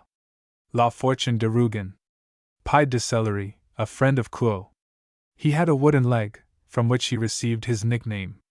A l'Assommoir. Pied de Fer, Laure, kept a cheap restaurant in Rue des Martyrs, which was much frequented by a certain class of demi-mondaines. Laure appeared to be on intimate terms with her customers, as they usually kissed her when they entered. Nana. Pied de Fer Zoe, an artist's model who lived in Rue Campagne Premiere. She was a tall brunette. A Louvre. Pierre, Dr. de Burle's butler. On page d'Amour. Pierre, an employee at Au Bonheur des Dames. He was waiter in the dining room of the shop assistants. Au Bonheur des Dames. Perron, a miner employed at the Vorieux pit. He was a widower with a little girl aged 8, Lydie, when he married for the second time, the daughter of La Brule. Though he took part in the strike, he betrayed his companions, giving information to the company through Dansert, his wife's lover. After the attack on the pit, Perron was arrested by mistake, and was taken off with handcuffs at his wrists as far as Marchiennes, to the great amusement of his mates. He was subsequently promoted to be captain of a gang, but his excessive zeal made him disliked by his men. Germinal. Perron, Lydie, daughter of the preceding, was a fragile child, who when 10 years old was already working in the pit. Her constant companions were Jean-Lin Mahieu and Bibert Levac, with whom she made many raids in search of food during the strike. She was killed by the volley fired by the troops at the strikers attacking the Vorieux pit. Germinal. Perron, La, the second wife of Perron, was a daughter of La Brule. She was allowed by the company to sell sweetmeats and biscuits, which were a considerable source of revenue. Dansert, the head captain of the Vorieux pit, was her lover, and through him she obtained various favors, giving him in exchange information as to the intentions of the strikers. After the strike she was enabled to acquire the little estaminet du Progrès. Germinal. Piffard, an usher at the College of Plassans, whose wonderful nose kept betraying his presence behind doors when its owner went eavesdropping. A Louvre. Pillerault, a speculator on the Bourse, whose guiding principle was recklessness. He declared that he plunged into catastrophes whenever he paused to reflect. He was ruined by the failure of the Universal Bank. L'Argent. Payet and Revoir, a firm of furniture dealers, whose business was seriously affected when Octave Mouret added a furniture department to the Ladies' Paradise, Au Bonheur des Dames.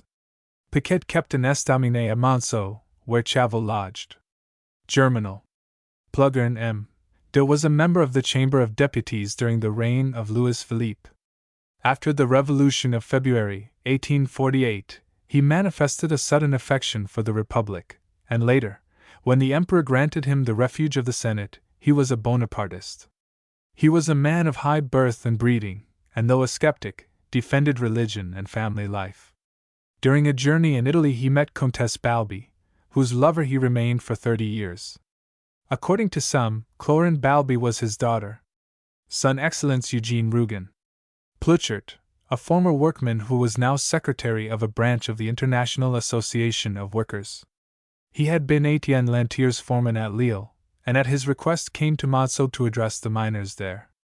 As a result of his visit, 10,000 miners joined the International Association. Germinal. Poiret, le Père, a countryman of Benecourt, with small eyes and the face of a wolf. He was the owner of an old cottage, which Claude Lantier and Christine rented from him for 250 francs a year. Elouvre. Poisson M., who was originally a cabinet maker, served his time as a soldier, and ultimately got a place as a policeman, which he considered more certain and respectable. He married Virginie, who afterwards went into business as a dealer in groceries and sweetmeats in the shop previously occupied by Gervais Clos. Auguste Lantier, who had for some time lodged with the Capots, remained with the Poissons, and lived at their expense. M. Poisson affected not to observe the resulting liaison between his wife and Lantier. L'Assommoir. Poisson, Madame, wife of the preceding. See Virginie. L'Assommoir. Poland, a pet rabbit which belonged to Rasseneur, and was a favorite of Souverain. Germinal. Pommer, La Reine, a rag picker, who had formerly been one of the handsomest women in Paris. Now, for the sake of a laugh, the women of the district made her drink absinthe, after which the street boys would chase her and throw stones. Nana. Porquier, doctor, the fashionable medical man of Plassans. He had considerable influence, and this was secured by Abbé Fouges on behalf of the government's candidate for the representation of Plassans by the promise of an appointment for his son, Guillaume, a young man who had hitherto given him much trouble. La Conquête de Plassans. Porquier, Guillaume, son of Dr. Porquier, had been sent to Paris to study, but did nothing there but get into debt. He caused his father much distress, and was supposed to afford the worst possible example to the youth of Plassans, whom he was believed to lead into all kinds of mischief. Ultimately, as a reward to his father, who had supported Delanger as representative of Plassans, Porquier was appointed chief clerk at the post office. La Conquête de Plassans. Pouliot, a fellow pupil of Claude Lantier and Pierre Sandoz at the College of Plassans. While there he was an inveterate practical joker, one of his escapades being the transformation of Professor Lalliabe's room into a chapelle ardente. Elouvre. Powell, Miss, second assistant in the corset department at Aubernard de Dames.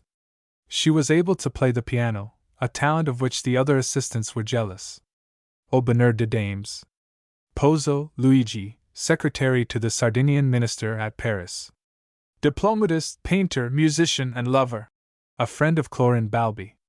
Son Excellence Eugene Rougon. Price, an English jockey who mounted the filly Nana in the Grand Prix de Paris. Nana. Prince Imperial.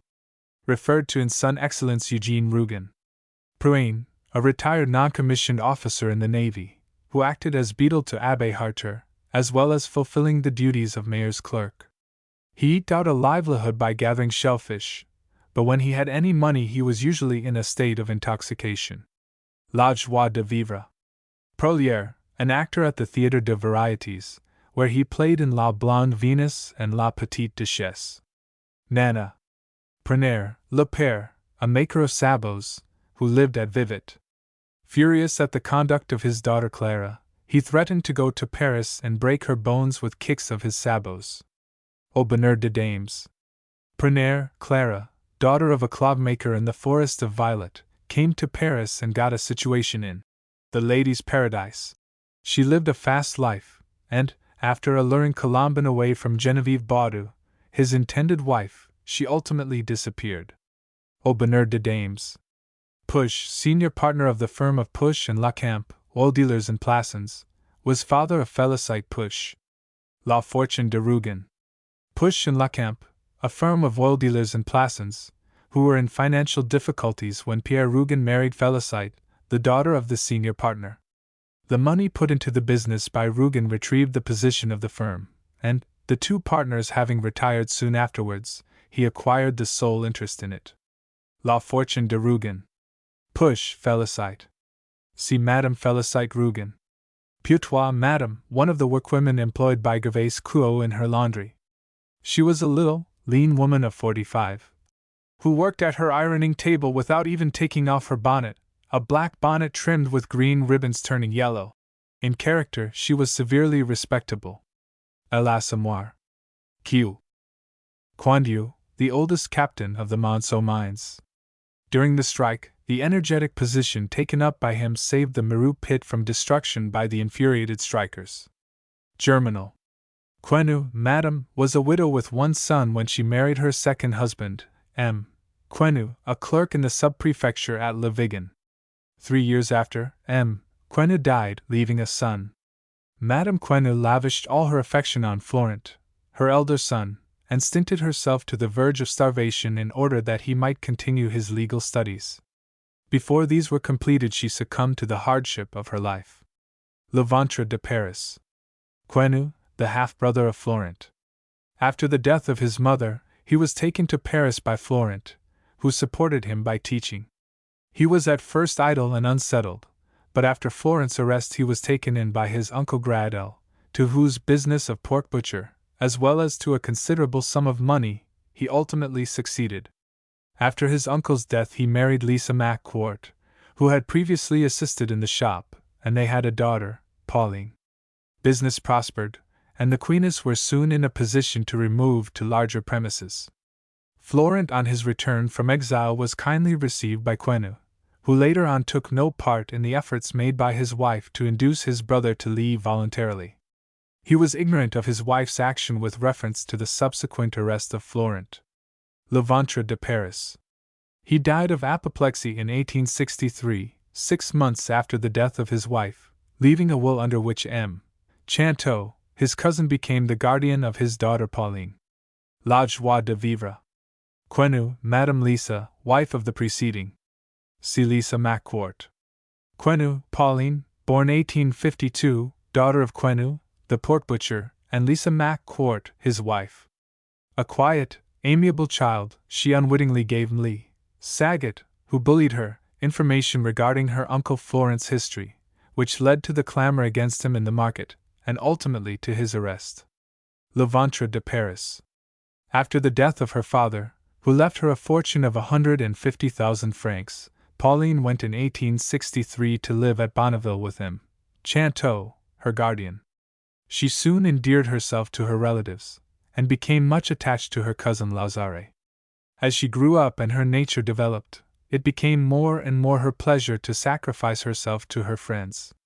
She allowed her fortune to be squandered by the Chanteaus, and though engaged to be married to Lazare, she released him in order that he might marry another girl with whom he had become infatuated. After his mania became acute, it was she who endeavored to comfort him, and to dispel his unreasoning fear of death. She never married. La joie de vivre. After the death of Chanteau, she remained at Bonneville, resolved never to marry, in order that she might devote herself entirely to Lazare's little son, Paul. Le Docteur Pascal. Quinet, a glover in Rue Neuve Saint-Augustin, whose business was seriously affected by the competition of the Ladies' Paradise, au bonheur de dames. Quittard Auguste, son of Françoise Quittard. He was a child of 6 years of age, who was so ill of typhoid fever that he could not be removed from Béziers when the place was attacked by the Prussians. Early in the day, his mother was killed by a cannon ball, and the poor child lay for hours tossing with fever and calling for her. He was burned to death in his bed, as the Prussians, infuriated by the length of the struggle, wantonly set fire to the village. La debacle. Quittard, Françoise, widow of a mason, and now caretaker of the dye works at Béziers, which belonged to Delaherche. Before the battle all the workers made their escape into Belgium, but Françoise was unable to leave on account of the illness of her little son. Early in the attack by the Prussians, the unfortunate woman was killed by a cannon ball. La debacle. R. Robier, a tanner of Beaumont. He was a brother of Madame Franchum, and after her death she left the child Angelique in the care of him and his wife. They treated the girl with such cruelty that she ultimately ran away, finding shelter with the Huberts. Le Rêve. Rachel, the maid-servant in Auguste Weber's household. As Octave Mouret and Madame Weber did not bribe her sufficiently, she revealed their intrigue to Weber. She acted as his housekeeper for some time, but had to leave after the reconciliation between him and his wife. Potbull. Rambaud, M. half-brother of Abbé Juve, had a large business in the Rue de Rambuteau, where he sold oil and other southern produce. Along with Abbé Juve, he showed much kindness to Helene Grandjean after the death of her husband, and was a constant visitor at her house. Later on, the Abbé tried to arrange a marriage between Rambaud and Helene, but at her request the decision was delayed. Meantime, the love episode with Dr. de Burle intervened, followed by the death of Jean. 2 years afterwards the marriage took place, Rambaud having previously sold his Paris business and removed to Marseilles. Un page d'amour. He retired from business and went to live at Marseilles.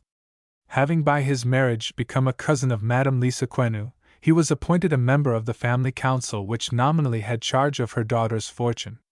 La joie de vivre. Rambaud led a happy life with his wife, whom he adored. Le Docteur Pascal. Rambaud, Madame, wife of the preceding. See Hélène Mouret.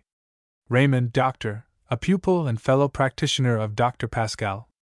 He wished to marry Clotilde Rougon, but she refused him, and he subsequently married Mademoiselle Lévesque.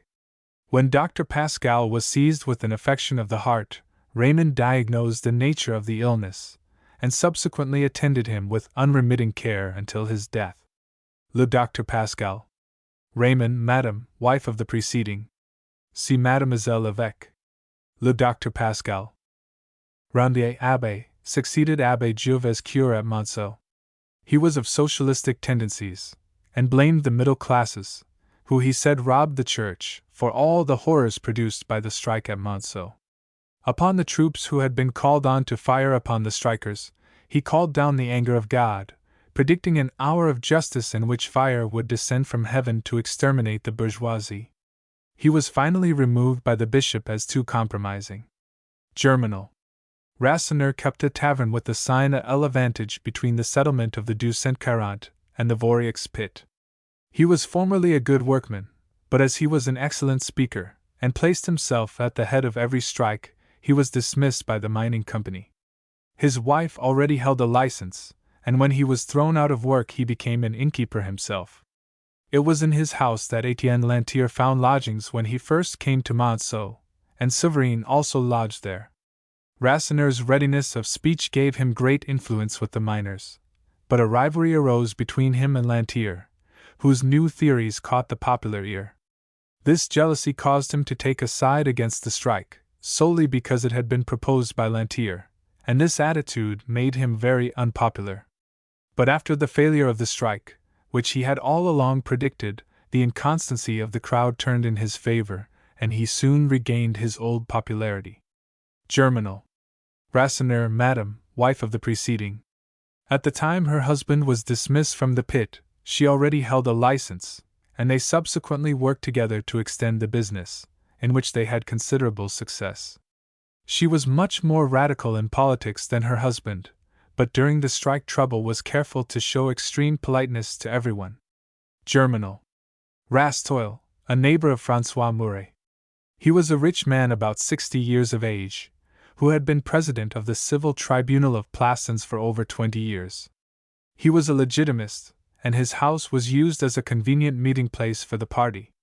For some time he refused to compromise his political position with Abbé Fouges, who had all along concealed his opinions. Ultimately, however, he supported the candidate for the representation of Plassans proposed by Fouges, for which he was rewarded by an appointment for his son. La Conquête de Plassans. Rastoil, Madame, wife of the preceding, was a listless and somewhat prudish woman whose old entanglement with M. de Langeais was still remembered with amusement in the cafés. She was consulted by Madame Mouret regarding the home for girls proposed by Abbé Fouges, and ultimately agreed to act on the committee. La Conquête de Plassans. Rastoil, Angeline, elder daughter of M. Rastoil, the president of the Civil Tribunal of Plassans. Though 26 years old, and now very yellow and shrewish looking, she still adopted the role of a young girl, and had hopes of securing a husband. La Conquête de Plassans. Rastoil, Aurélie, second daughter of M. Rastoil. Like her sister Angeline, she was plain-looking, and posed as a girl fresh from school, in the uncertain hope of gaining a husband. La Conquête de Plassans. Rastoil, Severin, son of M. Rastoil, the president of the Civil Tribunal of Plassans. He was a tall young man of 25, with a badly shaped skull and a dull brain, who had been just called to the bar, thanks to the position which his father held. The latter was anxiously dreaming of making him a substitute, despairing of his ever succeeding in winning any practice for himself. On the suggestion of Abbé Fouges, he took a share in starting the club for young men at Plassans. After the election of M. de Langer as representative of Plassans, Rastoil received the appointment of assistant public procurator at Faverolles. La Conquête de Plassans. Ravaud, a captain of the 106th Regiment of the Line, commanded by Colonel de Vigneul. A young soldier in his company was the first of the wounded to be taken to the ambulance in Delaherche's house on September 1, 1870. In March 1871, Captain Ravaud was at Paris, in a regiment of recent formation, the 124th of the line. Rougon-Macquart was corporal in his company in this regiment. La debacle. Reading, Lord Proprietor of a racing stable. Brahma, one of his horses, once gained the Grand Prix de Paris. Nana. Rebuffat, a farmer whose land adjoined that inherited by Adelaide Fouquet. He purchased the Fouquet property when it was sold by Pierre Rougon. After the death of his wife Rebuffat, and his son Justin treated her niece Miette Chantegreil very harshly. La Fortune de Rougon. Rebuffat, Madame Eulalie, wife of the preceding. A big, dark, stubborn shrew. She was a sister of Chantegreil, and was therefore the aunt of Miette, who lived with her after her father's conviction. La Fortune de Rougon. Rebuffat, Justin, son of Rebuffat. A youth about 20 years old, a sickly, squint-eyed creature, who cherished an implacable hatred against his cousin Miette. La Fortune de Rougon. Remanjou, Mademoiselle, an old lady who lived in the same tenement house in Rue de la Goutte d'Or as the Capots and the Lorelou, where she made a scanty livelihood by dressing dolls. She was one of the guests at the Capots' wedding party. A l'Assommoir. Renaudin, a notary at Paris, who adjusted the contract of marriage between Auguste Faber and Berthe Josserand. He acted in concert with Duvirier in selling some heritable property to the loss of other members of the family. Potbul. Renaudin, a medical man at Grenelle. Josephine de Joy was at one time cook in his house. L'Argent. Rengade, a gendarme whose eye was accidentally destroyed by Silverum Mouret during a struggle for possession of a carbine after the entry of the insurgents into Plassans. La Fortune de Rougon. Reuthlinger, Baron de, a banker, and possessor of one of the largest fortunes in Europe. He was a friend of Clorin Balby, and from her received valuable information on political subjects. Son Excellence Eugene Rougon. Radamant, the sobriquet of a professor at the College of Plassans. He was supposed never to have laughed. Elouvre. Richam, one of the captains of the Voreaux pit. He tried in vain to prevent a collision between the strikers and the troops, and even when bricks were being thrown he went between two parties, imploring one and advising the other, careless of danger. He was one of the first to fall when the troops ultimately fired. Germinal. Rivoire, a member of the firm of Piat and Rivoire. Aubonneur de Dames. Robert Madame, a regular customer at the restaurant Lord Pie de Fer.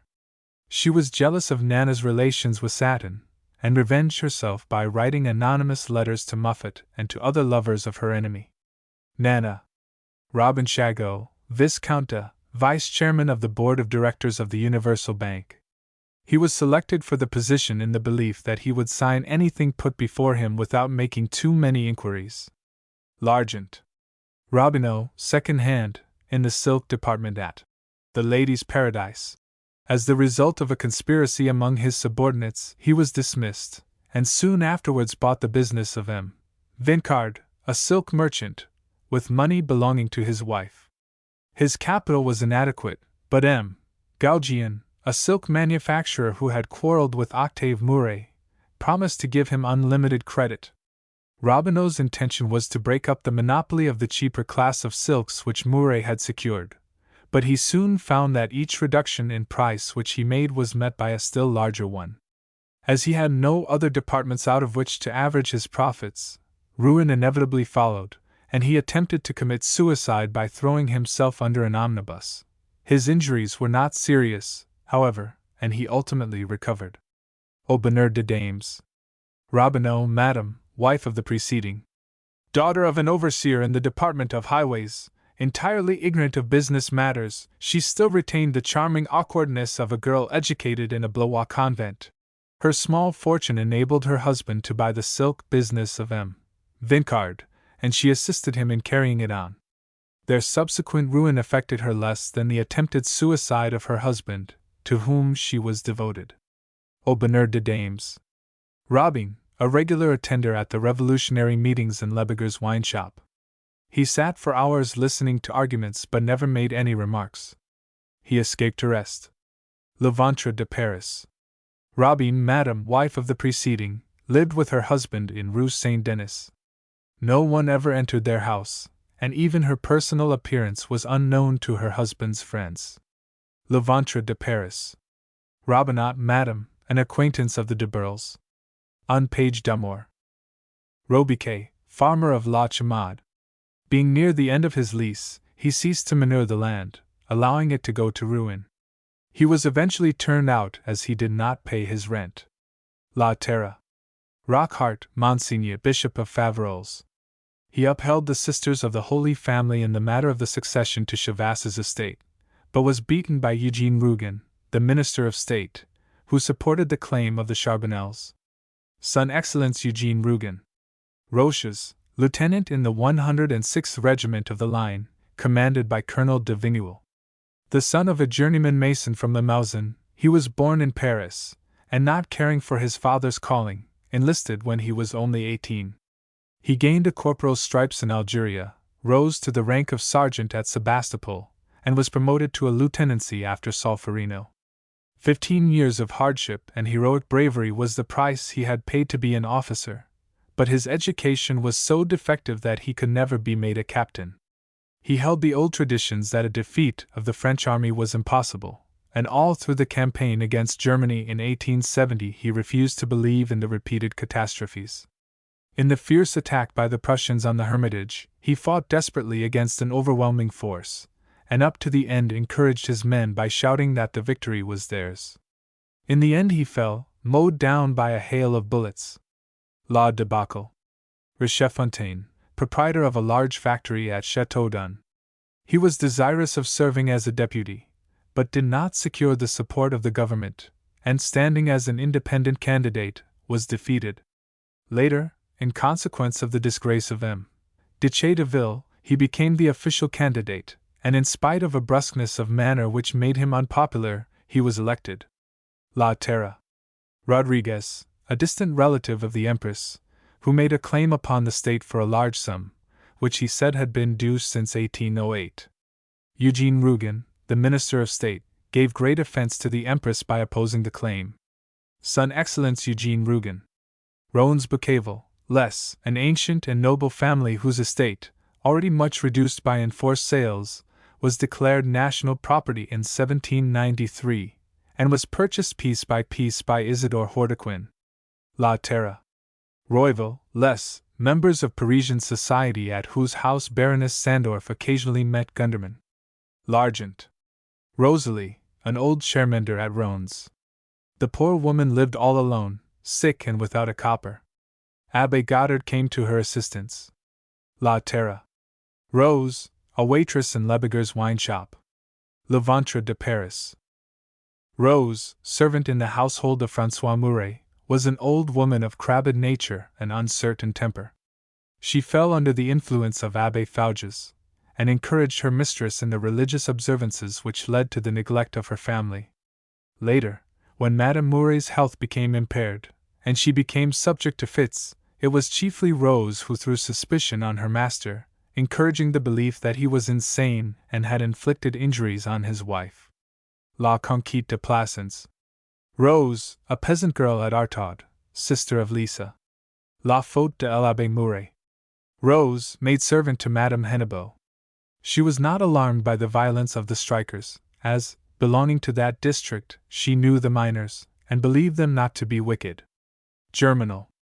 Rose, daughter of the concierge at the sub-prefecture at Sedan. She was a worker in Delaherche's factory, and he applied to her for information regarding the course of the battle, as she was in a position to hear the gossip of the officers and officials. When Napoleon III decided to request an armistice from the Prussians, it was Rose who furnished a tablecloth to be used as a white flag. La debacle. Rose, niece of Aristide Saccard's hairdresser. She was a pretty girl of about 18, whom Saccard sent to his son Maxime under the pretext of nursing him, but in reality with a view to hastening the course of a nervous disease from which the young man suffered. Aristide agreed to pay her a percentage on the fortune which he hoped to acquire at his son's death.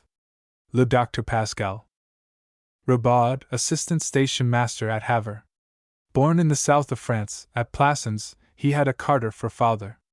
He had quitted the army with the stripes of a sergeant major, and for a long time had been general porter at the station at Nantes.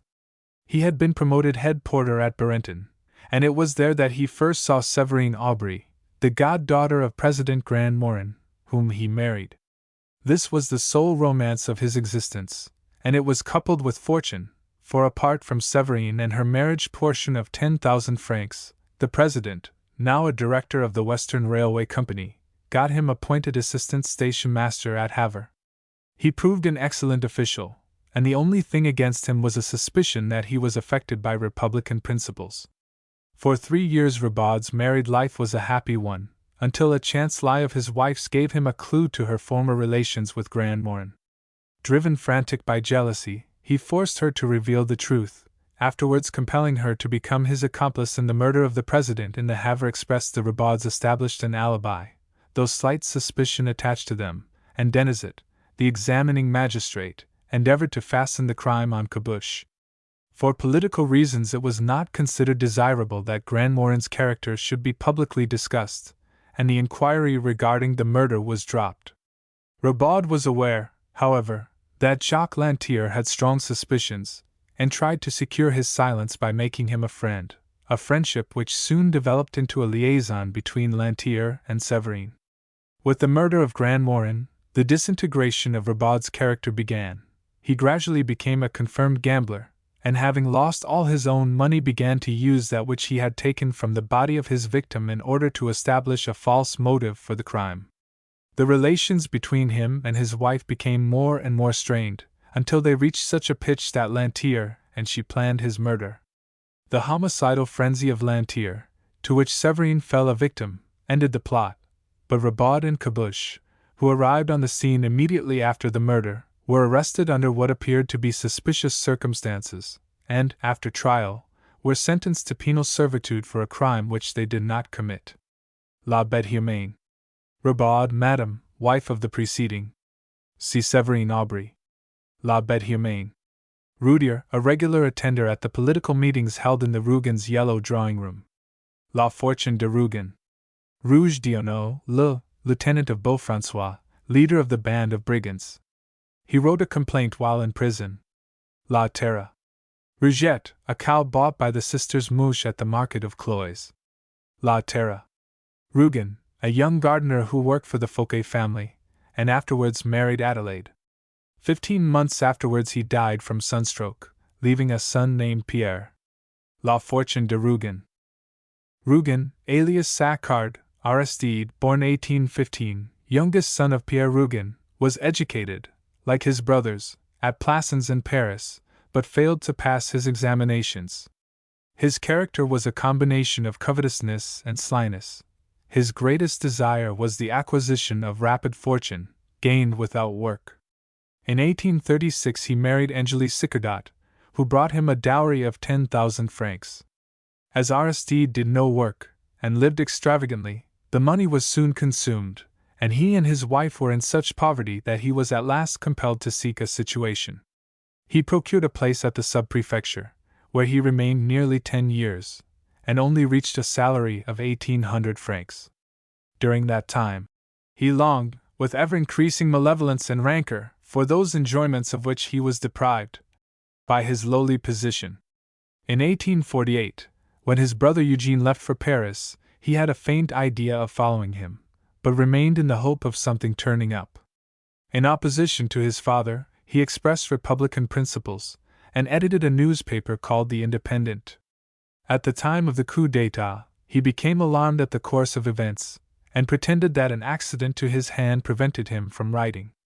His mother having given him private information as to the success of the Bonapartist cause, he changed the politics of his paper, and became reconciled to his parents.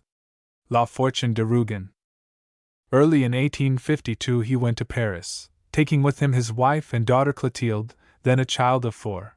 His son Maxime he left at Plassans. Through the influence of his brother Eugene, he got an appointment as assistant surveying clerk at the Hôtel de Ville, with a salary of 2,400 francs. Before entering on his duties, however, he changed his name to Saccard on the suggestion of his brother, who feared that he might be compromised by him. In 1853, Aristide was appointed as surveying commissioner of roads, with an increased salary. At this period great schemes of city improvement were under discussion, and Aristide by spying and other shady means got early information as to the position of the proposed new streets. Great chances of fortune were arising, but he had no capital. The death of his wife enabled him to enter into a plan proposed by his sister Sidonie, who had heard of a family willing to make a considerable sacrifice to find a not too inquisitive husband for their daughter. He accordingly married Renée Biraud du Châtel, and gained control of a considerable sum of ready money, in addition to the fortune settled on his wife. By means of a cleverly contrived swindle, in which he was assisted by his friend Larseneau, he got a fabulous price for some property acquired by him, and the foundation of his fortune was laid. From this time, he lived a life of the wildest extravagance, and though his gains were frequently enormous, his expenses were so great that it was only with difficulty that he was able to prevent a catastrophe. La Curie. He is appointed by Pauline Quenet's family council to be her surrogate guardian. La joie de vivre. After a last and disastrous land speculation, Saccard was obliged to leave his great house in the Parc Monceau, which he abandoned to his creditors. At first undecided as to his movements, he took a flat in the mansion in Rue Saint-Lazare, which belonged to Princess d'Orvieto. There he met Hamelin, the engineer, and his sister Caroline, with whom he soon became on intimate terms. Hamelin, having spent much time in the East, had formed many schemes for great financial ventures, and Saccard was so impressed with these that he formed a syndicate for the purpose of carrying some of them out. With this view the Universal Bank was formed, and was at first very successful. By persistent advertising, and other means, the shares of the bank were forced to an undue price, and then Saccard began to speculate in them on behalf of the bank itself. The great financier Gunderman, with whom Saccard had quarreled, then began a persistent attack on the bank, selling its shares steadily day after day. Saccard continued to buy as long as he was able, but the end came, the price broke, and he, as well as the bank, which was now one of its own largest shareholders, was ruined. Since his previous failure, Saccard had not been on friendly terms with his brother Eugene Rougon, and some time before the collapse of the bank, had made violent attacks upon him in his newspaper. Consequently, Rougon did nothing to assist him in the criminal proceedings which followed the final catastrophe. He did not, however, wish to have a brother in jail, and arranged matters so that an appeal was allowed. Next day Saccard escaped to Belgium. L'Argent. After the fall of the Second Empire, he returned to Paris, despite the sentence he had incurred. Some complicated intrigue must have been at work, for not only did he obtain a pardon, but once more took part in promoting large undertakings, with a finger in every pie and a share of every bribe. In 1872 he was actively engaged in journalism, having been appointed director of the Époque, a Republican journal which made a great success by publishing the papers found in the Tuileries. Covetous of his son's fortune, he hastened a disease from which Maxime suffered, by encouraging him in vicious courses, and in the end got possession of the whole estate. By a singular irony, Aristide, now returned to his original republicanism, was in a position to protect his brother Eugene, whom in earlier days he had so often compromised. Le Docteur Pascal. Rougon, Madame Angélie, first wife of the preceding, was a daughter of Commander Sicardot. She brought her husband a dowry of 10,000 francs. La Fortune de Rougon. Along with her daughter Clotilde, she accompanied her husband to Paris in 1852, and being an amiable woman without ambition, she was quite satisfied with the modest position he at first secured. She died in 1854 of inflammation of the lungs. La Curie. Rougon, alias Saccard, Madame Renée, the second wife of Aristide Rougon, alias Saccard, was the elder daughter of M. Biraud du Châtel, the last representative of an old middle-class family. Having become seriously compromised, she was hurriedly married to Saccard through the agency of his sister Madame Sidonie, and a considerable sum of money as well as land was settled upon her. Wholly given over to pleasure and extravagance, she soon got deeply into debt, and her husband took advantage of this from time to time by inducing her to make over to him her property, in order that he might speculate with it. She engaged in a shameful liaison with her husband's son Maxime, which ultimately brought her great unhappiness, and she died of acute meningitis at an early age. La Curie. Rougon, Charles, born 1857, son of Maxime Rougon, alias Saccard, and of Justine Megat, a maid-servant of Madame Renée Saccard. The child and his mother were sent to the country with a little annuity of 1,200 francs. La Curie.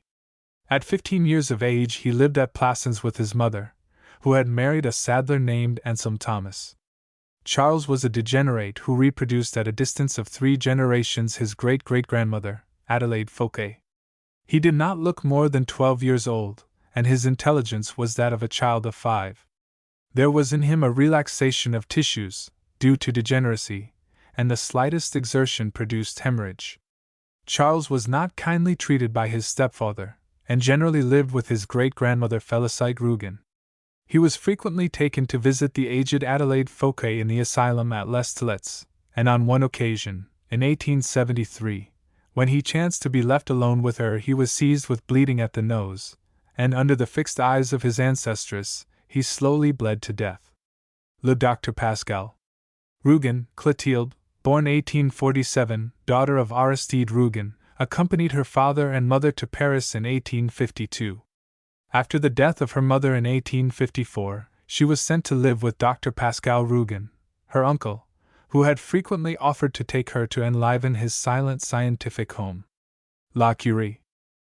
At Plassans, Clotilde lived a quiet, healthy life, much of it spent in the open air. She was not highly educated, but having considerable artistic talent was able to assist Dr. Pascal by making illustrations for his great work on heredity. At one period she developed strong religious tendencies under the influence of Martine, the doctor's old servant, who took her to church, and imbued the girl with her own bigoted ideas regarding the salvation of Pascal. Her grandmother, Félicite Rougon, who wished, for family reasons, to destroy Pascal's manuscripts on the subject of heredity, played on Clotilde's feelings, and induced her to assist in a search for the hated work. Rougon surprised them in the act, and subsequently laid bare to Clotilde the whole facts of the terrible family history. In time the mysticism of the church gave place to passionate love between Clotilde and Pascal. The doctor felt, however, that she was sacrificing her youth for him, and sent her to Paris to live with her brother Maxime. Soon afterwards, Pascal became ill, and died before she was able to return. A child was born some months later. Le Docteur Pascal. Rougon, Eugene, born 1811, eldest son of Pierre Rougon, was educated at Plassans in Paris, and was called to the bar. He practiced in the local court for a number of years, but with little success. Though of lethargic appearance, he was a man of ability, who cherished lofty ambitions, possessed domineering instincts, and showed a singular contempt for trifling expedients and small fortunes. With the Revolution of February 1848, Eugene felt that his opportunity had come, and he left for Paris with scarcely 500 francs in his pocket. He was able to give his parents early information of the designs of the Bonapartes, and so prepared the way for the events of the coup d'état of 1851, when the family fortunes were made. La Fortune de Rougon. During his early days in Paris, Rougon resided at the Hôtel Vanneau, kept by Madame Carrère, and while there he made the acquaintance of Gilquin and Du Poiset, both of whom assisted him in spreading the Bonapartist propaganda. By his exertions in this cause he established a claim for reward, and he was appointed a member of the State Council, ultimately becoming its president. He fell into disfavor, however, with the court on account of his opposition to a claim for 2 million francs by a distant relative of the Empress Eugenie. Finding that his position was insecure, he tendered his resignation to the emperor, who accepted it. About this time he met Clorin Balbi, an Italian adventuress, who endeavored to induce him to marry her. Carried away for the time being, Rougon made overtures to her which she resented, and he was on the point of offering her marriage. Reflection on her somewhat equivocal position in society induced him to think better of this, and he offered to arrange a marriage between her and his friend de Lestang. The offer was accepted, and the marriage took place. Soon after, Rougon married Veronique Boulin-Diorquier. During his retirement, Rougon was surrounded by a band of followers, the Charbonnels, Du Poiset, Caen, and others, who in the hope of profiting by his return to office lost no chance of establishing a claim upon him. After the Orsini plot against the life of the emperor, of which Rougon had prior information through Gilquin, the need for a strong man arose, and he was again called to office, being appointed Minister of the Interior. His harshness in carrying out reprisals against the Republican Party, and even more, his recklessness in finding appointments for his friends, led to a public outcry, and his position again became undermined. Clorinde, who had never forgiven him for not marrying her, did much to foment the disaffection, and even his own band of followers turned against him.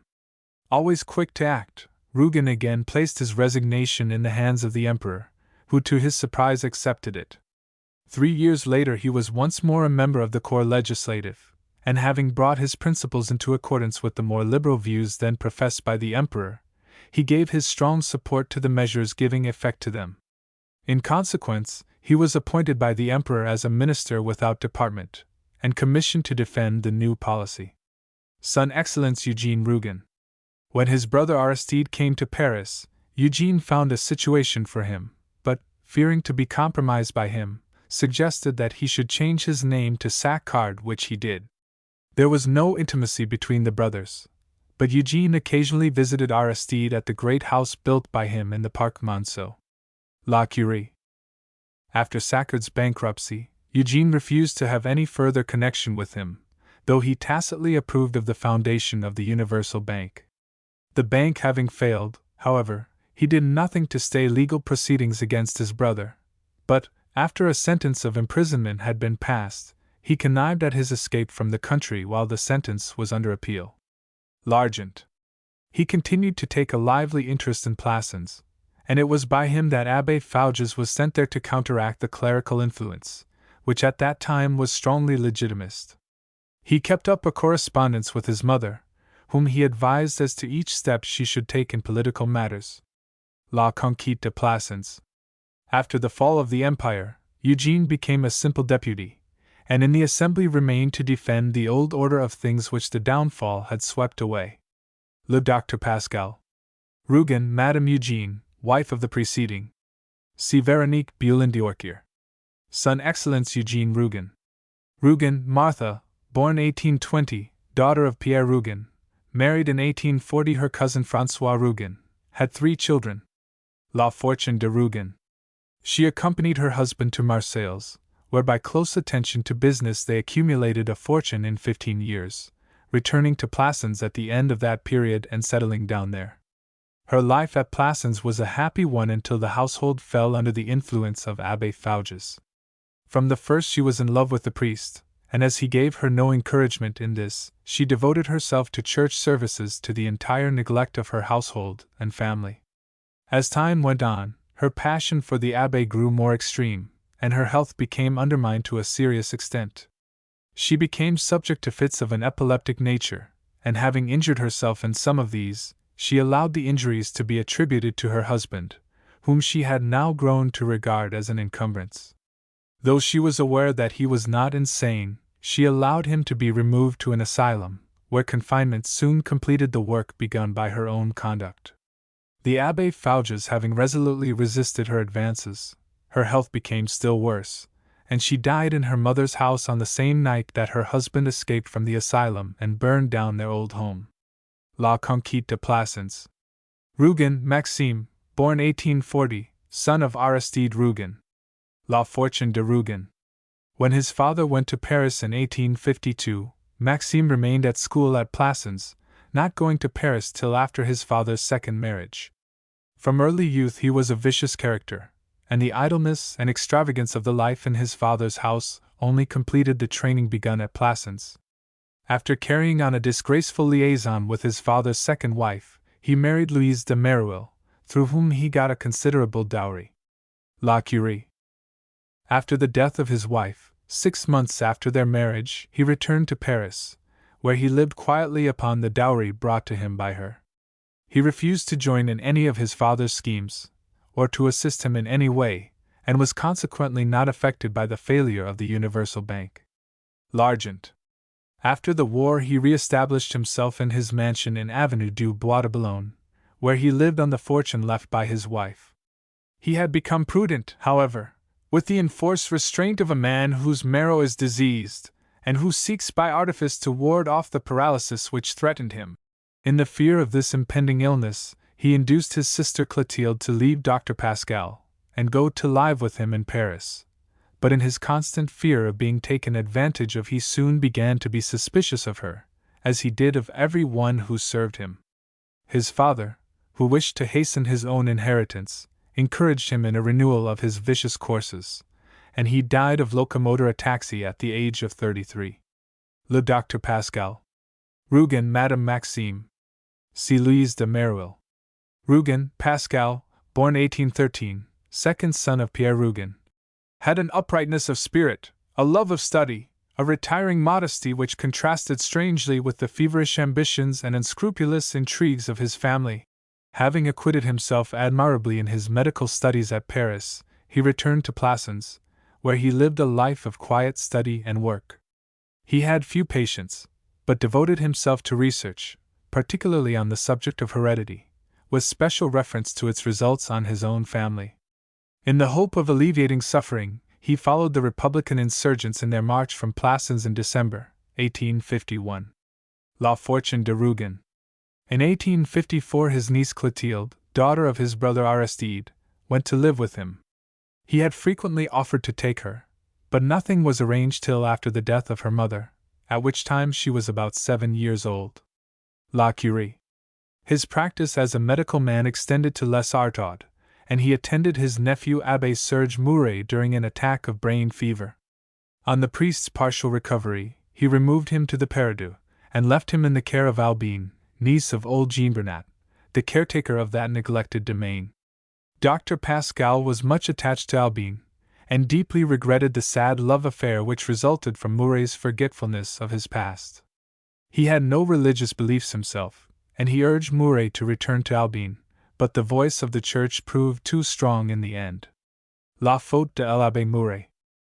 At 60 years of age Pascal was so fresh and vigorous that, though his hair and beard were white, he might have been mistaken for a young man with powdered locks. He had lived for 17 years at La Soleilade, near Plassans, with his niece Clotilde and his old servant Martine, having amassed a little fortune, which was sufficient for his needs. He had devoted his life to the study of heredity, finding typical examples in his own family. He brought up Clotilde without imposing on her his own philosophic creed, even allowing Martine to take her to church regularly. But this tolerance brought about a serious misunderstanding between them, for the girl fell under the influence of religious mysticism, and came to look with horror on the savant's scientific pursuits. Discovered by him in an attempt to destroy his documents, he explained to Clotilde fully and frankly the bearing of their terrible family history on his theory of heredity, with the result that her outlook on life was entirely changed. He had opposed the force of human truth against the shadows of mysticism. The struggle between Pascal and Clotilde brought them to a knowledge of mutual love, and an illicit relationship was established between them. He would have married her, this being legal in France, but having lost most of his money he was unwilling to sacrifice what he believed to be her interests, and persuaded her to go to Paris to live with her brother Maxime. Soon after her departure he was seized with an affection of the heart, and, after some weeks of suffering, died only an hour before her return. Immediately after his death his mother, Madame Félicite Rougon, took possession of his papers, and in an immense auto-da-fe destroyed in an hour the records of a lifetime of work.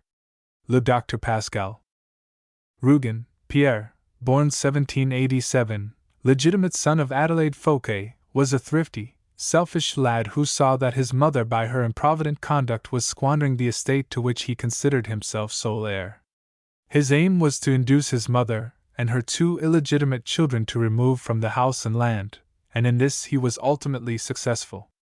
Having sold the property for 50,000 francs, he induced his mother, who by this time was of weak intellect, to sign a receipt for that sum, and was so able to defraud his half-brother and sister of the shares to which they would have been entitled. Soon thereafter he married Félicite Push, the daughter of an oil dealer in Plassans. The firm of Push and Lecamp was not prosperous, but the money brought by Pierre Rougon retrieved the situation, and after a few years the two original partners retired. Fortune, however, soon changed, and for 30 years there was a continual struggle to make ends meet. 3 sons and 2 daughters were born, and their education was a heavy drain upon their parents' means.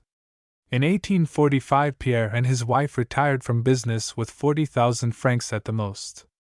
Instigated by the Marquis de Carnavant, they went in for politics, and soon regular meetings of the reactionary party came to be held in their yellow drawing-room.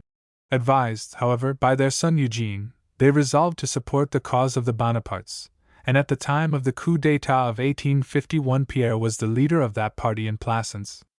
Having concealed himself when the Republican insurgents entered Plassans, he avoided capture, and after they retired he led the band of citizens which recaptured the town hall. This bloodless victory having been somewhat minimized by the townspeople, Pierre and his wife, with a view to establishing a strong claim for subsequent reward, bribed Rougon-Macquart to lead the Republicans left in Plassans to an attack on the town hall. To meet this he prepared a strong ambuscade, and the Republicans were repulsed with considerable loss. As a result of this treachery, Pierre was regarded by his fellow citizens as the savior of the town, and the government subsequently appointed him receiver of taxes, decorating him with the Cross of the Legion of Honor. La Fortune de Rougon. He settled down quietly and took little part in public affairs, though his wife continued to hold weekly receptions at which members of the different political parties were represented. La Conquête de Plassans. He became so corpulent that he was unable to move, and was carried off by an attack of indigestion on the night of September 3, 1870, a few hours after hearing of the catastrophe of Sedan. The downfall of the regime which he prided himself on having helped to establish seemed to have crushed him like a thunderbolt. Le Dr. Pascal Rougon, Madame Félicite, wife of the preceding, and daughter of Push, the oil dealer. She was married in 1810, and had 3 sons and 2 daughters. A woman of strong ambitions, she hoped to better her social position by the aid of her sons, on whose education she spent large sums. Disappointed in this hope for many years, she and her husband retired from business with barely sufficient means to keep themselves in comfort. She, instigated by the Marquis de Carnavant, her putative father, urged her husband to take part in politics, and meetings of the reactionary party were regularly held in her yellow drawing-room. While the success of the coup d'état was in some doubt, she encouraged her husband in maintaining the position he had taken up, and, having ascertained that the success of the Bonapartists was assured, she arranged with Rougon-Macquart for the attack on the town hall, the repulse of which led to the rise of the family fortunes. La Fortune de Rougon. After her husband's appointment as receiver of taxes, she continued her weekly receptions, but endeavored to give them a non-political character by inviting representatives of all parties.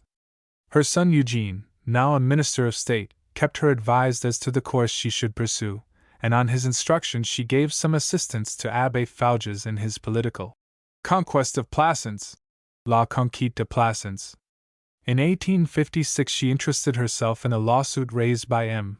Charbonnel, a retired oil merchant of Plassans, and requested her son Eugene, the president of the Council of State, to use his influence on behalf of her friend, Son Excellence Eugene Rougon. After the disasters of the war, Plassans escaped from her dominion, and she had to content herself with the role of dethroned queen of the old regime. Her ruling passion was the defense of the glory of the Rougons, and the obliteration of everything tending to reflect on the family name. In this connection she welcomed the death of Adelaide Fouquet, the common ancestress of the Rougons and the Macquarts, and she did nothing to save her old accomplice Antoine Macquart from the terrible fate which overtook him. After these events, her only remaining trouble was the work on family heredity which had for years occupied her son Pascal. Assisted by his servant Martine, she eventually succeeded in burning the whole manuscript to which Pascal had devoted his life. Her triumph was then secure, and in order to raise a monument to the glory of the family she devoted a large part of her fortune to the erection of an asylum for the aged, to be known as the Rougon Asylum. At 82 years of age, she laid the foundation stone of the building, and in doing so conquered Plassans for the third time. Le Dr. Pascal Rougon, Sidonie, born 1818, daughter of Pierre Rougon. La Fortune de Rougon. She married at Plassans an attorney's clerk, named Touchet, and together they went to Paris, setting up business in the Rue Saint-Honoré, as dealers in fruit from the south of France. The venture was unsuccessful, and the husband soon disappeared. At the rise of the Second Empire, Sidonie was 35, but she dressed herself with so little care and had so little of the woman in her manner that she looked much older. She carried on business in lace and pianos, but did not confine herself to these trades. When she had sold 10 francs worth of lace, she would insinuate herself into her customers' good graces and become her man of business, attending attorneys, advocates, and judges on her behalf. The confidences she everywhere received put her on the track of good strokes of business, often of a nature more than equivocal, and it was she who arranged the second marriage of her brother Aristide. She was a true Rougon, who had inherited the hunger for money, the longing for intrigue, which was the characteristic of the family. La Curie. In 1851 she had a daughter by an unknown father. The child, who was named Angelique Marie, was at once sent to the Foundling Hospital by her mother, who never made any inquiry about her afterwards. Le Rêve. She attended the funeral of her cousin, Claude Lantier, the artist. Arrived at his house, she went upstairs, turned round the studio, sniffed at all its bare wretchedness, and then walked down again with a hard mouth, irritated at having taken the trouble to come. A Louvre. After a long disappearance from the scene, Sidonie, weary of the shady calling she had plied, and now of a nun-like austerity, retired to the gloomy shelter of a conventual kind of establishment, holding the purse strings of the Ouvre du Sacrament, an institution founded with the object of assisting seduced girls, who had become mothers, to secure husbands. Le Dr. Pascal Rougon, Victor, son of Aristide Saccard and Rosalind Cheval. Brought up in the gutter, he was from the first incorrigibly lazy and vicious. La Macaine, his mother's cousin, after discovering his paternity, told the facts to Caroline Hamelin, who, to save Saccard annoyance, paid over a considerable sum and removed the boy to Louvre du Travail, one of the institutions founded by the Princesse d'Orvieto. Here every effort was made to reclaim him, but without success. Vice and cunning had become his nature. In the end he made a murderous attack upon Alice du Beauvilliers, who was visiting the hospital, and having stolen her purse, made his escape. Subsequent search proved fruitless. He had disappeared in the underworld of crime. L'Argent. In 1873, Victor had altogether vanished, living, no doubt, in the shady haunts of crime, since he was in no penitentiary, let loose upon the world like some brute foaming with the hereditary virus, whose every bite would enlarge that existing evil, free to work out his own future, his unknown destiny, which was perchance the scaffold. Le Dr. Pascal Rougon, the child of Dr. Pascal Rougon and of Clotilde Rougon, born some months after his father's death. Pascal, a few minutes before he died, drew towards him the genealogical tree of the Rougon-Macquart family, over which he had spent so many years, and in a vacant space wrote the words: "The unknown child, to be born in 1874, what will it be?" Le Dr. Pascal Rous, a peasant girl of Les Artauds, who assisted to decorate the church for the festival of the Virgin. La Faute de l'Abbé Mouret. Rousseau, one of the auditors of the Universal Bank, an office which he shared with Laveniere, under whose influence he was to a great extent. L'Argent. Rousselatte, Monseigneur, Bishop of Plassans, an amiable but weak man, who was entirely under the influence of Abbé Fenel. Having got into disfavor with the government over the election of a legitimist as deputy, he was anxious to retrieve his position, and with this object agreed to appoint Abbé Fouges vicar of St. Saturnin's Church. This led to a quarrel with Abbé Fenel, who, of course, resented the appointment. The bishop, being still in some doubt as to the standing of Abbé Fouges with the government, went to Paris, where he interviewed Eugene Rougon, the Minister of State. Satisfied with the information which he received, he threw himself heartily into the political struggle then proceeding at Plassans, giving Fouges every assistance in carrying out his schemes on behalf of the Bonapartist candidate. La Conquête de Plassans. Rousey, La, a woman who had formerly worked as a putter in the Vorieux pit. Germinal. Rouston, Abbé, one of the clergy of St. Eustache Church. Madame Lisa Quena consulted him as to her proposed course of action regarding Florent. Le Ventre de Paris. Reveille, an old peasant who lived in the same village as Zéphyrin Lecour and Rosalie Pichon.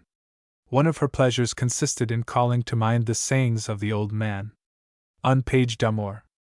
Rosen, Duc de, was a young man of dissolute life, who, after getting the control of his fortune, soon went through the greater part of it. He was the lover of Renée Saccard for a time. La Curie. Rosen, Duchesse de, mother of the preceding. She kept her son so short of money that, till he was 35, he seldom had more than a dozen louis at a time. Her death was largely occasioned by the knowledge of the enormous amount of debts her son had incurred. La Curie. Rusconi, Chevalier, the Sardinian minister at Paris, a friend of Comtesse Balbi, and her daughter. Son Excellence Eugene Rougon. S. Sabatani, a native of the Levant, who appeared in Paris after defaulting on some foreign stock exchange. He was a handsome man, and little by little gained the confidence of the Bourse. By scrupulous correctness of behavior and an unremitting graciousness even towards the most disreputable, he began doing business with Mazard by depositing a small sum as cover, in the belief that the insignificance of the amount would in time be forgotten, and he evinced great prudence, increasing the orders in a stealthy gradual fashion, pending the day when, with a heavy settlement to meet, it would be necessary for him to disappear. When Saccard founded the Universal Bank, he selected Sabatani as the man of straw, in whose name the shares held by the bank itself were to be taken up. Sabatani soon increased his speculations to an enormous extent, gaining large sums, but after the collapse of the Universal Bank he disappeared without paying his differences, thereby contributing largely to the ruin of Mazard. L'Argent. Sabot, a vine-grower of Brinqueville. He was a renowned joker, who entered into a competition with Hyacinthe Fouan, but was beaten by him. La Terra. Saccard, the name assumed by Aristide Rougon, on the suggestion of his brother Eugene. C. Rougon Aristide. La Curie. Saccard Victor. C. Victor Rougon. Saphir de, secretary to Eugene Rougon, the Minister of State. La Curie. Saget Mademoiselle, an old lady who had lived in the Rue Pirouette for 40 years. She never spoke about herself, but she spent her life in getting information about her neighbors, carrying her prying curiosity so far as to listen behind their doors and open their letters. She went about all day pretending she was marketing, but in reality merely spreading scandal and getting information. By bullying little Pauline Quenu, she got a hint of Florent's past history, which she promptly spread through the markets, even going the length of writing an anonymous letter to the prefect of police. Le Ventre de Paris.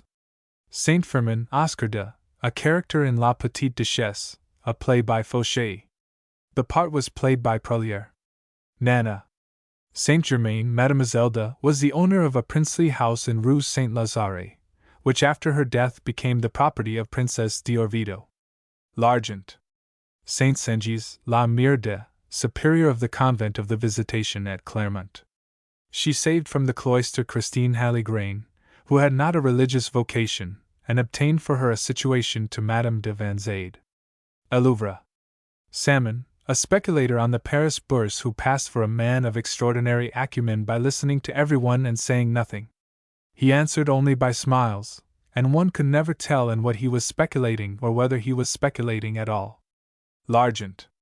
Salneuve, a man of considerable importance in the Second Empire, whose influence was secured for Eugene Rougon by Clorin Balby.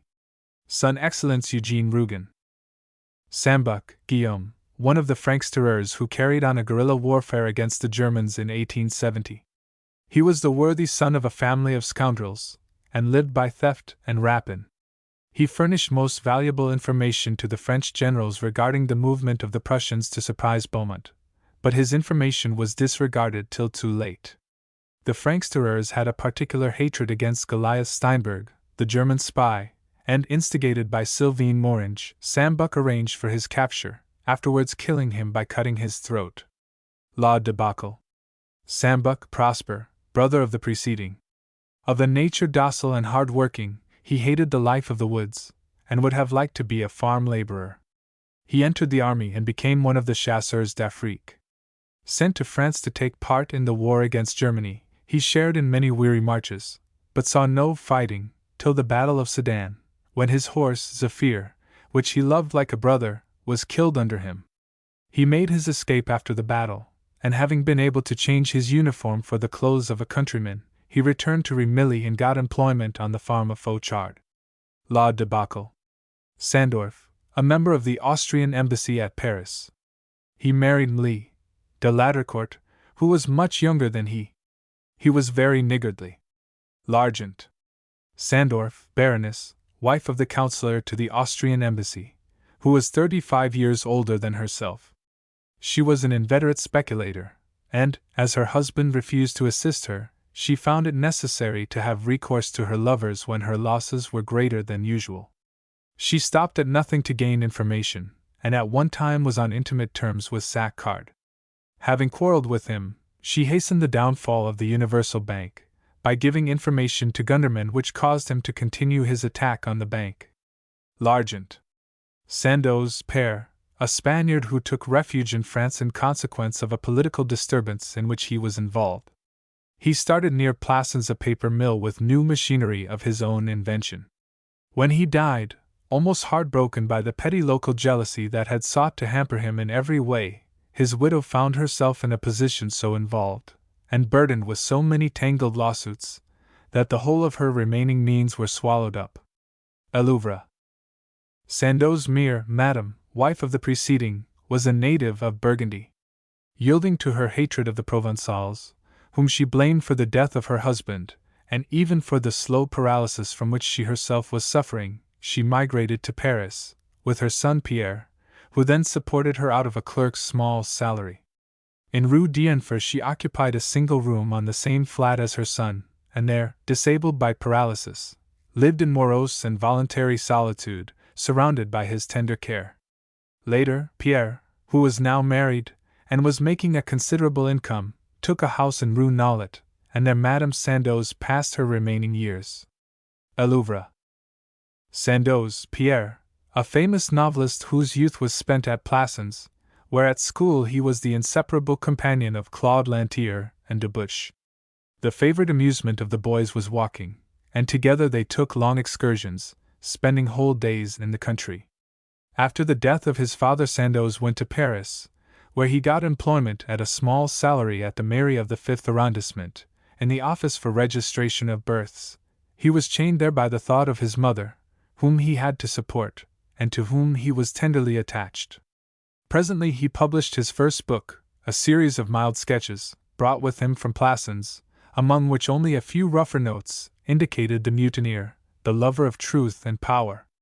He lived at this time with his mother in a little house in Rue d'Enfer, and there he received each Thursday evening his old friends from Plassans, Claude Lantier and Dubuche, and with them Fadrolles, Mahaudeau, Jory, Gagnier, now reunited at Paris, and all animated by the same passion for art.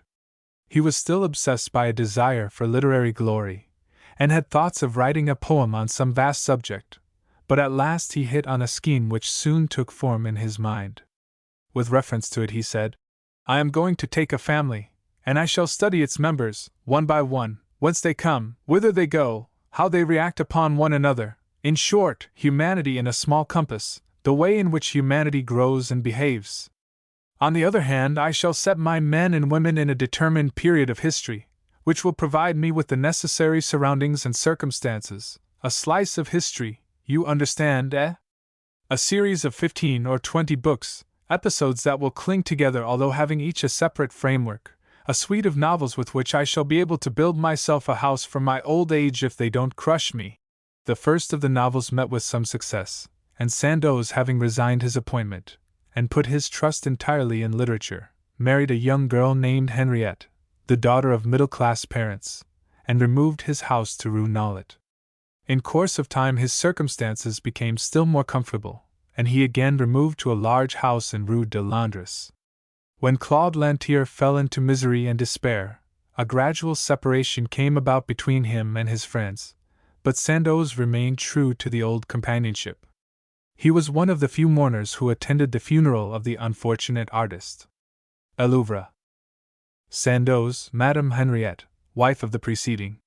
She was an orphan, the daughter of a small shopkeeper, without a penny, but pretty and intelligent. She occupied herself much with the affairs of the kitchen, being specially proud of some of her dishes. Even later, when the family was more prosperous and had removed to a large flat in Rue de Londres, Henriette continued to take personal charge, out of affection for her husband, whose only fault was a tendency to gluttony. A Louvre.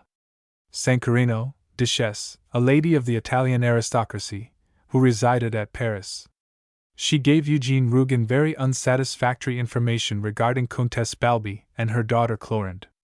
Son Excellence Eugene Rougon. Sanspouse, one of the brigands of the band of Beaufrancois. La Terra. Sapin, Sergeant in Captain Baudouin's company of the 106th Regiment of the Line. The son of a Lyons grocer in a small way of business, spoilt by his mother, who was dead, and unable to get on with his father, he had remained in the regiment disgusted with everything, but unwilling to be bought out. Later he became engaged to one of his cousins, who had a small dowry, and began to take an interest in life.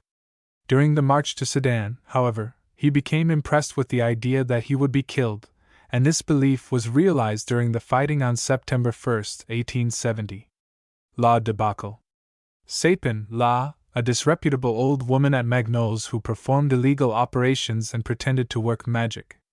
Sarriette, Madame, sister of Madame Lecoeur and of Madame Gavard, mother of La Sarriette. Le Ventre de Paris. Sarriette, usually called La Sarriette, was the niece of Madame Lecoeur. She grew up in the markets and her sympathies were with the lower ranks of the people. At 20 she set up in business as a fruit dealer, and took as her lover a young man named Jules, who was employed by her aunt as a porter. After the arrest of Gavard, her uncle by marriage, La Sarriette and her aunt divided his money between them. Le Ventre de Paris. Sartre, a journeyman hatter at Plassans. He was afflicted with homicidal mania, and was confined for a time in the asylum at Toulouse. While there he was treated by Dr. Pascal Rougon, who effected a cure by hypodermic injections of a substance with which he had long experimented. Sartre was released from the asylum, but the cure was not permanent, for a few months afterwards the unfortunate man became conscious of a return of his homicidal mania, and to prevent its operation, hanged himself. Le Dr. Pascal. Satin, a friend of Nana from childhood, having, like her, attended the school of Mademoiselle Jossy. She was a regular customer at Lord Piedfer's restaurant, where she met Madame Robert. She lived for a time with Nana, of whom she was intensely jealous, and in time gained control of the whole household. She died in the hospital of Lariboisière. Nana. Saucis La Père, an old peasant of Rones, who owned an acre of land which he sold to Père Fouan for an annuity of 15 sous a day. In order to dupe the old man, he pretended to be in bad health. Later, terrorized by Buteau, he cancelled the agreement, and repaid half the sums he had received. La Terra. Sauvignat, a friend of Pluchart. He lived at Marchiennes. Germinal. Sauvignat, chief of the depot at Havre, lived in a cottage near the engine depot, which his sister Philomene kept for him, but greatly neglected. He was an obstinate man and a strict disciplinarian, greatly esteemed by his superiors, but had met with the utmost vexation on account of his sister, even to the point of being threatened with dismissal. If the company bore with her now on his account, he only kept her with him because of the family tie. But this did not prevent him belaboring her so severely with blows whenever he caught her at fault that he frequently left her half dead on the floor. La Bête Humaine. Sauvignat, Philomene, sister of the preceding, was a tall, thin woman of 32, who after numerous love affairs had settled down with Pecco, whose mistress she became. She had the reputation of drinking. A subsequent intrigue between her and Jacques Lantier excited the jealousy of Pecco to the point of murder. La Bête Humaine. Sauver, Madame, a dressmaker, who numbered Madame de Forges among her customers. She frequented Mouret's shop, au Bonheur des Dames, on the occasions of great sales, purchasing large quantities of stuff which she afterwards sold to her own customers at higher prices. Au Bonheur des Dames. Sauvigny de, judge of the race for the Grand Prix de Paris. Nana. Schlosser, a speculator on the Paris Bourse.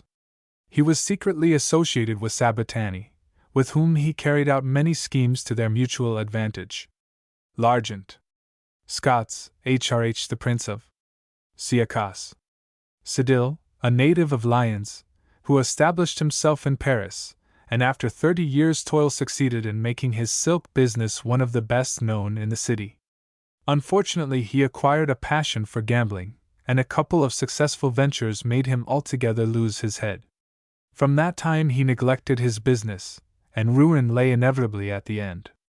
On the invitation of Saccard he became a director of the Universal Bank.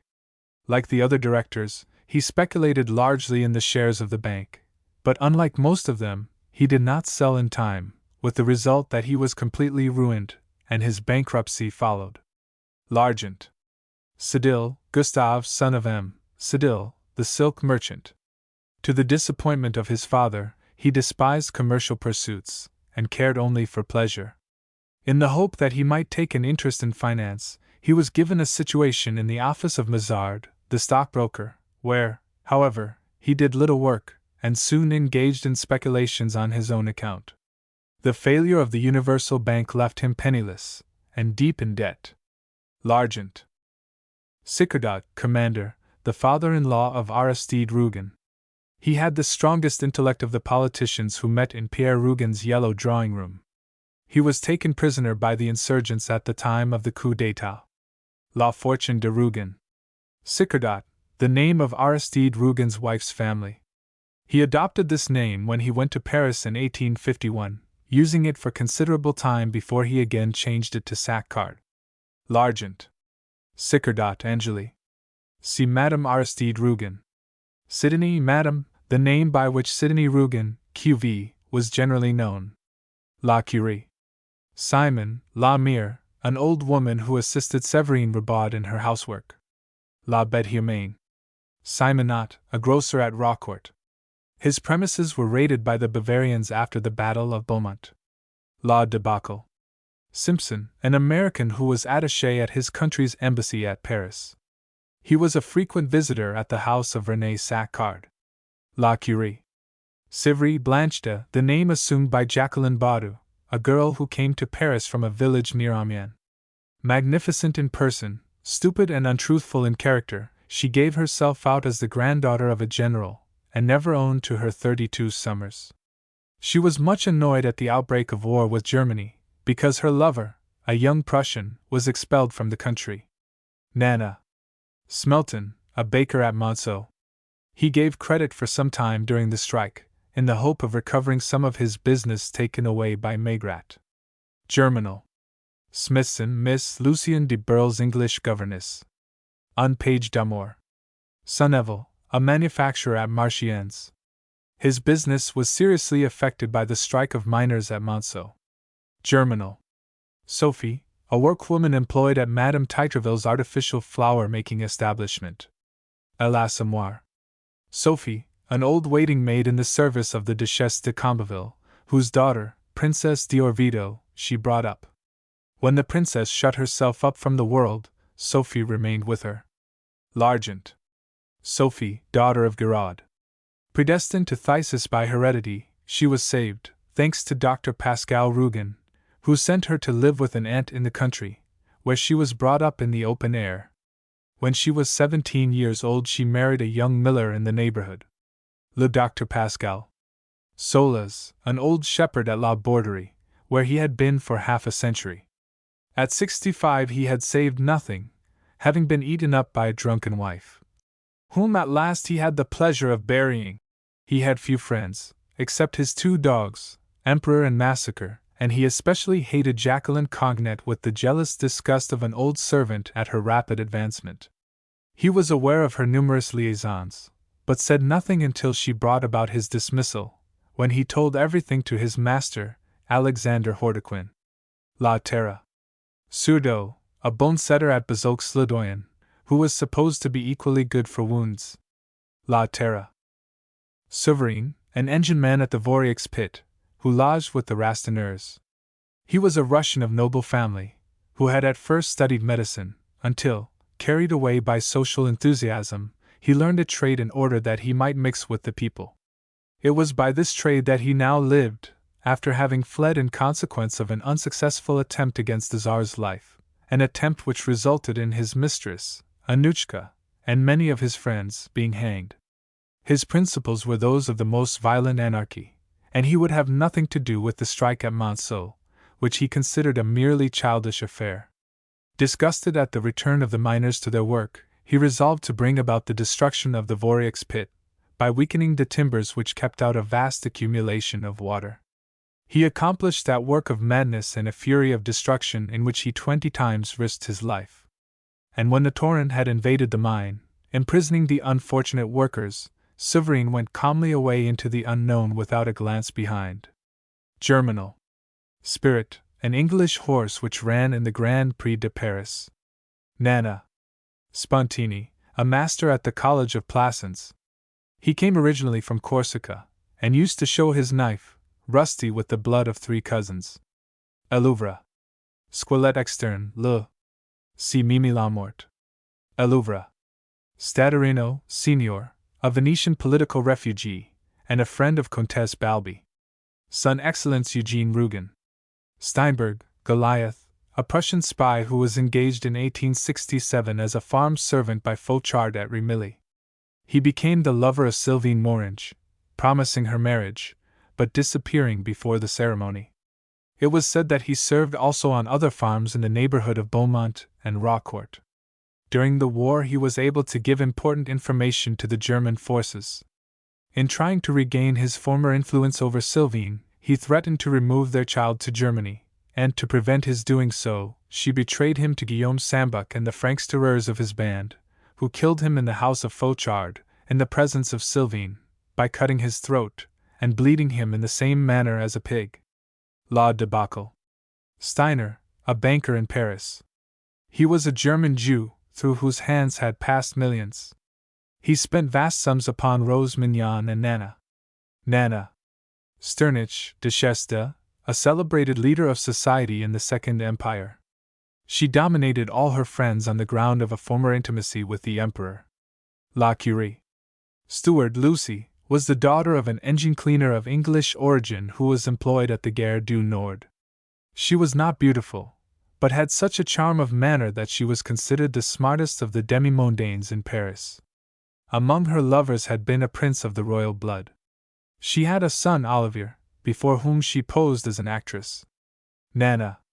Stuart Olivier, son of the preceding. He was a pupil at the Naval College, and had no suspicion of the calling of his mother. Nana. Surin Abbé, secretary to the Bishop of Plassans, of whom he was a great favorite. He was a constant visitor at the home of M. Rastoil, with whose daughters he played battledore. La Conquête de Plassans. Sylvia, an actress who was admired by Maxime Saccard. La Curie. T. Taboureau Madame, a baker in the Rue Turbigo. She was a recognized authority on all subjects relating to her neighbors. Le Ventre de Paris. Tanton, Mademoiselle, kept an underlinen warehouse in the Passage Choiseul, and was so seriously affected by the competition of Octave Mouret's great store that she became bankrupt. Au Bonheur de Dames. Tardivaux, Baron de, a character in La Petite Duchesse, a play by Fauché. The part was played by Fontaine. Tétin Néné, a young girl of great beauty who had herded cows in Champagne before coming to Paris. She was one of Nana's friends. Nana Tavernier, an old doctor of Orleans, who had ceased to practice. Georges Hugon made a pretext of visiting him, in order to be able to join Nana at La Magnate. Nana Tissier, Madame, a mondaine of the Second Empire. She was a friend of Madame de Laurens and of the Saccards. La Curie Testinier, Madame, a protégé of Madame Carrère, who recommended her to Eugene Rougon, the Minister of State. Son Excellence Eugene Rougon. Tous, La, an elderly woman who acted as servant to Abbé Mouret. In addition, she cleaned the church and kept the vestments in order. On occasion, it was said she had even served the Mass for the Abbé's predecessor. She was garrulous and ill-tempered, but was devoted to Mouret, of whom she took the greatest care, and she was also kind to his weak-minded sister, Désirée. La Faute de l'Abbé Mouret. Theodore, a Belgian who gave lessons on the piano to Clarice Bouquet, and afterwards became her lover. Potbul. Theodore, son of a pasteboard maker. He was to have married Nathalie de Joy, but wishing to establish himself in business, demanded a considerable dowry. He afterwards married the daughter of a workman, who brought him nearly 8,000 francs. L'Argent. Therese, a former neighbor of the Loreleux in Rue de la Goutte d'Or. She died of consumption, and the Loreleux thought they saw a resemblance between Gervais and her. L'Assommoir. Thibaudier, M., a banker at Cannes. He had a daughter, Louise, but having married again soon after the death of his first wife, he troubled little about her, and was quite willing to consent to her marriage with Lazare Chanteau. La Joie de Vivre. Thibaudier, Louise, daughter of M. Thibaudier, a banker at Cannes. She was a slight, delicate girl, with an attractive manner, and Lazare Chanteau fell in love with her, though he was at the time engaged to Pauline Quenu. Pauline having magnanimously released him, they were married. Lazare's morbid mania having become more acute, and Louise being herself in poor health, their relations became strained, and the marriage was not a happy one. They had a son who was named Paul. La Joie de Vivre. Louise died young. Le Docteur Pascal. Thomas, keeper of an eating-house at Montmartre. L'Assommoir. Thomas Anselm, a journeyman saddler at Plassans. He married Justine Megat, tempted by the annuity of 1,200 francs which she received from Saccard. He disliked her child, the little Charles Rougon, who was degenerate and weak-minded. Le Docteur Pascal. Thomas, Madame Anselm, wife of the preceding. See Justine Megat. Le Docteur Pascal. Tyson, keeper of a dram shop at Monceau. Germinal. Tizot, Madame, a friend of Madame de Burle. Unpage d'Amour. Titreville, Madame, carried on the business of an artificial flower maker, of which Madame Lerat was forewoman, and where Nana Couot was a pupil. She was a tall woman who never unbent, and the girls were all afraid of her, pretending to be engrossed in work whenever she appeared. L'Assommoir. Touché, M., a townsman of Plassans who expressed disbelief in the success of the coup d'état. La Fortune de Rougon. Touché, an attorney's clerk at Plassans. He married Sidonie Rougon in 1838, and went with her to Paris, where he started business as a dealer in the products of the South. He was not very successful, and died in 1850. La Curie. Turmal, Les, a family who resided at Bonneville and lived chiefly by smuggling and stealing. The father and grandfather were sent to prison, and the daughter, when shown kindness by Pauline Quenu, rewarded her by attempting to steal such small articles of value as she could conceal. La Joie de Vivre. Titine Laroche, M., a retired candle manufacturer, now a municipal councillor, and a director of the Crédit Viticole, the Société Générale of the ports of Morocco, and other companies of doubtful standing. His ambition was to enter the Senate, and he clung to Baron Gouraud and Saccard in the belief that they could assist him. La Curie. Tricon, La, a well-known procuress, who numbered Nana among her clients. She had a passion for racing, and at the Grand Prix seemed to dominate the crowd. Trompette, one of the horses in the Vorieux pit. It only lived a few months after being taken underground. Germinal. Tron, a laborer in the farm of La Borderie. He was one of Jacqueline Cognet's lovers, and exhibited jealousy amounting to insanity regarding her. Having been dismissed by his master, he opened a trapdoor through which Harlequin fell and was killed. When he found that Jacqueline would not forgive him for this stupid murder, which ruined her prospects, he set fire to the farm buildings. La Terra. Truche, Honoré, brother-in-law of Abbé Fouges. Having been unsuccessful in business at Besançon, he followed Fouges to Plassans, where he went with his wife to live in rooms rented by the Abbé from François Mouret. He was of bad character and quite unscrupulous, but by the influence of Fouges he was appointed secretary to the girls' home started by Madame Mouret and other ladies of Plassans.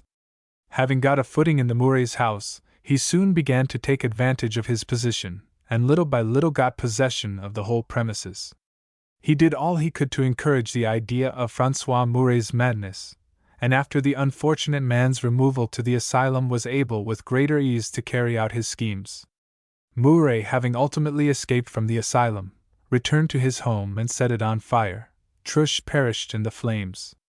La Conquête de Plassans. Truche, Madame Olympe, wife of the preceding, and sister of Abbé Fouges. She accompanied her husband to Plassans, and contributed largely to the ruin of the Mouret family. Utterly heartless, she stopped at nothing, robbing Madame Mouret of money, clothing, everything that came within her power. Nemesis came with the return of François Mouret, who set fire to his house, causing the death of Madame Truche as well as that of her husband. La Conquête de Plassans. Triel, La, the nickname of Olympe Fouan. La Terra.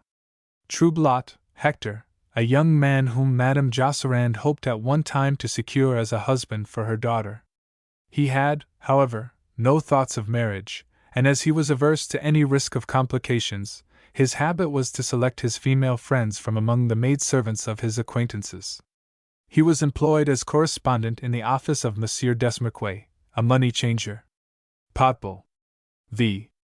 Weber, a notary of Versailles who retired to Paris with a fortune, part of which he invested in the house in Rue de Choiseul occupied by the Duviriers, the Josserands, and others.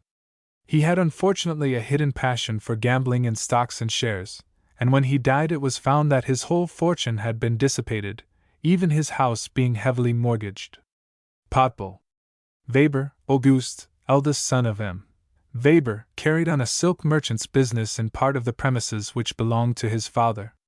He married Berthe Josserand, but as he suffered much from neuralgia, and was, in addition, of a niggardly disposition, the marriage was not a happy one. An intrigue between Madame Weber and Octave Mouret followed, and on its discovery she returned to her parents. For a considerable time Weber refused to forgive his wife, but a reconciliation was ultimately brought about through the intervention of Abbé Maudet. Weber's fortunes were adversely affected by the extension of Madame Hedouin's business, known as the Ladies' Paradise. Potbull. The rapid success of Octave Mouret's business led to the ruin of Weber, a result to which the extravagance of his wife also contributed. Au bonheur de dames. Weber, Madame Auguste, wife of the preceding. See Berthe Josserand. Potbull. Weber, Camille, son of Théophile Weber and his wife Valérie Lahette. Potbull. Weber, Clotilde, daughter of Weber the notary, and wife of Duvirier. She did not get on well with her husband, whom she hated, and her only passion was for music, which she practiced to an inordinate extent. Potbull. Weber, Théophile, second son of M. Weber. A little old man of 28, a victim to coughs and toothache, who first tried all sorts of trades and then married the daughter of a neighboring haberdasher. His life was shadowed by suspicions of his wife, with whom he constantly quarreled. He was with difficulty prevented from making a scene at the marriage of his brother Auguste to Berthe Josserand. Potbull. Weber, Madame Valérie, wife of the preceding, née Lahette, was the daughter of a wealthy haberdasher. She did not get on well with her husband, who accused her, not entirely without reason, of carrying on a liaison with someone whose name he was unable to discover. Potbull. Verdun, Marguerite, daughter of a linendraper at Grenoble, found it desirable to come to Paris for a time, and got a situation at the Ladies' Paradise. She is a well-conducted girl, and ultimately returned to Grenoble to take charge of her parents' shop, and marry a cousin who was waiting for her. Au bonheur de dames. Valenque, Baron de aide-de-camp to the Emperor. He married the eldest daughter of the Comtesse de Bretigny, l'Assommoir. Valenque, Mademoiselle Paul de, was very rich and extremely beautiful when at 19 years old she married the Marquis Jean XII de Haucourt. She died within a year, leaving a son named Felicien. Le Rêve. Valentine, son of Giraud, and brother of Sophie. His father, a journeyman tanner, died of phthisis, and Valentine, who had been in daily contact with him, developed the disease. Dr. Pascal Rougon prolonged his life for some time by hypodermic injections of a substance discovered by himself, but the respite was only temporary, for at 21 years of age Valentine died of hereditary phthisis. Le Dr. Pascal. Valerio too, a horse which belonged to M. Corbris and ran in the Grand Prix de Paris. Nana. Valagnosc, Madame de, belonged to an old family of Plassans. Left a widow with 2 daughters and 1 son, she found life difficult on the small remains of a former fortune. In order to assist his mother, the son, Paul, secured an appointment at Paris in a government office. Au bonheur de dames. Valagnosc Paul de, an old friend of Octave Mouret, whom he had known at Plassans. He belonged to an old family, but being a younger son without money, was obliged to select a profession. He studied law, but meeting with no success, was obliged to accept an appointment in the Ministry of the Interior. He married Mademoiselle de Beauvais. Au bonheur de dames. Valagnosc, Madame Paul de, wife of the preceding.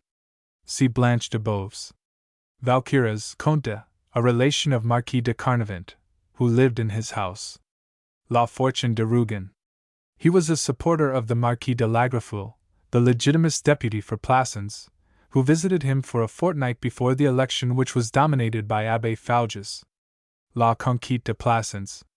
Valcuras, Marquise de, in 1873, she was the only representative of a very old family. She was a widow with a little daughter of 6, very rich, and equally parsimonious. When Dr. Pascal Rougon called on her to ask payment of his fees, he allowed himself to be put off, and even gave advice regarding the health of the child. Le Dr. Pascal. Vanderguygen, the medical man employed by the mining company of Monceau.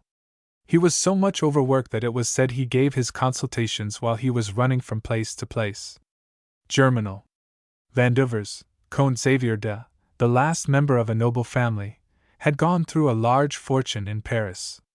His racing stable was famous, as were his losses at the Imperial Club, while his ruin was completed by the vast sums which he spent on Nana.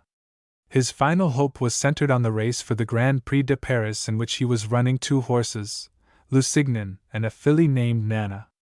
Lusignan was the favorite, but Vanduvers, having arranged his betting, caused the horse to be pulled, so that the filly might win.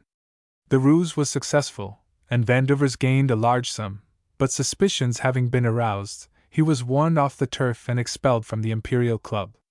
Driven to madness, the Count shut himself up in his stable, and, having set it on fire, perished among his horses. Nana. Vandorp, the head station master of the Western Railway Company at Paris. La Bête Humaine.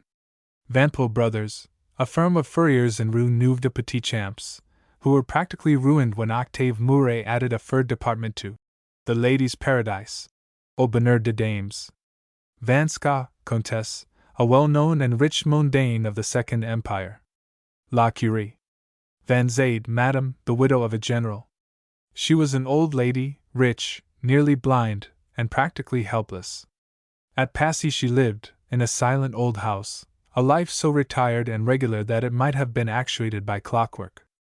As she required a companion, her old friend, La Mère de Saint-Sangis, recommended Christine Hallegrain to her, but the girl, stifling in that dwelling of rigid piety, ended by running off with her lover, Claude Lantier.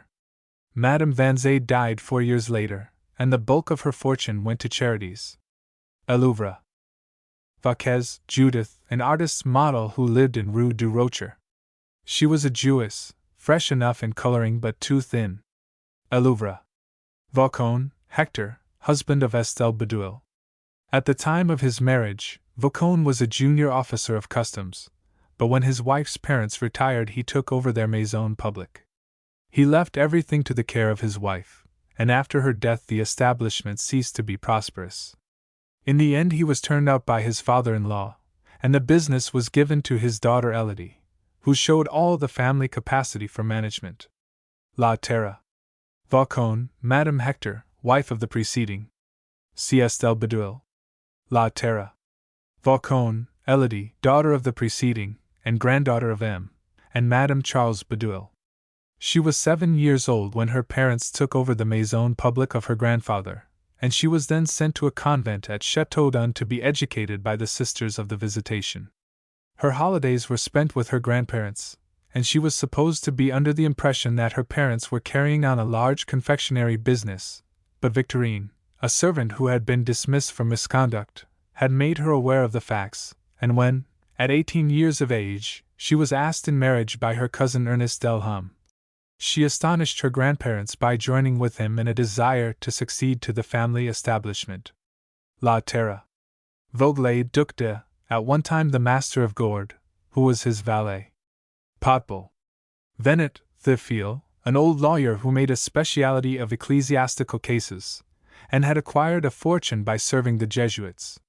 He had retired with a comfortable sum, and led an existence slightly mysterious, received everywhere, saluted very low, even a little feared, as he represented a great and unknown force which he had behind him. An intimate friend of the Muffets, he did everything in his power to put an end to the liaison between the Comte and Nana, and though no success attended his efforts for a considerable time, he was able when ruin seemed imminent to save Muffet from scandal and to console him by a return to the practice of religion. Nana. Verdier, Baron, proprietor of a racing stable. Frangipane, one of his horses, ran in the Grand Prix de Paris. Nana. Verdier, a lawyer who had been for a long time engaged to Hortense Josserand.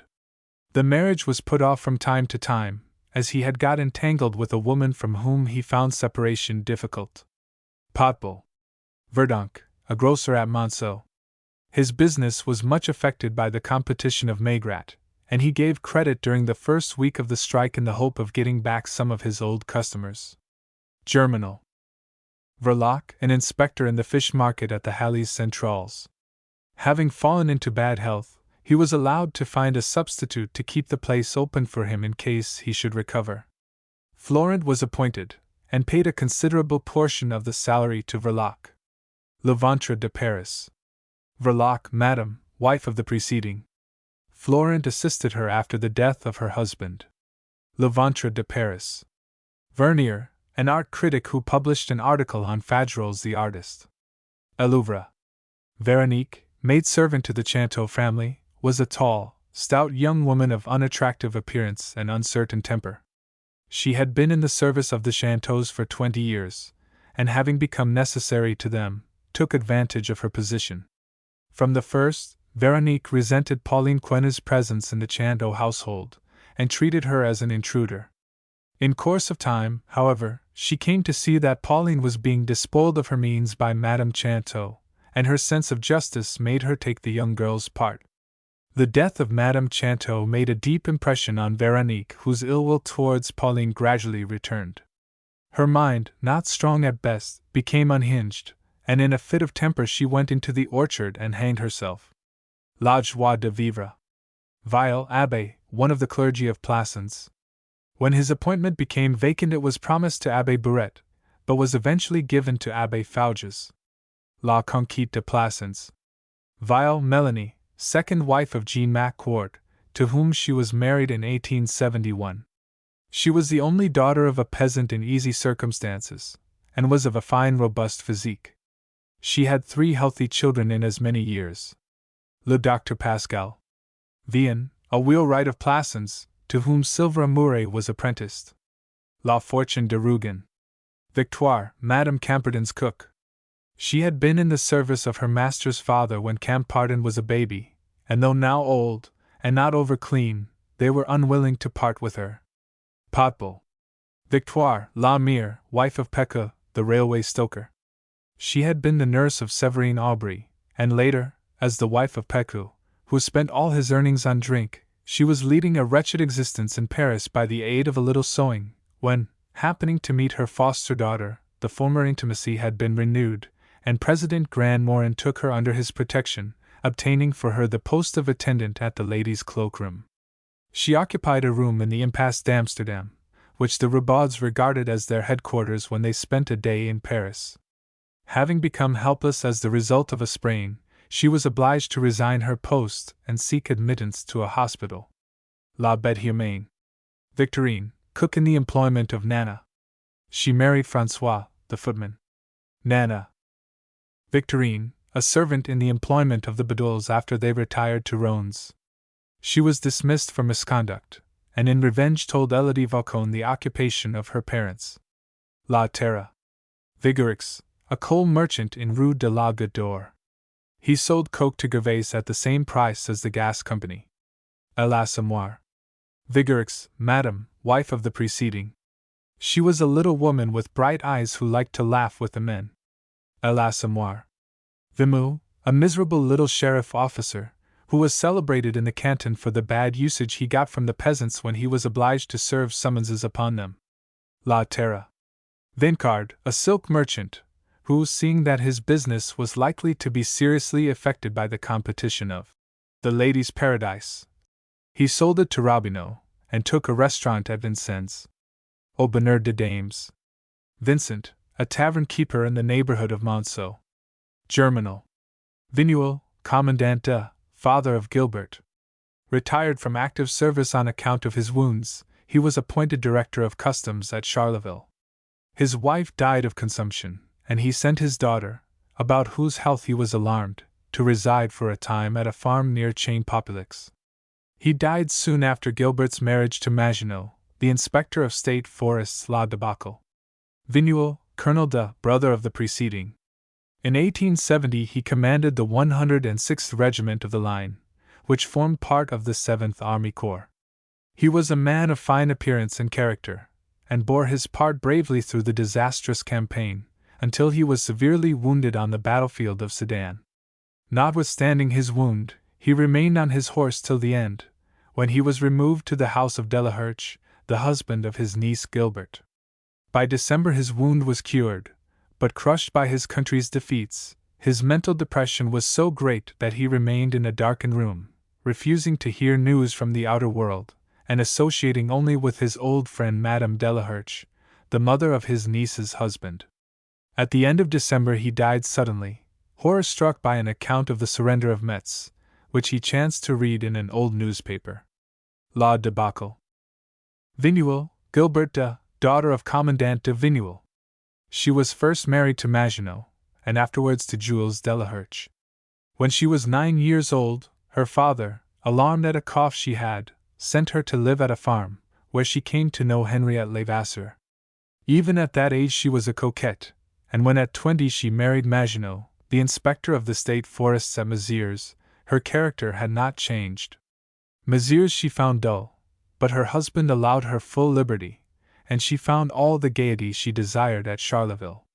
There she lived solely for pleasure, and Captain Baudouin became her lover. In 1869 she became a widow, and in spite of the stories told about her she found a second husband, Jules Delaherche. On the eve of the Battle of Sedan she resumed for the nonce her former relations with Baudouin. Gay and irresponsible by nature, she flirted with Captain von Gartloben, a Prussian officer, who was quartered on her husband after the capitulation of Sedan, while at the same time she carried on a liaison with Edmond Lagarde, a young soldier who had been wounded, and whom she had assisted to nurse. La Debacle. Violaine, Louise, an actress at the Théâtre des Variétés. She took the part in the blonde Venus originally played by Nana, and secured a great success. Nana. Virginie, sister of Adèle, for whose sake Auguste Lantier deserted Rougon-Macquart. Gervais, meeting Virginie in a public washing-house, was taunted by her on the subject of her lover, and a terrible fight between the two women followed, Virginie being severely beaten. Gervais did not see her again for some years, by which time she had married M. Poussin, an ex-soldier, who later became a policeman. She professed to have overlooked the fight with Gervais, but appears to have been not without hope that an opportunity of repaying her injuries might eventually arise. When the Capots gave way to drink, Lantier, who had again established friendly relations, suggested that Virginie should take the Capot's shop and buy a stock of groceries and sweetmeats with a legacy she had received from an aunt. Partly moved by a desire for revenge on Gervais, she did so, and Lantier retained with the Poissons the place as a lodger he formerly occupied with the Capots. Soon after, he became Virginie's lover, and by paying nothing for his support, while he gradually ate the contents of the shop, he accomplished the downfall of the Poissons in much the same manner as he had already ruined the Capots. A l'Assommoir. Viscardi, Signor, a Venetian political refugee, and a friend of Comtesse Balbi. Son Excellence Eugène Rougon.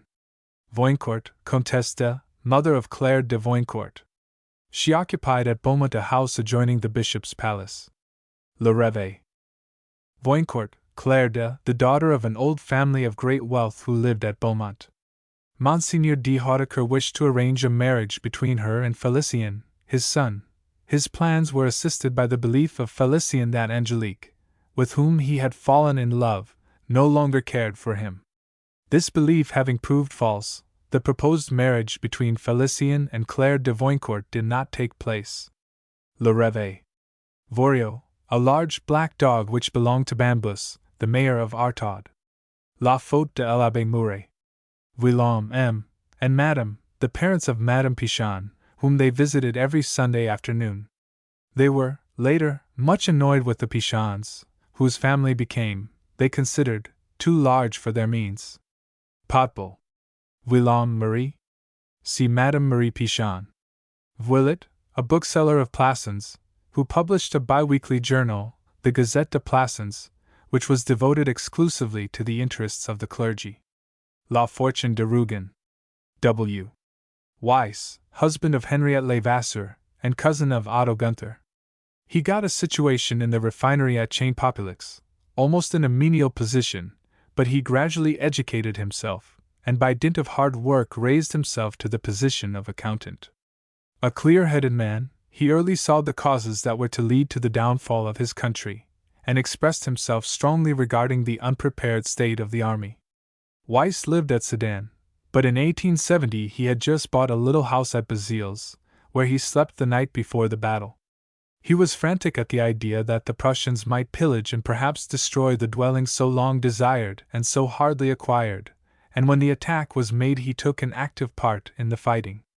Captured by the Prussians, and being a civilian, he was at once condemned to be shot, and the sentence was carried out before the eyes of his wife, who had come from Sedan to look for him. La Debacle.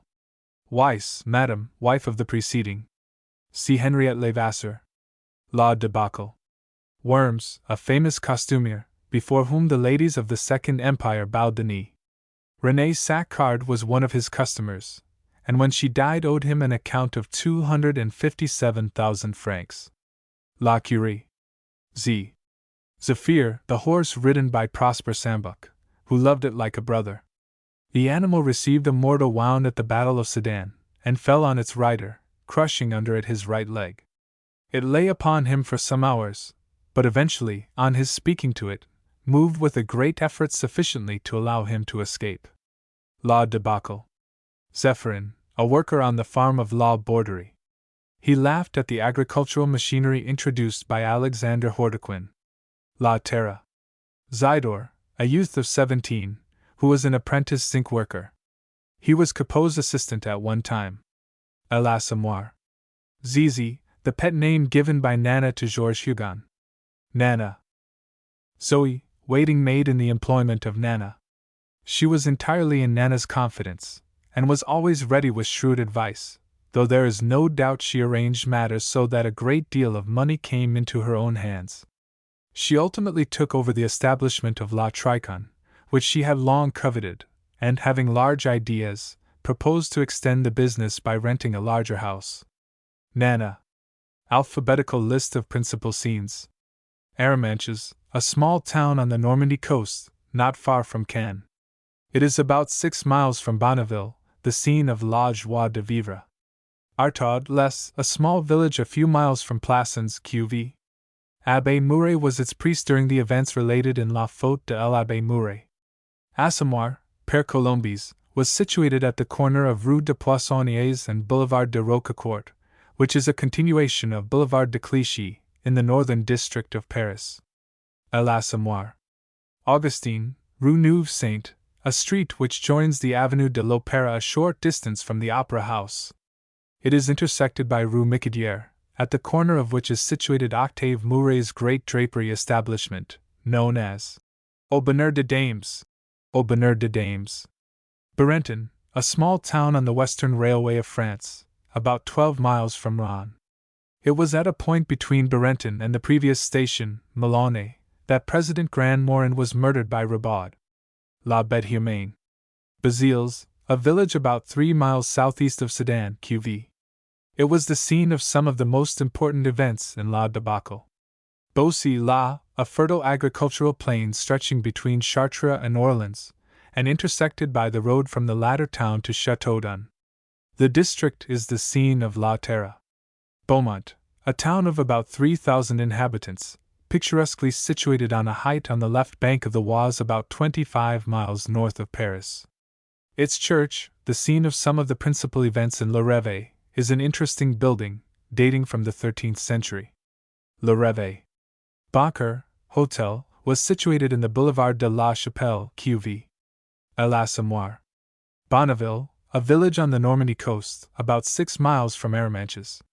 It is in an extremely exposed position, and many houses have been destroyed by the inroads of the sea. To prevent further damage, Lazare Chanteau constructed a breakwater, which was, however, washed away by the first storm. The inhabitants of the village were mostly engaged in fishing. La Joie de Vivre. Borderie, a farm on the plain of La Beaucy, which belonged to Alexander Hordequin, whose father bought it after the Revolution. La Terre. Caen, a town of about 40,000 inhabitants, situated on the River Orne, about 9 miles from the Normandy coast. Chanteau père carried on business there before he retired and went to live at Bonneville, and his son Lazare received his education at its college. La Joie de Vivre. Chalons, a town of about 24,000 inhabitants, is situated on the Marne 107 miles east of Paris. It is the headquarters of the 6th Army Corps, and was occupied by the Prussians in August 1870. La Debacle. Chapelle, Boulevard de la, is a continuation of the Boulevard de Clichy, in the Montmartre district of Paris. In it was situated the Hôtel Bancourt, where Lantier and Rougon-Macquart found lodgings when they first came to Paris. À l'Assommoir. Charleville, a town of about 17,000 inhabitants, situated about 10 miles northwest of Sedan. It is close to Mézières, of which it really forms the commercial and industrial portion. La Debacle. Chartres, an important and interesting town, situated on the left bank of the Eure, 55 miles southwest of Paris. It is the principal town in the grain-producing district of La Beaucy, and reference is frequently made to it in La Terre. In it and Madame Charles Baudouin carried on business for a number of years with considerable success. La Terre. Châteaudun, a town of 7,000 inhabitants, situated on the left bank of the Loire, about 84 miles southwest of Paris. It is in the district of La Beaucy, and is frequently referred to in La Terre. Choiseul Rue de, a street which connects the Boulevard des Italiens and Rue Neuve Saint-Augustin. It is parallel to Avenue de l'Opéra and Rue Macquart, being slightly to the east of the latter. Potbul. Cloyes, a market town in the district of La Beaucy, about 7 miles from Châteaudun and 91 miles southwest of Paris. It is frequently referred to in La Terre. Croix de Maufras, a level crossing on the Western Railway of France, between Melone and Berenton, about 9 miles west of Rouen. The crossing, which was looked after by Messard and his daughter Flore, was the scene of a terrible railway accident, and it was in the same vicinity that President Grand-Morin was murdered by Ribaud. La Bête Humaine. Aux Passage de, a steep lane which runs from Rue Reynard at Passy down to the Seine. In an old house which abutted on the passage lived Mere Fetu, and in the same building was the room where Helene Grandjean went to meet Dr. de Burle. Un Pâté d'Amour. Goutte d'Or, Rue de la, a street in the Montmartre district of Paris. It enters from Rue de Poissonniers and runs parallel to and behind Boulevard de la Chapelle, which is a continuation of Boulevard de Clichy. The Capots and the Lorilla lived in Rue de la Goutte d'Or. À l'Assommoir. Halles Centrales, the great provision markets of Paris, are situated on the right bank of the river, and are directly north of the Pont Neuf, from which they are not far distant. Le Ventre de Paris. Haussmann Boulevard runs from east to west a short distance behind the Opera House. Its eastern end connects with the Boulevard des Italiens. Nana. Havre, an important seaport, which forms the terminus of the Western Railway of France, the line upon which Jacques Lantier was employed as an engine driver. The Roubaud's lived at Le Havre, and many of the principal scenes in La Bête Humaine were enacted there. La Bête Humaine. Lazare, Rue Saint, is in the neighborhood of the railway station of the same name. In it was situated the Orvieto mansion, in which Aristide Sacquard started the Universal Bank. L'Argent.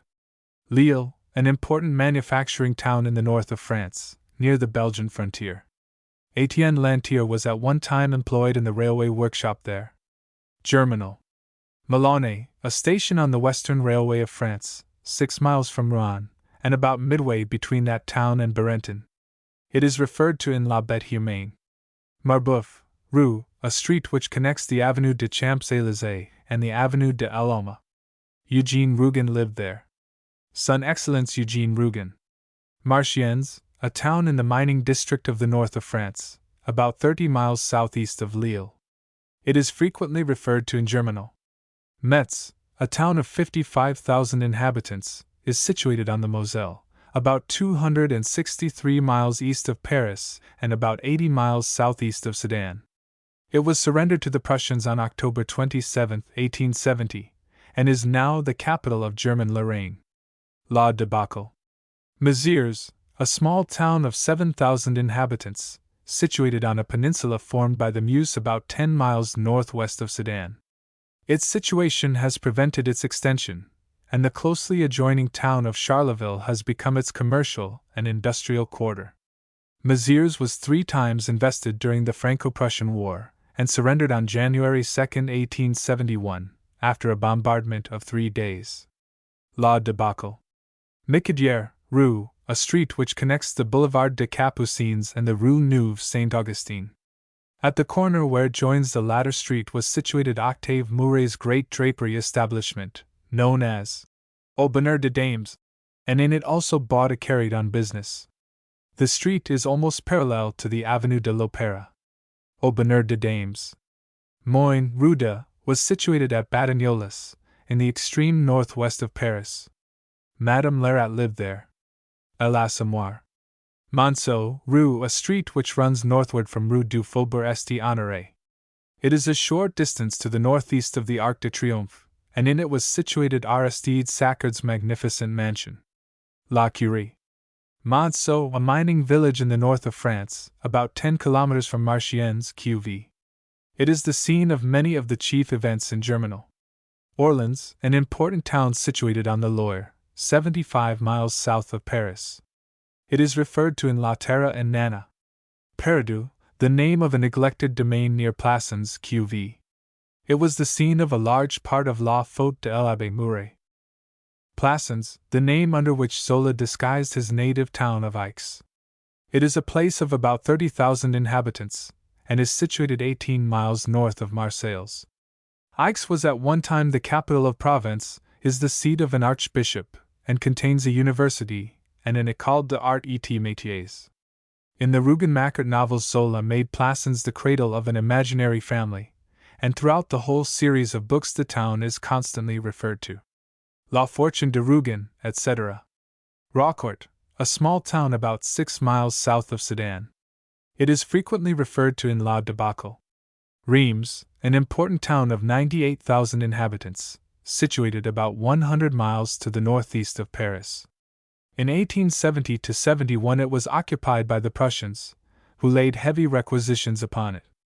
The town is frequently referred to in La Debacle. Remilly, a village about 5 miles south of Sedan.